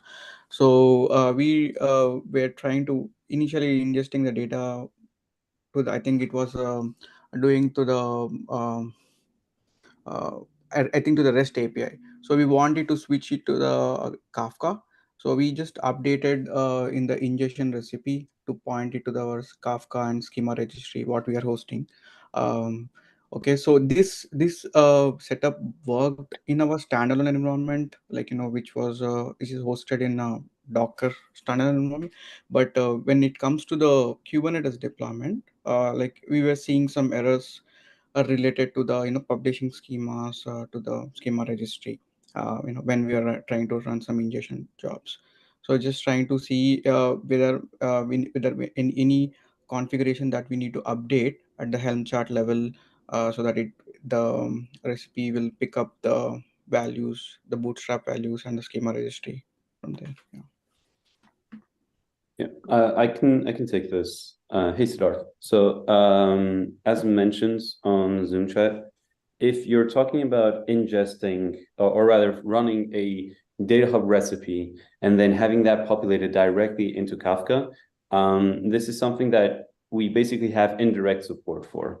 And that is really to use our SDKs, just like Herschel mentioned, where you basically have the ingestion process generate the metadata that you want, and then you can either pump it out to a file, and using the SDK, the output of this is really going to be just JSON data that you can very easily serialize into the DataHub concepts in Python.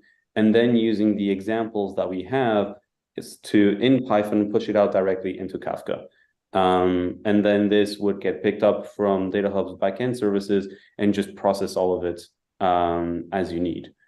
So that's typically one of the approaches that we suggest.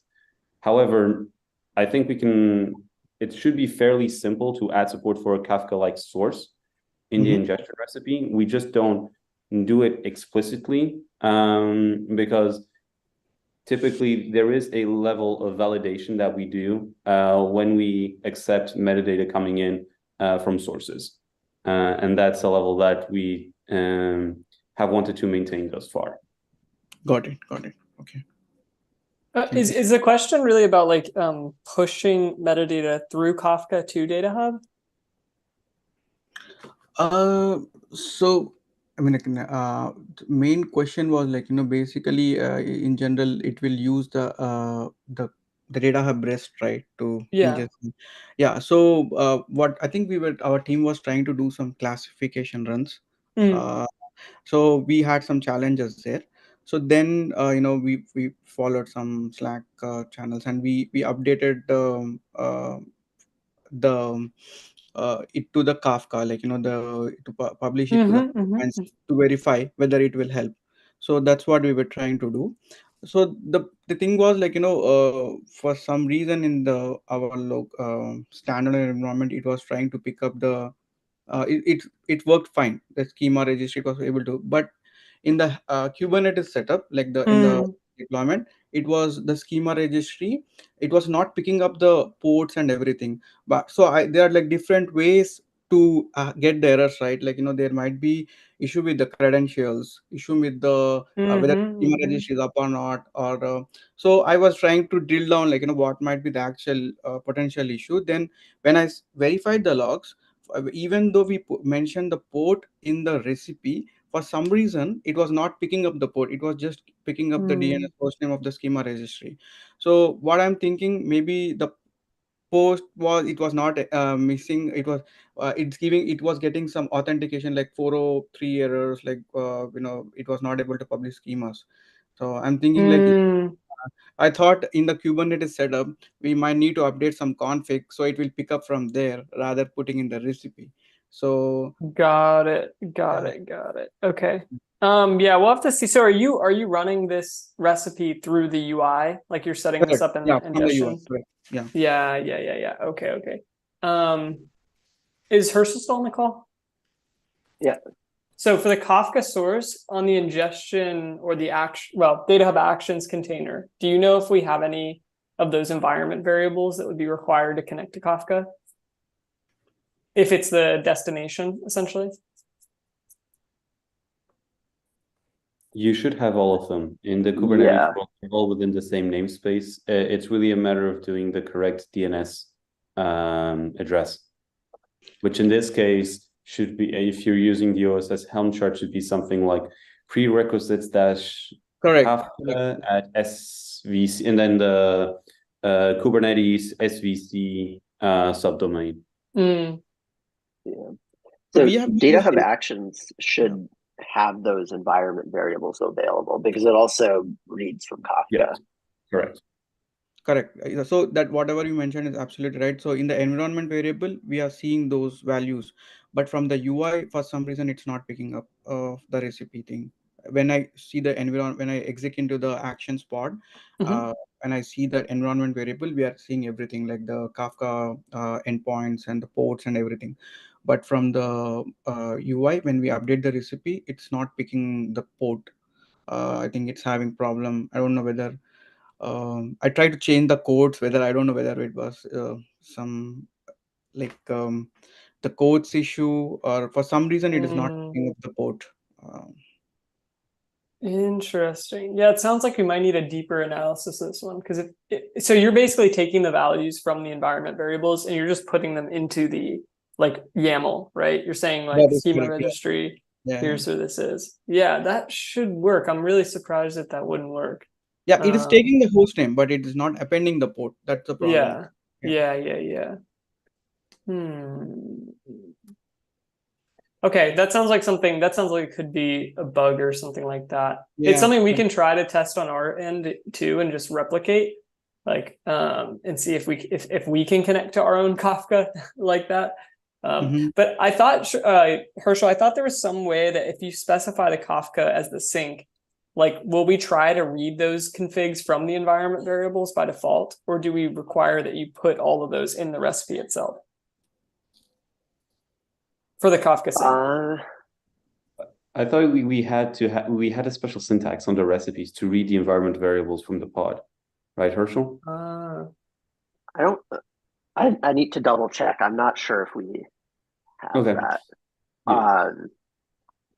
Because like I think in the executor, we resolve environment variables using a regex, not from the actual environment. So there might be some trickiness there. That we need to if you can update the sync in the Helm chart or anywhere, that should be also fine. But that also was looking, if anywhere. Yeah. Okay, let us look into this. It seems like there's something here. Yeah. And also, Siddharth, if you can ping us on in the Slack, I'll tag you. I actually posted in the ingestion channel before. Maybe I'll tag you guys. It would be helpful. Yeah. With the example recipe that you're doing, and maybe values.yaml that you have deployed. Minor sensitive information. Sure, definitely. That will be definitely helpful. Okay. Yeah. All right, sounds good. We'll try to get that figured out. All right.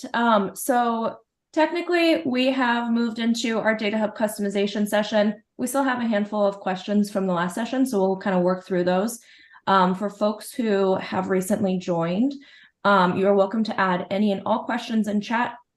Like I said, and we'll just kind of go through them in order. Like I said, this session is meant to be focused on DataHub customization, but there's no, it's just kind of a loose structure. We're here to talk about all things DataHub.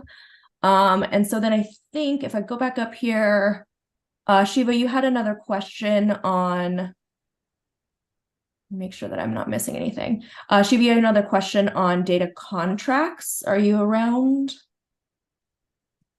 Yeah, Maggie, I'm around. Data contracts.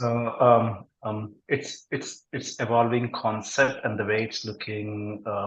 Hopefully in the next year or two, it will start to pick up steam at a very fast pace. So I'm looking from the data governance side of the world, pulling data contracts under the data governance control. So wondering, is there more documentation around the data contracts that we can use? I've seen the post from Kshankar, I think, previously on 𝗏𝗏 side of the world, but I think, a bit more documentation or maybe code snippets or examples will actually help a lot, because I want to test that concept in engineering and governance space. Yeah, so right now, Shiva, this we have kind of a beta functionality for data contracts in 𝗏𝗏's product live. We do not yet have that ported back to open source, mainly for the reasons that you're describing. Like, we don't feel like, so let me step back and say, anytime we put out a feature like this, like domains or whatever, people are going to come ask, well, why did you do it that way? And we're going to have to answer that question for years. So we're trying to make sure that we're putting out a feature that actually makes sense and that actually serves some unique purpose within the broader landscape. And so right now we're kind of in this period of getting feedback from our customers in a more limited rollout. And trying to refine what we mean by data contracts. Hopefully within, the next year or two, we do have that very solidified and it is providing value. But I can talk a little bit about, what we think of as data contracts today. So data contracts, as we've currently implemented the beta feature, is basically a way to take a set of data quality assertions. So, rules. Let me give you an example. Every day this table should be updated with new rows, right? That's a rule. Or maybe, a particular column in the table should never be null or missing. That's another rule, right? So what data contracts allows you to do is kind of take a group of those rules and mark them as sort of commitments, right? So that data consumers can come and see what rules the producers have signed up for. Right. And these can be different types of rules, like they can be column level rules, freshness rules, schema rules. So basically the structure of the data, how it should look in terms of the actual columns that are in it. But that's the main purpose is essentially as a communication tool for a data producer or someone responsible for the data to communicate to folks who may be using it, what they can expect to always be true. And of course, we also show you things like, okay, is the contract passing or not? So are all of the rules actually passing? Or is there a rule that's, gone off the rails and the contract's failing?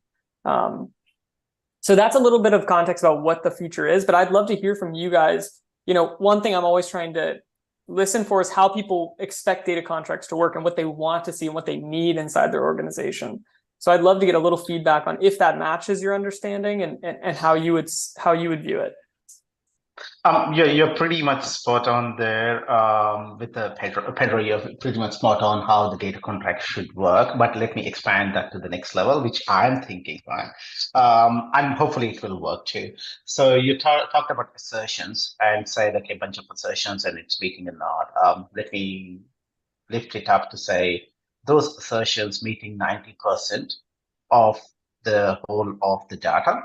And then saying, yeah, this meets our quality need. Now it can be, right? It's ready to be consumed, that kind of scenario. So that's number one. Number two, if the source system again, right, or people in the engineering space are making any changes, and then that has an impact at the end, which is the consumption side of the world, right? So that should trigger that change, and the contract should somehow communicate out to business saying, look, there has been a change at the source, and your system needs to get updated. So these are the two examples that I'm looking. The second one, I think 𝗕𝗏 has talked about, right? One of the scenarios. But the first one, which is looking at the percentage of fairness, what it met or not, all that stuff. That's also what I'm thinking maybe into the future, because that will straight away help to either give assurance to the business when they're looking at the visualization side of the world or the reporting side of the world, saying, okay, this report has met 90% of the contractual arrangement or not, or 100% it's met or not, that's where they can give assurance to their business saying, okay, this report, what you're looking is only meeting 90%, not meeting other 10%. So be careful when you're validating this data. Yep. That makes total sense. And one thing we've did as a prerequisite to data contracts actually is we've built that Chrome extension. I don't know if you're familiar with that, but we have a Chrome extension that works with tools like Looker. It works in these BI tools. And on the Acral side, it'll kind of give you a sense for the upstream health. So if you're looking at a dashboard, you'll be able to see, okay, 2 upstream data sets are not passing all of their rules. Now, we haven't extended that yet to support, data contract specific rules, but that is a natural extension where we think we'll probably go. And it sounds like that's kind of ultimately what you're trying to get at is a way for us to take those rules, make them gold, essentially, right? And say, these are the important rules, and then give the downstream users some relative confidence, about the upstreams that they're depending on using that contract. I'm spot on. So integrating contracts with actions frameworks is where the magic comes into the picture, if I want to put it that way. Absolutely. Yep, that makes total sense. Being able to propagate that downstream when a contract does go out of, yeah. Awesome. Well, it sounds definitionally like we're actually quite aligned. Aligning to the thinking, yeah, correct. Yeah. Yes, and it has evolved. It's an interesting space, right? Like I think there's so much demand for it, but still so much to be really rallied around, right? For it to actually be a meaningful construct. So yeah, really appreciate bringing the question. 𝗏𝘶, also, I sent you a DM in Zoom. I need you to send me your email address so I can give you a gift card. Oh, okay. Thank you. Thanks for that. I didn't look at it. Check your Zoom DMs. Thank you. All right. So we've had a bunch of folks join. I think some folks are coming back from earlier sessions. Awesome to see you again. And I'll just keep reiterating. Any questions you have, feel free to put them in chat and we'll just kind of go through them in order. This is a really kind of like, free-form day, guys. So you're welcome to chime in, go off of mute, jump in, share perspectives, tell a joke. I don't know. Tell us a story, whatever. All right. So Nihir, you had a question around our Python SDK. Do you want, if you're available? Yep, there you are. If you're available, we'd love to, and if you're willing, we'd love to see your beautiful face. So we can show it to all of our community, or show your wonderful self to our community. But yeah, go ahead and jump on in, ask away. Yeah, hi Maggie. I was here since last couple of sessions. My question is that I'm using Python SDK right now for emitting pipelines and the jobs. So if I had to change to Kafka, would that be recommended? And how much of a change would I be looking at with respect to the code, and how much would be the change in efficiency? Yeah, so I think my general recommendation there would be, if the REST sync is working and you're not having any issues with it, or the REST emitter, just keep using it. It internally is implemented like pretty efficiently. And it's what our ingestion sources use by default, and we've used it to ingest like huge quantities of metadata, thousands, probably tens of thousands. It would work fine. So I think generally would recommend sticking with that. If you did want to change, it is like a couple lines. You just switch out the DataHub REST emitter for the DataHub Kafka emitter, and the .emit method works the same. And you would see like some efficiency improvements, but it's probably not going to be. It kind of depends on the configuration of the backend of GMS. How many resources does it have? How is it configured to process these things? Very rarely is the actual sending of metadata from Python to the backend the bottleneck. Oh, okay. Yep.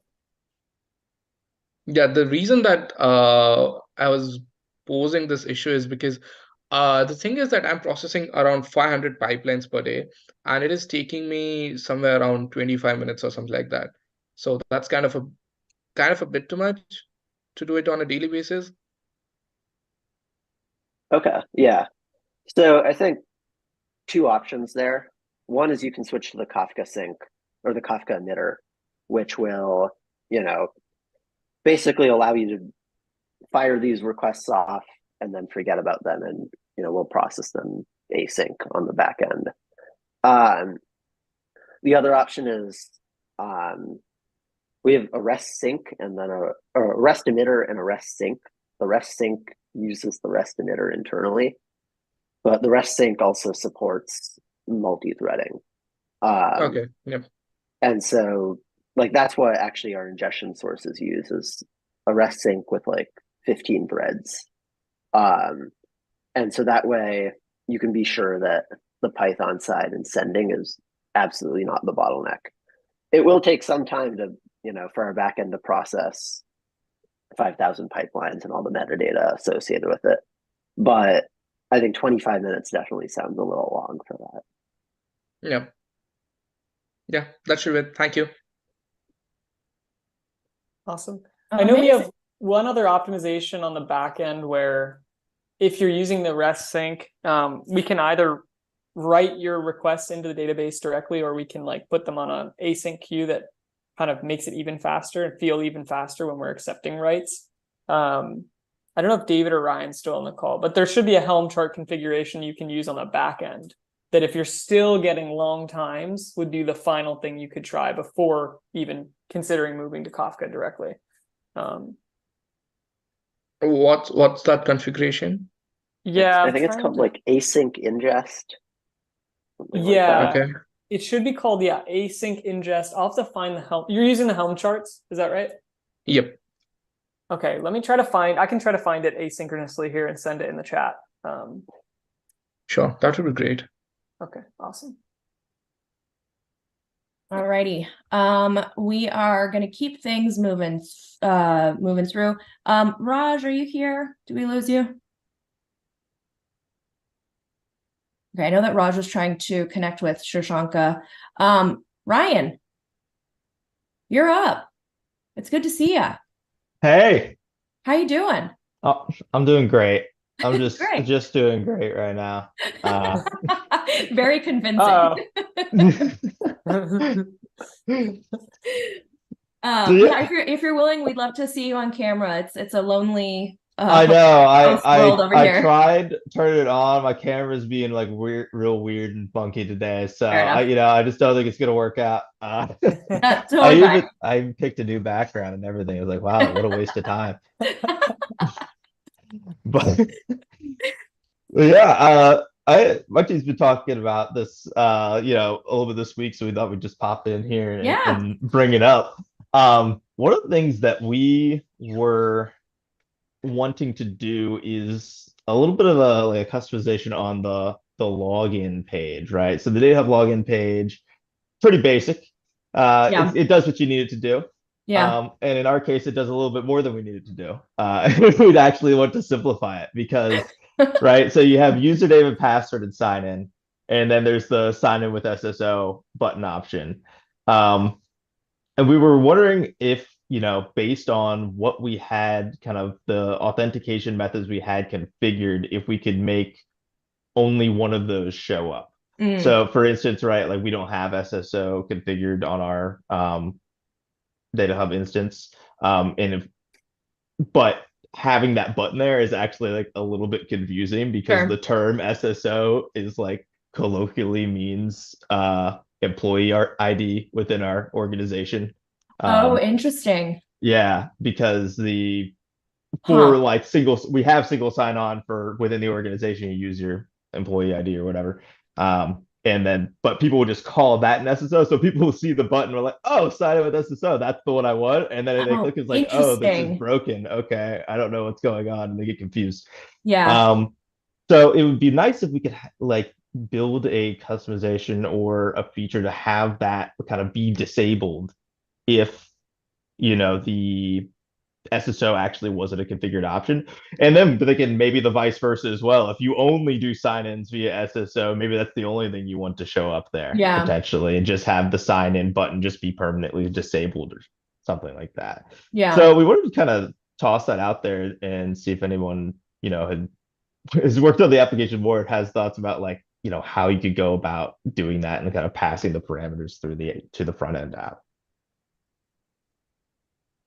Mr. John? Ryan, I'm so sorry. I was responding to something on Slack. Dude. Mrs. Maggie, you're up. Anytime SSO comes up, I'm like, let's get John on the horn. Because you are the right guy for it. I'm disassociating. That's a big word these days, right? I'm disassociating from SSO. I think you're multitasking ineffectively. Okay. So Ryan, I'm going to dare to summarize your question. Okay, I can fill in wherever. And then you can tell me where I'm wrong. Login page. How do we hide login with SSO if it's not enabled? If it is enabled, and then Atul had a question or a note in chat. Also, hi Atul, it's good to see you. If SSO is enabled, only show that option. Because John, at their organization, they colloquially, that's also a big word, refer to SSO as kind of their employee ID. So when the people see sign in, like using SSO, they think it's just their ID, not actually going through like OIDC or whatever. Oh, okay. Yeah, so sign in with SSO, I thought it was already hidden if there's not SSO set up, but maybe I'm wrong on that. Also, Ryan, did I miss anything? No, I think you summarized it pretty well. Yeah, basically just on the login page, only have the whatever sign-in option is configured being displayed. I mean, in our experience, the sign-in with the SSO button is, I mean, we don't have it configured, and it is there. So I know it's there, but we are on a slightly older DataHub version. So maybe this was fixed in like a newer version that we haven't seen. We're like planning an upgrade for this month. So I don't know if it's like a newish feature in like the past couple versions. So basically if you click that right now, it just takes you back, right? And it says like SSO is not configured or something. Yeah. So yeah, I like have it up. I click it right now. It just like pops up with a little error at the top. It says SSO is not configured. Exactly. Okay. This makes sense. Yeah, I remember this. So yeah, it sounds like we don't have an option to turn that button off. That's probably our solution. Yeah. So I mean, we could definitely do it. So my hunch is we implemented it in this way because there's some complexity in like doing that additional check of whether you have it enabled or not. It's totally doable, and it would require changes to two places. One is the DataHub front end like service, which is very small and pretty easy to make changes to. And then the other one is the like login page component. So in our React app, we have login page login.tsx, which is like one file you'd have to change. So So pretty seamless. I think the other thing you could do in your case is if you wanted to rename SSO to something else, like we could also build a feature where you can set that from like an environment variable or something. Okay. Instead of saying login with SSO, you could say login with X, right? I don't know if you wanted to do that. But I think, yeah, it's something we could do. It's not something we necessarily will do in the short term. But we can definitely advise you guys if you're trying, if it's like a critical requirement and you're trying to get it done. We can kind of advise you on where to change and kind of what the changes would look like. Okay. Yeah. And what were those? So again, obviously there's the actual like React page itself, the like TSX page, login TSX. And what was the other one? Just kind of the front end, kind of login API itself. Yeah, let me send you. I'll send you a couple of code pointers. Okay. For where we'd have to change.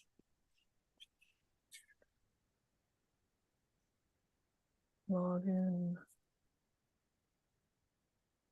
Yeah, it's obviously not like a critical path item, but it was something we were just talking about this week. It was like, oh, that would be a nice to have.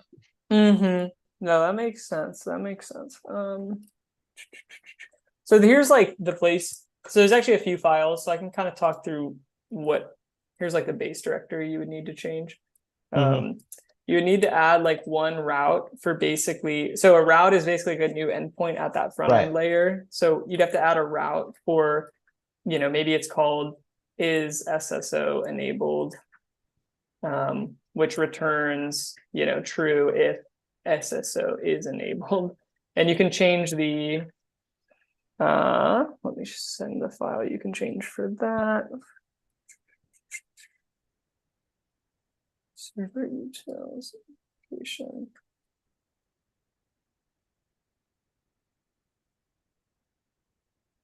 Feel free to start up another thread, Maggie, because I'm gonna have to find it. Well, the good news, John, is that there's a little bit of a theme here. Uh-oh. What's the theme? SSO. Oh boy. Okay. So you do you, and then we'll get Josh in here. Okay, sounds good. Authentication. Esther, tell us about it.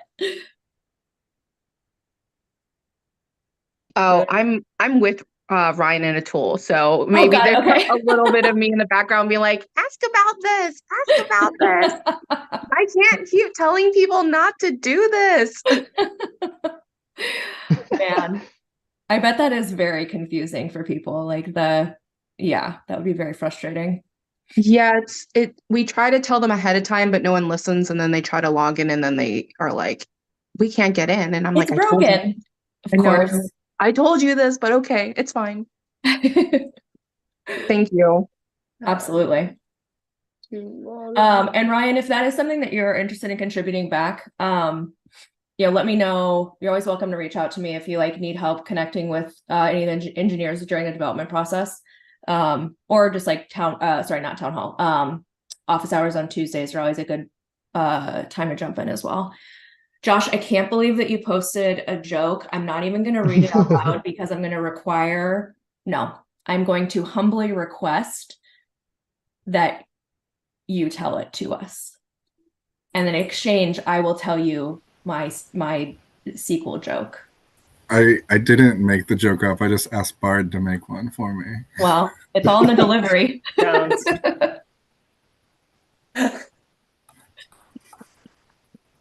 Oh, that's a bad joke. It really is.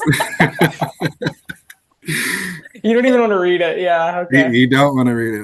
No, Josh, read it. Read it. You were looking for something to fill the time. I was filling your phone. All right, so I asked Bart. I'll tell you. So we're fill the void here. So John all in the delivery. And then maybe he'll be happy to answer my single sign-on questions. Make me laugh. Yeah, it'll be so bad you might laugh. But that might be more. So again, I didn't make this up. This was all Google and Bard. But two analysts walk into a data hub. The first one turns to the second one and says, I can't believe they store all this data in one place. And the second one laughs and says, that's nothing. You should see the backup. See? And that's the joke. No, that was good. That was good. You should go to like an open mic night or something. Exactly. Oh, man. Right? Just read jokes from. It'd be funny if it, or it'd be more relevant if it was, you should see the metadata. Right? So in exchange, I will share my SQL joke. A SQL, hold on. Oh crap, hold on. Oh shit, I forgot it. Okay, John, are you ready? Are you ready to answer a question? I have to remember this. Yeah, I'll give you. Are you ready to go? Yeah. Oh, I had one more answer for the question around optimizing backend ingestion. Huh? So from earlier. Yeah, environment. Okay. This. Josh, you're welcome. The floor is yours, sir. Oh, wait, one moment. We're at the half-hour mark, which means DataHub swag giveaway time. How do you qualify for this?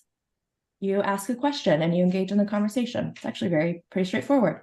So our winner is Ryan. Ryan, you'll get us a DataHub swag box. Ryan, let's go for creating more work for me. Yes. Congrats. So Miko will reach out to you and we'll get you all set up with that. Amazing. It's a great swag box. I think a tool has one, if I remember correctly. This is huge for me. This is a big thing. I'm so, you know what? Look, you spent all that time on the background. It didn't work out, but look at this payoff, right? This huge payoff. This is made by day. Okay, Josh, floor is yours. All right. So my questions around single sign-on. So first off, looking for integration with Azure AD groups. My understanding was it's not possible, but it's on your roadmap to do so. So the first part of the question is there a timeline for this? And then my second question counteracts that and says, it looks like it might be possible using group provisioning with JIT. How would you do so if possible? Yes. Okay. So let's start. So are you using the ingestion source for Azure or no? So we have this ingestion source, which basically runs whenever you tell it to, that will go pull out your users and groups from AD. I'm guessing you're not using that. Is that right? Nope. Okay. Let me share that out. So this thing is basically like, if you want to go pull in all your Azure AD groups and users without having people to have to log into DataHub first, you can use this ingestion source. So it's set up like any other ingestion source to your, Snowflake or whatever. So this will go pull all those things out. It'll provision them in DataHub, and you can start to, add owners using your groups and users, for example. But what most people do is they don't use this. They use what you mentioned, like the just-in-time provisioning. And so what happens in that case is when people log into DataHub, we basically take their user account and we provision it. And then we also go try to fetch their groups and we provision those groups as well. And so I'm pretty sure we have this set up. A few of our customers on Acral side where we do have the group provisioning set up for Azure. I can try to see what that looks like, the configurations we have. But in short, it should work. That should work even for Azure. I think it's just a matter of making sure that Azure, so you might have to work with your kind of Azure administrator to make sure that Azure's putting the group names into a claim that's being returned to DataHub. As long as that's happening, it usually takes a little tweaking on the Azure side, basically to say, because I think there's some concept of like an application in Azure and you create one for DataHub and then you can inside of that, you can say, okay, make sure you pass back the group names attribute. So once you do that, when you log in, we'll get your group names. And the second thing you'll have to do is configure the environment variables for your DataHub front-end container to basically look for that claim or look for that piece of data using an environment variable. So I can share that with you. But first, let me see if I have any examples of how we do this for our customers, and then we can go from there. I remembered my joke, if you're ready. Let's get it. A SQL query walks into the bar. He walks over to the table and says, "Can I join you?" Get it? I think it was as good as mine. That's pretty good. So, fun fact, Johnson, I'm just filling some air while you do what you're doing. A few years ago, maybe like 5 years ago, I was tech lead at a company called Braintree on our data team. And we had a big internal conference, and I was talking about, actually, funnily enough, I was giving a presentation on understanding querying patterns based off of metadata. Clearly, this has been an obsession of mine for a while. And my presentation completely fell apart. Like all of the slides started breaking. Somehow I had like duplicate slides were missing. Like, it was a total disaster. And I stood on stage and told that joke. And guess what? It got the same reception. Just like total, like, what? That's yeah. Not my proudest moment. Okay. So here's the environment variable you'll need to set in DataHub front end. You'll want to set this one, auth OIDC groups claim. And you'll basically want to say whatever in Azure, whatever that kind of name, a claim is basically just a field that Azure will send back to us. If you understand what the name of that field that Azure is sending in there, you should be able to put it in there. And I think it's something usually just like group IDs or group names or something like that, from what I can tell. And Still working on getting a full example though. Does our group inside of DataHub have to be that group name? So basically what it'll do is it'll take those group names and it'll create unique identifiers for them in DataHub, so that next time, so you'll go to DataHub, you'll see in the groups tab, now you'll have a bunch, and they'll keep getting created as users log in. And at that point, you can just manage them on DataHub. Like they're full, DataHub entities. So if you want to like, you could like add members to them and stuff like that too. Most people don't do that though. I don't know if that answers your question. So yeah, basically they're just created as unique groups. And then anytime that user logs in again, or like another user is in that group, it'll correctly get updated into that group. Okay, I follow that. So I'm gonna try to still have to find one example of how we're doing this with a customer, but give me a few minutes for that.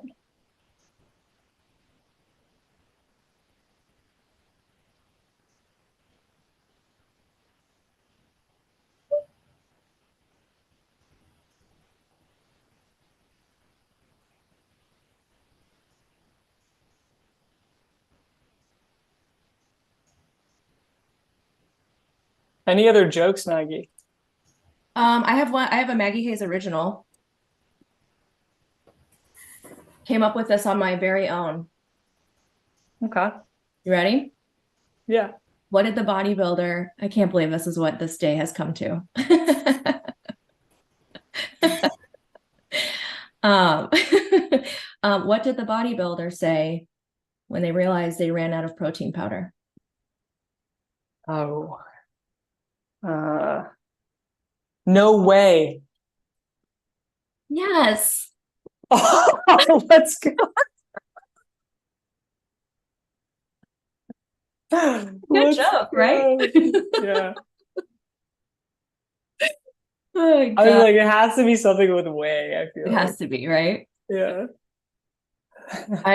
That also was a joke that I told while working at Braintree, and we were like in the kitchen, and I saw we had like these huge, like, I don't know, the like big plastic jars full, or plastic gallon size things full of protein powder.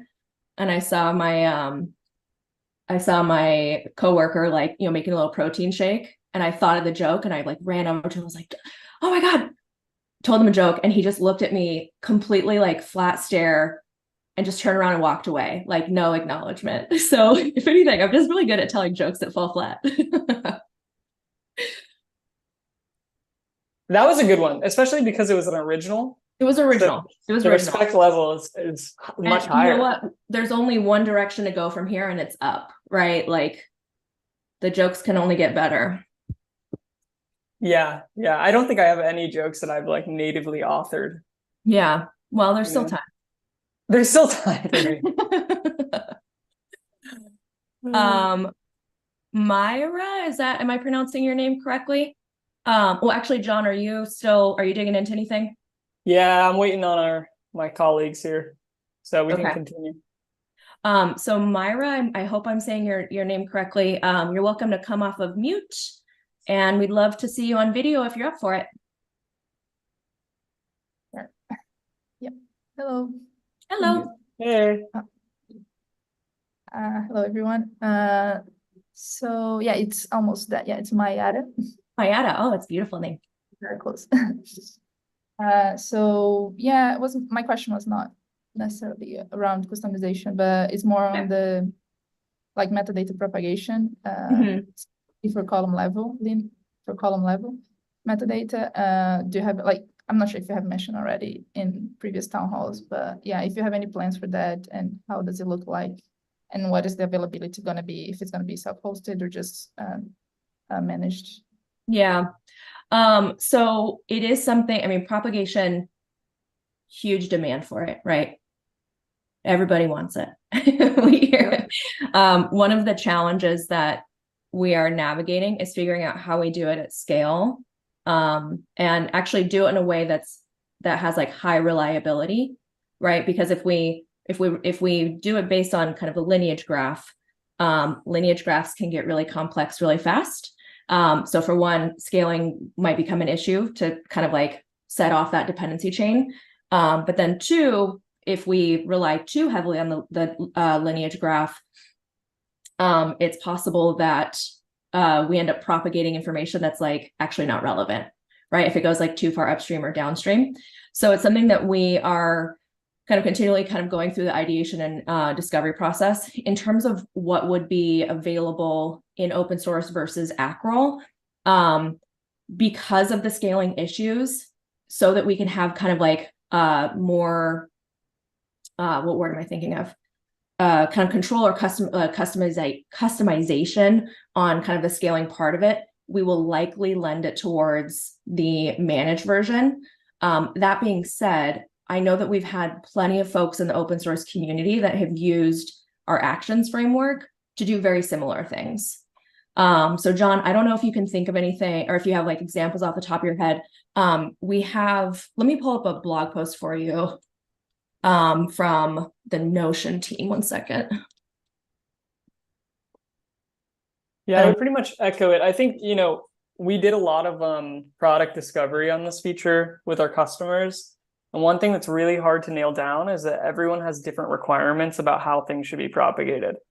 And so, so basically when you start talking to people, right, you start asking questions like, okay, if this, PII tag gets propagated all the way down into your dashboarding tool, is that okay? And some folks will say, no, actually, that's not, because once they get into the BI tool, this, and this happens. And actually, we don't want it to propagate there. And so we found a really hard time in like understanding what the user experience should be to control the propagation, because there's so many different like conditionals that people are saying about how things should be propagated. Because the last thing we want to do is like roll something out that's super kind of like naive, right? And just like, okay, if there's a tag, propagate it all the way downstream, like for everything.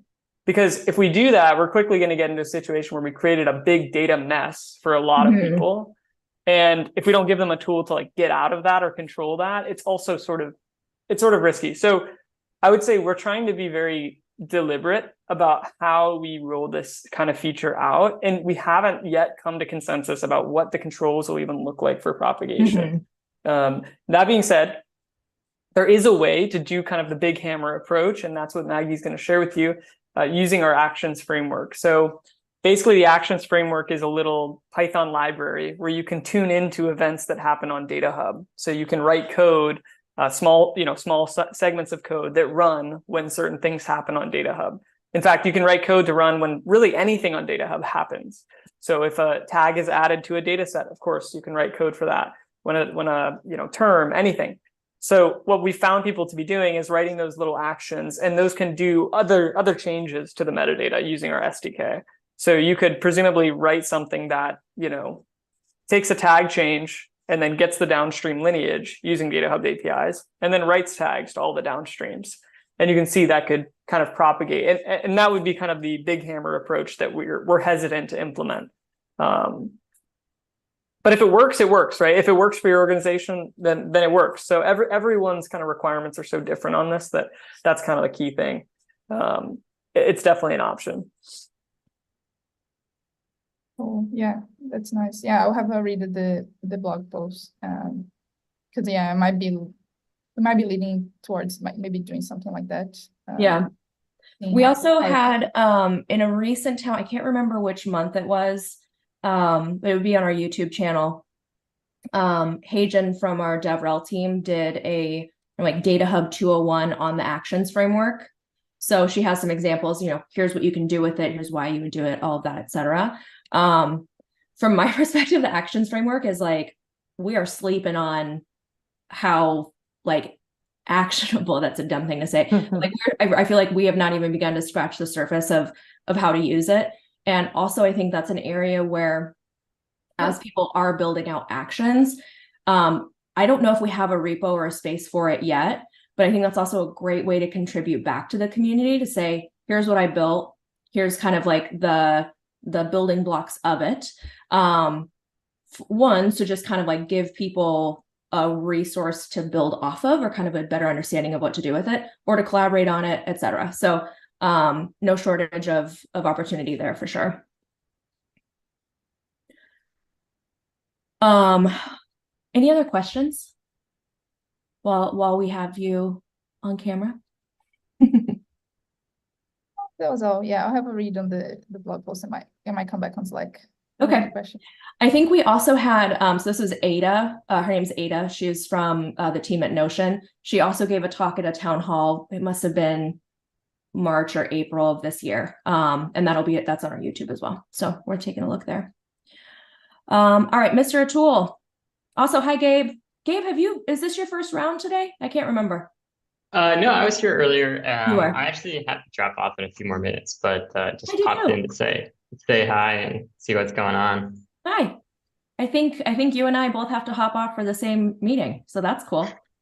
Oh, cool. I'll see you then. All right, Atul, you are up, sir. Hi. Hi. Okay, I'll turn my camera on. Yay! I haven't seen you in years. Show the DataHub swag. Hey, look at that hat. Hey. Nice hat. Yeah, nice hat, right? So yeah, right now we're able to visualize lineage, and lineage is one form of relationship, how two data sets can be related to each other on DataHub. But I recall, was it Metadata Day 2021 or 2020, where there was one of the talks was around enterprise metadata graph, right? They said, hey, you could have all these different kinds of entities, and they all could be related. And DataHub currently just shows lineage. And I was wondering the thoughts around, I could have two data sets which are not directly lineage, but maybe related in some other ways. And if there were thoughts on having some place in DataHub to be able to even show those kinds of things. I love this question. Also, sorry, Shiva, I just realized, I think you sent your question just to me via DM. So if you want to post that in the main chat for visibility, that'll be helpful. So Atul, this is, I love this one because there's so much around, if you even just think about glossary terms or term groups, right? There's the connection between it has a fundamentally different meaning than this created that using this and then whatever.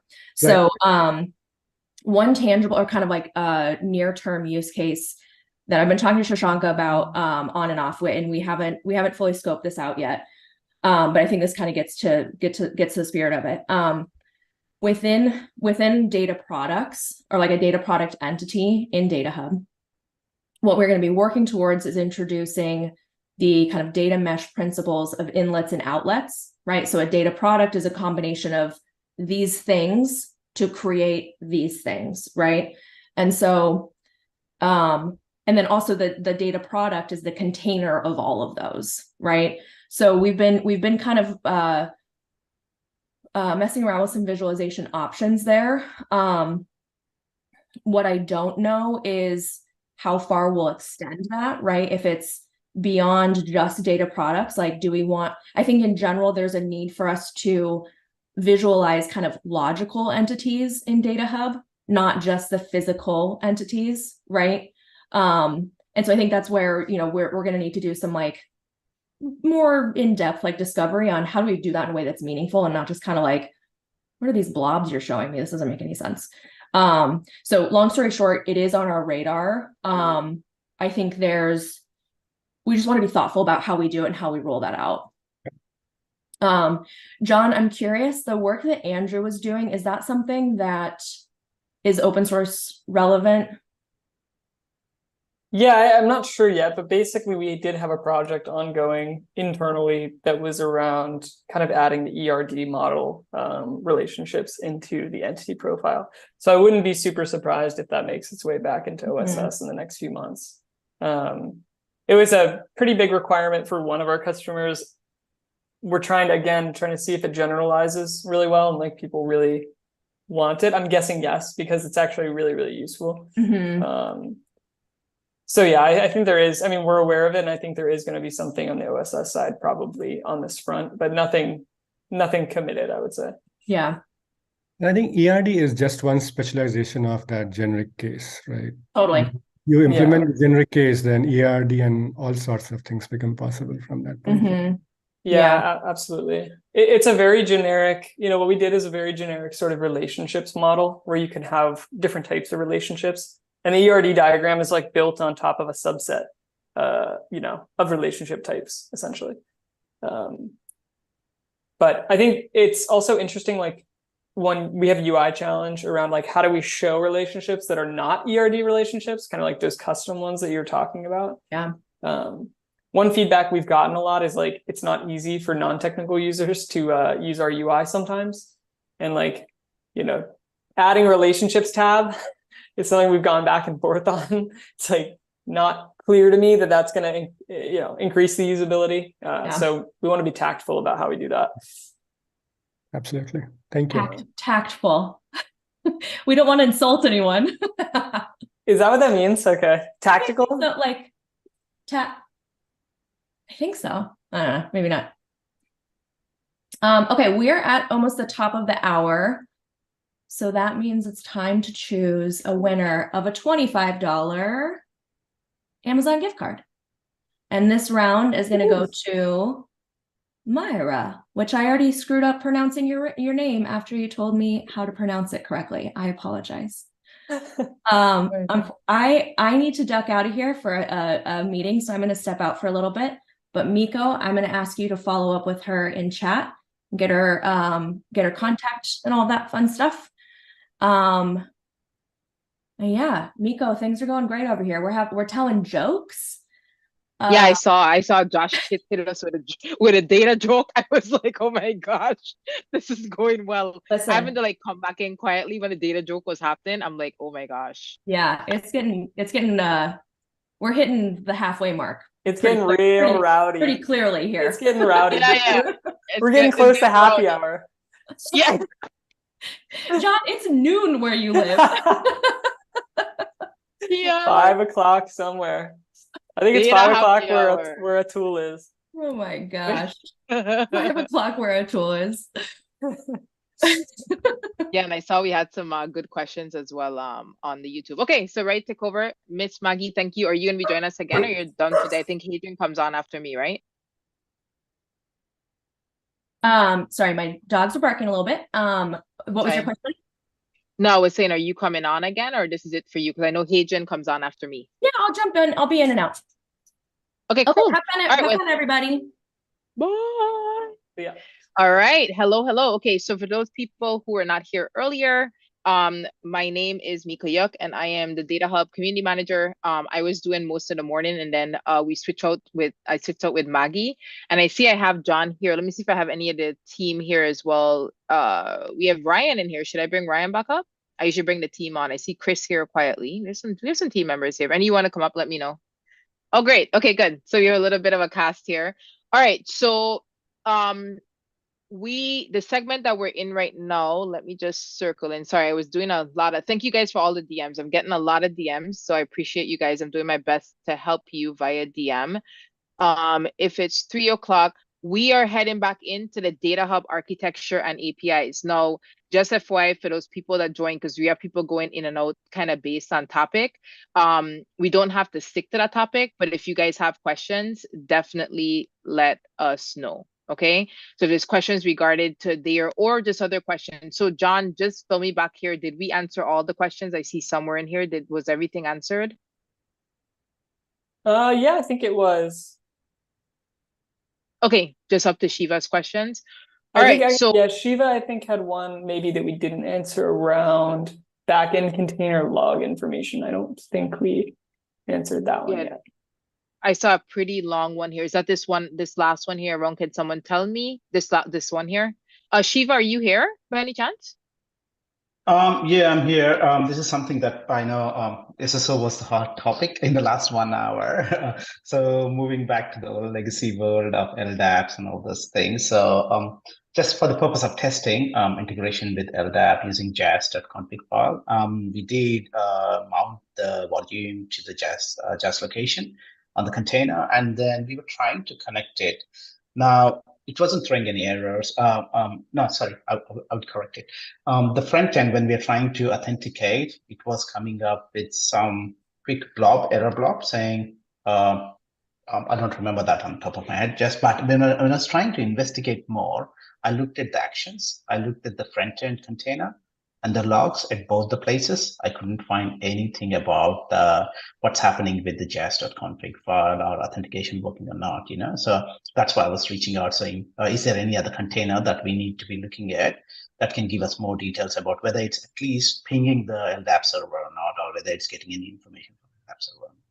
Sure, yeah, good question. So the logs you're going to want to look at are DataHub front end. So DataHub front end is going to be responsible for all our SSO with LDAP and with OIDC. If it's not showing any logs, it's possible that they're in the debug logs. So for every container, we do track both the kind of standard logs, like the info and error logs. We also track the debug logs. So you can pull out the debug logs of DataHub front end, and you can check those to see if there's more information. I'll post a link here about how to actually do that. We have a guide on how to extract those logs, the debug logs. And hopefully that gives you a bit more. So you're referring to those in the front-end container /tmp/datahub/ that's where one of the logs location is? Exactly. Yep. The debug logs. Yep. Okay. Yeah, I wasn't having much success there, but I'm happy to look at that whatever blog that you're going to post and give it a go again, and then get back to you maybe later in the day. Okay, sure. It's possible that you've come across something where our logger is like, filtering out certain logs and that it shouldn't be. I can check on that on our code side and see if we're doing anything obvious there. Perfect. Cool. Okay, cool. Thanks for that, John. Sure. The jas config is also a little bit tricky in that, like, I know. Yeah. If there was like a misconfiguration, there might be cases where it doesn't actually read the jas configuration properly, and it wouldn't even try to reach out to the LDAP config, like the LDAP server. It's hard to know exactly what's going on without kind of seeing the logs, seeing if there is any detail there, and seeing the configuration. But yeah.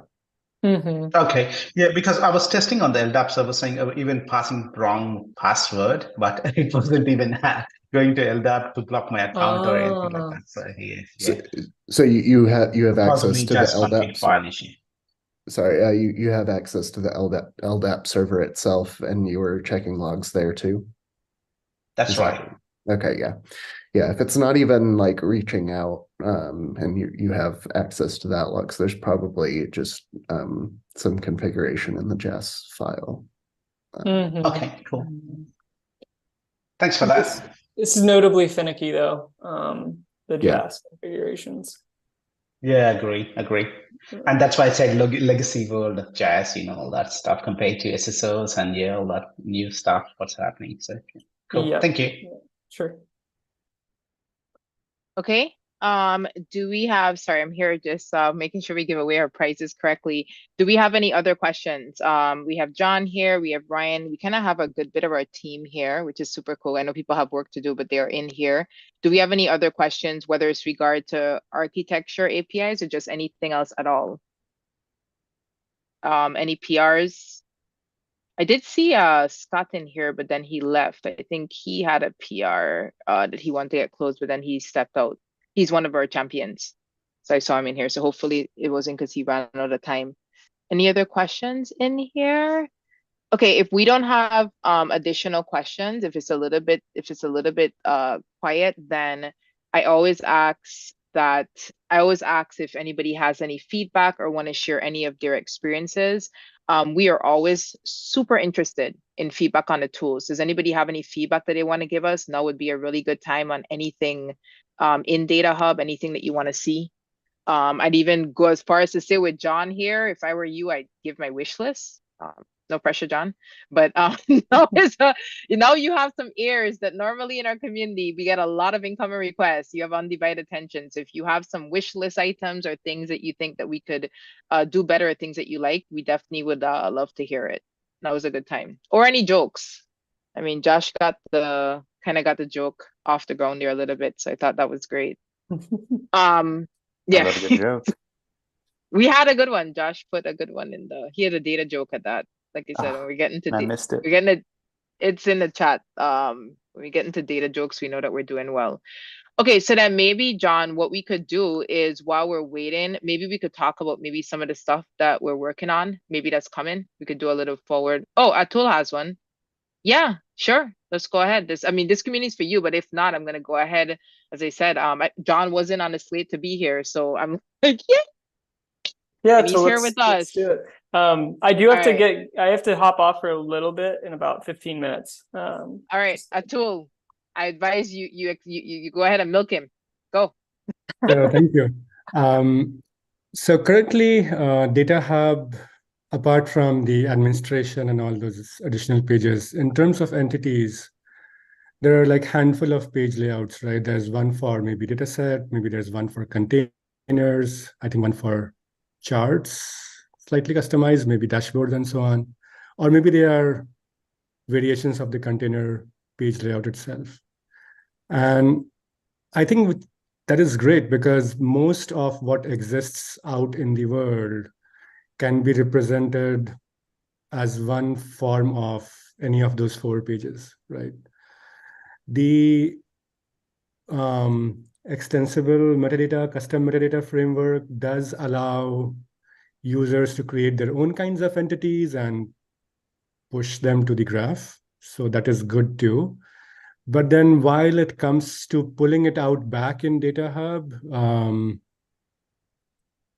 so that people can actually access those custom entities, that's where there is a challenge, because now all of a sudden, because of all type safety and strictness, you have to define a lot of custom code around, hey, this is this new kind of entity. So GraphQL tier, maybe one tier below that, maybe UI also has to be adapted to saying, hey, even though this thing really looks like a chart or a data set, and it's just that its name is different, it's some other kind of an entity, but it still needs its own entire pipeline of code. Are there considerations around maybe making it more flexible? Because, hey, if a data set, like a table and a view can look really similar, right? Yet they are 2 different entities.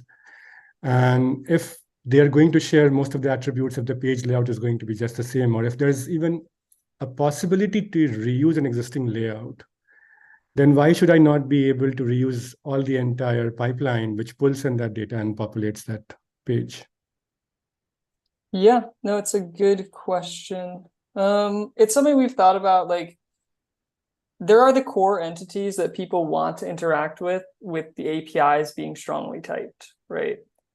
Like, we do want to have a domain layer for DataHub. People want to be able to query for data sets and dashboards and charts and not have to go through some kind of single generic endpoint.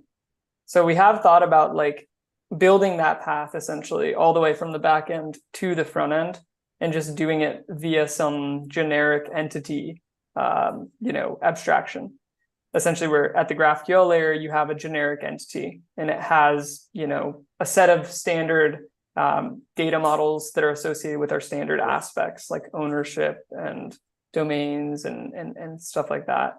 And then the front end would be the place where you would branch out to render any additional custom modules. If you have an entity that has an extension, let's say, and it needs some custom display. So it's something we've definitely thought about. But to your original point, like, I don't personally feel like the requirements have been so strong for this that like it's motivated us to build it. In many cases, we could just reuse one of the existing entities to satisfy the use cases. So that's kind of why we haven't done it. We could absolutely do it. And people, technical purists, like they always ask us about this. But it's really like once you get into the like business, like the end user, oftentimes like modeling something as a data set is like perfectly fine. Like when kind of when practice comes into play, like when reality comes into play. So it's something aspirational. It's something nice to have, but we don't feel like it's like a make or break for the DataHub product and the value it delivers. And that's why we haven't prioritized it. On top of that, it's kind of a big lift, right? It's like a big amount of engineering effort. So unless we can really attribute like the ROI on it, we probably wouldn't do it, or unless someone kind of comes in and contributes it. But we all of our team wants that future, and we understand that we could get there. It's just a matter of having the reason to get there. Yeah, I think it also simplifies a lot of current complexity. I don't know, maybe simplification is not the right way to look at it because there are benefits to strong typing and all that. Yeah, I think we found that API users, they want to use the terms they're familiar with. In fact, they want to use the terms that they're looking at in the UI. So like if I'm looking at a data set, then I would expect that there's a data set API that I can query in GraphQL. And there is, right, today. If I'm looking at a chart, I would expect that there's a chart API, and there is. So yeah, I think there's some trade-off here, right? Like we could model everything as generic entity, but does that really improve the API experience at that point? Maybe not. So there's kind of this like spectrum, right? You can either go really generic and like put all the intelligence at the edges, but you trade off some usability in those middle layers, or you can go really strongly typed. And I think where we'll end up landing is somewhere in between, where we have a core set of data models for the core entities, and then we have a generic entity, right? And you can pack additional entities into that, but you'll be just severely limited in what you can render in the UI. So for example, if you have some custom data models that are associated with that custom entity, we're not going to be able to automatically render them in some beautiful form where you're able to update them and, kind of do a lot of that custom stuff. But if you're using the default aspects like ownership and domains and everything, documentation, then perhaps we will provide that support out of the box. That's kind of where I see us going. But again, I don't think we're like, it's an immediate thing because of the practicality of it. Yeah. Sounds good. Thank you. There's a lot of debates about this one though, Atul. I can guarantee that within the company. I can totally visualize that. Given it could go both ways. I myself go both ways on this. So yeah. Yeah. Thank you for the wish list item, Atul. Anybody else have anything, I guess, wish list wise that they want to share? Now is a good time. I feel like we've hit like 12 p.m. on the West Coast, so it's like lunchtime. It's like, I don't know, 7 or 8 dinner time in London. So when we're doing the RSVPs, this was one of our quieter times, and then it picks up. RSVP wise, it's supposed to pick up again at 4 p.m. So with that said, is there anything that we want to share maybe with the community? Because this obviously is being recorded on YouTube. Is there anything that we want to share about what we have going on, or anything that we could share with them about what's coming up for 2024? Yeah, and I actually wanted to share one thing related to what Atul was mentioning. That is the work we're doing on a feature called structured properties. And I think we have Chris here. So I think Chris should be able to give a quick overview of how we're thinking about allowing users to extend the metadata model, maybe in a way that's different than people would normally think, about adding new entities to adding more structured properties on existing entities. So custom fields basically on existing entities. So maybe Chris, you can just give a quick overview of that feature. And yeah, definitely. Yeah, so like John was saying, we're working on this new thing called structured properties. We talked about it in Town Hall a little bit as well.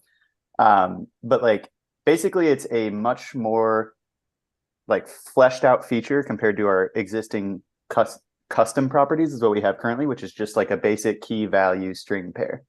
But with this new idea of a structured property, you're then able to basically define like any type of property that you could want on an entity. And it can be a lot more like strongly typed and a lot more powerful in a lot of ways than our custom properties were before. So for example, like with these structured properties, you're defining your own little like data model per property almost. Like each property can have its own list of allowed values that you can then apply across different entities. You can have different types of values within those like allowed values. It can be open-ended. One of the coolest things I think is like you can also reference entities in these structured properties.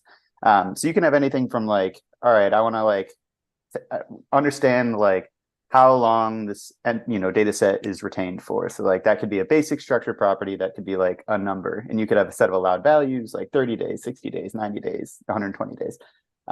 Or you could even get something specific like, I want a structured property that I want to apply to these sets of entities that people have to fill out for, such as like something like a data steward, and I want that to reference an actual user on DataHub. So what you can do is you can say like, specifically, this should be an earn, like an entity I'm expecting value. And then also it has to be a user or a group. So you can get like very specific about entity types that these allowed values are as well. And we're fleshing out a really exciting new feature in the UI that basically allows users to come in and fill out these structured properties with ease in like a form that is very dynamic in a way that like it reads whatever type of structured property you give it, and then it like presents you the expected like input that you would expect in order to fill out the structured property. And it's really exciting because it's very extensible. You can kind of make any type of property that you would expect and want, and you can apply it to any entity that you want as well. And we're making it really easy to apply these bad boys as well. So yeah, that's definitely something I'm really excited about, is these structured properties. Will this need a rebuild if we are doing structured properties, or will it work without a build? No, yeah. Can you define a rebuild? I mean, like if I'm doing custom models, then I have to compile, build, and do all of that stuff. I mean, it would work similar to like basically the answer is no. The answer is no, yeah. The purpose of these are to be dynamic runtime additions to the metadata model. Okay, sorry, yeah, I think I got confused. But no, it would be like adding a tag or a term onto an entity. You could just like do it in the fly through the UI. Awesome. Yep.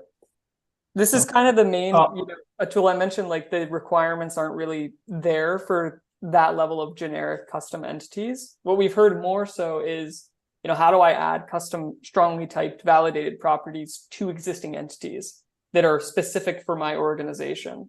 Like the example that Chris gave around retention policy, right? Sure. So this is kind of our approach to that problem, which is, in our view right now, it's the more pressing thing. Yeah. Definitely helpful. Thanks for doing this. Awesome. Shiva here again. Chris, that's one of the features, but I just want to understand how strongly typed. Are you saying that the user should be able to pick from the picker list or anything on the back end, wherein like a retention period might be 90 days, 120 days, 180 days, that can be predefined and then the user can pick it up? Is that kind of functionality we're talking here? Yeah, exactly. So each structured property will be its own, like I said, kind of little data model where you define on the structured property itself, like the things that it expects and allows. And we have a custom validator for that structured property. And then, yeah, so then in the UI, like you're allowed, like if you want to like apply this structured property to an entity, obviously some entities will have some values and some will have another. We built a UI that will like allow you to pick from those specific supplied allowed values, for example, or like a form essentially that would then allow you to apply a structured property that fits that model and that definition of the structured property itself. Great. Just on the top of that, what's the timelines you guys are estimating for this? This is a really good feature for enforcing governance on the metadata. Yeah, definitely. Yeah, okay, hold on. Before we give timelines, this is public. Yep. Oh, I know. I just want you to know. Just want to make sure. Okay. So right now we're working on it and we're trying to fully flesh out this feature. We're still in the midst of a few finishing touches, I would say. And what we're going to do is our goal is to hopefully bring a good amount of this back before the end of the year. Well, whether that like gets to a super usable experience or not before the end of the year is, I would say, probably not. It's mostly API driven right now, as in like we've built out a YAML API where you can create structured properties and then create ways like a form, a way to like apply them to entities. But those are going to be only API driven. And then once you like use those APIs, we then present the UI that allows you to like apply these custom properties. So it's not going to be like a fully finalized feature before the end of the year. Like, don't get me wrong there. But it will be usable in a way with a little bit of manual work at the beginning for sure.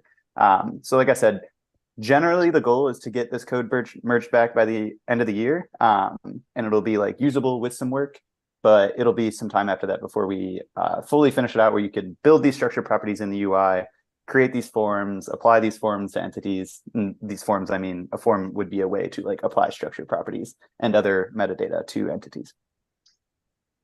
Okay, cool. Thanks for that. Yeah, and we'll definitely keep you guys updated on this feature for sure. I know that was like pretty vague, but it's something we're really excited about and putting a lot of effort in. So as we get more information, we'll be sure to push that to the community. Yeah, and Shiva, I think that before you go offline, I think that you won a prize earlier, if I'm correct. So I tried to DM you to get your details if you don't mind. Am I correct that you won a prize? No. I was looking at the timeline around. Sorry, yeah, I did win a prize. Yes. Okay, you I did. Okay, take care, John. Thank you. So if you don't mind replying to my DM, whether here or in Slack, I'd appreciate that. Okay, cool. Thank you. Okay, all right. So we are at it's 3:30, almost 3:30 p.m. Eastern. It's a bit of lunchtime in Pacific. So if I knew we had like 1 or 2 people that joined in and then they left. If you guys have any questions, definitely let me know. If not, you guys could put into chat. If not, one of the things that I was wondering, Harshal and Chris, is we do have questions around this segment in Slack. I was wondering if we should maybe take some of those questions.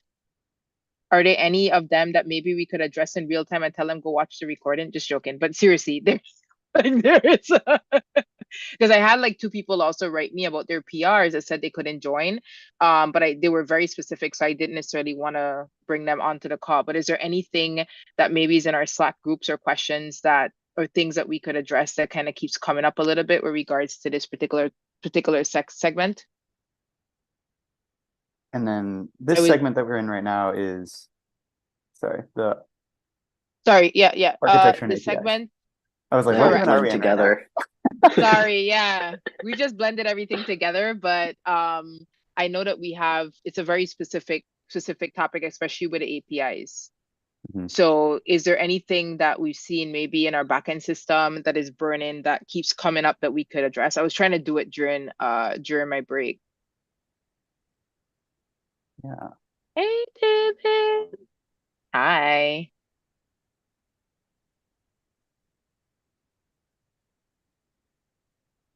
David, we're just talking about, because we're a little bit quieter now, I was just asking the team if there is, I was here looking up any questions regarding APIs that we might want to address, since this is more public, that we might want to put out there and address. Because I think, so based on RSVPs, this is our quietest hour, just so you know. it shows it in our stats, and then it starts picking up again at 4 o'clock. So I think between some lunch and dinner between the West Coast and East Coast, this is actually I showed Maggie the stats, is our quietest hour. Okay. Yeah, so it's either anybody who joined, if you have, I saw we had one new person join, if you have a question, or if you're on YouTube, we do respond to questions, go ahead and put them in the chat. If not, I'm gonna go ahead and ask the team to either address questions that are hot in the community, or I will ask them to share information on maybe what's coming or anything with regards to architecture and APIs, which is what our focus is on. Because it's very rare that we get our team together like this. So I want to make sure that we provide as much information and value as possible.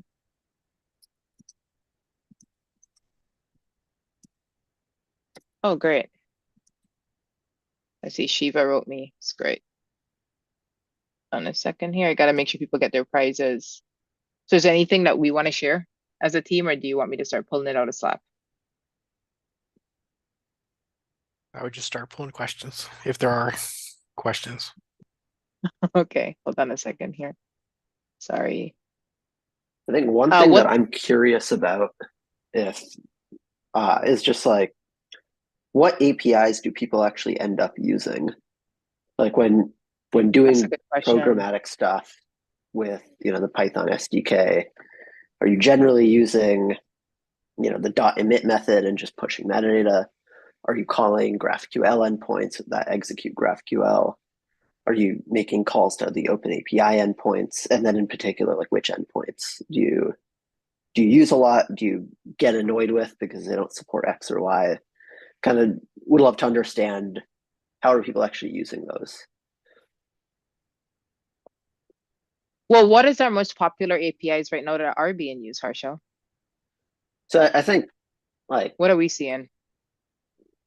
I mean, it's we don't have like telemetry on exactly which API calls or endpoints are called or anything like that, right? Like, we don't get that specific with our telemetry. And so my impression is that I think like emitting metadata, just kind of direct writes, is probably like the most common thing. And then the second most common would be like one-off API calls to the GraphQL endpoints based on what we have in our API guides. So like, hey, I want to get the tags for this data set. How do I do that? Okay, call this endpoint, I get the tags. And so it's like kind of like a little bit more constrained, just like small little reads here and there. But there are folks that have kind of like some more fancy, like do some fancy things with their APIs. I just don't know how common that is and what the distribution of different use cases is. Yeah, I thought so. This is a good question from the community that I'll put here, because I felt like this here's one here without putting the person on the spot. Hold on. This one here about Tableau. Obviously, I'm a little bit biased because I come from analytics, but the question here is, I notice a connector for extracting metadata from Tableau metadata API, but what about creating aggregate reports on DataHub data? Is there a way to connect to the GraphQL API in DataHub from Tableau? And has anyone tried other aggregate reporting solutions? I feel like Tableau is big enough that that's a great question. And I'm biased, I'm analytics, so. Yeah. So who wants to take that one? Interesting. It's a great question. Yeah, I think like David, it kind of ties into some of the stuff that we've been thinking about around metadata lake. Oh, I see. So the question is really about how to expose DataHub metadata or metadata that is in DataHub to Tableau for visualization. Correct. For visualization purposes, right? And me coming from that world, I think it's a very important question. Yeah, I think that in the future it would be something like metadata lake, which is the idea that we would have a way to export in bulk our metadata from DataHub into some other system where you could connect it to Tableau or do other analytics on that data. As far as like building and supporting a new API or like some way to kind of like bulk transfer data to like directly support Tableau, I think that's probably unlikely. Although it is an interesting idea, this idea of like data services, right? The ability to expose some sort of interface to be able to do that. But I really think the closer nearer term is just a bulk data export from our data source in hopefully a way, in a format and a structure that is easy to connect to Tableau. That's the other thing. If you take a look at our raw data in SQL or Elasticsearch, for example, it is not designed to be queried by analytics. SQL is a key value store and Elasticsearch is a document store. And it just doesn't lend itself to visualization or other BI tools like Tableau. And so there needs to be that transformation of the metadata, not just exposing the metadata via another endpoint. I see. So would that also apply to other tools? Like if we go that route, will it work in like Power BI and Looker and all these other tools Exactly. as well? The idea Right. is to provide that transformation of the data that's in DataHub into a format that is usable for any analytics tool. I know that's a broad statement, but in general, there might be another layer of transformation into your tool of choice or to make it work a little bit better. But hopefully that is a much smaller transform from the current data stores into something that's analytics friendly, and then from that into your specific tool. Okay. Yeah, because I see a lot of, again, we had like a little Power BI group that was separate in here. Obviously the visualization tools are really big, but I also think we favor Looker a little bit. Am I correct? Like when I look in our backend, I think we do a little bit more with Looker. Is that correct? So our visualization within the product is different than like our ingestion, like ingesting metadata from these different BI tools. That's like a different use case. Our product itself doesn't have a BI tool integrated into it. We do have an Correct. analytics page, but that's a JavaScript library that's doing that. All right. Thank you. Sorry, I'm just here. I have a few DMs coming in. I'm trying to tell people, don't send me your PRs. Come and ask the PRs yourself. I'm like, don't send it to me in DM on Slack. Come and join the call here. So just bear with me here if you see me kind of multitasking. I'm trying to see if there's any other questions that I feel would be helpful for us to address a bit more publicly that could help a broader amount of people here. A while back, there was someone, I don't know if Harshal, if you addressed this, it wasn't too far back, but there was someone that had asked me in particular, and I'm pretty sure I put out there, they were looking to implement DataHub over SQL Server architecture. Now, I know that's very common, but since I have you guys here, is there any tips that you could give? Because I often see this question as well. I've gotten it DM twice, and I know we have resources, but it seems to be just a very common sort of question, which is like, I have it right here, which is like, hi, Miko, do you have any resources to help me understand how to implement DataHub over my SQL Server architecture? Yeah, so I just... Is that a backend question or is that an ingestion question? It is. No, so he said... It sounds like an ingestion. Okay. Yeah, I want to implement DataHub over a SQL architecture. All the comments about it would be great. If anyone has resources of this kind of implementation, I don't know. I could still take that both ways. I could still take that as like, I would like to replace MySQL or Postgres with MySQL or MS SQL or whatever. He said he wants to find the first steps to implement DataHub in his local PC. On his local PC. So again, it sounds like he wants to use MS SQL as the backend for DataHub. So, yeah, just to pause and kind of clarify what the two interpretations of this question are. Like, one is, I have SQL Server, I have a bunch of data in there. I want to understand that metadata and see it in the DataHub UI. That's about how do we integrate MS SQL as an ingestion source. The second interpretation is, currently DataHub uses MySQL as a backend data store to store its metadata. And we support Postgres as well, so you can use Postgres instead of MySQL. And then the possibility is maybe they're asking about MS SQL instead of Postgres or instead of MySQL. For the first one, we have some docs. I can put a link to, you know, the guides on how to get set up with MS SQL as an ingestion source.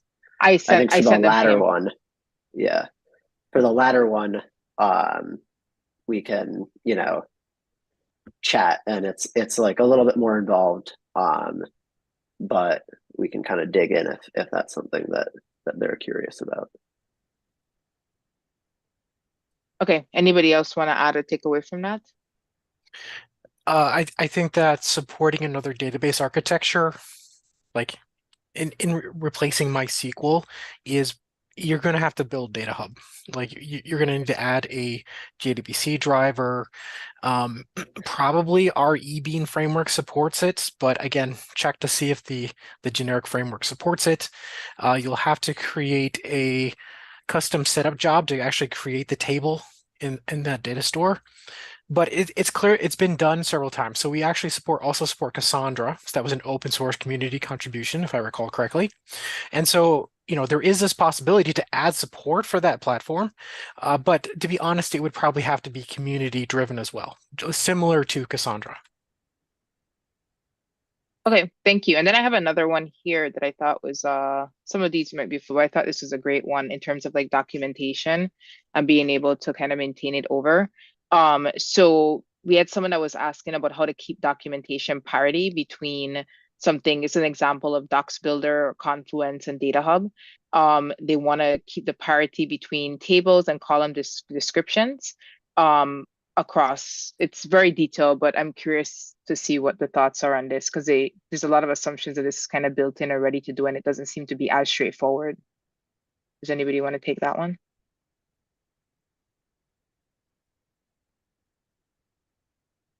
Just did I go into the PhD? So I like, a did I go down the deep end? Okay. The easiest way to do it, right? Just a quick, simple solution is simply to add links from the data set to your documentation, right? That's the simplest, easiest. The problem is most of the data is not, you know, visible on the screen. I have seen folks iframe other sites into DataHub as like a separate tab. But that's more advanced. You'd have to do some coding to make that work. You will definitely have to deal with things like possibly setting up a proxy in order to make the iframing work. So that's not simple. A link is super simple. Other thoughts? I think one other possibility is to build a little script that reads from one place and writes it into DataHub, and then just run that on a continuous basis. Yeah, or like, I don't know what, it kind of depends on the tool, but what like functions it gives for notifying you of updates. But there might be some way to like hook into some hook that the source tool has for notifying you of updates and saying, okay, I actually need to run this little script that creates an MCP and updates the DataHub side. If any of the tools that you're using hook into Kafka and like submit events, then that makes it super easy. But it seems unlikely for most tools. Okay, thank you. And then I have an interesting question here around the action framework, because I think we had, these are a little bit longer, sorry about the length of these. I think we had a great use case around it. So I do want to, while we have some time here, this is a bit quieter. So this question is pretty loaded, but you have someone here that wants to use it to handle events such as new aspects. But then they see it depends on the standard for the actual DataHub package, which of course is not container new aspects. So they need to install their own build and overwrite it. And so they kind of giving feedback on what the action framework can and cannot do. I think my question is, we released the action framework. We had a case study in it. Can someone speak to the action framework that is on here in general? It's pretty powerful, and I think more people should be using it. Yeah, so I can chat a little bit about this. This is actually something that we have some experimental support for, like recently added. So like concretely, the problem is they install like their version of 𝗏𝗏 DataHub, or we depend on a version of 𝗏𝗏 DataHub that has a bunch of Python like metadata models bundled. If they have custom ones, well, then they can't really use them without, doing a lot more work. So the solution here, ideally, is I'll find the links to the docs to it, but you can build basically what's like a custom models only package that when installed, it will override the models that are bundled with 𝗏𝗏 DataHub. And so that way, 𝗏𝗏 DataHub, the main package, stays installed, stays as a dependency of DataHub Actions and of these other systems. But then, you want to use your custom models? Okay, just install this one additional package, and we'll use your custom models instead of the ones that are bundled. And that way, you can kind of get the best of both worlds here. So I'll post a link to the docs on that feature. That'd be great. The one caveat there is it's still early, like it works, we've tested it. And actually we expose the 𝗏𝗏 SaaS product models as 𝗏𝗏 DataHub Cloud, which is like a package that you can install. So like it works for that, and tested it there, but like definitely looking for feedback on this feature as well. Okay, and with that said, Scott is back. Scott is one of our DataHub champions. Scott, are you there? I'm happy you came back. I am. Yeah, I'm jumping in and out of meetings. So all right, happy well, to be we here. love. Yeah, thank you. Are you going to be on camera by any chance? Because I know typically the meetings are virtual. Are we going to see you? Yeah. Let's see if I can get it going here. Yay! All right. So Scott's one of our There we DataHub go. champions. Hey, how are you?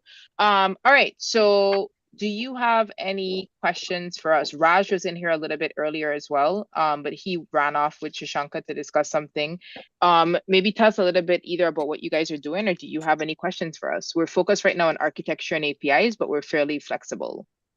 It's a good I don't opportunity really while have we have any the team here. questions, but I've been working with you guys quite a bit, and some interesting stuff that's coming ahead is the structure properties work that you guys are doing. I think that's very exciting. I don't know if anyone wants to share more about that. I certainly am not the right person to, but we came in discussions with the community and then even the core Krill commercial team on this when we started to see a lot of requirements on field level customizations across all of our different lines of business and different segments. So with that, we needed a solution to be able to allow our customers to capture some stuff that's maybe not core in the data model. So originally we were thinking of it as custom properties, field level properties. I think I've seen with what Krill is doing, and I believe that's going to be contributed back. Is that correct? Definitely. The structure properties, yeah.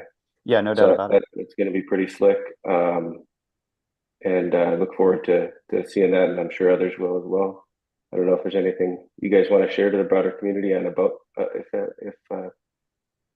what that entails. Yeah, that's funny. We actually just talked about this like probably 15 minutes ago. John was like, all right, I'm really excited about this too. But no, I definitely agree. It's going to be a really cool feature, and it's going to allow people to be a lot more flexible and custom. That's like within our data model, and allow it to be like strongly typed as well, and apply it to entities, schema fields, you name it. Yeah. It's going to be really exciting, and it's going to be a very flexible thing. It's already quite flexible, and we built it in a way that it can like extend to basically support like any type of property that you would expect and have validation for it, even like up to like referencing other entities within DataHub, such as like other users or other data sets, that sort of thing. Yeah, so that's one of the exciting things. I think, the call that Raj just jumped on, I think you guys have been talking about, maybe I jumped on at the end of talking about ER, just different relationships models. So we had contributed from our perspective, more of just common joins of surrogate keys, that kind of information. Mm-hmm. And I think we're just kind of wrapping up that contribution. Hopefully that can get into one of the future releases so others can take advantage of it. Yeah, definitely. I've been checking out that PR for sure, and working with Raj on that for the dataset joins. It's very exciting work. You guys are killing it. yeah, I know Shashanka wanted to talk to him about how that fits in with like the ER modeling that we've been working on as well, which is also very exciting. But yeah, there'll be more information to come on that data joins PR that you guys have open after I think those guys are synced. Great. Thanks, Scott. I appreciate that. Thank you for jumping in here. I was going, I saw Peter as well was actually sending me a PR, but I told him that he'd need to come. He said he's stuck on calls. So thank you so much for coming in. I think I said I saw you and Raj here. Might have been some other people, but I did see you and Raj in here. Thank you for coming in. Are you guys looking for topics? I'm just curious. What are you guys' what is the thought when we think about search and particularly semantic searches, and we get into using perhaps the reg pattern? Have you guys thought about that in the community, about putting any of that into there? Or is anyone even doing that? Are people already using in doing some sort of vector embedding of a lot of the data to enhance the search? Is there just general thoughts on there? So.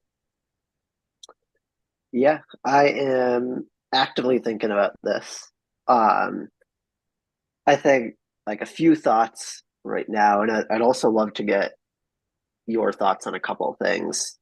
So broadly, like it makes a lot of sense, right? Like data terms often are very imprecise, but you know what you mean, and you want the search to get what you mean, right? When you search for, marketing performance, it should be able to pull up like your Facebook ads results data set or something like that. It should have an understanding of like, okay, that's what this is.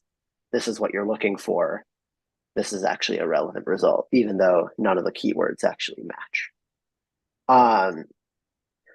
So I think there's kind of a base layer of like, let's get semantic search to work to make sense. And then there's the second question, which is, can you like answer questions based on that, right? Like, I think that's what you were alluding to with kind of like more of a RAG based architecture of like, I'd love to ask a question like, hey, what data sets should I look at to answer this question?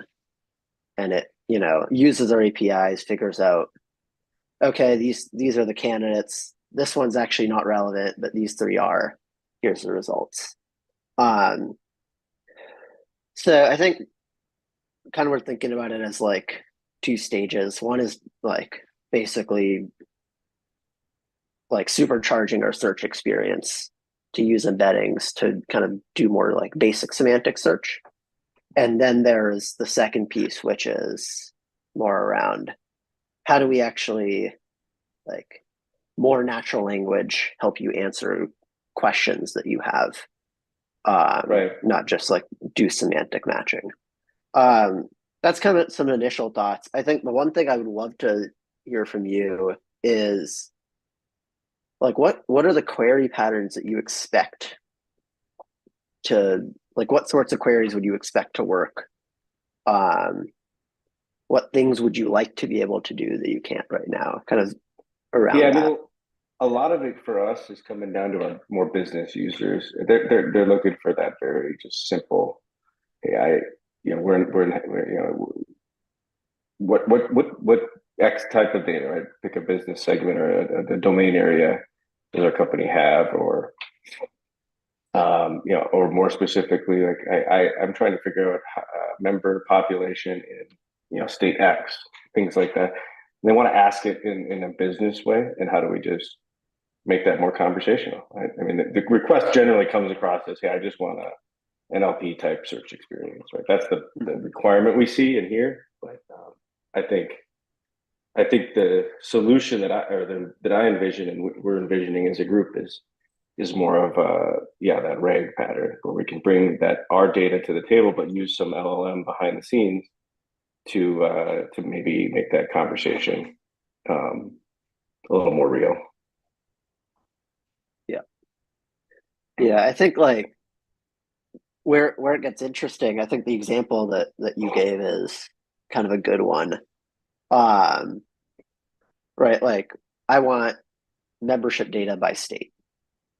And let's say actually in reality, you don't have like a table per state, you just have one big membership table, and it happens to have a column that's like the state abbreviation. but that is actually still the correct thing that to surface. And so it's not just we have the membership table, it's also that this specific table has this column which looks like a state abbreviation. And so it actually is the thing that we're looking for. So there's more nuance or more sophistication, and how do we actually I think get that answer? The way we think of that, and that is, to me, that's the golden part, is how do we do some of that in auto enrichment? Yep. So it's really, I think the search comes after, perhaps, or the search value, or the incremental value, exponential value is after we start to get that technical metadata converted to what is the business metadata of that? Like ST underscore blah, blah, blah. Like, what does that actually mean, right? So we are also building, that's something we're doing custom inside our walls, is we're building a model. We're using, different algorithms to do different translations and training different models to try to, based off our standards and our from a technical column naming perspective, translate them in a systematic way. So you think of it as a classification engine or similarity engine. Mm-hmm. Got it. Yeah, would love to chat more about that. And I don't want to say too much immediately because we haven't, it's still early days on our actual development of this. But would love to understand like what you guys are thinking about, how we can make sure that what we build is capable of actually meeting the things that you're thinking about as well. For sure. Yeah, because I don't know if it ever made it. You guys had worked on a framework for classification where you could plug in models. Does that sound? I think that's right. Yep. We connected on that briefly, and I don't know where that landed, but yeah, it's kind of in that same spirit, right? But how do we continue to build off of that? How do we really just get that intelligent agent doing as much auto mapping and auto classification as possible for all that technical metadata that means nothing to a business user, and quite frankly is also not going to mean much even if you put together a rag that's got these encodings of ST, which means nothing at the end of the day. Yeah, I'm with you.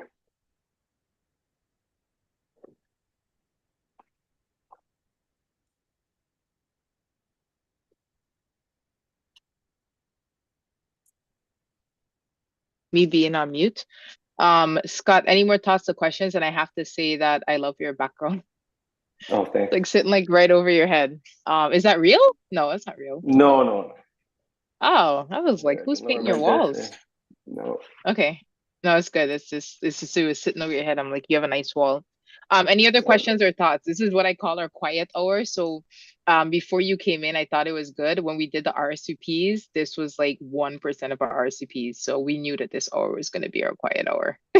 Oh, this was like the 1 hour that I thought I could get out of a meeting for the whole hour, but it ended up being just half, and that one went long. Yeah, well, you guys are doing some pretty exciting stuff. So I'm just really glad to, like I said, I don't know if Raj, I was in here or really online when he came in. I saw him in and out, but I know that you guys are doing some really exciting stuff with DataHub. Yeah, we're having a good time partnering with you guys and the Krill as well, right? So just good stuff. All right. So unless there's any other topics, I'm gonna open just the floor again back to just our engineers here during our quiet hour. And ask if there's anything else that maybe we want to cover or any other topics that are relevant to architecture and APIs that we want to kind of close off on or expand upon. See Chris smiling, Dave's looking to the right. Harshil's typing. Or we could just sit in silence and do support tickets. I mean, that's you could do that too. You could do support tickets or any PRs that we want to mention. I was taking a peek at GitHub issues actually, so yeah, I could focus for sure. I could see. I was like, I think we're just gonna sit here quietly and troubleshoot. Troubleshoot issues. Hey Chris, did you have a chance to look at that failing Cypress test? No, but that would be a good thing for me to do. I want to cut a new release, and that's definitely a blocker. So I've started to take a look at it. It looks like some of the IDs have changed, and the test hasn't been updated. The test IDs. All right. Well, that would be a good one. All right, let me take a peek. I can probably take care of it. But I was just didn't want to duplicate work. Okay. Yeah, if you've already started, go for it. But if not, I'm definitely happy to go snag that right now. Yeah, because I definitely want to get a release cut today. One that has the passing test. So yeah, let me do that just to save you some time. Okay.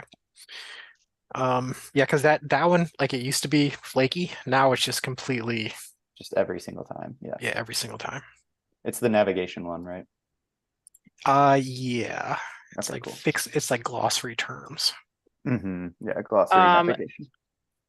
Okay, so one of our DataHub champions sent me this, and he's unable to come in, but we all know who Peter is. So I don't know if you want to talk to it. He's like, can they take a look at this and close this out? So I'll tell you what it says here. Hold on. So I don't know if I'll do it on his behalf. This looks like it might be something for 𝗪𝗪𝘅 to take a look at. Oh, we did say we were closing PRs live, Scott. Like I said, while it's quiet, if you have PRs, now is the time. Now is the time, let me tell you. I was debating what questions to start asking. Go ahead, 𝗪𝗪𝘅. Oh, I just reviewed this PR 10 minutes ago. Oh. Yep. That's good. Anything to say here? Are we getting it closed out, or anything to say? One little tweak, just to simplify the user-facing API a little bit, but most like conceptually agree with the motivation here. Just want to get the details right. Okay. Oh, I'll tell him. He did send it to me, and I was like, okay, well, I'll put it up here since you're stuck in calls. All right. And Scott, did you have any PRs? Like I said, we did promise to close them in real time. No, we did promise to close them. I was noticing that I probably should have caught this one, but you guys, was it pretty recent? Did we added these domain, subdomain? Yeah, that was recent. I mean, within the last month, maybe. Yeah. Give or take. Yeah, we were pretty excited about that too. We've been hearing about that for a minute from multiple different people. So we finally just decided to take that week or two and like, all right, we're nailing it down. Has anyone talked about like associating then permissions at that level and views even? I don't know if one thing we run into is just being a large, many business segments. People want their own segmented kind of domain specific experience. Yeah, I mean, we do support domains with permissions, so you can apply like specific permissions that you create to entities within a domain. Is that like what you mean specifically? Like essentially, maybe not just permissions, views perhaps is probably the way I'm thinking of it. So not necessarily custom views. Like I know we've got the view capability there, but like an entire, like I come in and I don't. That's the whole app. It's just me. That's me. Yeah. Yep. Yeah, we were actually talking about this, like something similar to this earlier, as well as like potentially having, like different personas, and having different UIs based on those personas. I mean, like a simplest approach would be like an overall view. It's the same UI, but like you're only seeing certain data assets. So that's definitely something we've talked and thought about in general. I would not say it's like been prioritized for any like immediate work, but that would be cool, and that would definitely be a good step forward and a lot easier than we've heard things about wanting like completely different UIs, for example, for different users or use cases, which I could see, but like the resources required for that and complexity involved in that is just a lot. But like doing an overall filter from the top down would make some sense for sure. Yeah, maybe it's something we could look at contributing if we're the ones needing it. So. I'd never complain about that.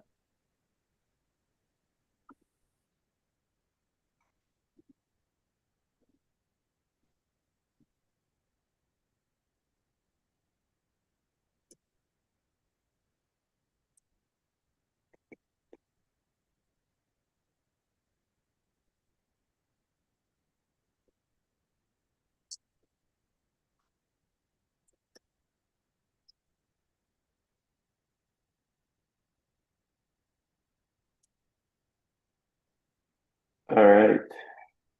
What's all the clapping? You're on mute.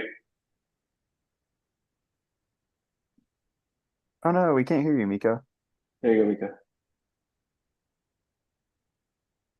Oh my Lord. There you Can are. hear You're me? back. Yep. Okay, so I just awarded Scott a $25 Amazon gift card and no one could hear me. Can we get Here we go. Oh. Oh, I gotta give the gift card away for participation. So I just wanted to let you know that we are awarding you. Wow, I said all of that. I was like, nobody say anything. Okay. Funny. Thank God I started clapping. So I just wanna we've been awarding them all day. If you've seen announcements, you'll see the list of people we've been giving them to out randomly. So I just want to say thank you for the participation. I'm the default only person here, or what? No, don't say that. Hey, hold on. Don't say that. So we have been giving them out all day though. Hey, Ellie, we have been giving them out. If you look on the announcements, I'll tag you here. I did tag you actually. If you're in the community, we've actually been giving them out all day.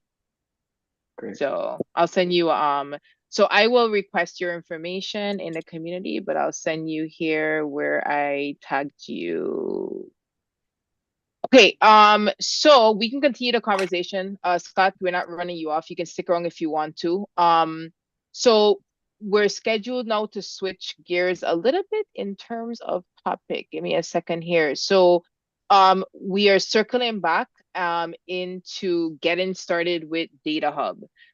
This morning when we did the session, we had a lot of questions and we actually went back through a good bit of them again, which is good because we had quite a bit of questions with getting started. But I think the one question that kind of continues to stick with me, just because I see it so often, is that, and Scott, this may be too junior for you, granted, and where you guys are, but people consistently kind of ask, like, where do you get started with DataHub? I think that's like a literal, just a question, right? People come in, hi, my name is so-and-so, and they like, I'm just getting started. Where do you get started with DataHub? I'd love to maybe, since we have a good cast here, of maybe each of you could give a tip in terms of where one should get started. We could start off with you, Chris, and then do the roundabout in terms of any tips in terms of getting started. Take care, Scott. Thank you. I'm DMing you information. I'll DM you. So where should we get started? Where should people get started with DataHub? Do you have any tips for them or thoughts on that? Because that is a very common question. We can start with Harshil as well, or Ellie or Chris. It's really up to you. Chris is smiling. I can get started. I was like, is Herschel about to say something? I'll let you go for it. Because... I can get started here. I think like one of the first things to think about is like make sure you've got very clear in your head what are the goals for, like, why are you actually setting up DataHub, right? Like, right. You know, there's certainly folks, myself included, who will just, you know, spin up, you know, new GitHub repos that they see trending and poke around and play with it. But like in most cases, you're spinning it up because you have a specific problem, right? You have a discoverability problem, you have a governance problem, you have a data quality problem, you want to like understand how your organization can use data contracts effectively, like whatever it is, there's something that you are starting with. And I think the path of like what you do within DataHub and what those initial steps are kind of depend on what are the actual goals that you're trying to optimize for. So it's certainly not like a one solution fits for everyone or one size fits all like getting started guide, if that makes sense. Well, what are kind of the common denominators that we see in the community, right? Because I know there's some commonalities for sure. Yeah. So I think like one of the most common use cases, for example, is like, we have a ton of stuff. I want to understand lineage across my ecosystem. And the first step there is understanding, okay, what systems do you actually have? You know, maybe you're using BigQuery for your data warehouse, and you have dbt, and you have some BI tool. And these are kind of the core of your ecosystem. And so then it makes sense to prioritize getting those set up in our integrations framework and making sure that you can see that. And then peripheral things, you know, maybe it's like Fivetran on one end, can wait for, you know, day 2 or day 3, because you want to get to showing value as quickly as possible so that you know that it is going to work for your organization. And really, I think the common denominator, Miko, here is like, show value as quickly as you can. Because then you get other people excited. You're going to get all the help that you need. I like that. Other people in the organization are going to be ready to help you with a documentation drive or a ownership initiative, whatever it is. You get people excited by showing some sort of value. So let me ask you a question. I remember even coming into here, this is kind of my selfish question, coming from the analytics world. One of the things that was discussed a bit was like getting like the analysts on board, right? Kind of the end user. And I know that a lot of people kind of struggle with the expansion there. So do you guys have any tips for that? Because I know that that's really, because it's like, it's great for the data engineering team, like, yay, right? But now you need to get, because one of my interviews, if there's analysts that are watching this, I come from that data analyst world, was going through the product and giving feedback. And as an analyst, I think it's a completely different world, right? So what are some tips for getting that broader community in your company on board? Because adoption is king. Yeah. So I think I'll say a little bit. I'm sure like Ellie and Chris anybody also have pitch thoughts in. on Yeah. this. This is open forum now. Go ahead. Yeah. I think the one thing I'll say there is like understanding pain points a little bit. Like the most common one that we'll hear for data analysts is like they just want to have a good way to understand whether or not they can trust a given dashboard or a given data set or whatever it is. And I think like something that we've seen be very successful is hooking the data analysts with the Chrome extension. Mm-hmm. So not even, pushing them on, hey, you should come to DataHub and, it's great that we have PII tags for everything across our ecosystem, because frankly, they may not care about that. Like they have a specific question that they want answered, and they just want to get it answered. And they want to make sure that they did it correctly. And so that Chrome extension shows, hey, this dashboard depends on these three things, and this thing has is failing data quality checks, or it's not passing its, it has an active incident on it. That's like immediately useful, immediately actionable for them. And then that shows that value quickly to get them excited about the DataHub overall. So that's kind of my thought there. I defer to Ellie and Chris here.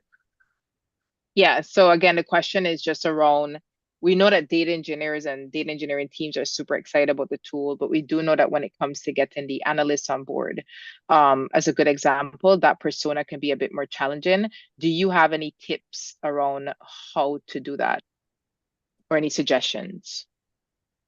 Yeah, I definitely have suggestions. So Marshall's suggestion is something that I've definitely seen be really successful with some of our Acro customers that I work with. And another thing that I've found a lot of our Acro customers use, but this is available in open source as well, is views. So once you have ingested some metadata, you've done some metadata enrichment, what you can do is you can start to tailor the experience that different types of users can have on site. And views is a really easy way to do this.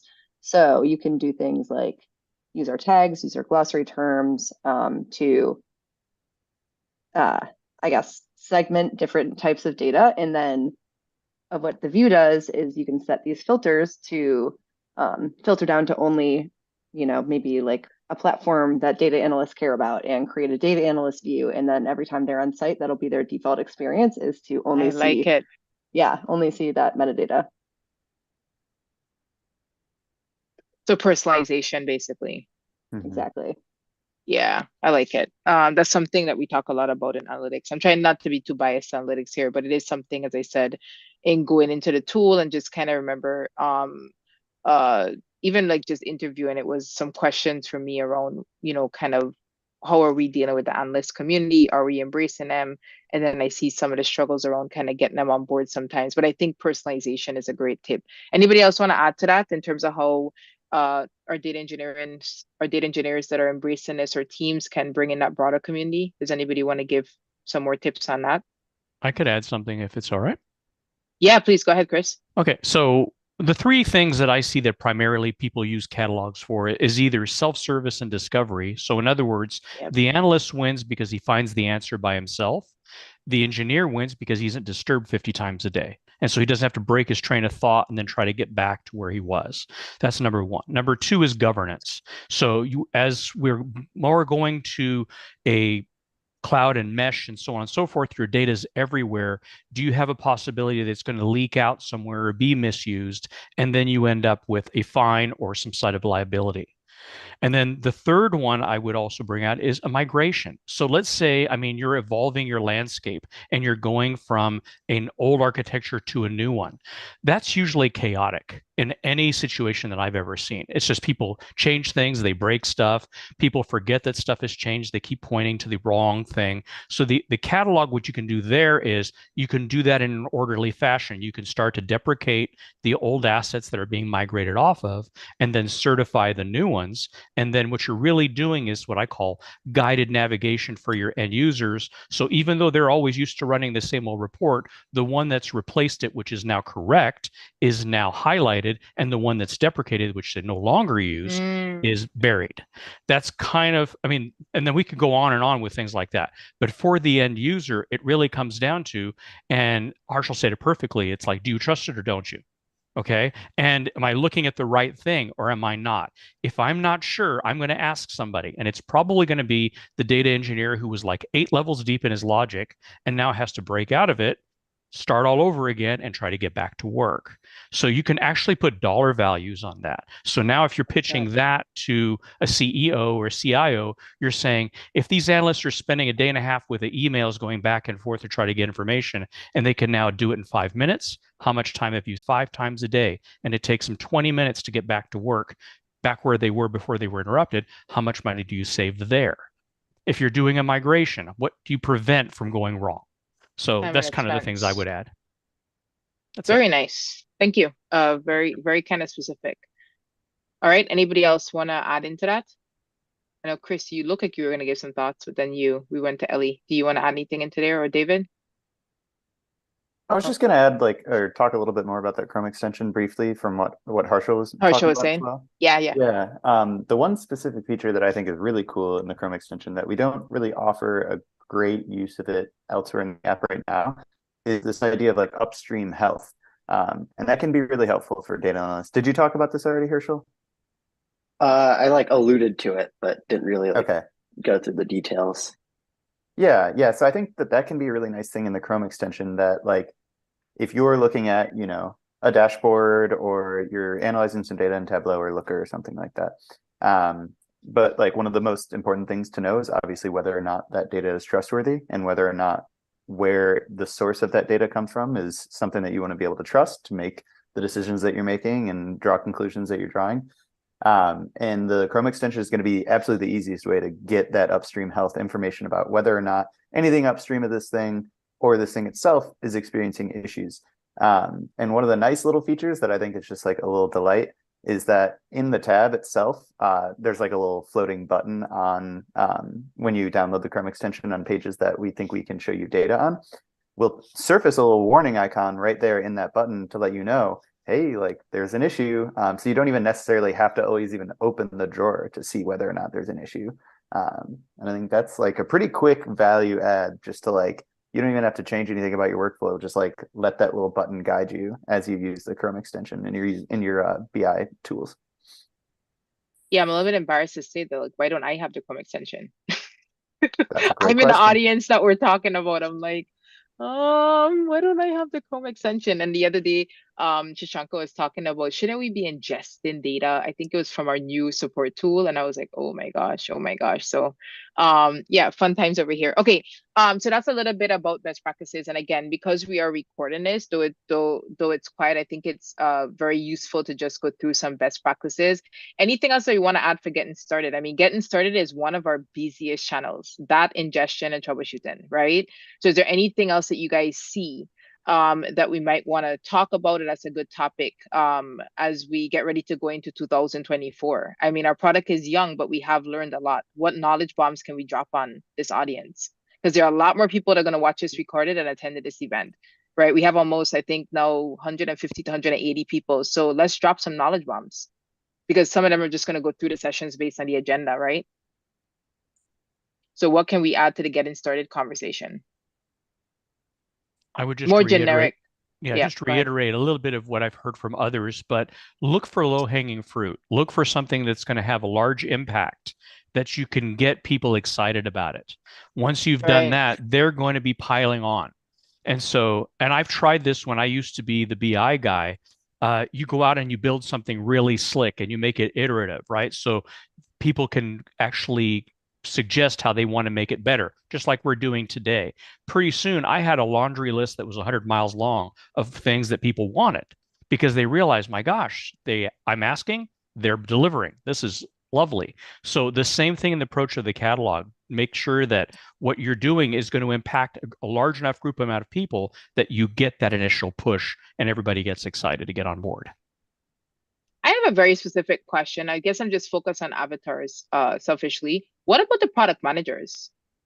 You know, they kind of end up, once this gets kind of more adoption in the community, in their companies, they kind of end up having to take this on. Do we have anything to talk to them or any advice that we could give in terms of a data engineer or data engineer team that now it gets handed to a product manager? What do we have to say to that persona? Uh-oh, is Miko hitting up the... This is the Miko questions a little bit here, but I'm just curious. Do we have any advice for that persona?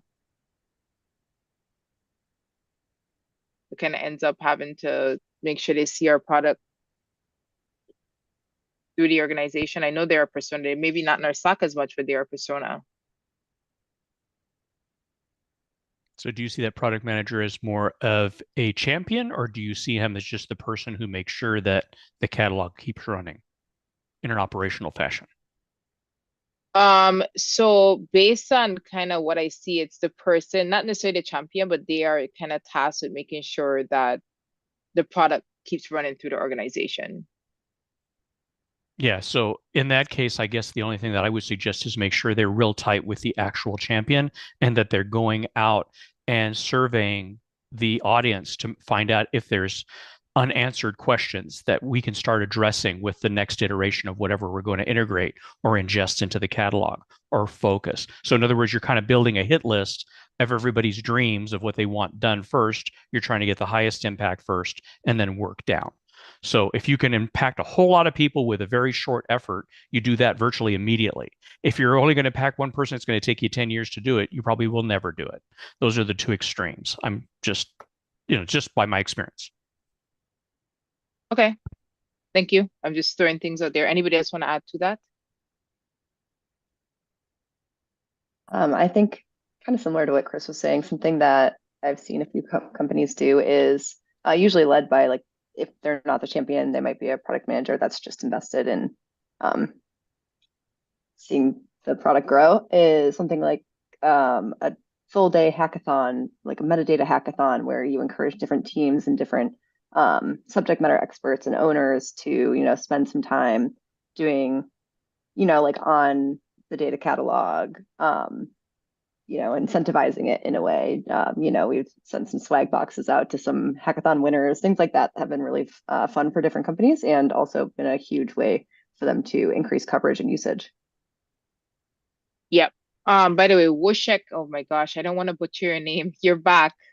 I thought it was late by you. Welcome back. He was here earlier this morning. We had a flood this morning. Welcome back. How are you? Oh, yeah, I gave birth to my kids and I'm here back. So okay, I know I butchered your name, so just say it one more time. I'm so sorry. I know I butchered it again. ৱojciech, nice to meet you. Yeah, Yes. no, thank you for coming back. Okay, so we have a whole new cast of engineers here. So it would be great. I know you asked some questions earlier. It'd be great if you want to readdress those questions again, because we have a whole new cast of engineers here. It's actually been really fun. We've re-asked some questions. I didn't react to your two big questions from earlier, but we re-asked some questions and we got a whole new deeper perspective. So do you either want to ask a new question or maybe ask the questions that you asked a bit earlier? Hey, welcome back. It's dark over there now. Actually, that's the artificial background. I'm sitting at my flat. It's dark currently in Poland. Like every day, it's dark, foggy, cold. We are at this part of the globe where it's a little bit colder.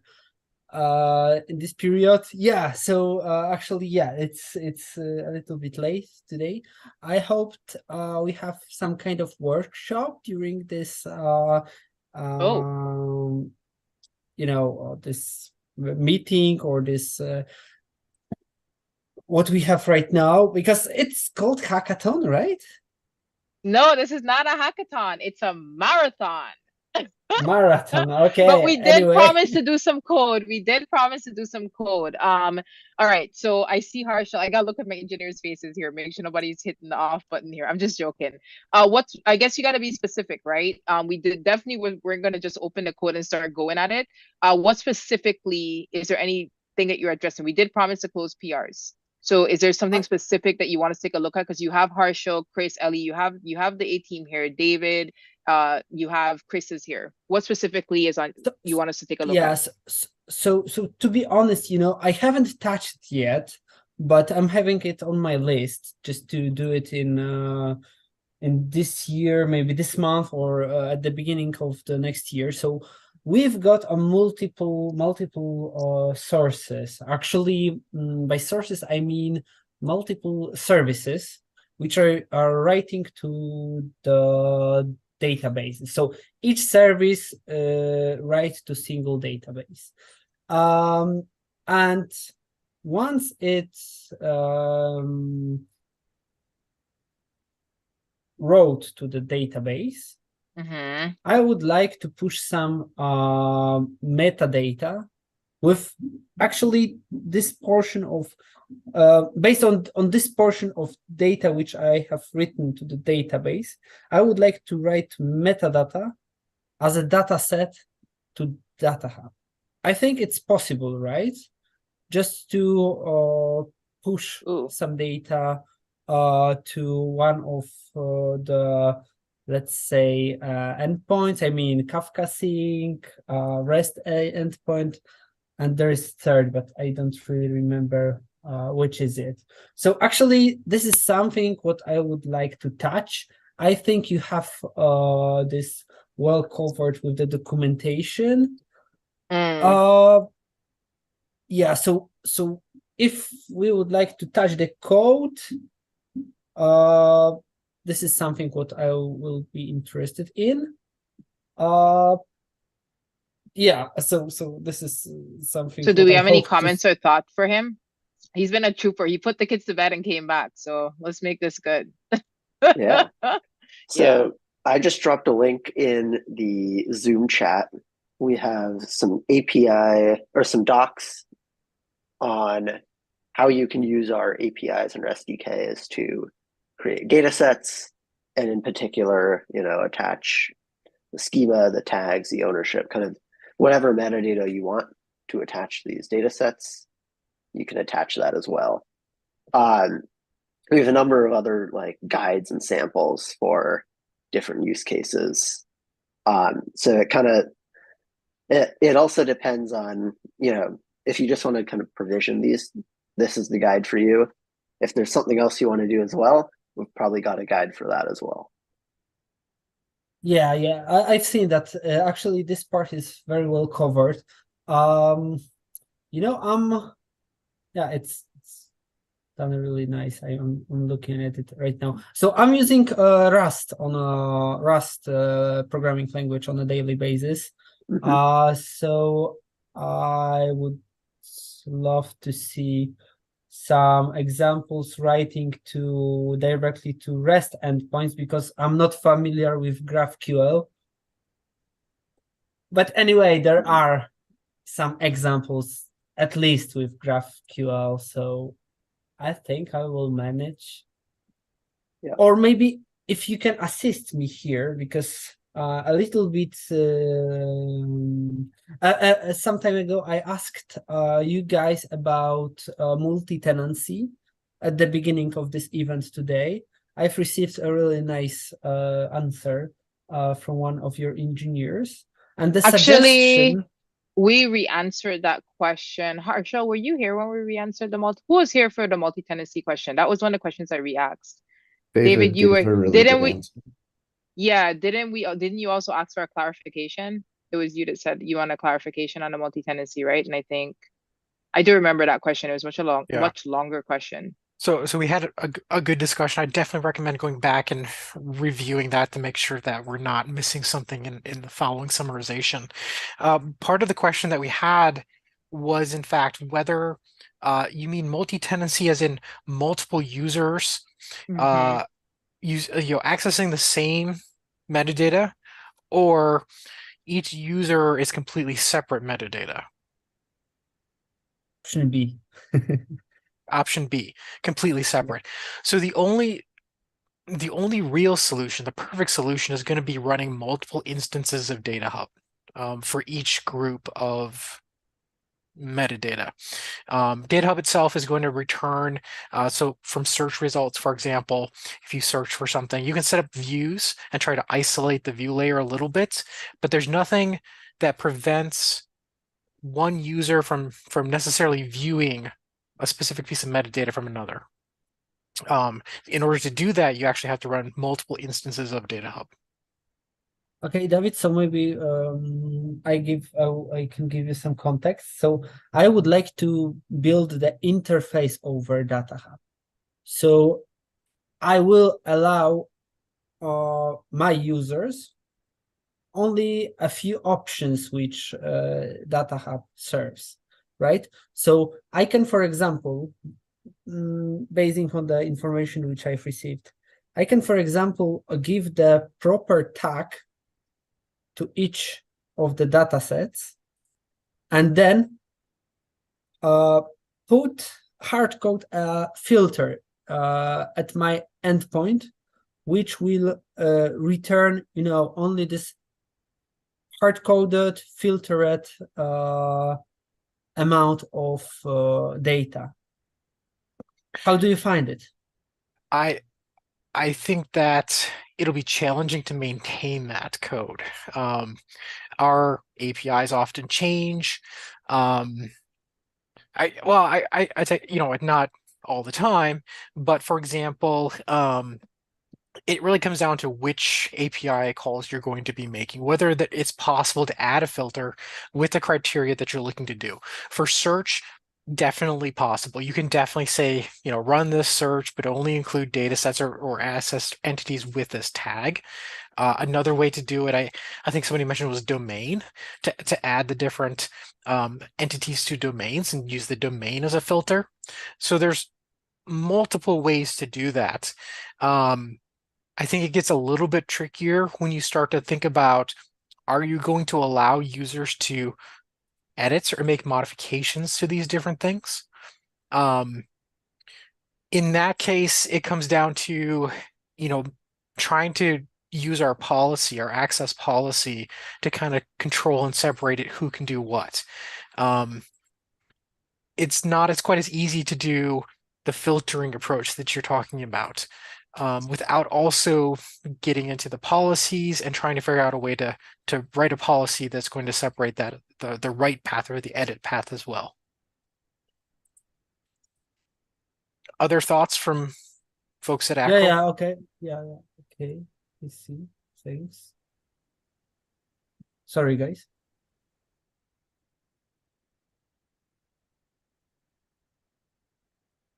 Nothing to add. I think that's a good summary there. Yep.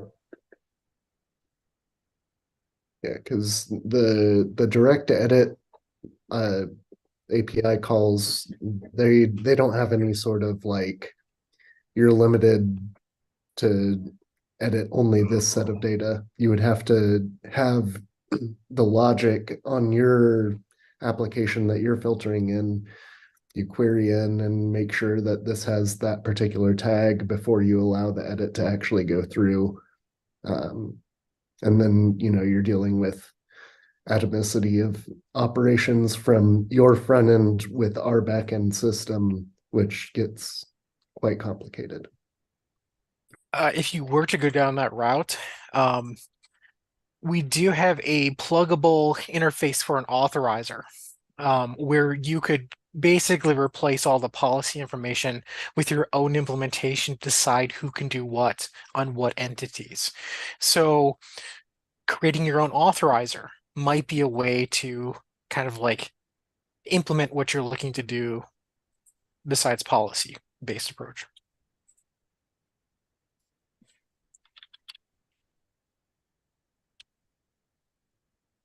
By the way, I did see two new people join. So one of them I know very well. If you guys have any questions, feel free to put in the chat. We're just here working on something fairly detailed. With, I don't want to mess up your name, 𝗪𝘱𝘃. We're working on something pretty detailed here. So feel free to post any questions that you guys have in the chat or raise your hand. Go ahead.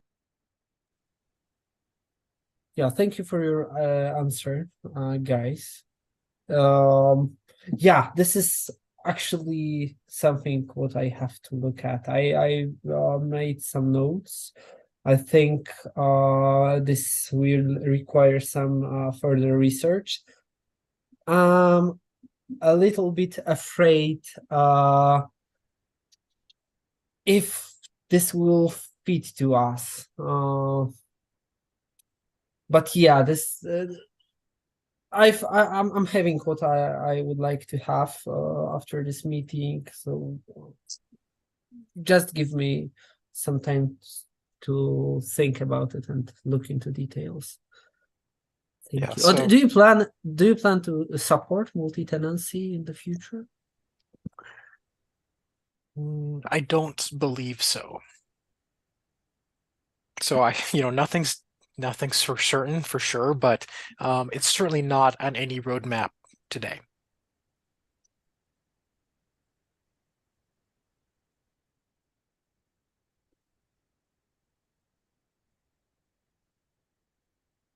So just using the opportunity to speak further. So you've mentioned that API is changing. Like usually we can see something is changed, right? Did I get you correctly? So let me kind of describe what I mean by that. So we have three main APIs today. At the service layer, we have a RESTly API, we have an open API, and we have a GraphQL. There is a matrix of what kinds of operations are supported on each one of those APIs, but what that doesn't tell you is kind of the plans for those APIs. A lot of the SDKs, for example, are using the RESTly API because that was the original API that was really exposed, and so it is historically has been the most complete. Open API, while it has been very generic, it's kind of hard to work with in its current form. So I see the most changes happening actually with the Open API interface, where we're going to greatly expand its capabilities and really look at what's the migration path from the RESTly API over to the Open API as the supported kind of interface. The GraphQL API is always going to be there, but what I think you'll find there is actually we're going to be adding some lower level APIs, which is more what they call CRUD operations. So create, read, update, delete via GraphQL. The existing API is still going to be there. Like, we're not really looking at making other major changes to it other than maybe making it a bit more automated, in the sense that today it's a lot of hand coding to how that GraphQL API looks and moving more towards a programmatic API generation, both for Open API as well as GraphQL. On top of that, we're also working on this idea where our APIs are going to be more flexible with regards to things like custom aspects or extending our data model, where you could actually interface with our APIs to add a new entity type or add custom aspects in an online fashion. Today, that requires build changes. You have to compile some code, you have to load a jar, and even then the APIs don't necessarily recognize and support those customizations. What I mean is, like, in the ideal version, you should be able to register and make changes for your own data model and then naturally interact with these APIs automatically. And so those are the kinds of API changes that I'm kind of talking about. Like, we are, I think, on the cusp, on the verge of making some pretty large changes to that API. So if you do a lot of work today to make it work with our existing API, that might be changing in the future. Okay, correct. Thank you.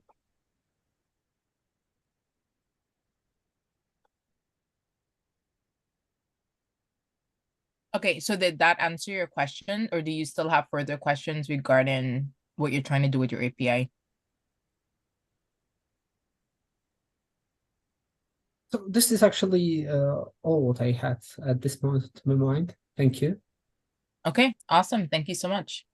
All right, so I see we have some new people in here. And so if you have a question, you can ask it. If not, I'm gonna go back to what I was doing, which is I was kind of pulling some questions out from our community or just asking some questions in general.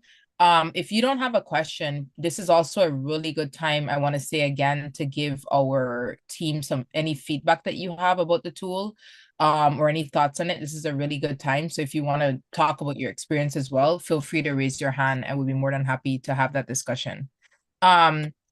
With that said, our team, is there anything that maybe we want to share? What are we seeing?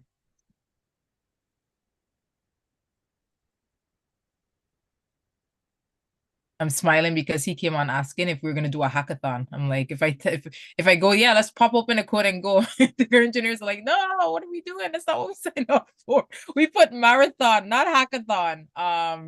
That'd be a different mode. I think a 12-hour hackathon, we'd have a whole different posture on the call today. So anything else with regards to getting started that we want to share? I went kind of through, asked you guys for best practices.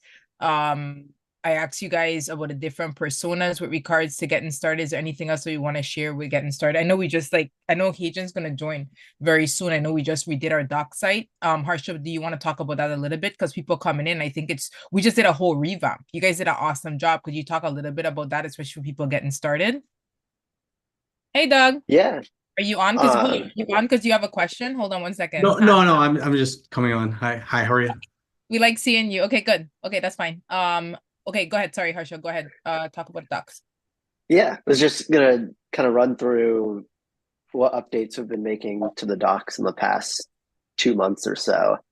So broadly, I think there are a couple different things.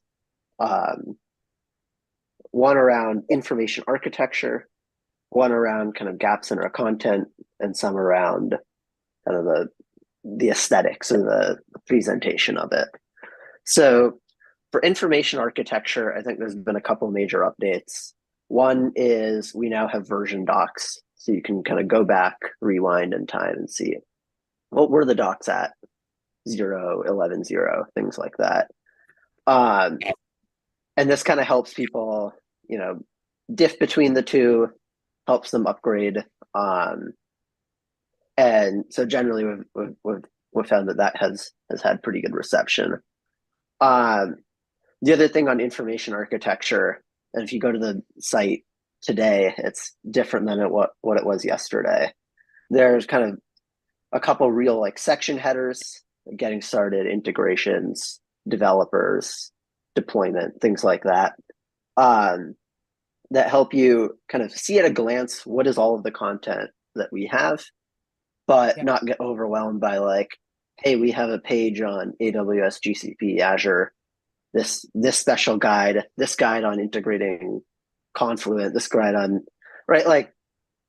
Presenting enough information that you get a sense for what the coverage of our docs is, but not being overwhelming and providing too much.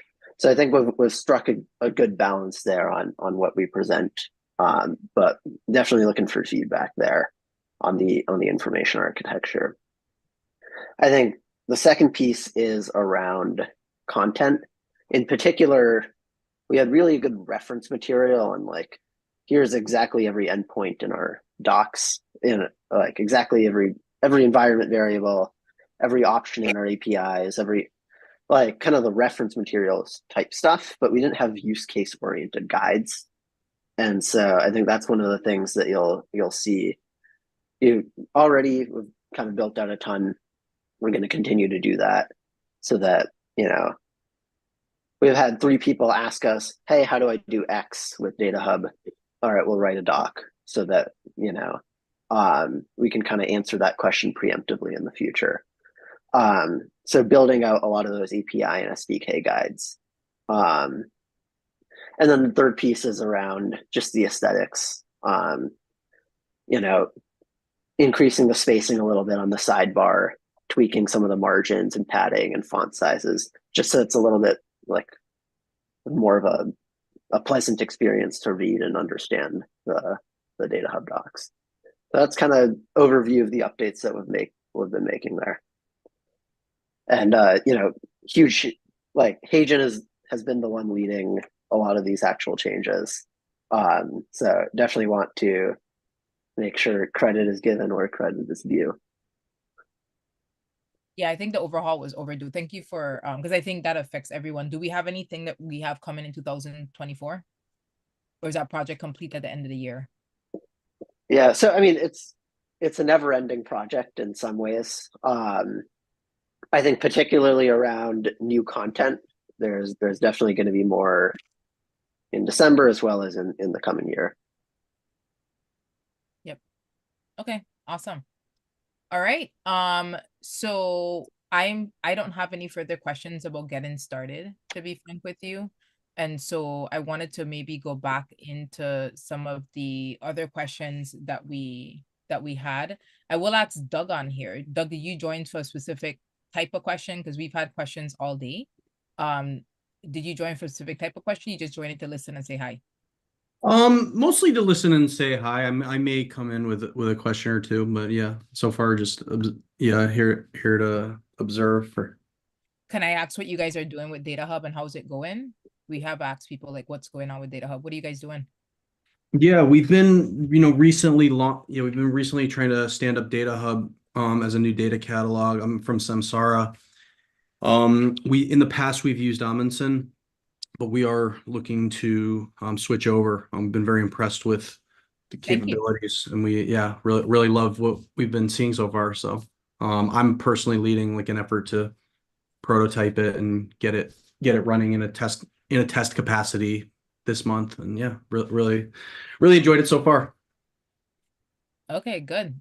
Do we have any tips for him? He's given a little bit. I don't know if you want to share your environment. Our team is here. Do we have any tips for him? I know we did getting started best practices, but he is greenfield. It looks like he's brand new. He's switching over. Yeah, well, I think it's actually an interesting circumstance because it's greenfield in some ways and it's very much not in other ways, because you've probably got a bunch of stuff in Amundsen that you want to migrate over. You want to kind of map the concepts from one to the other, things like that. I don't know of any specific examples of people doing this migration. Like I know folks have done the Amundsen to DataHub migration in the past, but I don't know if we have any like tooling around it or things like that. I think the concepts, broadly, DataHub has a super set of concepts. So like tags are tags, like a lot of these things kind of poured over. Schema information becomes schema information. Like some of these you just kind of have to write some translations and then it kind of works. So I think it kind of depends on, what things are you using heavily and what are you looking to get out of DataHub? Like what are those new capabilities that you're really excited about? Yeah, that makes sense. Yeah, I think there's definitely like a few things we're really excited about. One is like just really strong search capabilities. We're really hoping to tap into, the search engine aspects of it. Integration with like quality checks. So we've sort of been standing up Dagster as well, as another thing that we've launched this year. And in there, we've embedded a lot of data quality checks and really being able to surface those, make those prominent, leveraging the validation tab is a big, that's sort of a big value add in our opinion. As well as like, I think the lineage, the table lineage, and also multi-entity lineage is a big selling point for us. So like going beyond tables, just like the ability to express like these arbitrary edges in a concept graph and be able to traverse and say, this table links with these dashboards, these notebooks. We're going to be pushing really hard on those things as well. So I think those so far have been like what's been really cool. Oh yeah, and access control. We really want to have like a strong access control model where we can sort of be able to assign different users privileges and restrict that as necessary. That's been something that we found challenging with Amundsen. Got it. Yeah. I mean, I think like all of those things we definitely do pretty well on. I don't know like how far into the journey you are. Does it make sense for us to send, I can provide some guides on like, hey, here's how access control works in DataHub, or here's how you can use our SDKs. Is that stuff helpful? Is it more hey, I want to customize the metadata model or something like that, and then we can like I don't know where in this journey you are. Yeah, so I have the app running in Kubernetes. So I feel pretty good about like the SDKs and things like that. I think I'd say like the areas I'm most interested in are like what it would take to add a new tab in the most lightweight way to like add or hide tabs if we needed to, without actually forking. We could fork, or potentially look into merging some changes upstream, but because it's such a new project, we're looking to like go after that stuff in a more lightweight way. But yeah, for example, like we wanted to add a tab next to validation, like with table previews or something that we had in Amundsen, but doesn't map directly to a DataHub concept. If we like how we could sort of build that ourselves potentially. And then, I'm definitely interested in like extending the metadata model. We've looked a lot into like the concept of a metrics repository. People call it like headless BI, or like a metric metadata layer. I don't know if you guys have looked into that concept before as well, but like if we wanted to define metrics and store them in the catalog, that might be a good place to do it. So I think those two extension points are probably the biggest things of interest right now.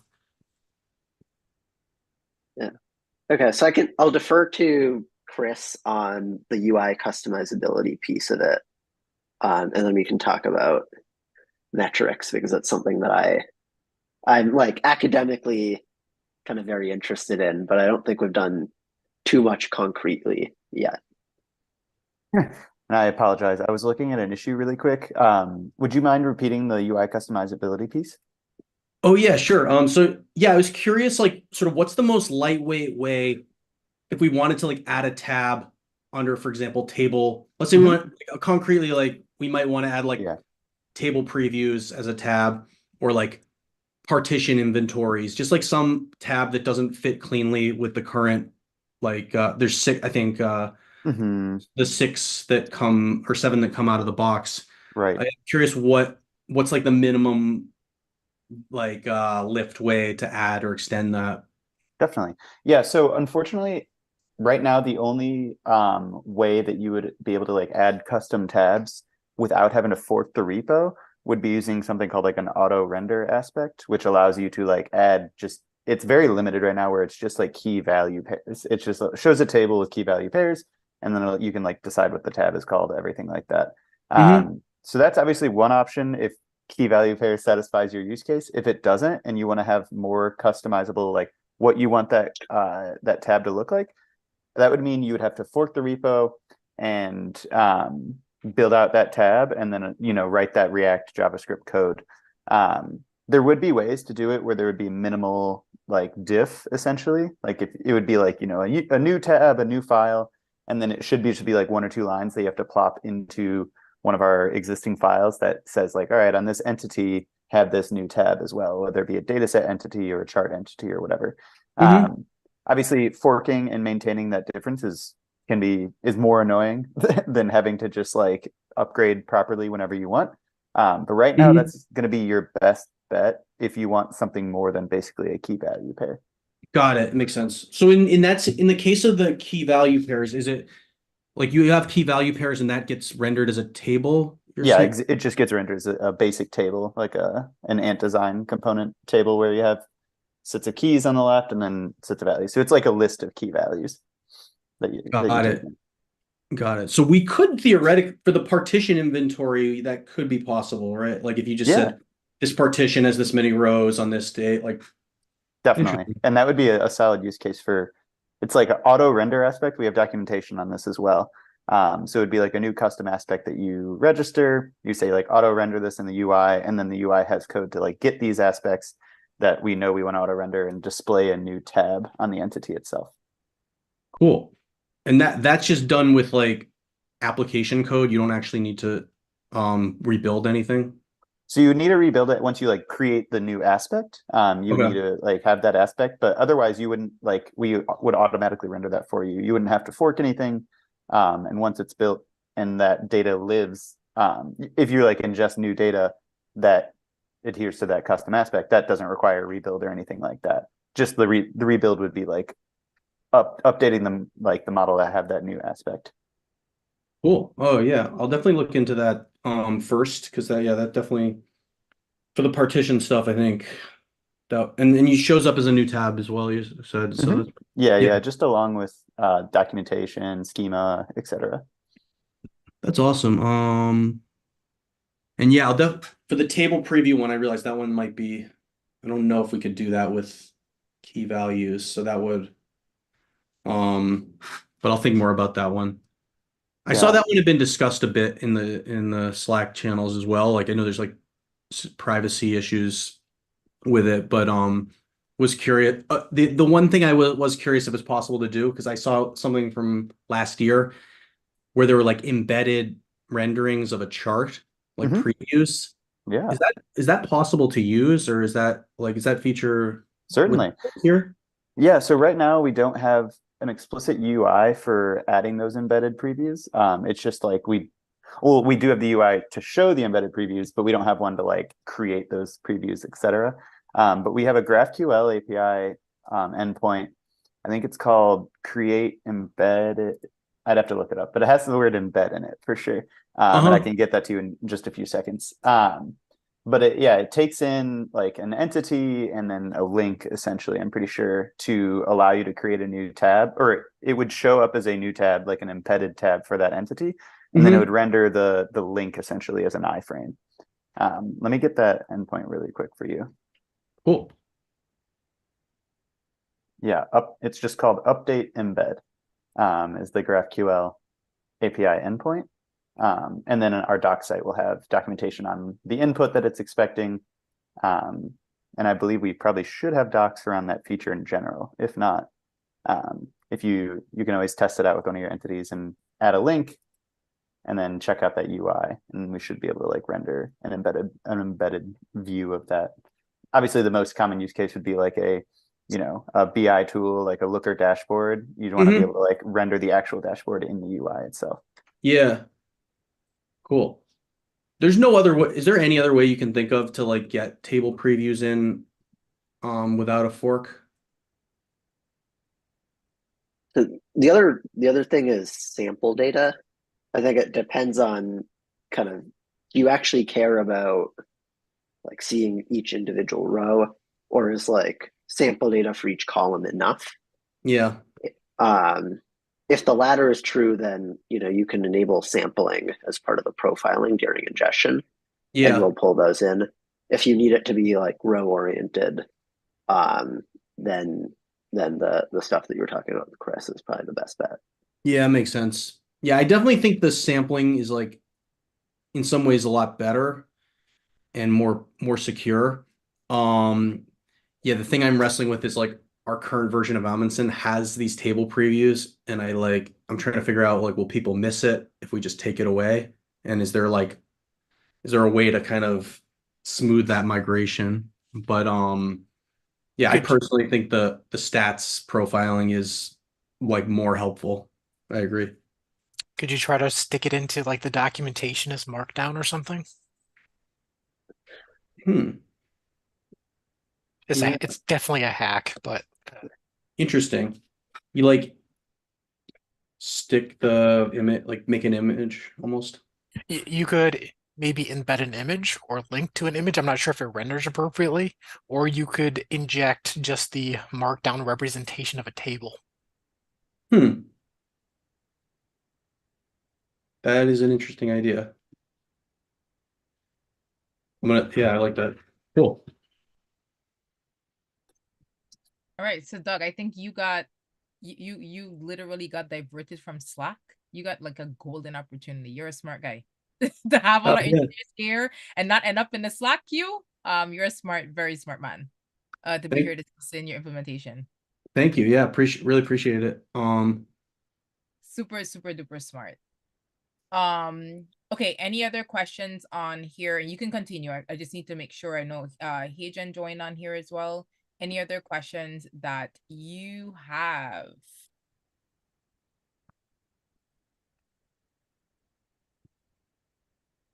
Me? Yeah. Oh, yeah.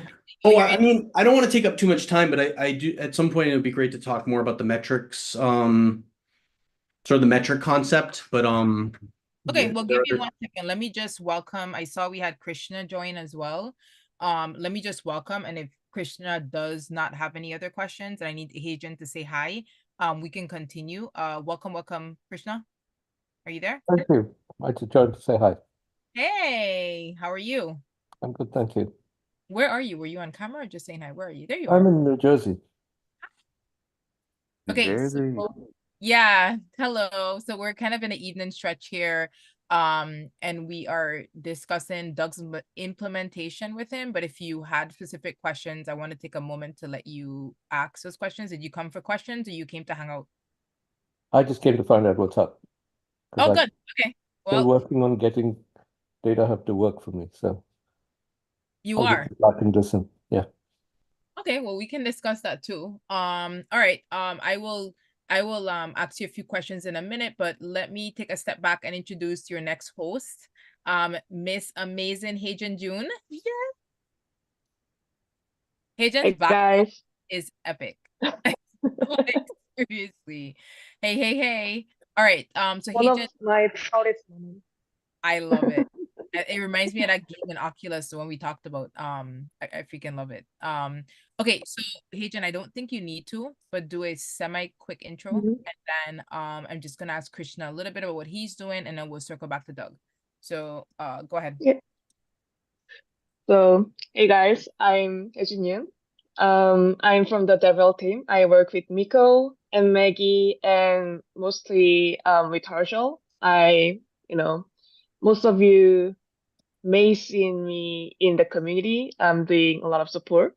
So I'm really glad to be here and nice to see you guys. All right. Thank you. And she'll be our next host coming up. Okay, so Doug, will come back to you. So Krishna, while we have you here, tell us a little bit about what you're doing. What do you mean you're trying to get it to work? What are we doing with yeah, we had DataHub up about a year ago, right? And we started putting together connections. We have some data in Snowflake, some data in MySQL, other places. And we sort of tried to bring it together, and we were working on it and then had to set it aside, and it sort of fell apart on its own. So we have to start that process again. Why did it fall apart? Lack of tender care. I mean, DataHub needs TLC.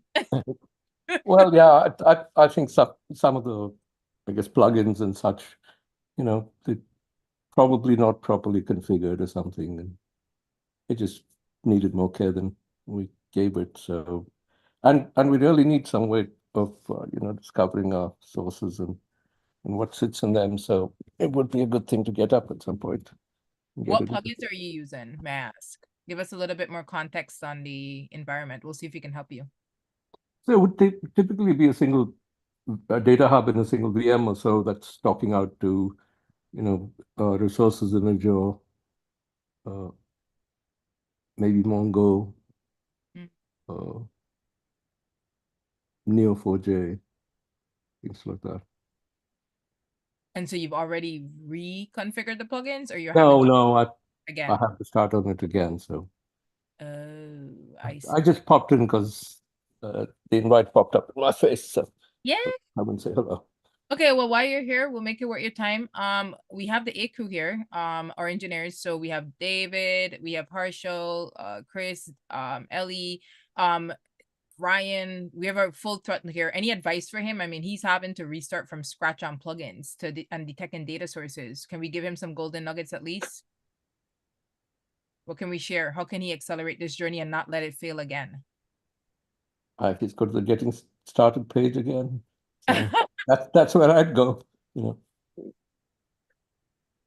Yeah, I think the one thing I'll say there is, you know, among those data sources, maybe pick one or at most two that's kind of most important to you, and get that ingested and working, and then, you know, share it with your colleagues, and get them excited about DataHub and about kind of the data set discoverability more broadly.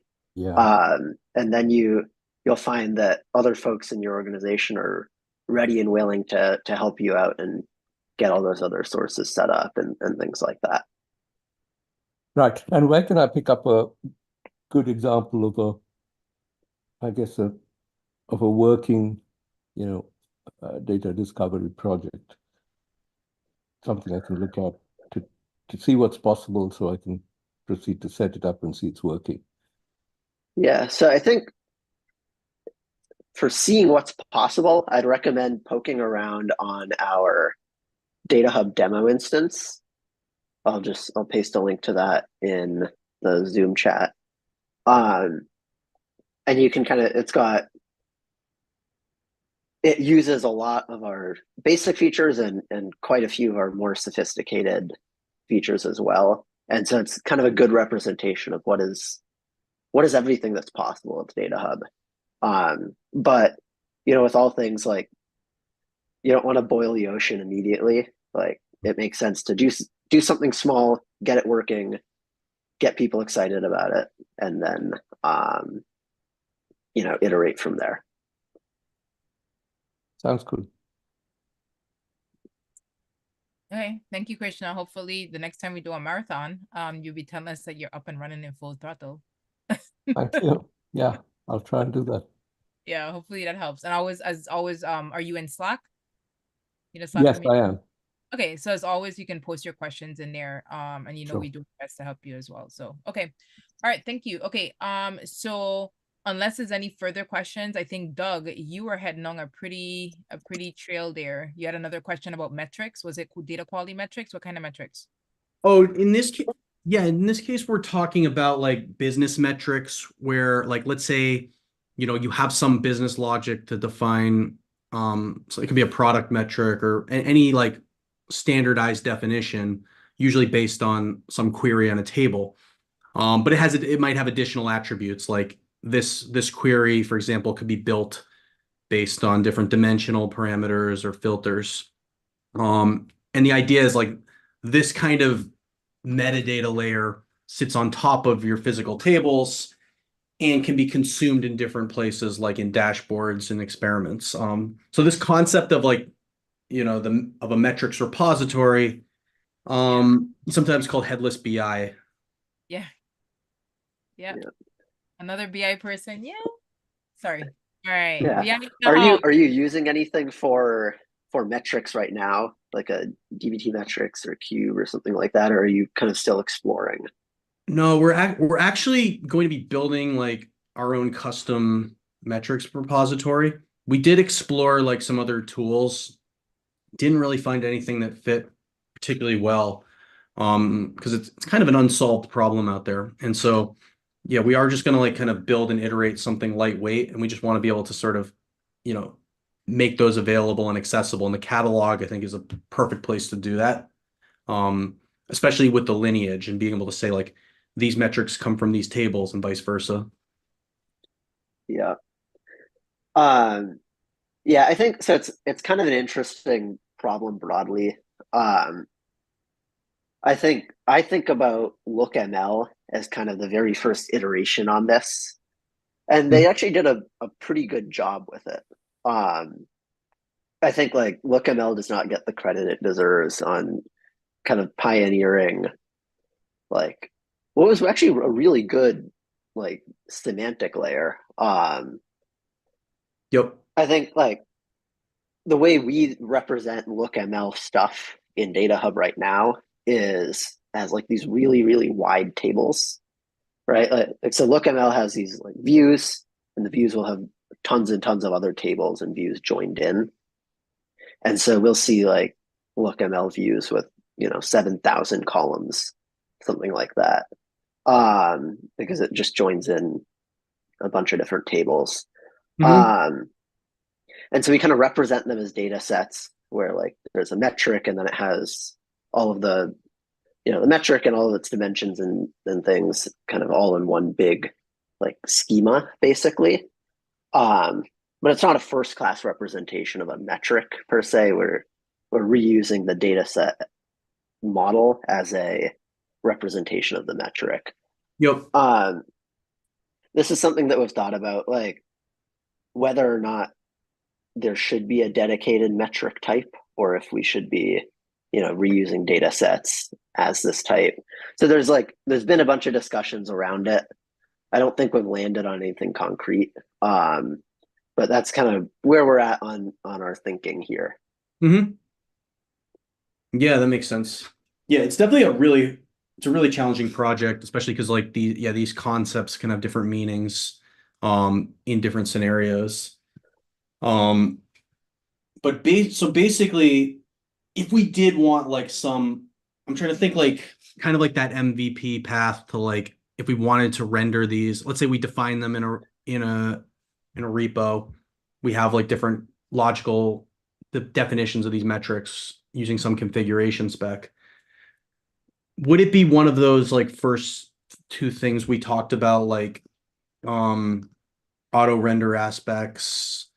I'm just trying to think like, is there a shorter path to like representing this concept in a lightweight way that doesn't involve like forking and maintaining another version of the repo?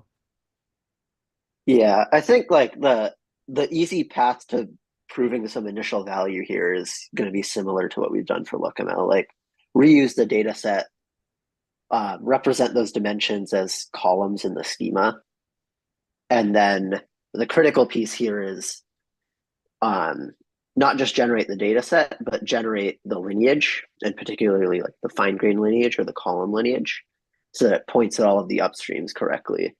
And so then you go to the lineage graph view, and you can see like, okay, this metric here is powered by these three data sets. And here's how all the columns get pulled together. And, here's what the logic is. Here's how those joins happen. Right. So, and that way you can get most of the understanding that you need from the metric. And, there's like we have some facilities to make this feel a little bit more native. Like we have the subtype concept, for example, where you emit like a subtype aspect for a data set. And so then in the UI, instead of saying it's a data set, it can actually say metric as like the entity type, and you can filter and things. So it feels a little bit more native as well. So there's some tricks we can do there to kind of prove value in a lightweight way that doesn't require forking. And then we can kind of revisit that question of, does this work, or does it really actually need its own entity and its own aspects and its own kind of way of representing things? Yeah, that makes sense. Yeah, and we're like, down the road, I think we'd definitely be interested if we like kind of prove out a certain conceptual model. Like we'd definitely be interested in like contributing back, if it makes sense. So we're definitely not averse to forking. I think it's just like at this moment, as we're getting it off the ground, we want to keep things as simple as possible. Like we'd rather be able to just deploy with the Helm charts and not even have to manage our own repo for as long as we can. But yeah, that all makes sense. Yeah, that certainly. I think that makes sense for kind of the MVP. And then I think one thing that we're probably going to be tackling in 2024 is kind of figuring out this metric story a little bit more concretely, and thinking about, okay, how do we actually integrate with Cube or with some of these metric stores? And we can chat further to make sure that our models are generic enough that they work for kind of whatever you've spun up in-house as well. Yeah, awesome, cool. That's great to hear. Thanks a lot.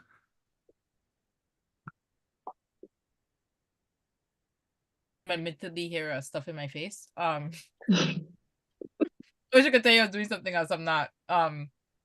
Okay, so Doug, thank you so much. So I'm gonna go ahead and hand it over to Ms. Hagen. Bye, Chris. Thank you. Hey, Chris. This has been on for quite a few hours. I'm gonna hand over to the lovely Miss Hagen. I'm not going anywhere. I'll be back supporting and popping my head in. But Hagen, I will go ahead and sorry, you guys caught me mid-chew. Hand it over to you. And I'm smiling because I feel like all of the people who are in BI kind of came after. And maybe also, Hagen, just from a starting point, right before you came on, I asked Harshal about the new docs upgrade that you guys did, and he spoke a little bit about it and credited you. So I don't know if you want to start off there. But yes, I think it'd be a good place to start. And again, I'm going off camera, but I'm not going anywhere. I just need to eat my food. Okay. Hey guys. Hey, thank you so much, Miko. Before we start, we have a newcomer in the room. So, but I only saw the name as Indian Language and Art Center. So, hey, are you there? Can you share your name or? Oh, yeah. Yeah, I get it. Understand you came back from earlier. Yeah, thank you. So Harshal, what should we talk about the docs? I'm catching up here. Yeah, so basically I ran through kind of broadly, we were thinking about information architecture, gaps in content, and kind of usability and like aesthetics broadly as kind of the things we were optimizing for. I went into a little detail on what we did among those, but if there's anything you wanted to highlight about what we've done so far or what we're thinking about. Definitely. Yeah, so Harshal and I are working closely in improving docs, and most of our focus is, just create a lot of more user-friendly guides to help, first experience evaluating DataHub, getting started with DataHub. So, yeah. Hey, 𝗂𝘶𝗶𝘴, is that right? Am I saying your name right? I'm being really careful here. And we have Pia. That's correct, right? So, are you guys coming for the first time, or are you just coming back? Can you share your experience, your names, or I want to definitely see your camera.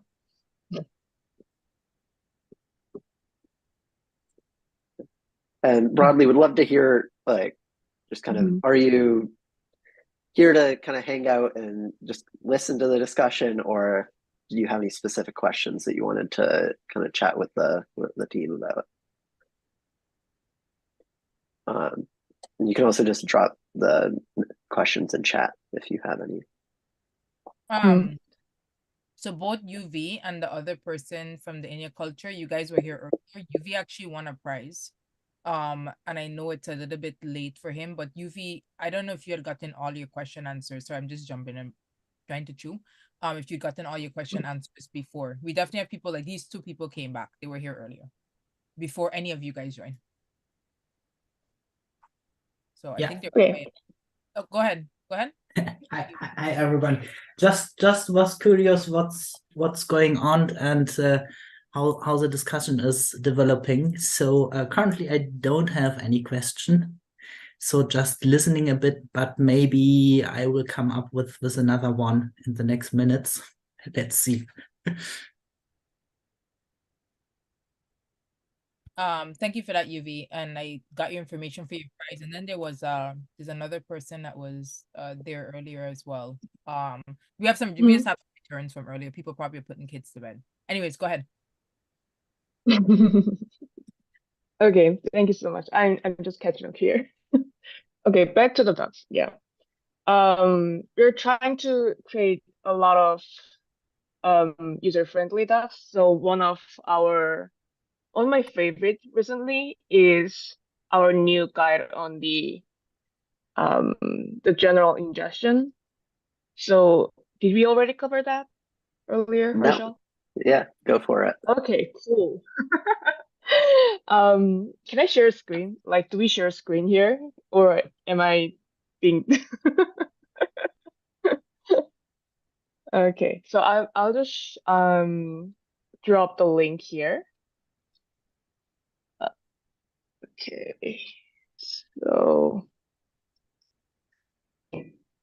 People have been sharing screen. That's fine too, as long as you make sure you're not sharing the wrong one, because we are on stream. oh yeah, I'll definitely keep that in mind. Hey Lydia, how are you? Hey guys. Are you can you do a quick intro for yourself? I'm the new host here.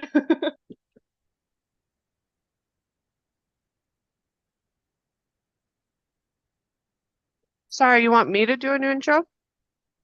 Oh yeah. I just wanted to, yeah. Sorry, I was just finishing some lunch. No I'm props, Lydia. no I'm props. new to the business development team here at 𝗏𝗏, and so I'm here to help, but mostly to learn. Nice to see you here. And hey Maggie, Hello. welcome back. Thank you. I'm back. So yeah, I'm the new host here. So we were chatting about our new docs improvement, highlight some, our new guys and everything. Awesome. Yeah.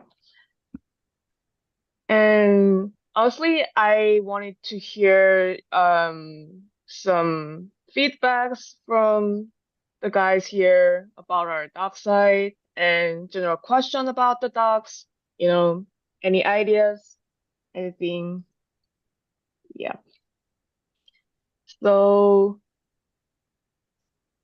Doc. Can I start with you? Go. Bring your feedback. I was gonna jump in here and answer. So what I recommend we do is I just wanted Heden to go over some of the stuff she did in the docs. And then Maggie, I'm glad you jumped in because I don't know how long we have you. I thought it'd be helpful because we are recording this and it's live to talk about what's the latest we've done in DataHub.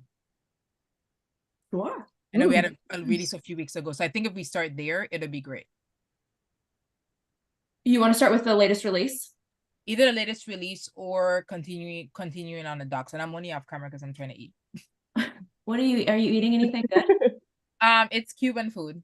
So being Caribbean, I'm biased. Yeah, it's plantains and red beans and rice. It's either Cuban or curry. So it's very consistent over here. It sounds so good. Or hummus. Seriously. Or hummus. I love hummus. Heden, how about My you favorite. start? You can. How about you start? I'm going to pull up some of the kind of like release notes. I don't have anything compiled or like put together just yet in terms of our like latest updates, but I can pull that together as you go. Okay, cool. So I'm going to share my screen, but I'm going to be very careful because this will be live on YouTube. Let me bear with me. It'll be live. It is live and we can't take it back. So just it is streaming as we speak. I'm nervous. I'm so nervous. You'll be great. Okay. Are you guys seeing my screen? Yes. Okay, nice. So we're revamping our most popular pages. For example, our quick start guide, our ingestion guide, our new guide on recipes, sources, things. So let's start with this quick start guide. You may remember our old version of this.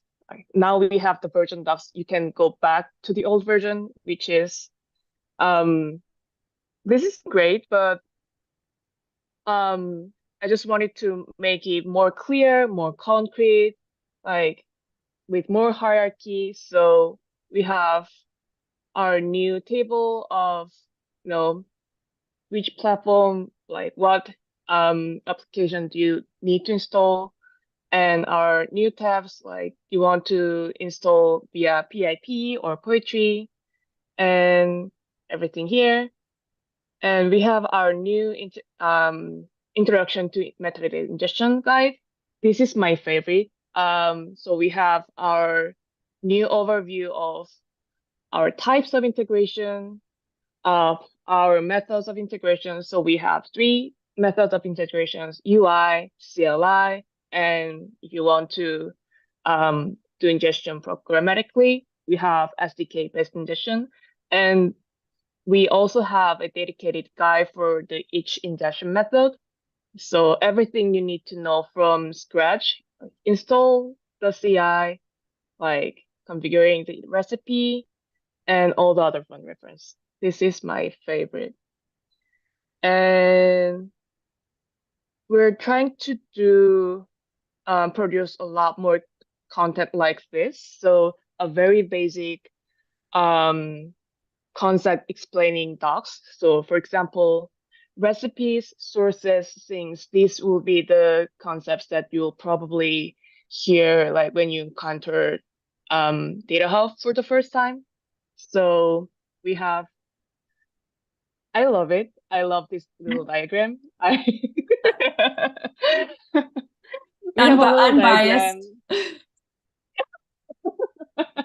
Explaining our little ingestion framework, from sources to our ingestion framework to sinks, and very basic concept of our recipe, consisting source, sinks, and how to run a recipe. You either run it from CLI or UI.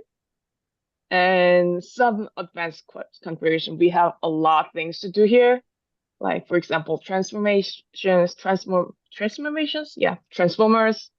autocomplete, handling secrets. We're planning to do a lot more guide on the transformers and a lot of fun stuff. So yeah, this is my favorite. And anything else you want to highlight in docs, Harshal? I think the other thing is a lot of those like use case oriented API guides. Definitely.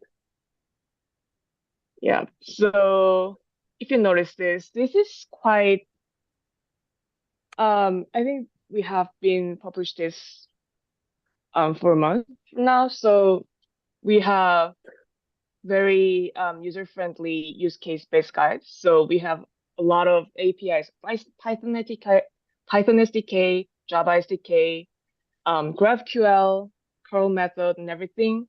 And look at this. So for example, if you want to handle the data set with our API, we have all of the guides here.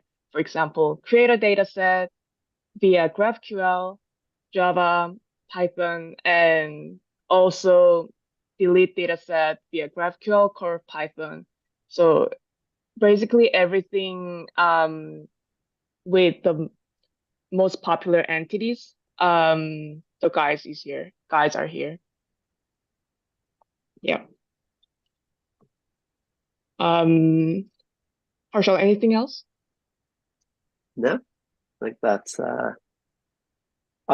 okay.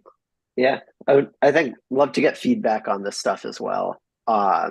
Particularly like, is it, I think there's like on information architecture, can you find the things you're looking for quickly? And then the other thing is, are there certain like things that you wanted to do that you were looking for docs and we just don't have them? I think like there's a couple in my head that we know about, but would love to hear about other things there as well. Definitely. Yeah, so maybe I can give some insight from someone who both It's to teach people how to use data, and also it's looking sometimes for quite detailed technical answers. So the first question is or should this guide more oriented towards users of DataHub who, for example, also uses a SaaS service, so don't have operational questions, or is it more intended as a general guide? Because I think regarding operational questions, like how do I ingest it, how to address the API endpoints and so on, it's quite comprehensive, and I really like it. But regarding the operation, there are many informations hidden in Slack exchanges and message somewhere, and I'm already thinking about if one could somehow extract or flag questions asked within the Slack channels, because there you usually find the more technical oriented answers, like what does this error message mean? I have seen this and this in my logs. Is this a problem? Is this expected? And things like that. And therefore, I don't know what's the overall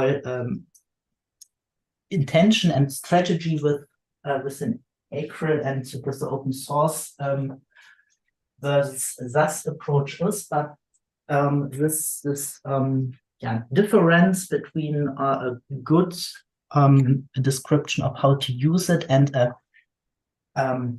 some significant gaps in the more internal details, also how the pods itself works internally. This is something which I stumble sometimes across when looking for or when trying to debug an installation. This is very interesting. Harshal, we have a lot of things to talk about this, right? Like all things from the AI bots, all the model training stuff and everything, right? Harshal, you're on mute. I never knew to say this in the YouTube. You always get caught with that. Yeah, I think like there's a bunch of interesting stuff there. I think broadly, like there's a couple of things that I've definitely heard before as well. One is like there's like a gold mine of information locked up in Slack that people don't find when they're just browsing the docs. I think a lot of it's like those technical things where it's like, hey, I see this error message, like what do I do? And often it's actually a very simple, straightforward fix, but you have to needing to come into Slack to get those questions answered feels like an extra hoop or two that people probably get lost and don't end up in Slack in some cases, and in a lot of cases it doesn't need to be as heavy of a process or as many jumps as it is. And I think the other thing, arguably, Slack search is just not great, right? Yes. So even if you do end up in Slack, it does not mean that. It doesn't mean that you're actually finding what you're looking for. The number of like hacks or something that I've learned over the past 2 years, we're like managing this community, like Slack search is wild. Like it doesn't make any sense. So it's not necessarily an intuitive thing. Yeah. I think the other thing that we've heard very concretely is a lot of our guides are like the audience for our guides is not very clear, right? Like it'll have some like, hey, very step-by-step walkthrough of, hey, here's every button that you click to get this set up. And then at the bottom, it tells you like, here's like a bunch of API calls and technical details about how the thing works. And like, like if it's a super technical user reading that doc, they're going to get annoyed by it. If it's someone who doesn't want the technical details, they're going to get annoyed by it.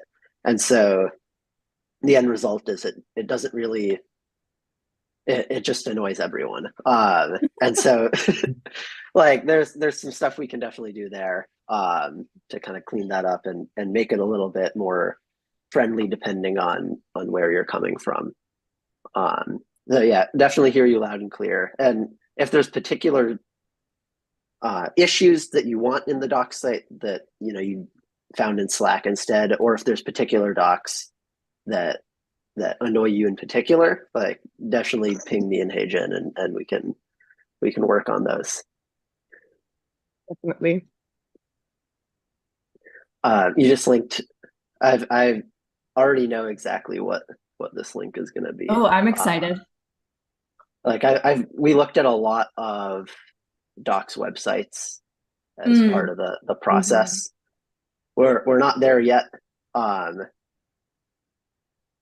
but certainly like there's some frameworks on how you structure docs to make it more usable, and there's some really good examples out there of people who've done docs really well.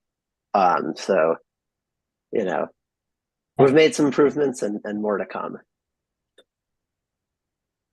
Okay, and yeah, for example, this trouble we have currently with the Kafka topic, I did some more research.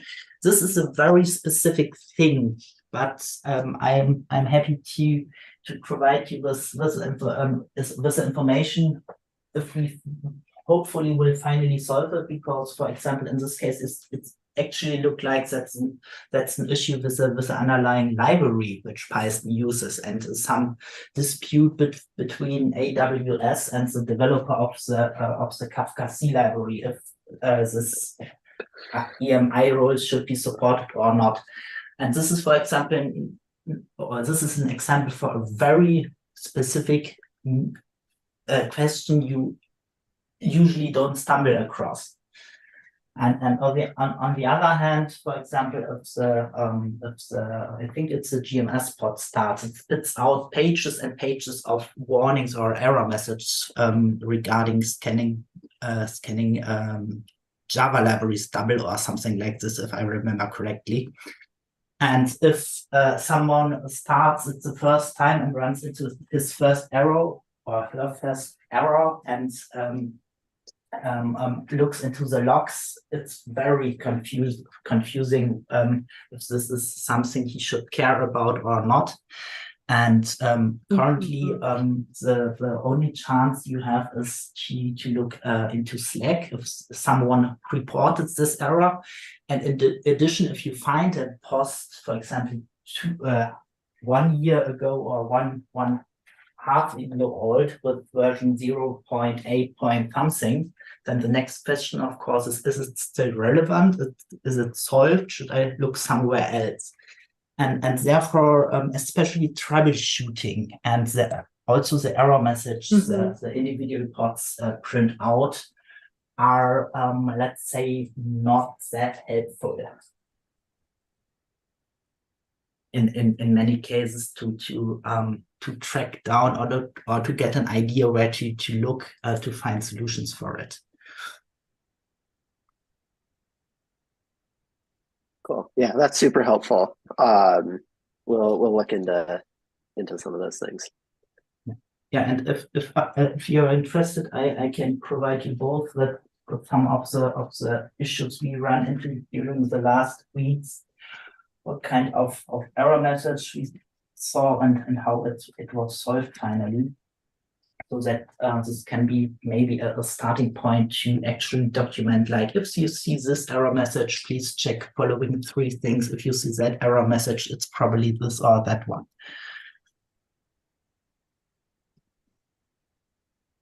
Yeah.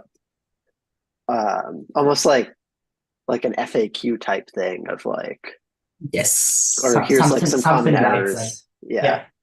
Yeah.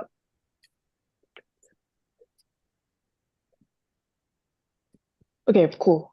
I'm curious that if this experience is similar to other guests here. So could you raise your hand if you had a similar experience? Like we have a lot of stuff in docs, but feel really hard to find very specific, debugging and troubleshooting stuff in docs and try to, find that in Slack and, but end up annoyed by the search experience or, just not finding the right stuff. Have you had the similar experience?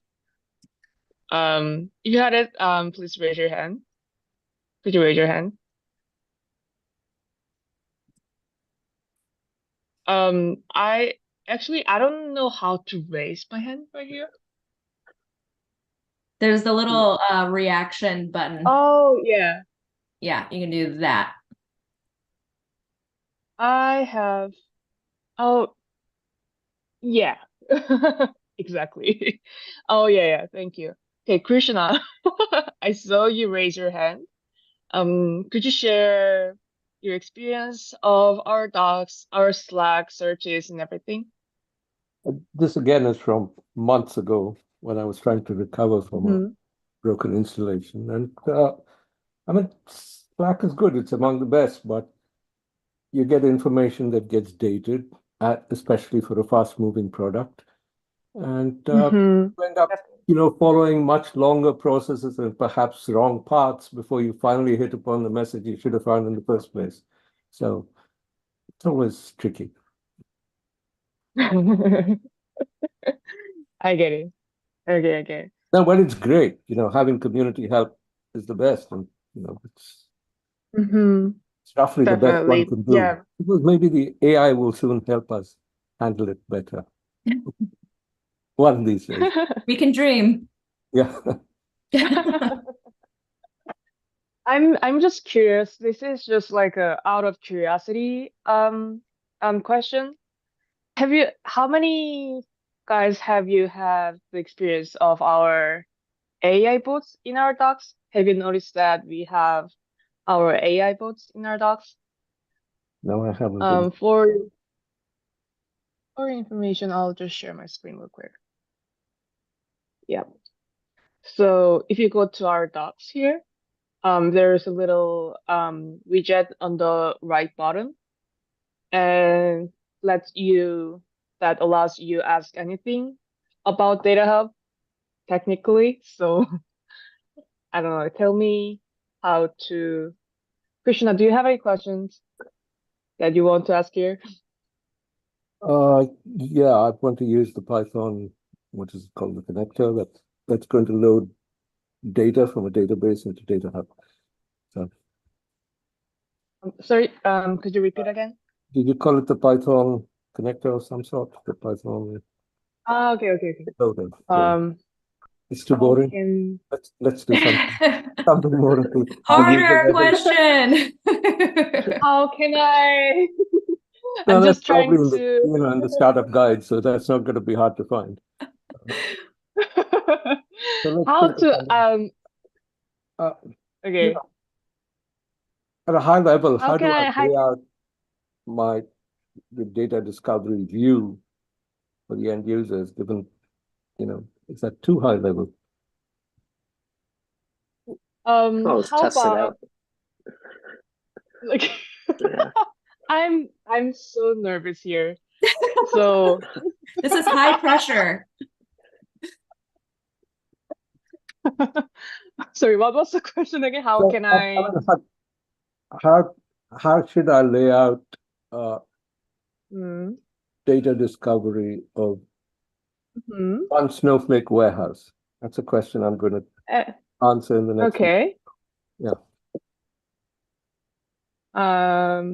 In Snowflake. Maybe SQL warehouse. Yeah. Okay. SQL warehouse. Harshal, We'll pray try for it. me. Please pray for me.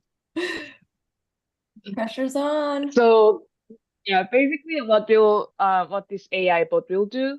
Oh. That is not really right. I'm so Well, it's a good start. Get the metadata over, it says. it says, I'm so embarrassed here, but I'll just share it anyway. It says, to lay out data discovery in SQL warehouse, you can use the search and browse capabilities. So select everything from metadata table vertex like the data discovery. Yeah.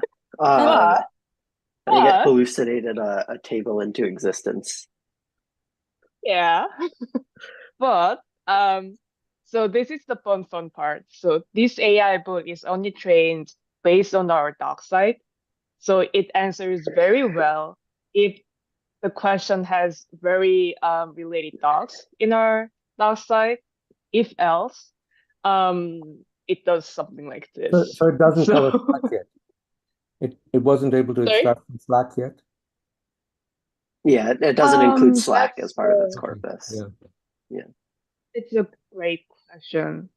Yeah. I think Harshal, go ahead, please. We have a lot. I think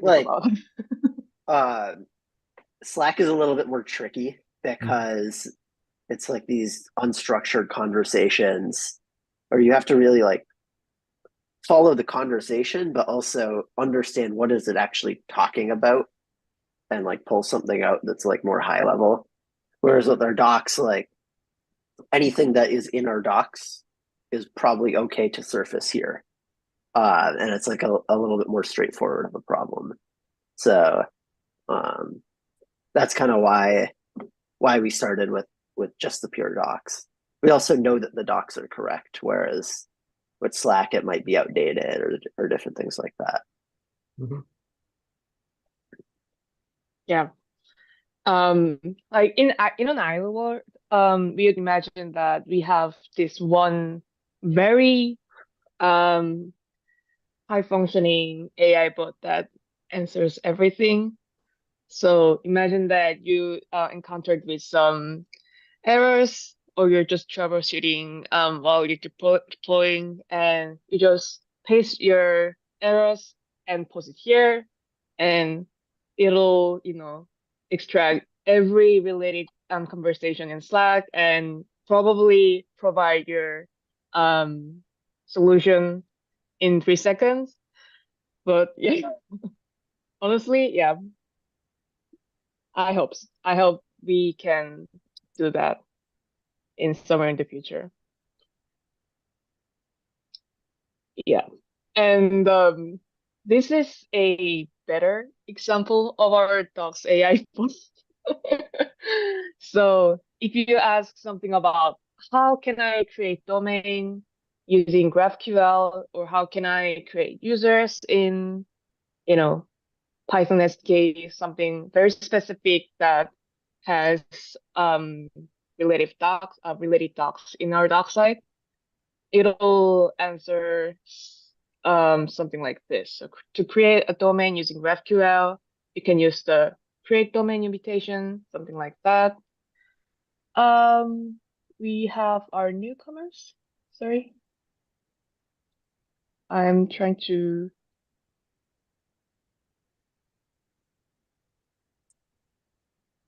Ooh. Okay, I'm just gonna stop sharing my screen. We had Andrew join. Hey, Andrew. Oh, hey. Hey, Andrew. Hey. Miko, love the sunglasses. This is what happens. I think I'm hitting hour 10, so I gotta get here. Been watching the screen for a while. Yeah.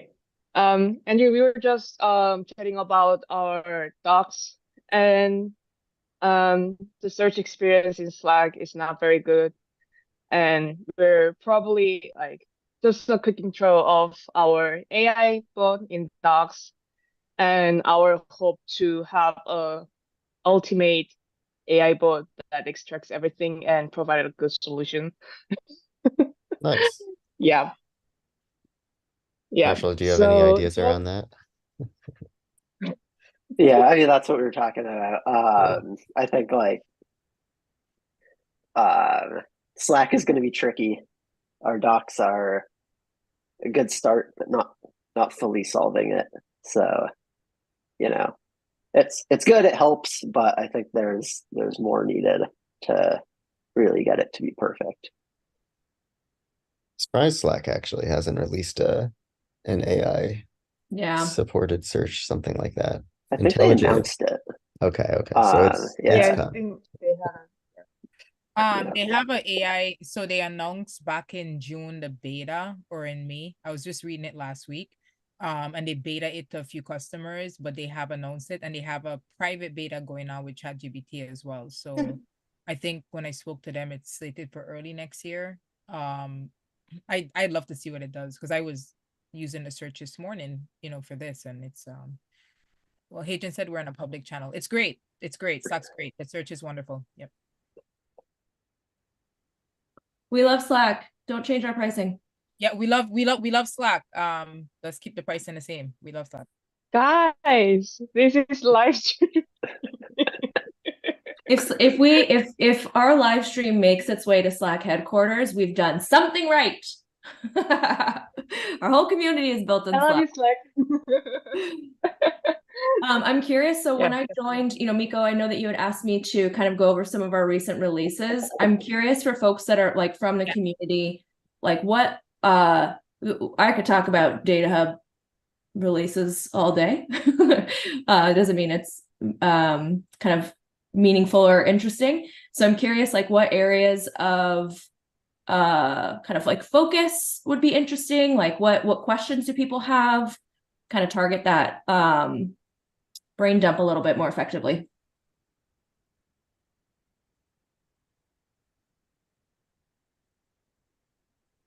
So Maggie, for some context, just to give you the high level notes to accelerate it, Krishna is coming in. He had an implementation and went south about a year ago. And so he's kind of starting from scratch with some of his APIs. He said they needed TLC. And then Doug pretty went in depth. I don't know if Doug's here anymore, but he was migrating off of one system to the next. I don't remember the system. What was the system you're migrating from? Amundsen. Oh, got it. Okay. So he's brand new as well, coming over there, and we discussed that in depth. And then who else is on here? Wushek, you had that multi-tenancy question, but we addressed that. So I think you got some answers for that. And you were on here earlier when UV was here. So that's what I have so far in terms of it. So I just thought also, because this is recorded, we have people watching on YouTube and I don't know who they are. So I figured, why don't we give, right? Like, so, who are they? We don't know. And so I figured it'd be great, because you did some major updates in DataHub, to give some updates on what we did and maybe what's coming for 2024, if we can. Yeah, so I'm curious. So Doug, since we have you live, like, do you have any remaining, obviously I wasn't here when you guys were talking about kind of migration from Edmundson, or, how things are going, et cetera. Do you have like outstanding questions there, or like any, I don't know, any topics that are top of mind for you? I don't think so. I think it was really helpful having some of my questions answered earlier, and Okay. I think we're in good shape. Awesome. I have maybe one question also slightly related to some new features you added. At the moment, you have a very nice lineage graph with navigation, expansion, and so on. Are there any plans to provide a similar visualization for the glossary terms? Because there also you can define relationships, and I don't know how much effort it is, but because you already have such a nice visualization, I would be very interesting in hearing a little bit about that, if there are any plans. Yeah, definitely. That's interesting. This came up in a session earlier today. So more kind of more tactically. Now, John, now you got that word in my head earlier, and I can't get it anyway. More tangibly, whatever. We are a specific use case of that type of lineage. Will likely come up first in our data products entity, specifically to have kind of more robust support for kind of data mesh principles. So within data mesh, if you have a data product, so it's just kind of a collection of things, generally there are inlets and outlets. And so number one, we want to be able to support the inlets and outlets within the metadata model, but then really we need to figure out how to visualize that, because an inlet and outlet is not necessarily the same kind of like linear dependency graph. It can be much more kind of like grouping or logical organizations of things. So within that approach, I think it'll also lend us to start thinking about how do we actually demonstrate or visualize logical relationships in DataHub. So not necessarily that, you had a data set and then you transformed it, and then there's another data set, and then there's a dashboard, like that kind of left to right graph. But instead, kind of having this hierarchical grouping of what we refer to as like a logical entity. So like a term or a domain or a tag, data products fall within that as well. So long story short, it is something that we want to start thinking through how we visualize that. Will it be in the exact same kind of like lineage graph area? That's TBD. I think that we will need to expand on the ways that we support showing those more like logical relationships that go beyond just kind of like the collapse and expand. And then I know that, so we started doing some work, and actually there's a PR open here's another example actually. There's a PR open from the folks over at Optum to start capturing and defining kind of join relationships between data sets. And so we're still working with them to figure out how we get that moved in. Andrew's also done some work kind of related to that around understanding more ERM-esque relationships, where it's not so much data set one created data set two, but it's more data set one relates to data set two within a logical kind of that data model. So yeah, a lot of opportunities to start exploring those things in the near future. Very interesting. So because what actually started the question was that we had to look at mind map tools and where you can build graphs, build relationships between it, and then the question came up, okay, and we have a data catalog where we also have the glossary terms, and wouldn't be a good idea to have an option to actually not link them like it's done now, which is already very helpful, but also to visualize these interconnections both between the terms and the data sets, and between the data sets between the glossary terms themselves, like some kind of mind map visualization, because this helps to navigate large glossaries where this hierarchical structure is not always that intuitive, where you find which terms. Yeah, and especially I think right now, the way that we create those relationships in DataHub between glossary terms, so there's like the is it contains? I can't remember. There's like the inherits and contains relationships, and then is contained in and inherited by.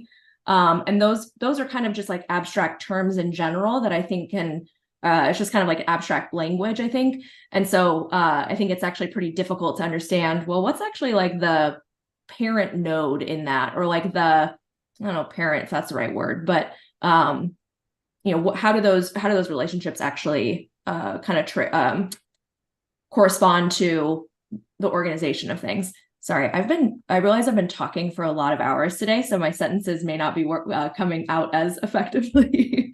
I'm blocking the LED. I'm effectively using my Botan shades to block the LED.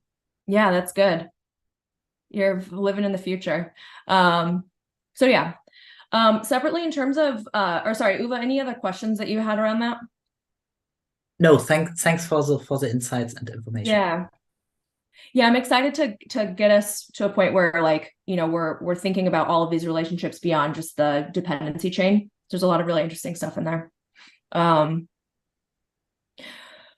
Cool. In terms of kind of like recent developments or kind of rollouts, I did talk about that, or we talked about this at our last town hall, which was last Thursday. So I'm not going to go into too much detail there.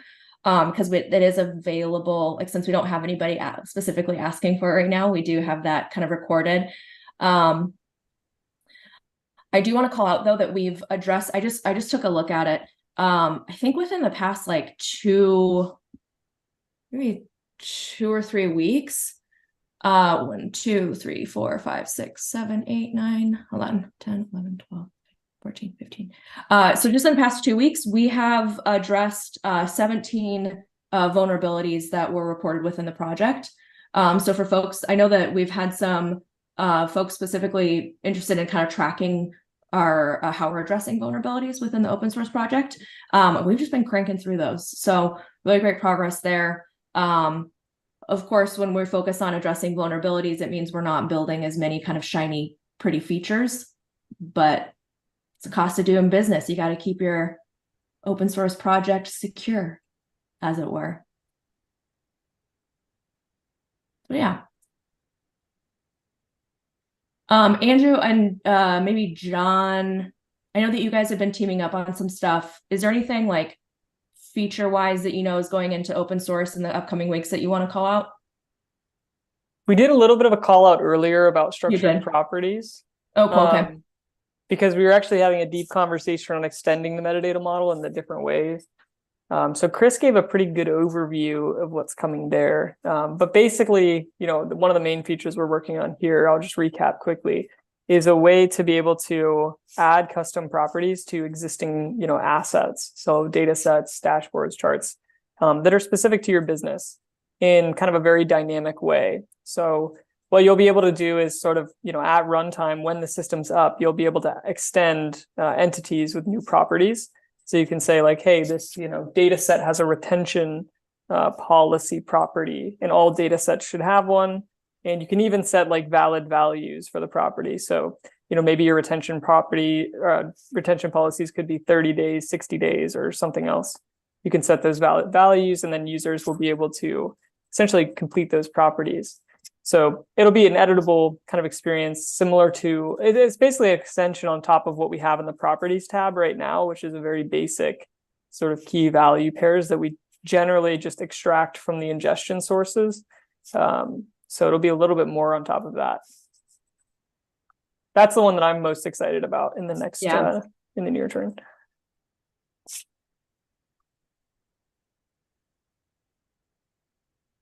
Hey, Ben. We've been waiting for you to join. Yay. Hey, Ben. Okay, can I get a selfie? Hey, since we have with everybody's on here? Can I do a selfie real quick? I was like, just be prepared because I photobombed Maggie once and she wasn't happy. So it left. Well, I looked like I was like having an aneurysm. So that lesson was always that we're gonna do a photo, if you don't mind here, because I'm so happy that we've been here for like 10 hours, guys. Like seriously, this is a great event. Crazy. Like, everybody who's here besides Krishna has come back, so that gives me a good feel. Okay, so I just want to do a quick selfie, and I will do it in 3, 2. Yes. Okay, good. I got the hand. Okay, thank you. I said I always want to make notice. Sorry, go ahead. Go ahead. What? No, you go. No, you go. Well, did you do the updates, Maggie? Did you do the updates for the community? Well, I mean, I don't know. I said that I don't know that it makes sense to go through the updates again unless people have like specific questions, just because like we posted it on, or it's the same, it would be the same presentation as from Town Hall. And I don't know that people are going to go to hour 10 of a stream to find something I already presented on. But you know, we can. Hey, never knew. I have a question. What's up? Who's exploring data contracts with DataHub or otherwise? I think the correct question is who's not. That's what I was gonna say. I'm just kidding. I'm not trying to shame people. But... No, I'm kidding. Yeah, is anybody actively working with data contracts or looking into that?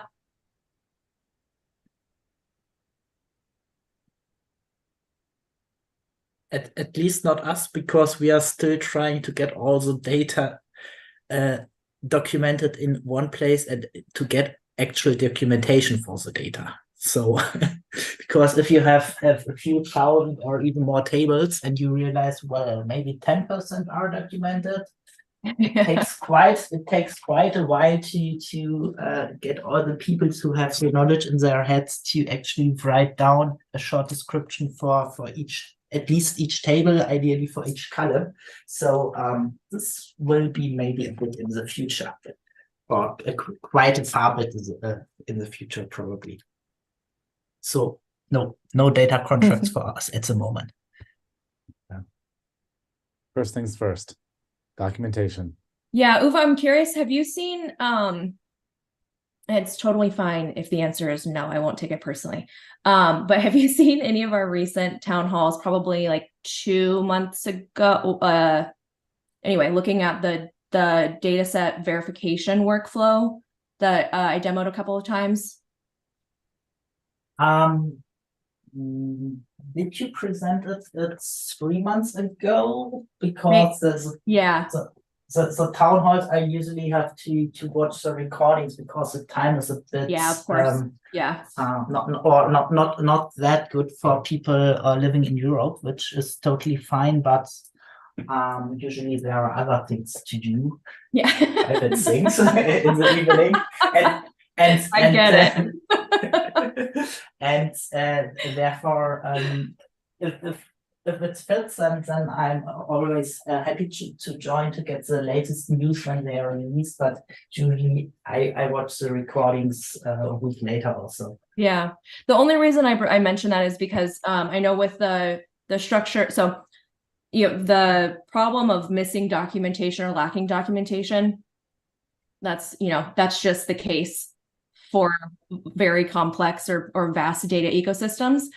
And so one of the things that we've been working on is really trying to provide structure around how, like, kind of guiding people towards what to document, using some like what we're referring to as kind of a documentation or a verification form and set of criteria. So, I won't go into that because I could talk about that for like 3 hours straight and probably bore everybody to death. But I would encourage you to take a look at some of those recordings if you haven't seen them, just as a sneak peek of, kind of some of the features that we have coming up that are really going to be targeted at increasing that coverage and kind of assigning out those responsibilities. Yeah, thanks for the hint. I will definitely do it. Yeah. I need to drop. I will be back in an hour. Have fun. By the way, for those of you on YouTube, because somebody on YouTube is like, what? Gustavo, I don't know what you were saying wow about, but cue us in. If you're on YouTube, we are answering those questions as well. So feel free to interact. We are tracking YouTube. All right, go ahead. So hey, it's top of the hour, right? Just make sure, because some people the sessions. So now we're supposed to be moving into DataHub customization. So because I saw a few new people join, I just want to make sure that we mention that and remind people that they can post or ask their questions, because some people are just joining because of that segment. They joined right on the hour. So we're supposed to be shifting over to DataHub customizations. If anybody has any questions, please post them in the chat. All right, sorry, go ahead, Hadrian. Go ahead. Hey, so Hadrian, I just wanted to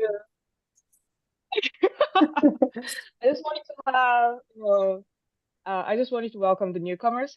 Hey, 𝗏𝘂𝘃𝗏, is that right? Am I saying that right? Yeah, 𝗏𝘂𝘃𝗏. Hi, how are you doing? Oh, good. How are you? Where are you from? I wonder what time is that? Oh, yeah, DoorDash. Yeah, Praksha and I are in the same team, and yeah, we've been migrating from our own vendor to DataHub. Yeah. Oh, interesting. Hi, Prisha. Hello. Hello, everyone. Okay.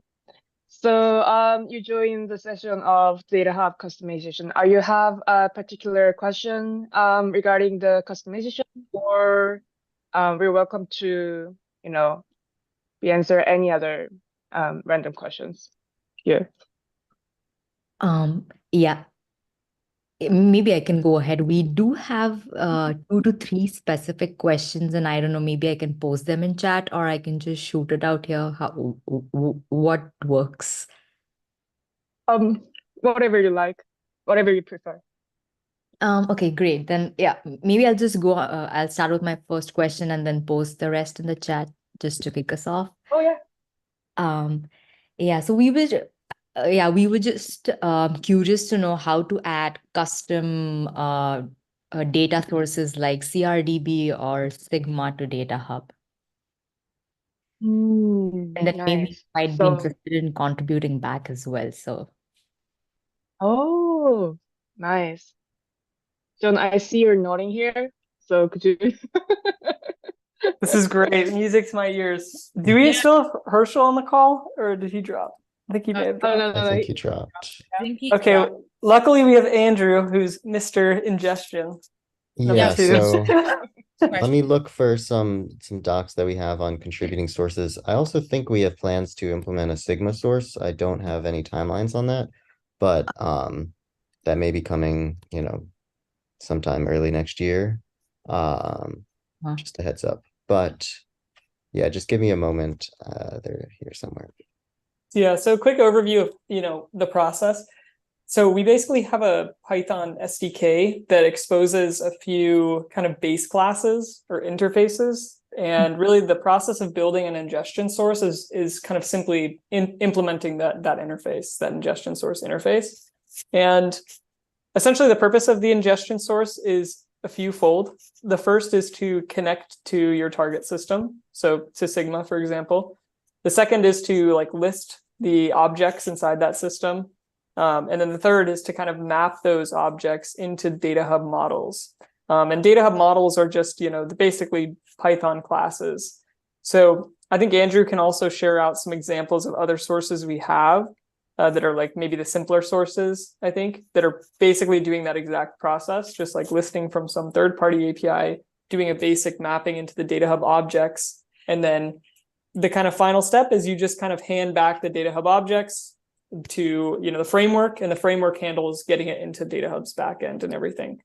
So it's pretty seamless to kind of test out locally, get it set up, and maybe Andrew can field any more specific questions you might have around that process. Got it. Actually, for the source that you're interested in, can you say it again? And then I can try to link you to similar ones that we've built. Yeah, so Sigma is one of those, and then in the data set area, CRDB. All right. Is that another kind of relational database? Yep. Yeah. All right. Yeah, just give me a moment. Actually, John, can you find the cockroach? Can you find the docs we have for Sure. Yeah, creating a source? I'm just not seeing them. Yeah, one thing too is if you're trying to connect to CockroachDB, I know they have some 𝗟𝗏𝘃𝗏 adapter, right? Right, Andrew?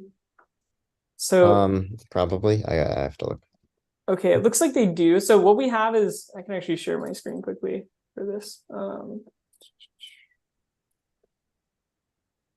So 𝗟𝗏𝘃𝗏 is just a library. I don't know how familiar you are, but it's a library that connects to all types of different data sources. And we have what we call native connectors or native integrations. We also have something called a 𝗟𝗏𝘃𝗏 connector, which allows you to connect to anything that 𝗟𝗏𝘃𝗏 supports. So it's a very generic thing.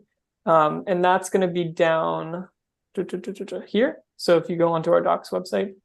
Oh. So the first option I would suggest for Cockroach is to try this one out. It's basically you provide just 𝗟𝗏𝘃𝗏 configs, and then we try to list all of the objects from that 𝗟𝗏𝘃𝗏 source and pull them into DataHub. Got it. Yeah. Now, if this doesn't work, you can absolutely write something that's very, more similar to maybe what we have for something like MySQL, or the other database systems that we support. If there's basic capabilities that you want that aren't supported. Yeah. Makes sense. Got it. Yeah. And I'd say for Sigma, if you can hold off for a little bit, we're actually actively developing that one. So I would, yeah, hopefully we can get that out for you soon. Great. Yeah. Thank you for this Hey information. guys. In the meantime, can you guys come on camera? I want to see your faces here. Don't worry, it's not gonna share on the YouTube screen. Oh, yeah, sure.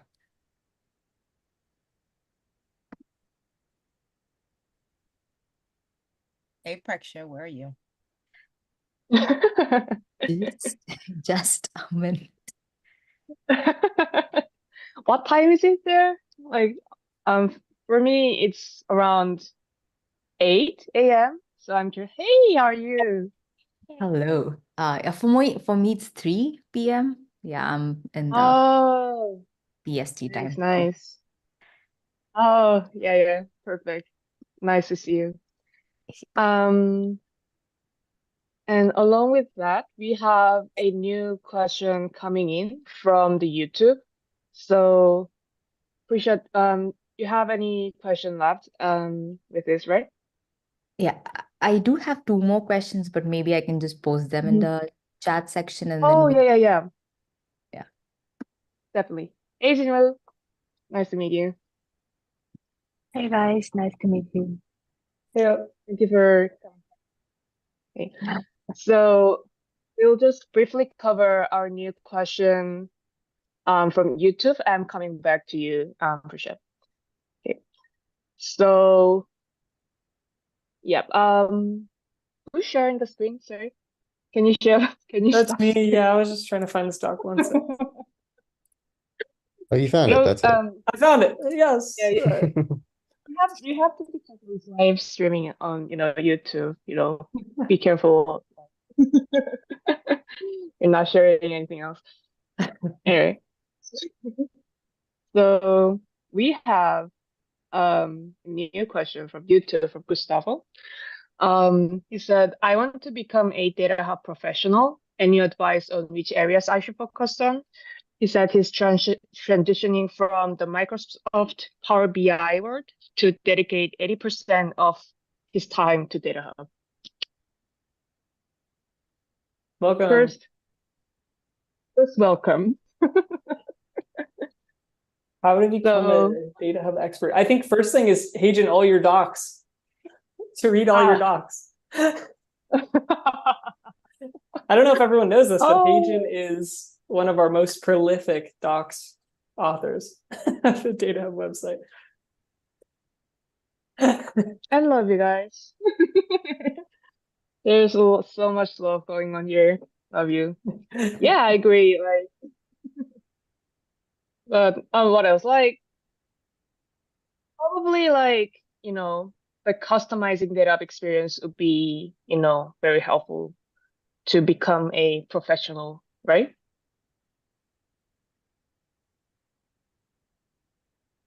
I'm asking to you, John. Oh, sorry. What was that? Yes. I mean, I think the first thing is getting a sense for all the features on DataHub and kind of understanding the value that it can provide to an organization, especially one with a complicated data ecosystem.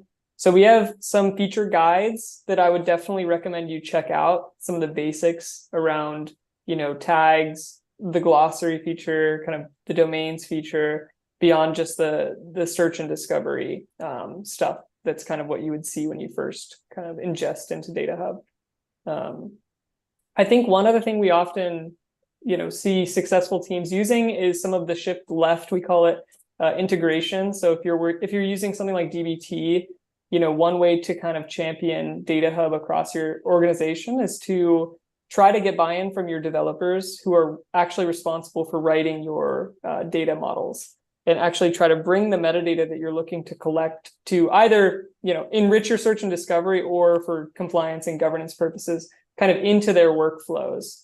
One kind of notable thing we have for dbt is that, you can associate tags and glossary terms at the column level using the dbt meta part of their YAML. So when you're defining your models. And so what this means is you can kind of keep that rich metadata around, let's say, compliance or sensitivity of individual columns with where the data is actually defined. And then you can just ingest that into DataHub, in CI is kind of the most common thing we've seen to keep it up to date. This is really useful, for kind of elevating a lot of that context to folks who are less technical, who wouldn't be necessarily looking at DBT or looking at the actual like data authoring layer, but are still interested in what data your organization collects and kind of those kind of more human context questions. Like, is it sensitive? Who's responsible for it? Why does it exist? Kind of the purpose questions. So yeah, that's kind of how I would proceed, is just get familiar with the features first and kind of the value you think they can provide, and then formulate a plan for how you can roll this out at your company. Yeah, that's my spiel. He said he loved the docs. Great. I'm so happy. So welcome, Gustavo.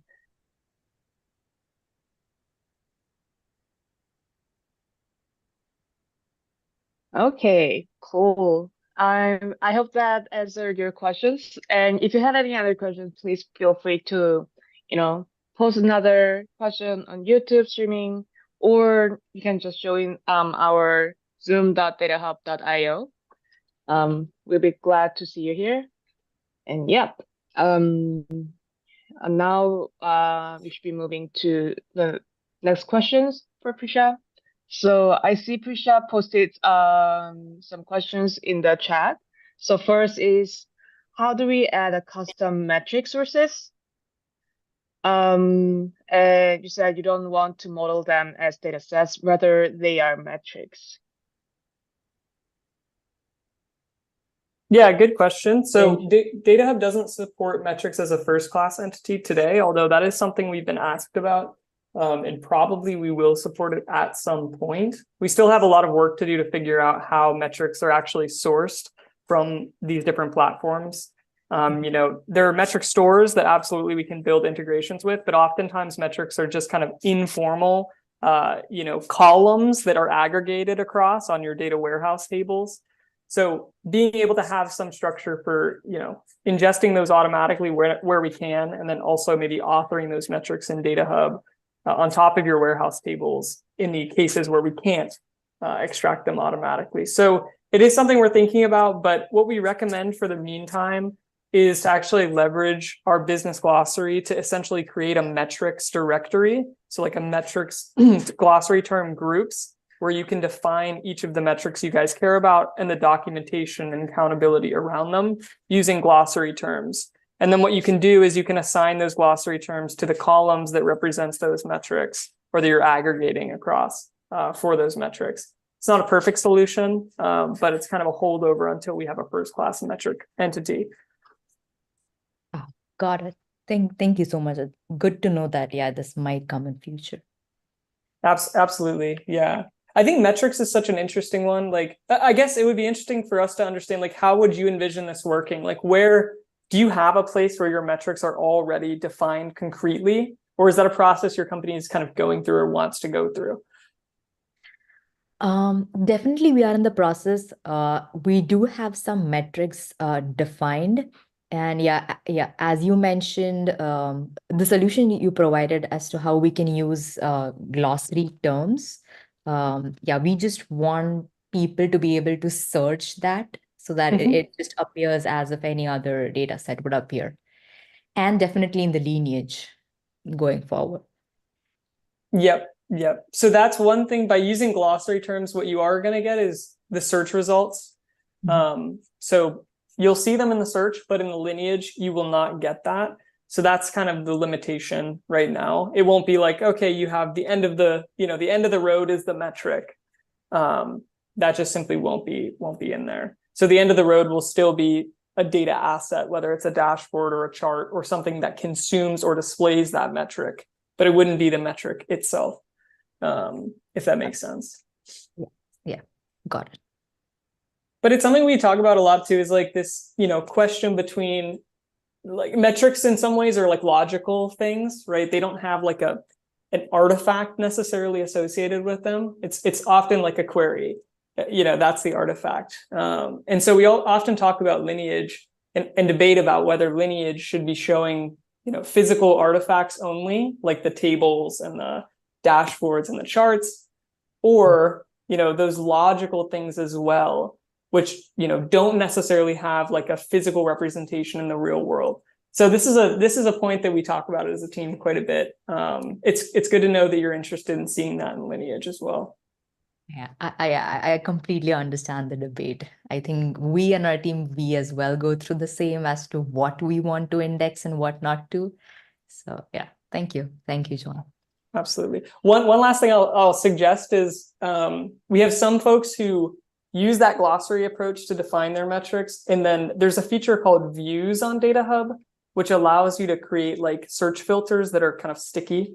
So you'll notice on the left side of the search bar, there's a drop down where you can select a view.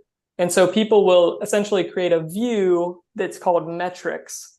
And the metrics view will only include the glossary terms that are representing metrics. So it's just another way for you to communicate to your company, like, hey, you put it right in front of them, essentially. Hey, this is how we model our metrics on this platform. And here's where you go to see them if you're coming to the DataHub search bar. So where can we see these views? Is it after you search something, or it's just? Let me do a quick share. So basically what you're looking at, let's just go to a search here. Here is actually a view. Oh, yeah. So a view basically scopes down the search results. It basically applies filters to them. You can see that right now I'm only looking at 41 dashboards, right? Someone created this dummy data view, but if I clear it and view everything, there's actually 1,900 different things inside of DataHub. So what you can do is you can basically, I could do one thing where this is just an example. I'll filter by this glossary term, right? In reality, you would probably use a type filter to filter for all glossary terms or something like that. But you would take that and then you would save it as a view. So this becomes now a view, and you could call it metrics, right? Hit save. And now, folks inside your company, there's kind of two types of views. One's a private view, but the other type we support is a public view. So everyone can see it inside of your company. So you would come in here and you would see, okay, there's a metrics view. And when I search inside that, I see just metrics, basically. So I would only see the glossary terms here. So, it would get rid of everything else. Got it. I see. Just one last question on this. Is this feature available in the open source DataHub? It is. Yep. Great. Thank you. Absolutely. This is so cool. This is one of my favorites for sure. Yeah. People do this. Okay. The other use case for this, I'll just mention, is people do this if they have different stakeholders that they want to bring into the tool. So oftentimes, you'll want to bring in data analysts and maybe folks who are more data steward personas, and then folks who are more software engineering personas that work with, the online data stores, things like that. So the other way we see people using this feature is they basically, the central team who's managing DataHub will create views for each persona. So for example, data analyst view should only see dashboards and charts in Looker, right? And software engineering view may only see the online MongoDB or MySQL tables. And so what you can do is once these are created, any user can come in and make it their default view. So I don't know if you saw that, right? So you can make this the default. So your entire search experience on DataHub is always going to be scoped down to only the data that you care about. That's relevant to you. So I think it's really, really powerful for that personas use case as well. Got it. Yeah. This can be super helpful. Awesome. Okay, nice. So thank you so much, John, for answering the question. And Kusha, I assume that you have another question regarding the notifications, right? Right. Yeah. Yep. Before we move into that, we have another question from Gustavo. from YouTube. So let's quickly cover that, and we can move to the notification question. Okay, would that be okay? Definitely, yeah. Sounds great. Okay, thank you. So Gustavo said, I'm struggling to send the chat. Okay. So he said he has a database with 20K tables, 20,000 tables, and he's asking, how could I run a table profile only if the table has at least one row? Yes, so actually I think I very recently put in a change that will only profile tables that have rows if we're able to get the row count beforehand. It depends on the source, whether we're able to get something like the row count from the information schema before we actually read from the table. But if it is one of those sources, then that should be going out in the next release. What source are you using? I guess if you can respond in the chat. Oh, or I guess you respond in YouTube chat and then Heijin will pass it over. I'm waiting for his response. He has like a 10-second delay, just FYI. So, okay. Yeah. No rush. Oh, yeah.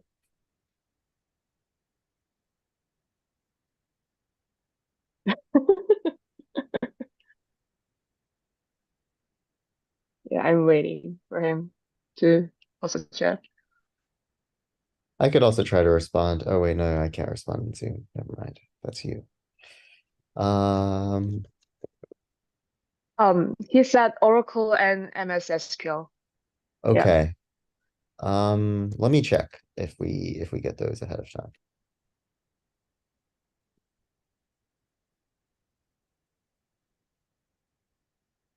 The other thing you can do, Gustavo, on this front is, regardless of what Andrew ends up finding, is that you can actually use the recipe to exclude or include tables to be profiled using a regex pattern. So by matching their names. I know that's not exactly what you're looking for, but if you are looking to filter down, you can absolutely try to use that. And what we'll actually do is we can match the entire fully qualified table name that by default. So it'll include the database, the schema, and the table name in that, that match criteria. So what you can do is you can kind of like say, hey, I want to profile all tables inside of this schema. And you can have an allow pattern is what we call it in the recipe that says, that's a regex pattern. So that'll truncate it down, I'm sure, pretty dramatically, even if we don't have the row-based optimizations. Yeah, that may be the easiest way.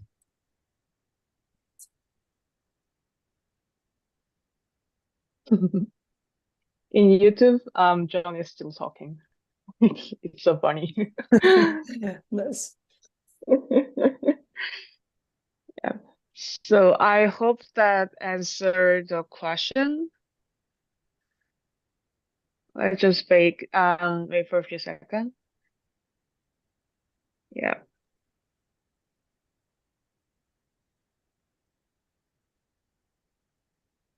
Okay. Yeah, I think that would be it, right? Any other tips on this question you want to add, John or Andrew?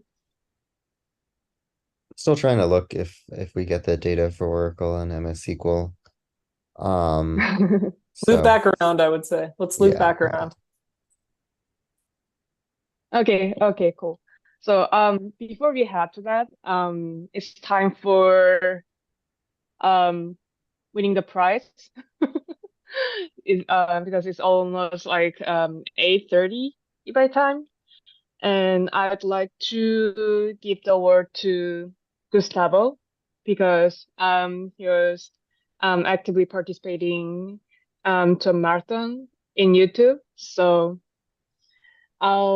congratulations to you. He'll probably get this after 10 seconds, but congratulations. Yeah, so I'll contact you later. And congratulations again. What is the prize, Heijen?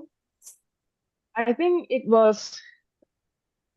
Come on, Heijen, we have to know it. He gets the DataHub swag box. Oh yeah. Swag box. Okay. Yeah. I think there's a coffee mug in there, and yeah, I'm gonna go get it in a minute. I had it earlier. I think he gets a sweater. It's a pretty nice little box. I can pull it up eventually.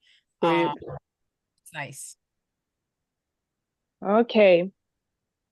Yeah, he posted a YouTube logo in the chat. I think he's saying our marathon is amazing. Thank you so much. Yeah. Please join our Slack, and DM me or Miko so we can give you yeah, the swags. Okay, let's move over to the Prisha's question about the notifications. So she asked, how do we send out a notification to a bunch of emails when a schema change is detected? I know the answer of this. Heijen, this is you. No, please, John, go ahead. Well, Heijen just wrote a great doc, or actually, was it a video, YouTube video, 101 session on a framework. Actually, I'll go ahead and share one more time here. So DataHub open source natively does not have a way to easily do this, but we do have a library you can use to do this pretty easily called DataHub Actions. So I'm not sure if you're familiar with that. Actually, I'll just Google it. It should be public. Yeah, so I'll share out this link, but basically DataHub Actions is a way to write a small piece of code that responds to changes in your DataHub instance. So it can respond to like any types of changes. It can be a tags added to a data set, or a domain is set, or an owner's removed, or literally anything that happens on DataHub. You can write a small piece of Python code that can basically get invoked. It'll get invoked when something happens on DataHub. So what we would do for your use case is basically, anytime the change that you're looking for happens, you would just simply write, again, like a little interface in Python, and that would be responsible for sending the email. So you would kind of be responsible for figuring out, okay, how does that actually get synced into the email provider or into Slack, for example? Some folks are using that as well. But I'll share this out. It's pretty much just an easy framework that allows you to get define your own actions as little pieces of code, and then using the CLI, you can just start them up in a very similar way to running the ingestion using DataHub Ingest. Yeah. Oh, yeah. Thank you. Thank you so much. Awesome. I'm just curious. Oh, no, go ahead. I was just going to say there's some pretty cool use cases around using this framework. We just had a case study at our last town hall about how folks are using this to write a bunch of different custom actions. I think one of them was notifications as well. But the other use case we hear about is like propagation. So propagating a tag change to a downstream table is another one folks have written. So yeah, it's kind of a lot of possibilities. A lot of times it would be useful for like, oh, you know what it was? It was the masking policies. So what they were presenting is that, when a glossary term or a tag was added to a column in DataHub, they would reflect that or map that into a policy being added to the Snowflake column in Snowflake. And so they had a little action that would just listen to tag changes and then like mask columns by applying a policy in Snowflake that had been defined there. So that was kind of a cool governance use case that came out of this. Yeah. Yeah. Maybe we'll definitely try out this DataHub Actions. Awesome. Nice. Yep. By the way, Gustavo. Oh, if I can back in. Yeah. So it looks like for both of those sources, we'll run like a count star on each table to get the row count. And then if the row count is 0, we won't do the full profiling. That's all. Nice. Yeah. So I just wanted to jump in. I'm just like genuinely curious the use cases here, because I'm planning to write a bunch of DataHub Actions use cases guide probably in the next quarter. So I was just curious of, what kind of changes are you trying to detect? Like, what are the most my brain is dead. You know what I mean, right? Yeah. Like, what are your use cases here? Yes, so some of the basics are maybe if there are any kind of owner changes on a data set, those kind of changes. Yeah, the most Owner changes. Yeah, one of the most important thing is if there are any changes in the lineage that we have in DataHub, then just like the downstream users kind of get notified, or the owners at least get notified in some way. I hope that makes sense. So by the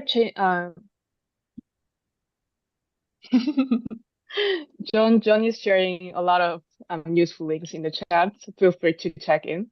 And by the changes in lineage, are you trying to detect, like, for example, like, this table in the upstream has some changes in schema or something?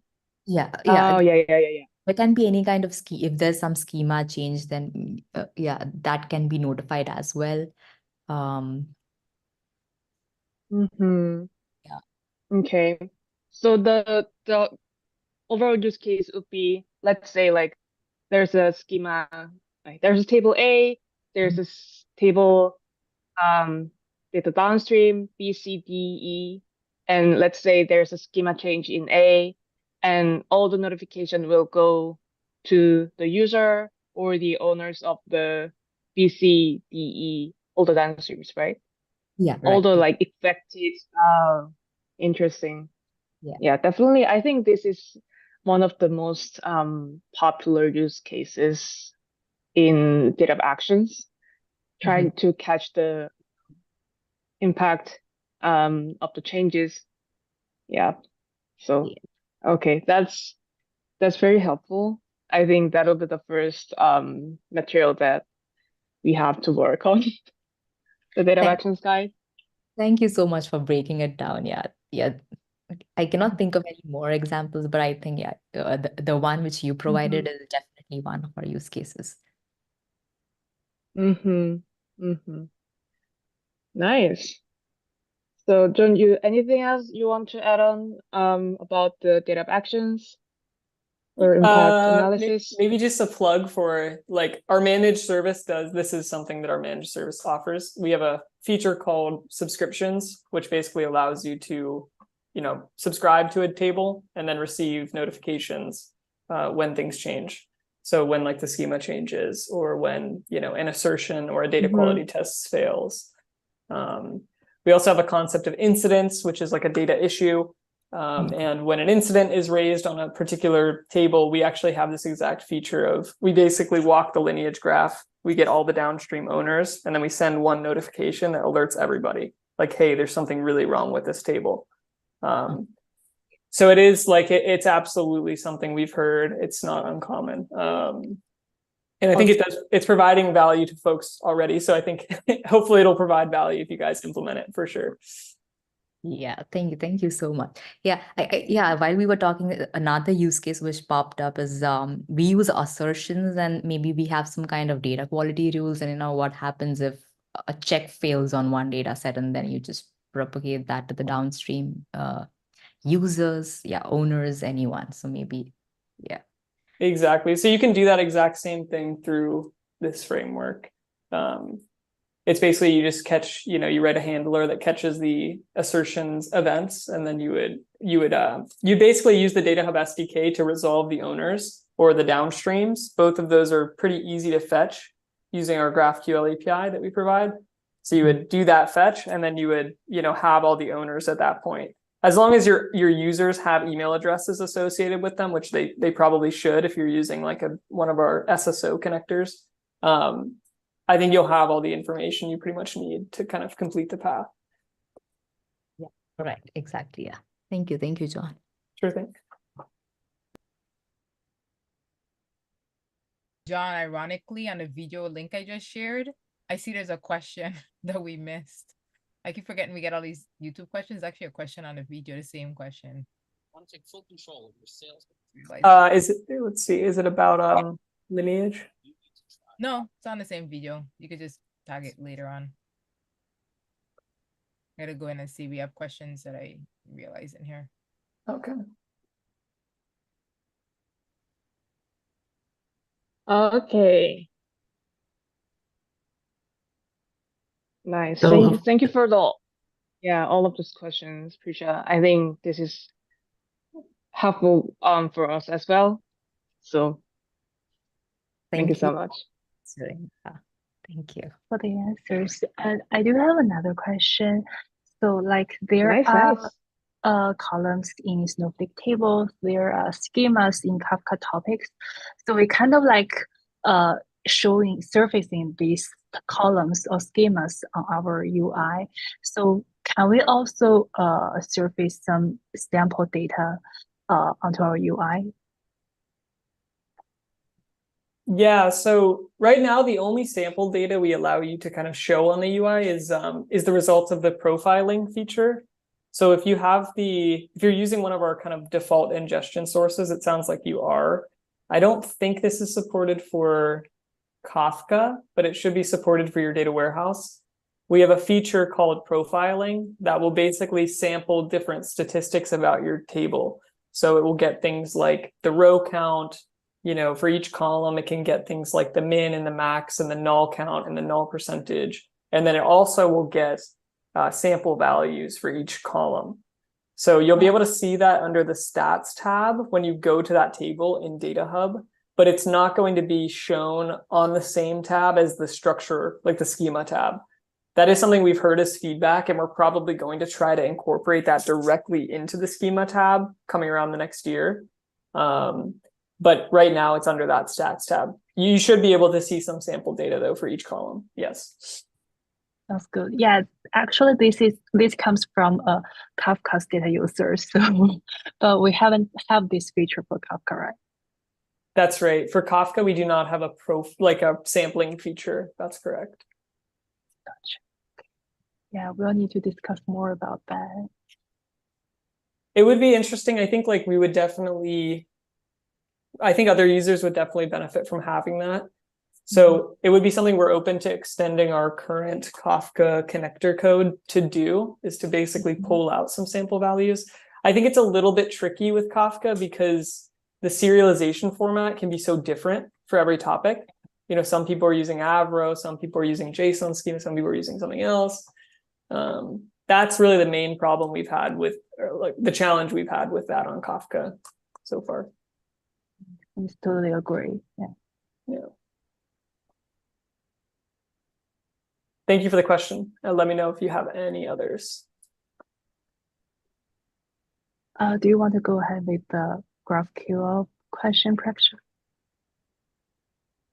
Yeah. You guys work together? Yeah, we're from the same team. We have lots of questions to ask.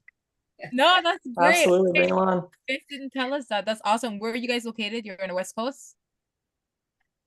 I'm in the West Coast. Chandra's in the East Coast. So okay, so she's over here on ours. I was gonna say the left coast. We call it the left coast. Very nice. Okay, I didn't know you guys work together. Go ahead, shoot. Awesome. Welcome. I just had one last question. So this is something we ran recently into. We successfully migrated from a month into DataHub, and now we have things in production. And as an exercise, because eventually our users would want to query DataHub to kind of extract some kind of metadata. We were trying to extract some metadata from DataHub, and we came across a 503 error. But We did try similar things in our staging environment as well as I tried it locally and it was kind of working fine there. So just want to see if you have any pointers on what might be going wrong in the production side. Yeah. So were these 503s? Do you remember if they were on like long running queries or things that may have been expensive and taken a while? Yeah, I was just fetching a list of URNs from the from DataHub and maybe 5,000 at a time. Okay. Yeah, it doesn't sound too crazy. I think we have encountered some of the same problems in our own production environments, and I think we root caused them to our load balancer. So I don't know how you're doing your load balancing into your, Kubernetes environment, but there was some like hangups that were happening on after a certain period of time where the connection was getting reset. I think it was something to do with that between the load balancer and the DataHub front end component, which would be like the first thing that you're hitting after that. And we made some tuning settings. I'll have to dig up what exactly it was. We made some tuning settings and that fixed the issue. But it was the exact same thing where we were seeing these like random intermittent 503s and we weren't seeing them locally and we weren't seeing them in any dev environments. So that's my hunch. But yeah, it could be something else completely, but. Got it. Yeah. We were also taking a look at the logs of the GMS server and the front end, and we couldn't see any errors being logged there. Hence, it was that sounds exactly like what we spent like a week debugging. Yeah, we saw the exact same phenomenon. What kind of load balancer are you using, or like how are you routing traffic into your DataHub instance? So this is something our team lead has been working on, so I do not have much idea about that. Okay. Yeah, no worries. So yeah, I would ask them to kind of take a look at the configurations they have there. There's for us it was a little bit complicated because there's like our services are somewhat they're exposed, right, to other VPCs and other things. So we have like a AWS load balancer, application load balancer, and then there's like the Kubernetes load balancer configurations. And I think in our case we had to tweak the application load balancer. So it was actually like at the AWS infrastructure configurations that we had to tweak to get those connections to work. So it's a pain in the butt sometimes, I think. So is that something you could do on your own? You have to get on with the AWS team to fix this, or this is configurable stuff? It was definitely configurable. So it was something we were able to self-resolve. Let me try to ping our platform team who solved it and see if they remember. It was a couple months ago that we were seeing the same thing. Yeah, I do have a thread going on in the DataHub Slack channel as well. Maybe I can just tag you all Yeah, there. that would be great. You have a thread in the channel? Yeah, the Slack. You do. Maybe just tag us in there. Great. Yeah, thank you. Thank you so much for this insight. At least we know where to start looking at. Absolutely. That video that we did, it's very short, but I think it's like 2 or 3 town halls ago, we kind of went through subscription notifications. I think the video is like 4 minutes short. You might want to check that out as well. It's just very high level and fast. Got it. Yeah, thank you so much. Yeah, thank you for sharing all these links. I've copied them, and I'll just take a look at them one by one. Yeah, thank you for joining. All right, my curiosity, because you guys came in late, did you RSVP or how did you guys hear about the event? I'm just curious. Did you guys get the invite? Yeah, I think one of our team leads shared this with us, and then we RSVP definitely. Oh, nice. Okay. Well, nice. Because we're like in a 10th hour, we're like, how did you get here? Yes, thank you for coming. Actually, thank you for giving us something to talk about. No, it's been pretty helpful. I think we got a bunch of answers to the questions we were having since a very long time. So yeah, very Awesome. Yeah, thanks for the insights and all the helpful links and the videos. Really appreciate that. No problem. Love you. We love you too, Hayden. Mhm. At the 11th hour, you're die hard. Hayden, what is it for you? It's got to be what, like 8 a.m., 7? Like 8, like almost 9 a.m. So it's not very crazy. So like I usually have most of my meetings around 7, 8 a.m. So yeah. FYI, we're all working in full remote. So like there's a bunch of different time zones. Like I mostly have a meeting on the, like very early in the morning. And I don't know, how about you? Like you probably have like all the way, right? Yeah, the late meetings. I have late meetings for sure. Mainly like for syncing with folks in India time zones, and that can be brutal. Yeah. Yeah, it's global teams are great for some reasons, but also they definitely have their drawbacks. Okay, so time again, Hayden. Let's go. Okay, so maybe I can ask Hold on. 2 more questions. Well, we're yeah. giveaway, but go ahead. All right. Yeah. Okay. So one is a very European question, let's say, and it's regarding multi-language. So currently we are thinking about how to handle documentation and also glossary terms, which of course are on the one hand in English, but also should be in the local language. And have you heard any ideas or maybe even planned features how to do it? Because currently we or one idea is very simple, just add it to the description with a special separator, maybe the pipe symbol or a semicolon, to make it parsable later on. But that's of course it's not ideal. So any ideas, plans, suggestions how to address multi-language, both column table descriptions and glossary terms? Yeah, that's a tough question. So usually we get the query, like the ask, can you support the default DataHub terminology being multi-language? Like, where it says search or data set or something like that. But this is actually different, I think, right? You're basically asking about user-generated content being in multiple languages. Exactly. So the default text, that would be essentially the other question, but I also already discussed it in Slack a few months ago. But this how to actually have multi-language user-generated content is a new question which came up a few weeks ago.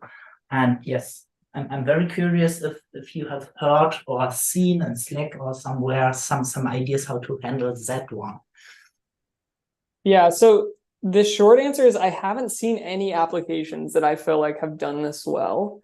So if you have, please send them our way, because the first thing we need to figure out if we're going to support something like this is like, how to do this scalably in a way that works for multiple languages, 1, 2, 3, 4, 5, 6. And again, I just don't have any great basis of reference for this. It's not something we would be like in any way, I think, fundamentally opposed to for sure. On the internationalization side of the DataHub text, we have been kind of slow to implement that. And the main reason there is we feel like we shouldn't implement that until the product is more stabilized. It's still changing pretty rapidly. And so I think as part of like the 2.0 DataHub would be more likely to see an internationalization push. But what internationalization does is it puts a tax on your code base. So you can develop features a lot less quickly. So it'll reduce our agility. That's kind of why we haven't done that yet. That's not to say that we won't ever do that. Absolutely not. I'm just mainly trying to give you a sense for like our perspective on it. Yeah, that's very interesting because I'm not let's say professional programmer. My main focus is somewhere else, but I have written smaller programs, and this was something we also asked ourselves. So it's not like maybe the naive assumption that there is somewhere some kind of translation lookup table, and within all the codes and the HTML pages which are generated, there's just some kind of replace operation where you replace all your placeholders in the HTML code with the actual strings in currently English, but you could also plug in via modifying this lookup table other language. So it's more complicated, if I understood you correctly. Absolutely, yeah. So, a lot of the strings that you'll see in DataHub are actually like dynamically generated. So for example, we show you this many charts, this many dashboards, this many whatever. When you have those numbers in combination with text, all of that is going to be generated as code, where you're literally mixing in code with language. And so that's really the piece where it gets really tricky.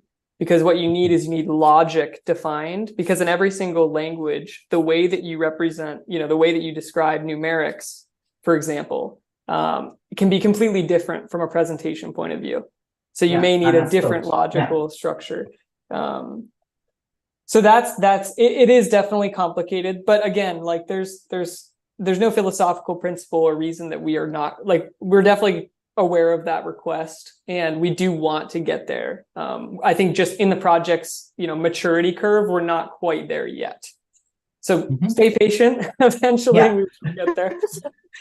Yeah, but especially the explanation is quite interesting, and of course would also help to communicate why the feature is not there very soon and why it's not already thought about, because if as you can imagine, a localized interface is something which always comes up, and having a little bit of background definitely will help to explain why it would take some time until it will be available. Absolutely. Thanks for the question too. Yeah. Just to add on a little bit. Yeah. Sorry to interrupt. I'll be quick. Go on. In my experience, like the number of issues like John was talking about is an issue, but also just generally you'll probably support a good number of languages if you're supporting localization, and just every new piece of text you add, you now have to translate several number of times, and then you kind of expand the surface area of all the different text that you're supporting. Maybe one of the translations was not so great. Just these sort of things make a little bit more sense when we're more sure about how everything is going to look. And probably also different length of the translated text. Yes. And stuff like that. Okay. Absolutely. Yep. And the other question I have is now back to the machine room, to say so. DataHub offers quite a lot of APIs. You have the REST API, you have the GraphQL, you can do stuff via Kafka messages, and so on. Do you have somewhere an overview which API is intended for what use, and how stable these things are? Oh my God, I have so many things to talk about. But before we head to that, let's wrap up this session really quick and announce our winners. And let's get back to your question. And we have our newcomers. Hey, Casey, is that right? Am I saying that right?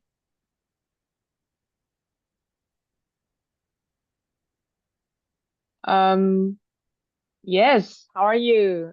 Could you come on camera? We just want to see your face, and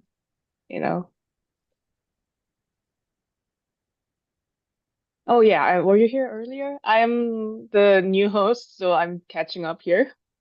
No, you're fine. I just wondered if that was Kendi. I could be wrong. Oh yeah. Definitely. Kendi's back. Okay, Kendi's Oh yeah. He's back though. Hi. Hi. Hi. Welcome. So we'll do a quick wrap up here and announcement for giveaway. So thank you for joining the previous session. It was about the data customization, and thank you for throwing all the questions. It was so helpful. We get a lot of insights from you, and we would want to give away the gift card for both Prisha and Jinru, because you guys were awesome with those really interesting questions. So I love this, connection. Like we'll all like like this is like a small heart, like that you can do with it.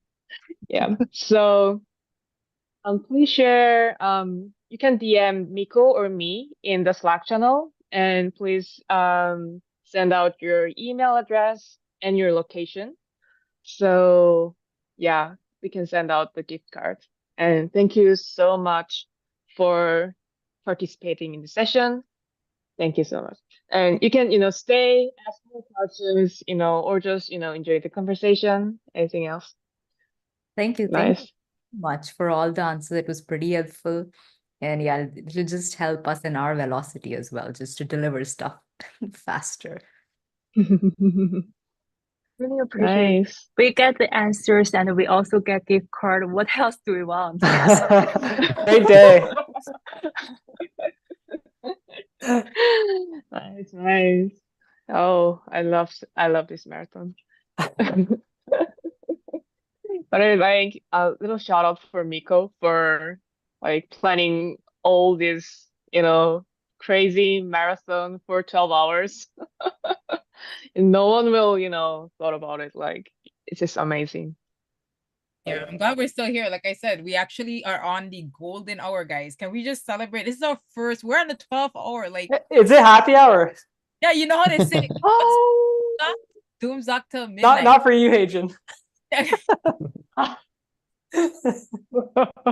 We have 1 hour left, and we have a lot of repeats. So I think Zinru and Preksha have been here now for over an hour, and like everybody else, UV, Candy, Wushuk, I know I met. They've been here like before, some all day. Krishna has been here since like 7 o'clock. So we have my God. We got a core here. These guys are hardcore. And it's great because we have a huge prize at the end of the night. A very big surprise. Nice. Stick around. All right, let's rock and roll. Guys, let's finish strong. Let us finish strong. Let's do it. Nice. So back to our question. Ushak, do you have anything to say? Yeah, sorry for interruption. Do we have any No. developer still here? The developer? Yeah, John and I are Okay. developers. Yeah.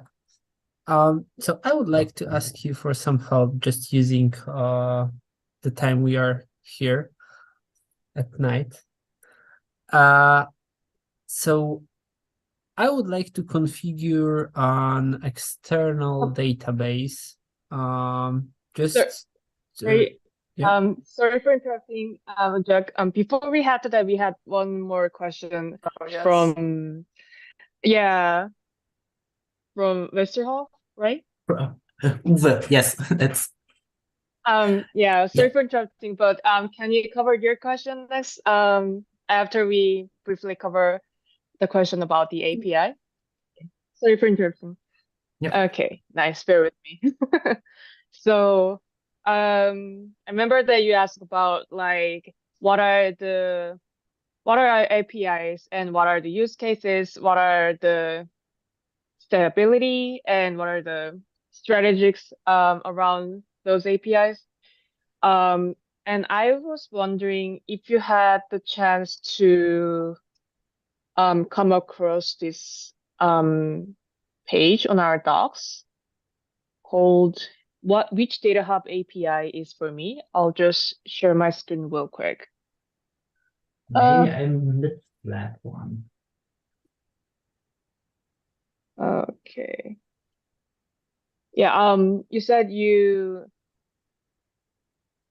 You read this one? No, maybe I missed that one. So if it provides some insights, yeah, that looks nice. No idea why I haven't seen it. Just a discovery problem in our talks. Yeah, I'm not blaming you. So I just posted in a chat. So this is a very brief explanations on like what do we have and what are the basic approach of each APIs. So for example, most recommended tools are our SDKs, Python and Java. And, you know, if you want to customize the client, the GraphQL API is there and everything. And along with this, we have a lot of introductions, guys, everything here. Hey, Maggie. So I think this page would be a great start. But at the same time, we're trying to renovate this page to be more user-friendly. So this page could be helpful, but I'm thinking of ways of more like explaining things of, you know, like let's say you want to upload a bunch of users, like which API would be best for you, kind of things. You know what I mean? So I would love to just hear your thoughts, you know, on the API overview, like what are you trying to find in this page and everything else.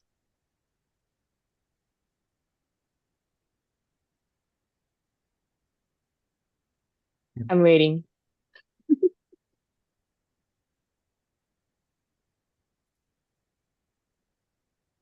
So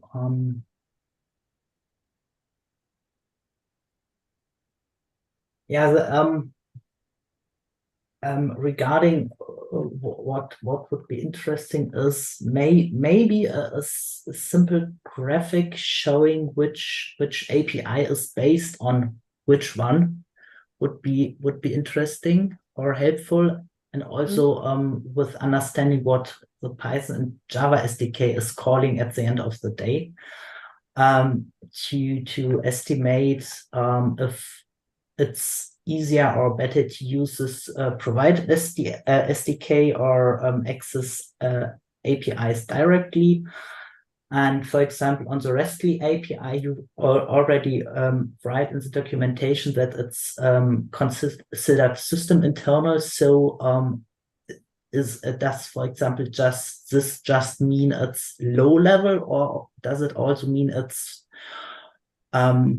kind of undocumented and might be changed without notice, while, for example, this graph or the graph API is your public facing API, and you are more careful to make breaking changes there, informations like that.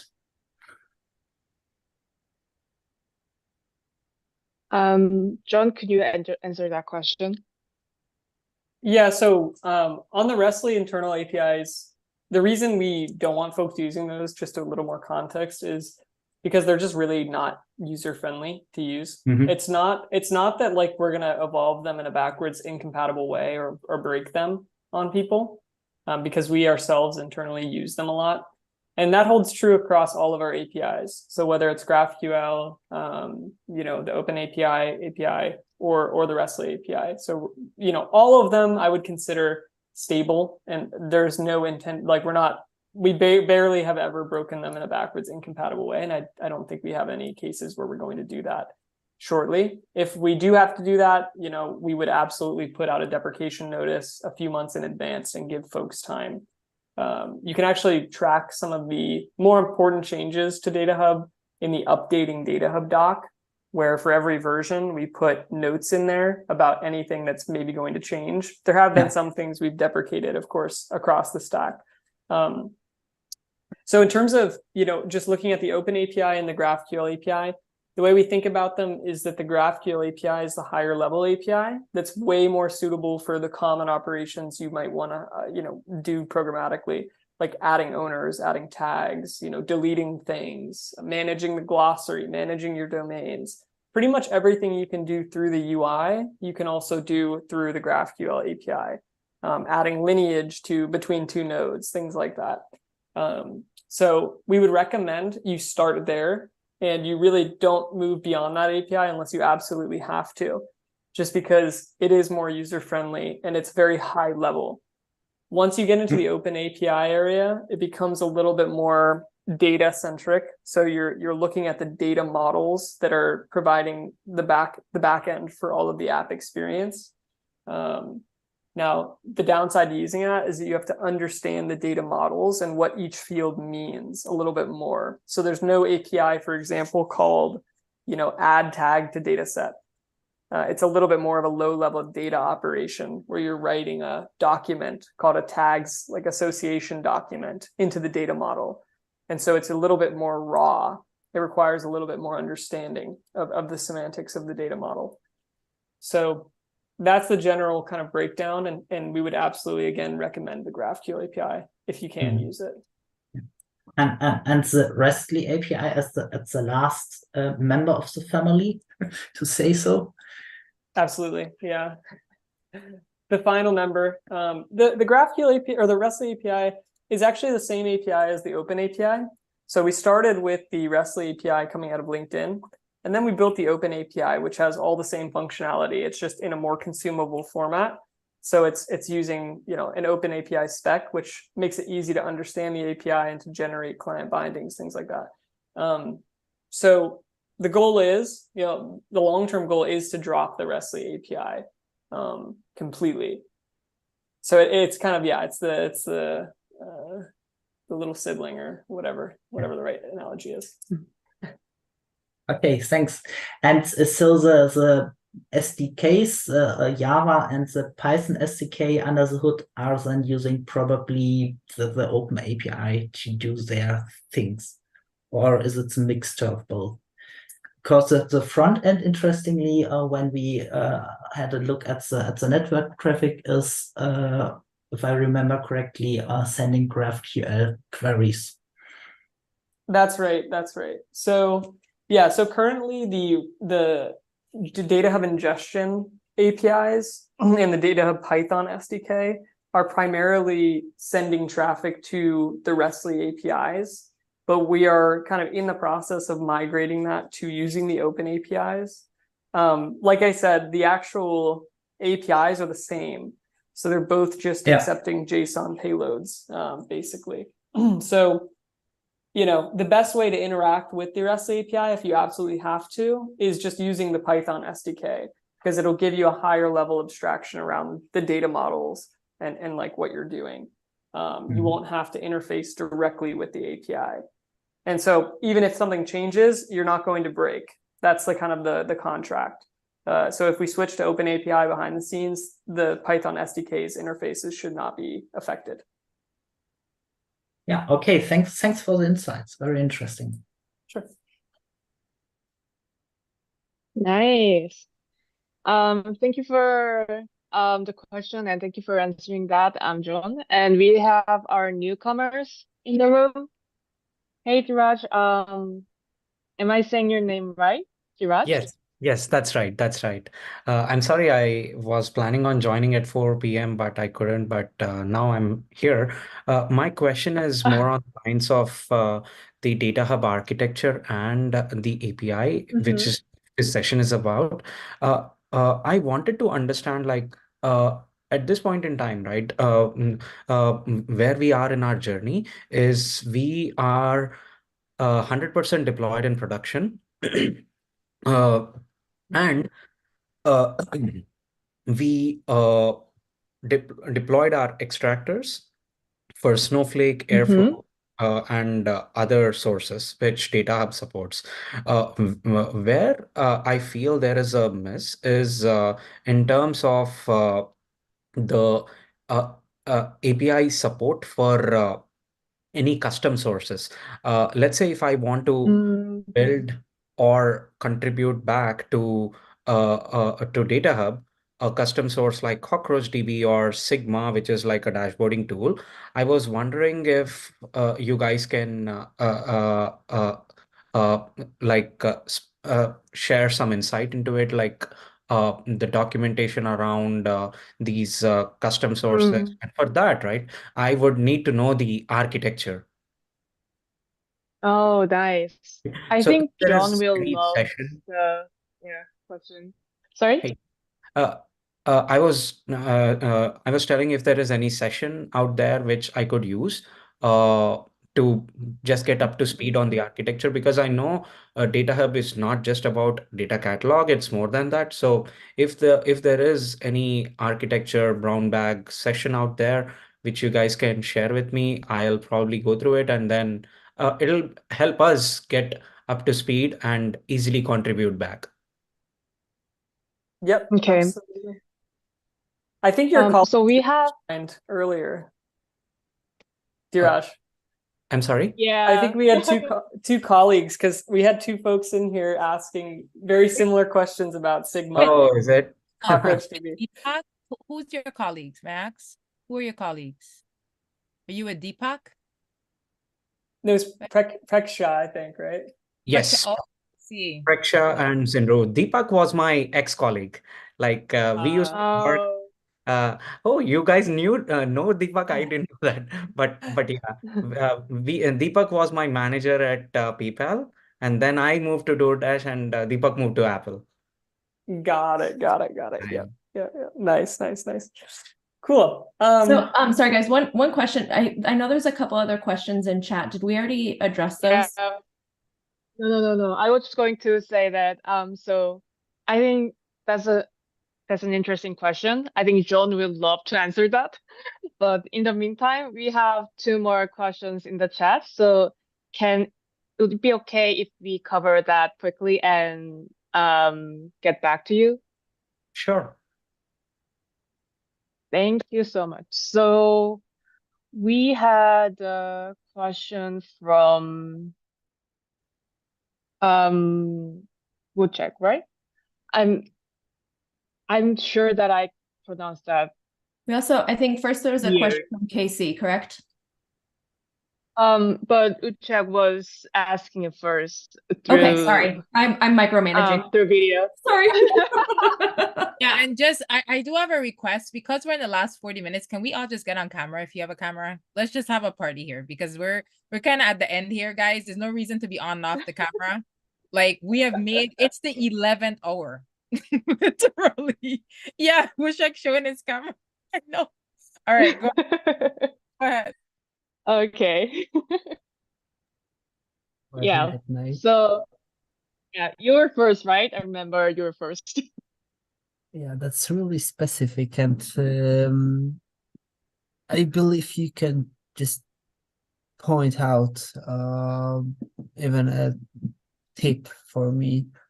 So how I can modify DataHub Helm deployment to use external DB. By default, it is using prerequisited MySQL DB, but I would like to switch to external DB, for example, Postgres. I guess it's possible. I tried it myself, but I failed. And if any one of you has some yes, we do. Ryan, example, can you please jump in here? Sorry, Hey, I was looking at can you repeat the question real quick? We have an incident going on. Yeah, so I would like to switch MySQL DB.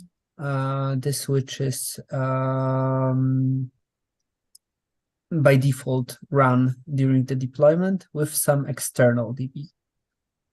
How to do this? Honestly, I'm using Helm for the deployment. Yeah, I mean, go ahead. Can I interrupt for a second? It's funny, I wrote a blog post for the exact same topic, and I posted all the value.yaml file, but it's in Korean. So I'll just I'm I'll having just post it ChatGPT, in you the know. chat. Yeah, Yeah. ChatGPT. I like just feel free to reference that later with the Google Translate. I'll just post it in the chat and I'll hand it over to Ryan. Sorry for interruption. Yeah. I mean, Yeah, if we by are the way, having, if we are having an article for it, then that's that covers it. Yeah. But yeah, the answer is yes, it's very much possible. We have I believe we have examples for Postgres that are in there. If it's not MySQL or Postgres, then it could be problematic. But I think that you said in your actual question that you wanted it to be Postgres. Indeed. Yeah. So yeah, Postgres shouldn't be a problem. It's pretty much just switching over the DB URLs, and then you have to, obviously change anything that's like pointing to MySQL drivers over to Postgres. But I think that there's just a few properties that that do that. So which are first probably question covered in the is, article. how are you deploying this right now? Are you using the quick start command? Or are you using with Helm, Yeah. with Helm? Yeah, Okay, awesome. Yeah, he was asking Helm values YAML. Perfect. Okay, awesome. And yeah, and external is also not a problem, like having it be AWS managed. That's actually great. That's how we would recommend production deployments anyway. It's the prerequisites are more of like a quick start sort of thing anyway.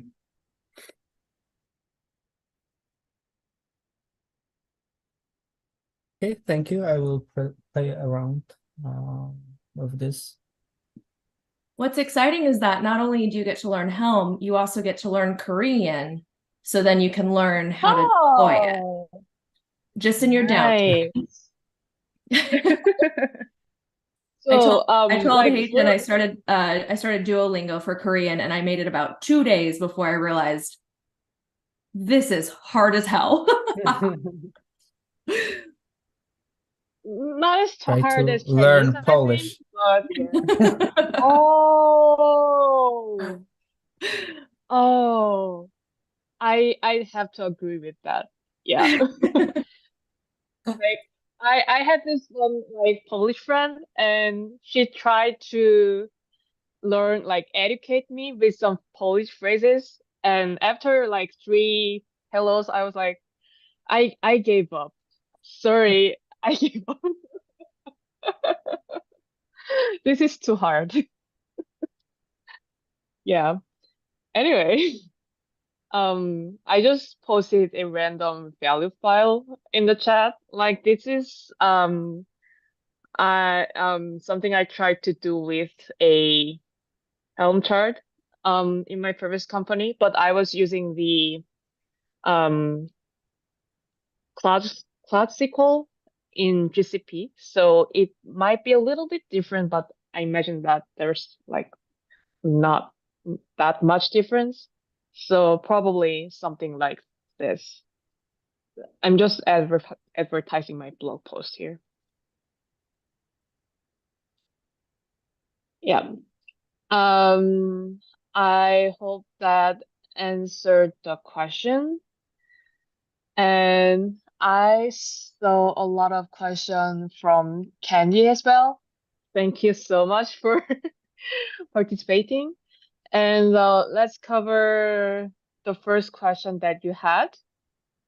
So you're asking, and do you mind, could you come on camera by any chance? We'd love to see your face. Sorry, I've been here since the morning, but I do not have my camera set up.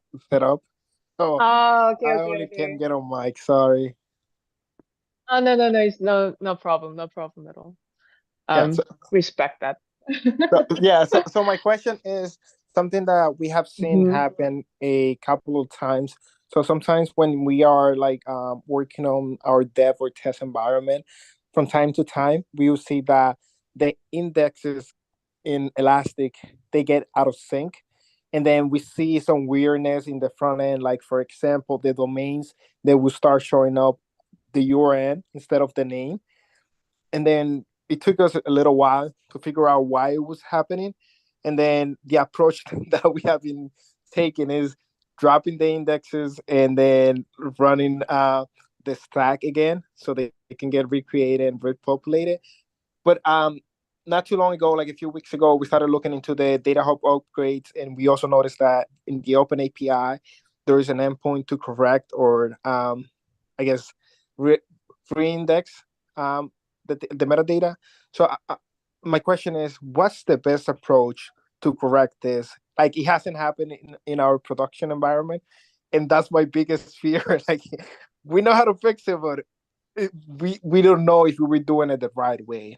And I just want to see what is the community doing? What's the best like approach for this? Thank you for the question. Great question. I'm going to defer again to Ryan.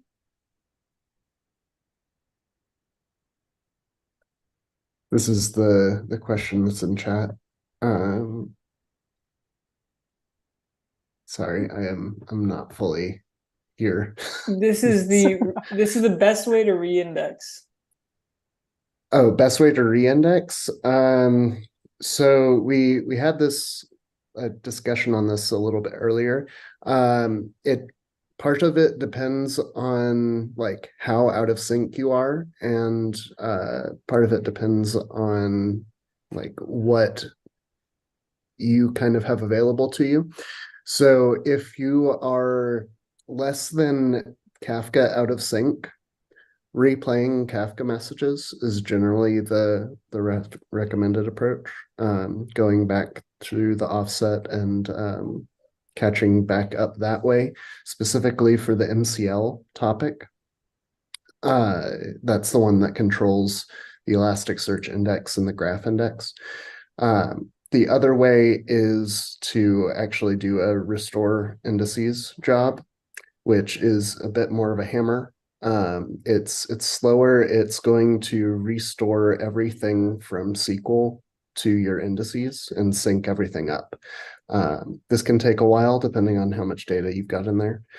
There is a API call that allows you to sync portions of your data. So like if you know that just a couple of earns are out of sync, then you can sync those up. Like for some reason, something got corrupted, a message got dropped or something like that. You can do that. And I think part of the question was also like how this happens. There can be different reasons why.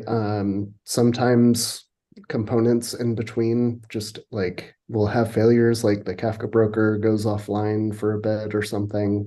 You can miss some messages. There can be like a temporary issue in Elasticsearch writes where something gets dropped there. But that's kind of the types of failures we've seen. It's not a normal operation for them to be out of sync for sure. Awesome, thank you. Yep. Cool. Just to summarize, so it sounds like if you only need to restore a small amount of time, you can actually set the Kafka offsets back for the MCL consumer component in your Helm charts. I believe there should be some variable we expose where you can reset the offsets. And that will just replay all of them. If that's not enough, restore indices is the best way. Downside is that it's going to scan your entire MySQL table and then put all of that back on Kafka, and it's going to go through the entire process. Okay. It's a big hammer. That's the most foolproof solution. In fact, we've had to do that a few times. Got it. Okay, cool. I appreciate that. Thank you. Nice. So thank you for the question. Thank you for answering. And I remember that we had another question from Jiraj, right? Yep. So thank you for the patience. Let's go with it. Yeah, so basically my question is, I wanted to know if there are any brown bag sessions out there, which if you guys can share with us, it'll be very handy for us to go through them, look into the architecture and contribute it in an effective manner, like how we are supposed to. Because I know the code base is huge, so we ideally want to contribute to new connectors. So I was wondering if there is a good head start for us. Have you taken a look, Dheeraj, at the resources under the architecture module here? No, I haven't. Okay. So I would say start with these. This will give you a sense for sort of the entire end-to-end backend architecture. Oh, okay. How GraphQL, how the ingestion process works, how the backend system looks, and then how it's actually served to power the front-end application. So this should give you a good sense. This will also give you a little bit of a different view of it, but it's pretty much the same thing. In a nutshell, it's pretty much what you're seeing here, where we have this Python ingestion framework. It's going to be talking to all of your data sources, and really, I explained this a little earlier. All this does is this, uses the APIs provided by these data sources. It lists the objects in them, and then it maps the, their format of the object into the DataHub format using strongly typed Python classes. So we have Python classes for every object in DataHub. And so those ingestion connector code, if you look into one, let's say the MySQL connector or the Snowflake connector, the entire process is first establish a connection to one of these things, then start listing out things like tables and views and whatever using those APIs, and then finally map it to DataHub model. And it's basically a matter of implementing a single Python interface.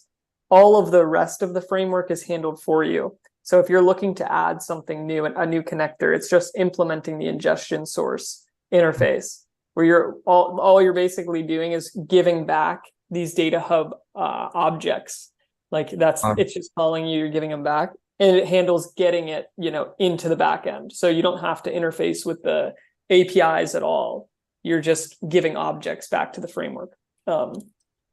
So that's what happens here. Writes to the backend, and then there's a bunch of different interesting storage that happens. So we have a document store, and then we have a secondary indexing that happens on the documents. So full text search, and then we have a graph store as well that's not pictured here. Actually, Elasticsearch tends to be the graph service implementation. And then finally, we have these kind of streams coming out of DataHub's backend service that power other things. And these streams are just, emitting events every time something changes. So for example, if you ingest a new table into DataHub's backend from Snowflake, you would get an event saying here's the before and after image of the metadata for this table. And the UI is just querying this. There's a GraphQL API, which isn't shown in this diagram, sitting right here. And it's just querying this to power the search experience and the, profile experience, all the mutations, they're all going through this path here. Yep. And so let's say if I contribute back, right? So, sorry, not contribute back, but let's say for the new data source, do we have to do anything for the indexing between MySQL and Elasticsearch, or will the platform automatically take care of it? Yeah, the platform will automatically take care of it. Okay. So yeah, that's one of the nice things about the platform, is that it's a very schema-driven platform where, you have these, we call it the metadata models layer, which is basically, let's take a table, for example, or we call it a data set in DataHub.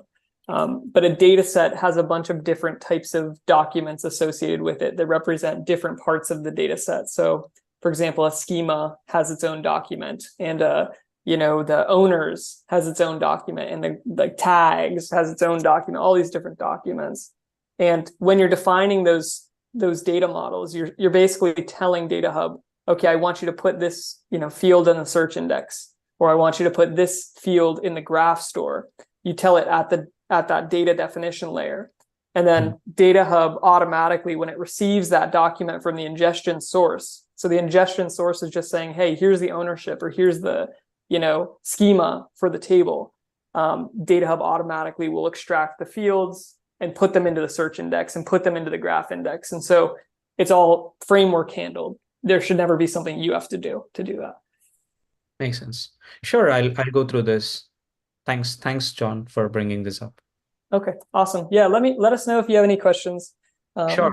We're always happy to chat about this. Regularly joining your office hours, so yeah, those are pretty useful and helpful. So yeah, if there are any, I will hop onto it. Yeah. Okay, awesome. And I'll share a link about writing a custom ingestion source as well. We have a guide for that. Sure. Okay. Nice.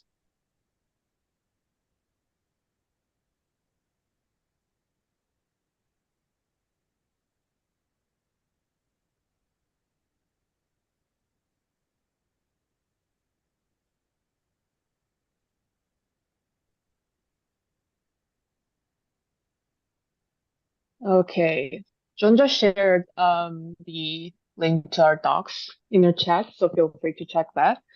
And time for the giveaways, right? Woohoo! Right? Okay, so we my brain is so dead. I'm sorry. We're planning to announce the DataHub swag box for our participant, and I want to give the DataHub swags for Krishna for staying with us for the last couple of hours.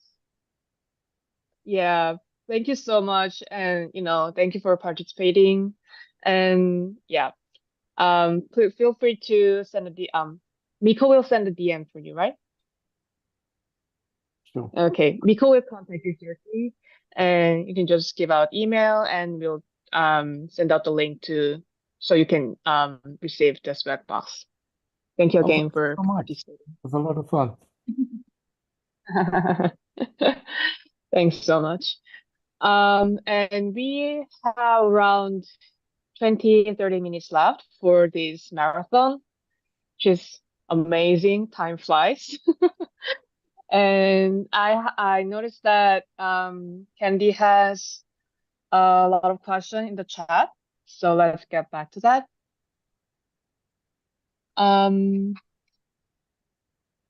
Yeah. So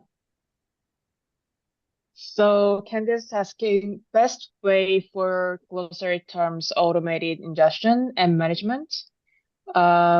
He said he has been doing it through the CLI, and is there a better approach to make our life easier? Paige, any thoughts? Glossary terms automated ingestion. So I'm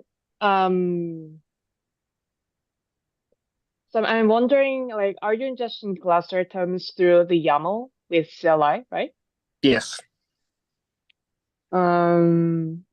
Okay. So could you tell me about what is your pain point with the overall ingestions and management and everything? Well, the whole thing is that we have a different part of the team working on the business side, the governance and all that, and they're the ones that are updating the YAML. So when they make changes to the YAML, we have a repo for it. We'll just manually have to pull that and then run the CLI to ingest the configs, and that's how we have been doing it.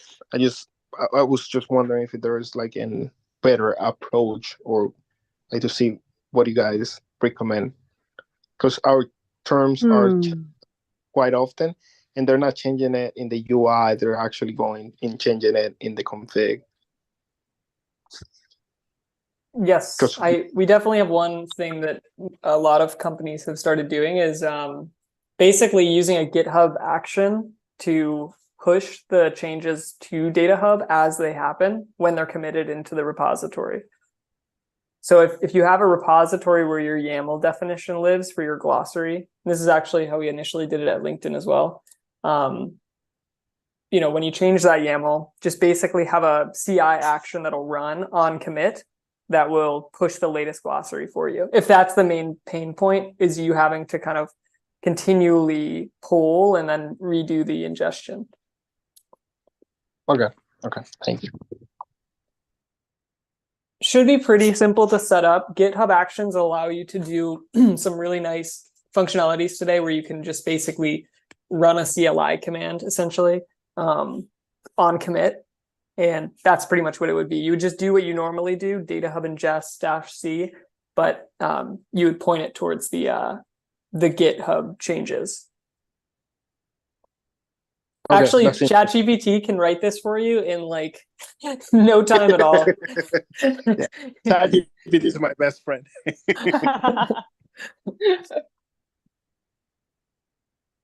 Awesome.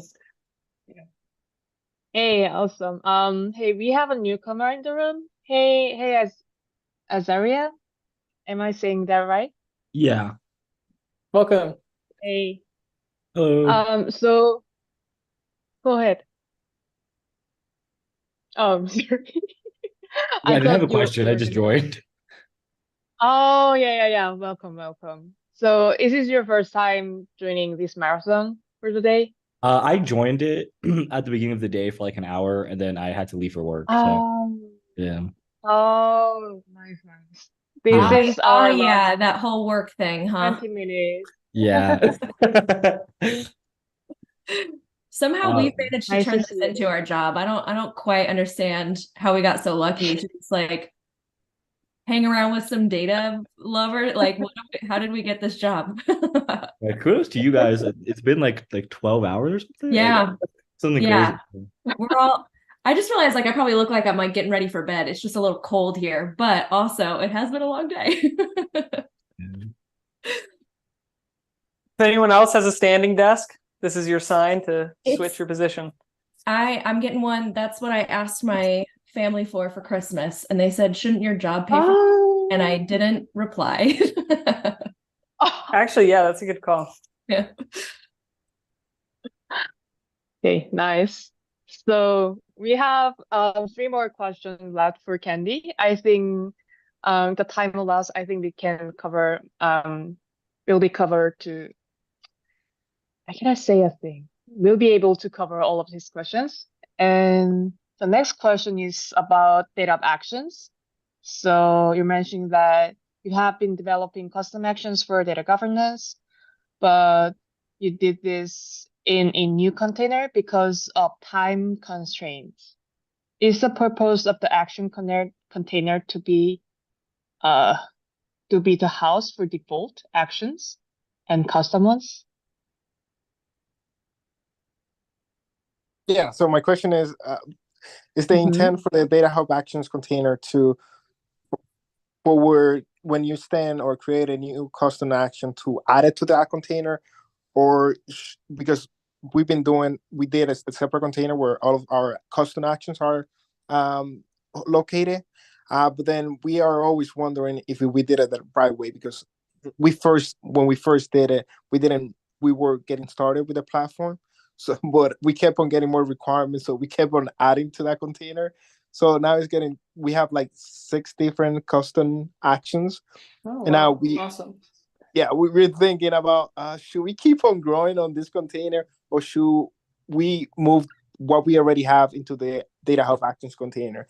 Because we don't have a clear understanding of if it does the intent or the purpose of that container. Yeah, I can answer this one. Yeah, so I think you're spot on in that that's the original intention of the DataHub Actions container, is to be the system actions. The main system action is going to be ingestion, right? So ingestion is completely powered by DataHub Actions. I think most folks do what you're doing, where either they have like one other container they're building, or even we've seen architectures where people are building a container for each custom action that they have. that's another good call, because you can actually scale those out sort of independently if there's differences in how much compute each one takes. So I think you're doing things like completely correctly. If in fact, like I would say you could even split out even further depending on your needs. But I think collapsing into DataHub actions, there's no real advantage. It's just going to make your life a little bit harder to like manipulate that container to add your custom Python and to do those kind of pip installs. So yeah, I think it's completely fine what you guys have done. That's a big relief. I feel good. Thank you. Sure. I would love to know too, like as a follow-up, what are the actions you guys have created? So some of them, like for example, we are doing one where we were tagging the data depending on the attributes. So for example, like if a data source, we are assigning ownership, but then we have data that come from different segments of our organization. So they have to have certain tags. So when we run the actions, we have like roles that check if the data came from that segment of the enterprise, was it tagged with the proper metadata? If it was, and then we give it like a red tag. Hey, you should be looking at this because we're coming for it. So makes sense. Yeah, so that's one of the actions, and we have a few more. Yeah. Cool. So like a flagging system basically to say, hey, these are the things that we need to go look at because they're not really compliant. Okay. Yes. We then create tickets for we like to call it the governance side of the house for those guys to take a look and take actions like, hey, talk to the data producers to see what's going on, why they're not tagging the data properly. Amazing. Yeah, that's exactly what we were thinking people would use this for. That's cool. Thanks for sharing that. Yeah, no problem. Nice. So I see a question about the great expectations as well, right? Yep. So you're curious about what are the recommendation steps, what are the flows to enable the great expectations for SQL sources at first? Yeah. So we've been studying the great expectations. We understand how it works and all that, but now we haven't enabled it in our environment. So that's our next step, is to enable great expectations and start writing suites. Well, we want to start with SQL because we think it will be easier. But we really don't have a good idea of how it should be done. Like should it be done through like the DataHub Actions container that we created? Like we try to search the documentation, but didn't have much luck to see what others are doing. Yeah, so the so we have an integration with Great Expectations, and basically what that does is, so Great Expectations kind of has an idea of actions too. They have their own idea of actions. Yes. So Great Expectations has a little thing that, once a check runs, it'll invoke like some custom action. And so what our integration is really a DataHub specific action. And all it does is it takes the result of the test run. It tries to extract like the unique earn for DataHub from that, and then it'll push the result of the run to DataHub for that table. So we should have a page on our doc site about this, but it should be really, really simple to set up the DataHub action in Great Expectations. And once that's there, yeah, basically the result of the net result is that when you come to the table in DataHub, you'll be able to see all of the tests that are running as well as their history. So you can see if it's failing its tests or passing its tests and things like that. Have you taken a look at that doc yet? No, I haven't. John, sorry, John, I think we contributed that doc back to the Great Expectations repo. Oh, nice. Okay. I think you wrote the doc. Yeah, I think I did. And I think it's in that project since it's specific to like the Great Expectations implementation.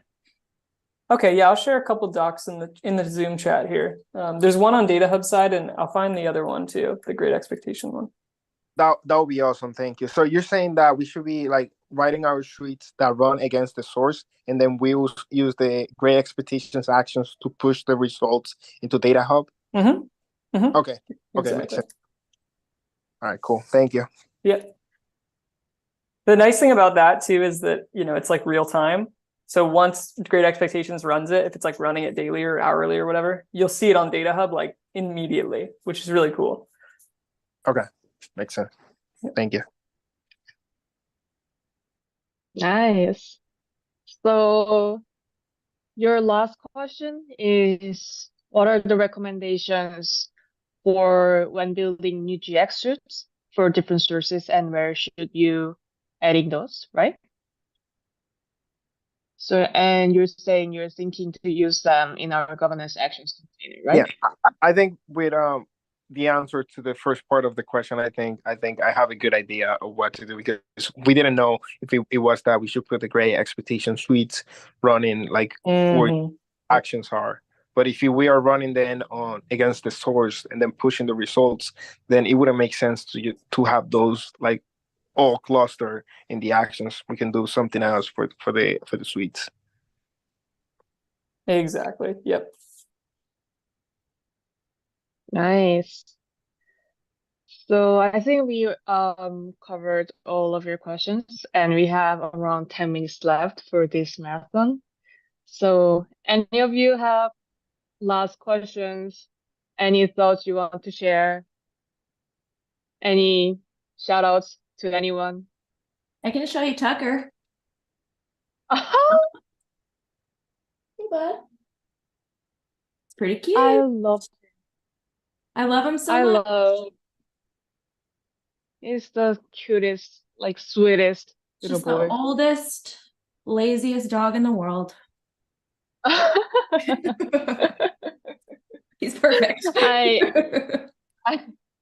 want to shout out my cat, but my cat hates me, so I cannot really wake her up. Yeah, not worth it. Not worth it at all. Yeah. Yeah, she'll hate me for like throughout the day if I wake up. Anyway. So any other questions left? I think we'll probably have time for one or two more questions. John, do you have any questions? Definitely not. John, how many hours did you spend in Zoom today? Probably like 8. Yeah. 6, maybe 6. What? Yeah. What a guy. I didn't realize I was only on shift for the afternoon, so I was here all morning. I told all the other guys and they laughed at me. Dude, I posted the schedule so many times. Yeah, but I thought initially you were saying like, oh, everyone should be there all day, and I was like, okay, I'll just go there. Oh, well, I mean, sure, yeah, of course. Okay, nice. So if you had Nico, can you take over? My brain is so dead. It's fine. Can you take over the giveaways? DataHub Marathon, because it was your whole we have 2 more. So in terms of the giveaways, we have 1 gift card, and then we have the big giveaway. I didn't even tell what the prize was, Maggie. Should I tell what the prize is, or just wait for you to announce it online? We'll put it online. I mean, there's only 4 people here that will feel like they probably won't ruin the secret for us. So we may as well, they've stuck through it with us. They may as well know what the big prize is. Okay. So we have 1 last $25 Amazon gift card to give away, which I'll give. And then we are going to randomly pick, not tonight, we need to get the stats. We're going to randomly pick 1 person from our entire day to win an AirPods Max. So that's the real prize. Yeah. All right. So I'm gonna stuff that ballot box with my own name. Can I join? Please, I want AirPods. The longevity of here, because I might be in there for that one. Me and John, right? Okay, so the is for a $25 gift card. He has literally been with us all day, minus putting kids in bed. I don't want to butcher your name. Wushek? Did I say it? I know I'm butchering it. That's correct. Thank you so much. Okay, So thank you. Let's give a round of applause. Yay! Thank you for being. You guys have everyone's been here for so long. Thank you. What an amazing thing. Yeah, I think everybody who has left here has been here for a while, and they left. Seriously. Yeah, you guys are awesome. Okay, so I will DM you in Slack if that's okay. And I will request your details, and I've tagged you in our announcements here. So just thank everybody for being here. The questions are great. I think we got to everybody's questions. I don't know about the team, but like YouTube surprised me. I'm not gonna lie. Yeah, no kidding. You know, for the handful of attendance, the questions were strong and heavy. So I was like, okay, YouTube is alive and well. But even here, thank you guys for coming in. And as you know, if there's anything that we haven't addressed, you guys can hop into Slack always, and you can ask your questions, and we do our best to get back to you. But seriously, guys, thank you. Hopefully we do an MPR, and you tell us if you want to do a marathon again. Any takers? Not our team. Let's get our team. May as well, right? Yeah, everybody else. Yeah. So hopefully some people came in. Who was saying, is this a hackathon? I was like, no. It's I'm like, it's a marathon. Slight difference here. Slight difference. Anyways, thank you guys so much for being here. And yeah, we look forward to having you. Community reminder, if you get to this part of the recording, we do have our 2 things coming up. We have launched Shashanka's Decoding Data Leadership show, and that happens live on LinkedIn every second Tuesday. We're pretty excited. I think next week on Tuesday we have, is it Swaroop, Maggie? He's gonna be. I think Swaroop is hosting that one. I have not confirmed. I don't know. As you know, super busy. So whenever we get him or Shashanka out, we're excited. So that happened live on LinkedIn, and you guys will see that. And we're continuing the show. And then we have our town hall a little bit earlier due to the holidays. So it's going to be on December the 21st. And we're very excited. We have some special stuff. So just make sure you guys join us. Thank you so much. Keep sharing the word and give us the feedback. You can get a survey. And if you guys tell us you want to do it again, we'll do it again. All right. Okay, you guys are awesome. Thank you so much. Wait, you have twins? You have twins? Oh, that's so precious. And you spent all of this time with us?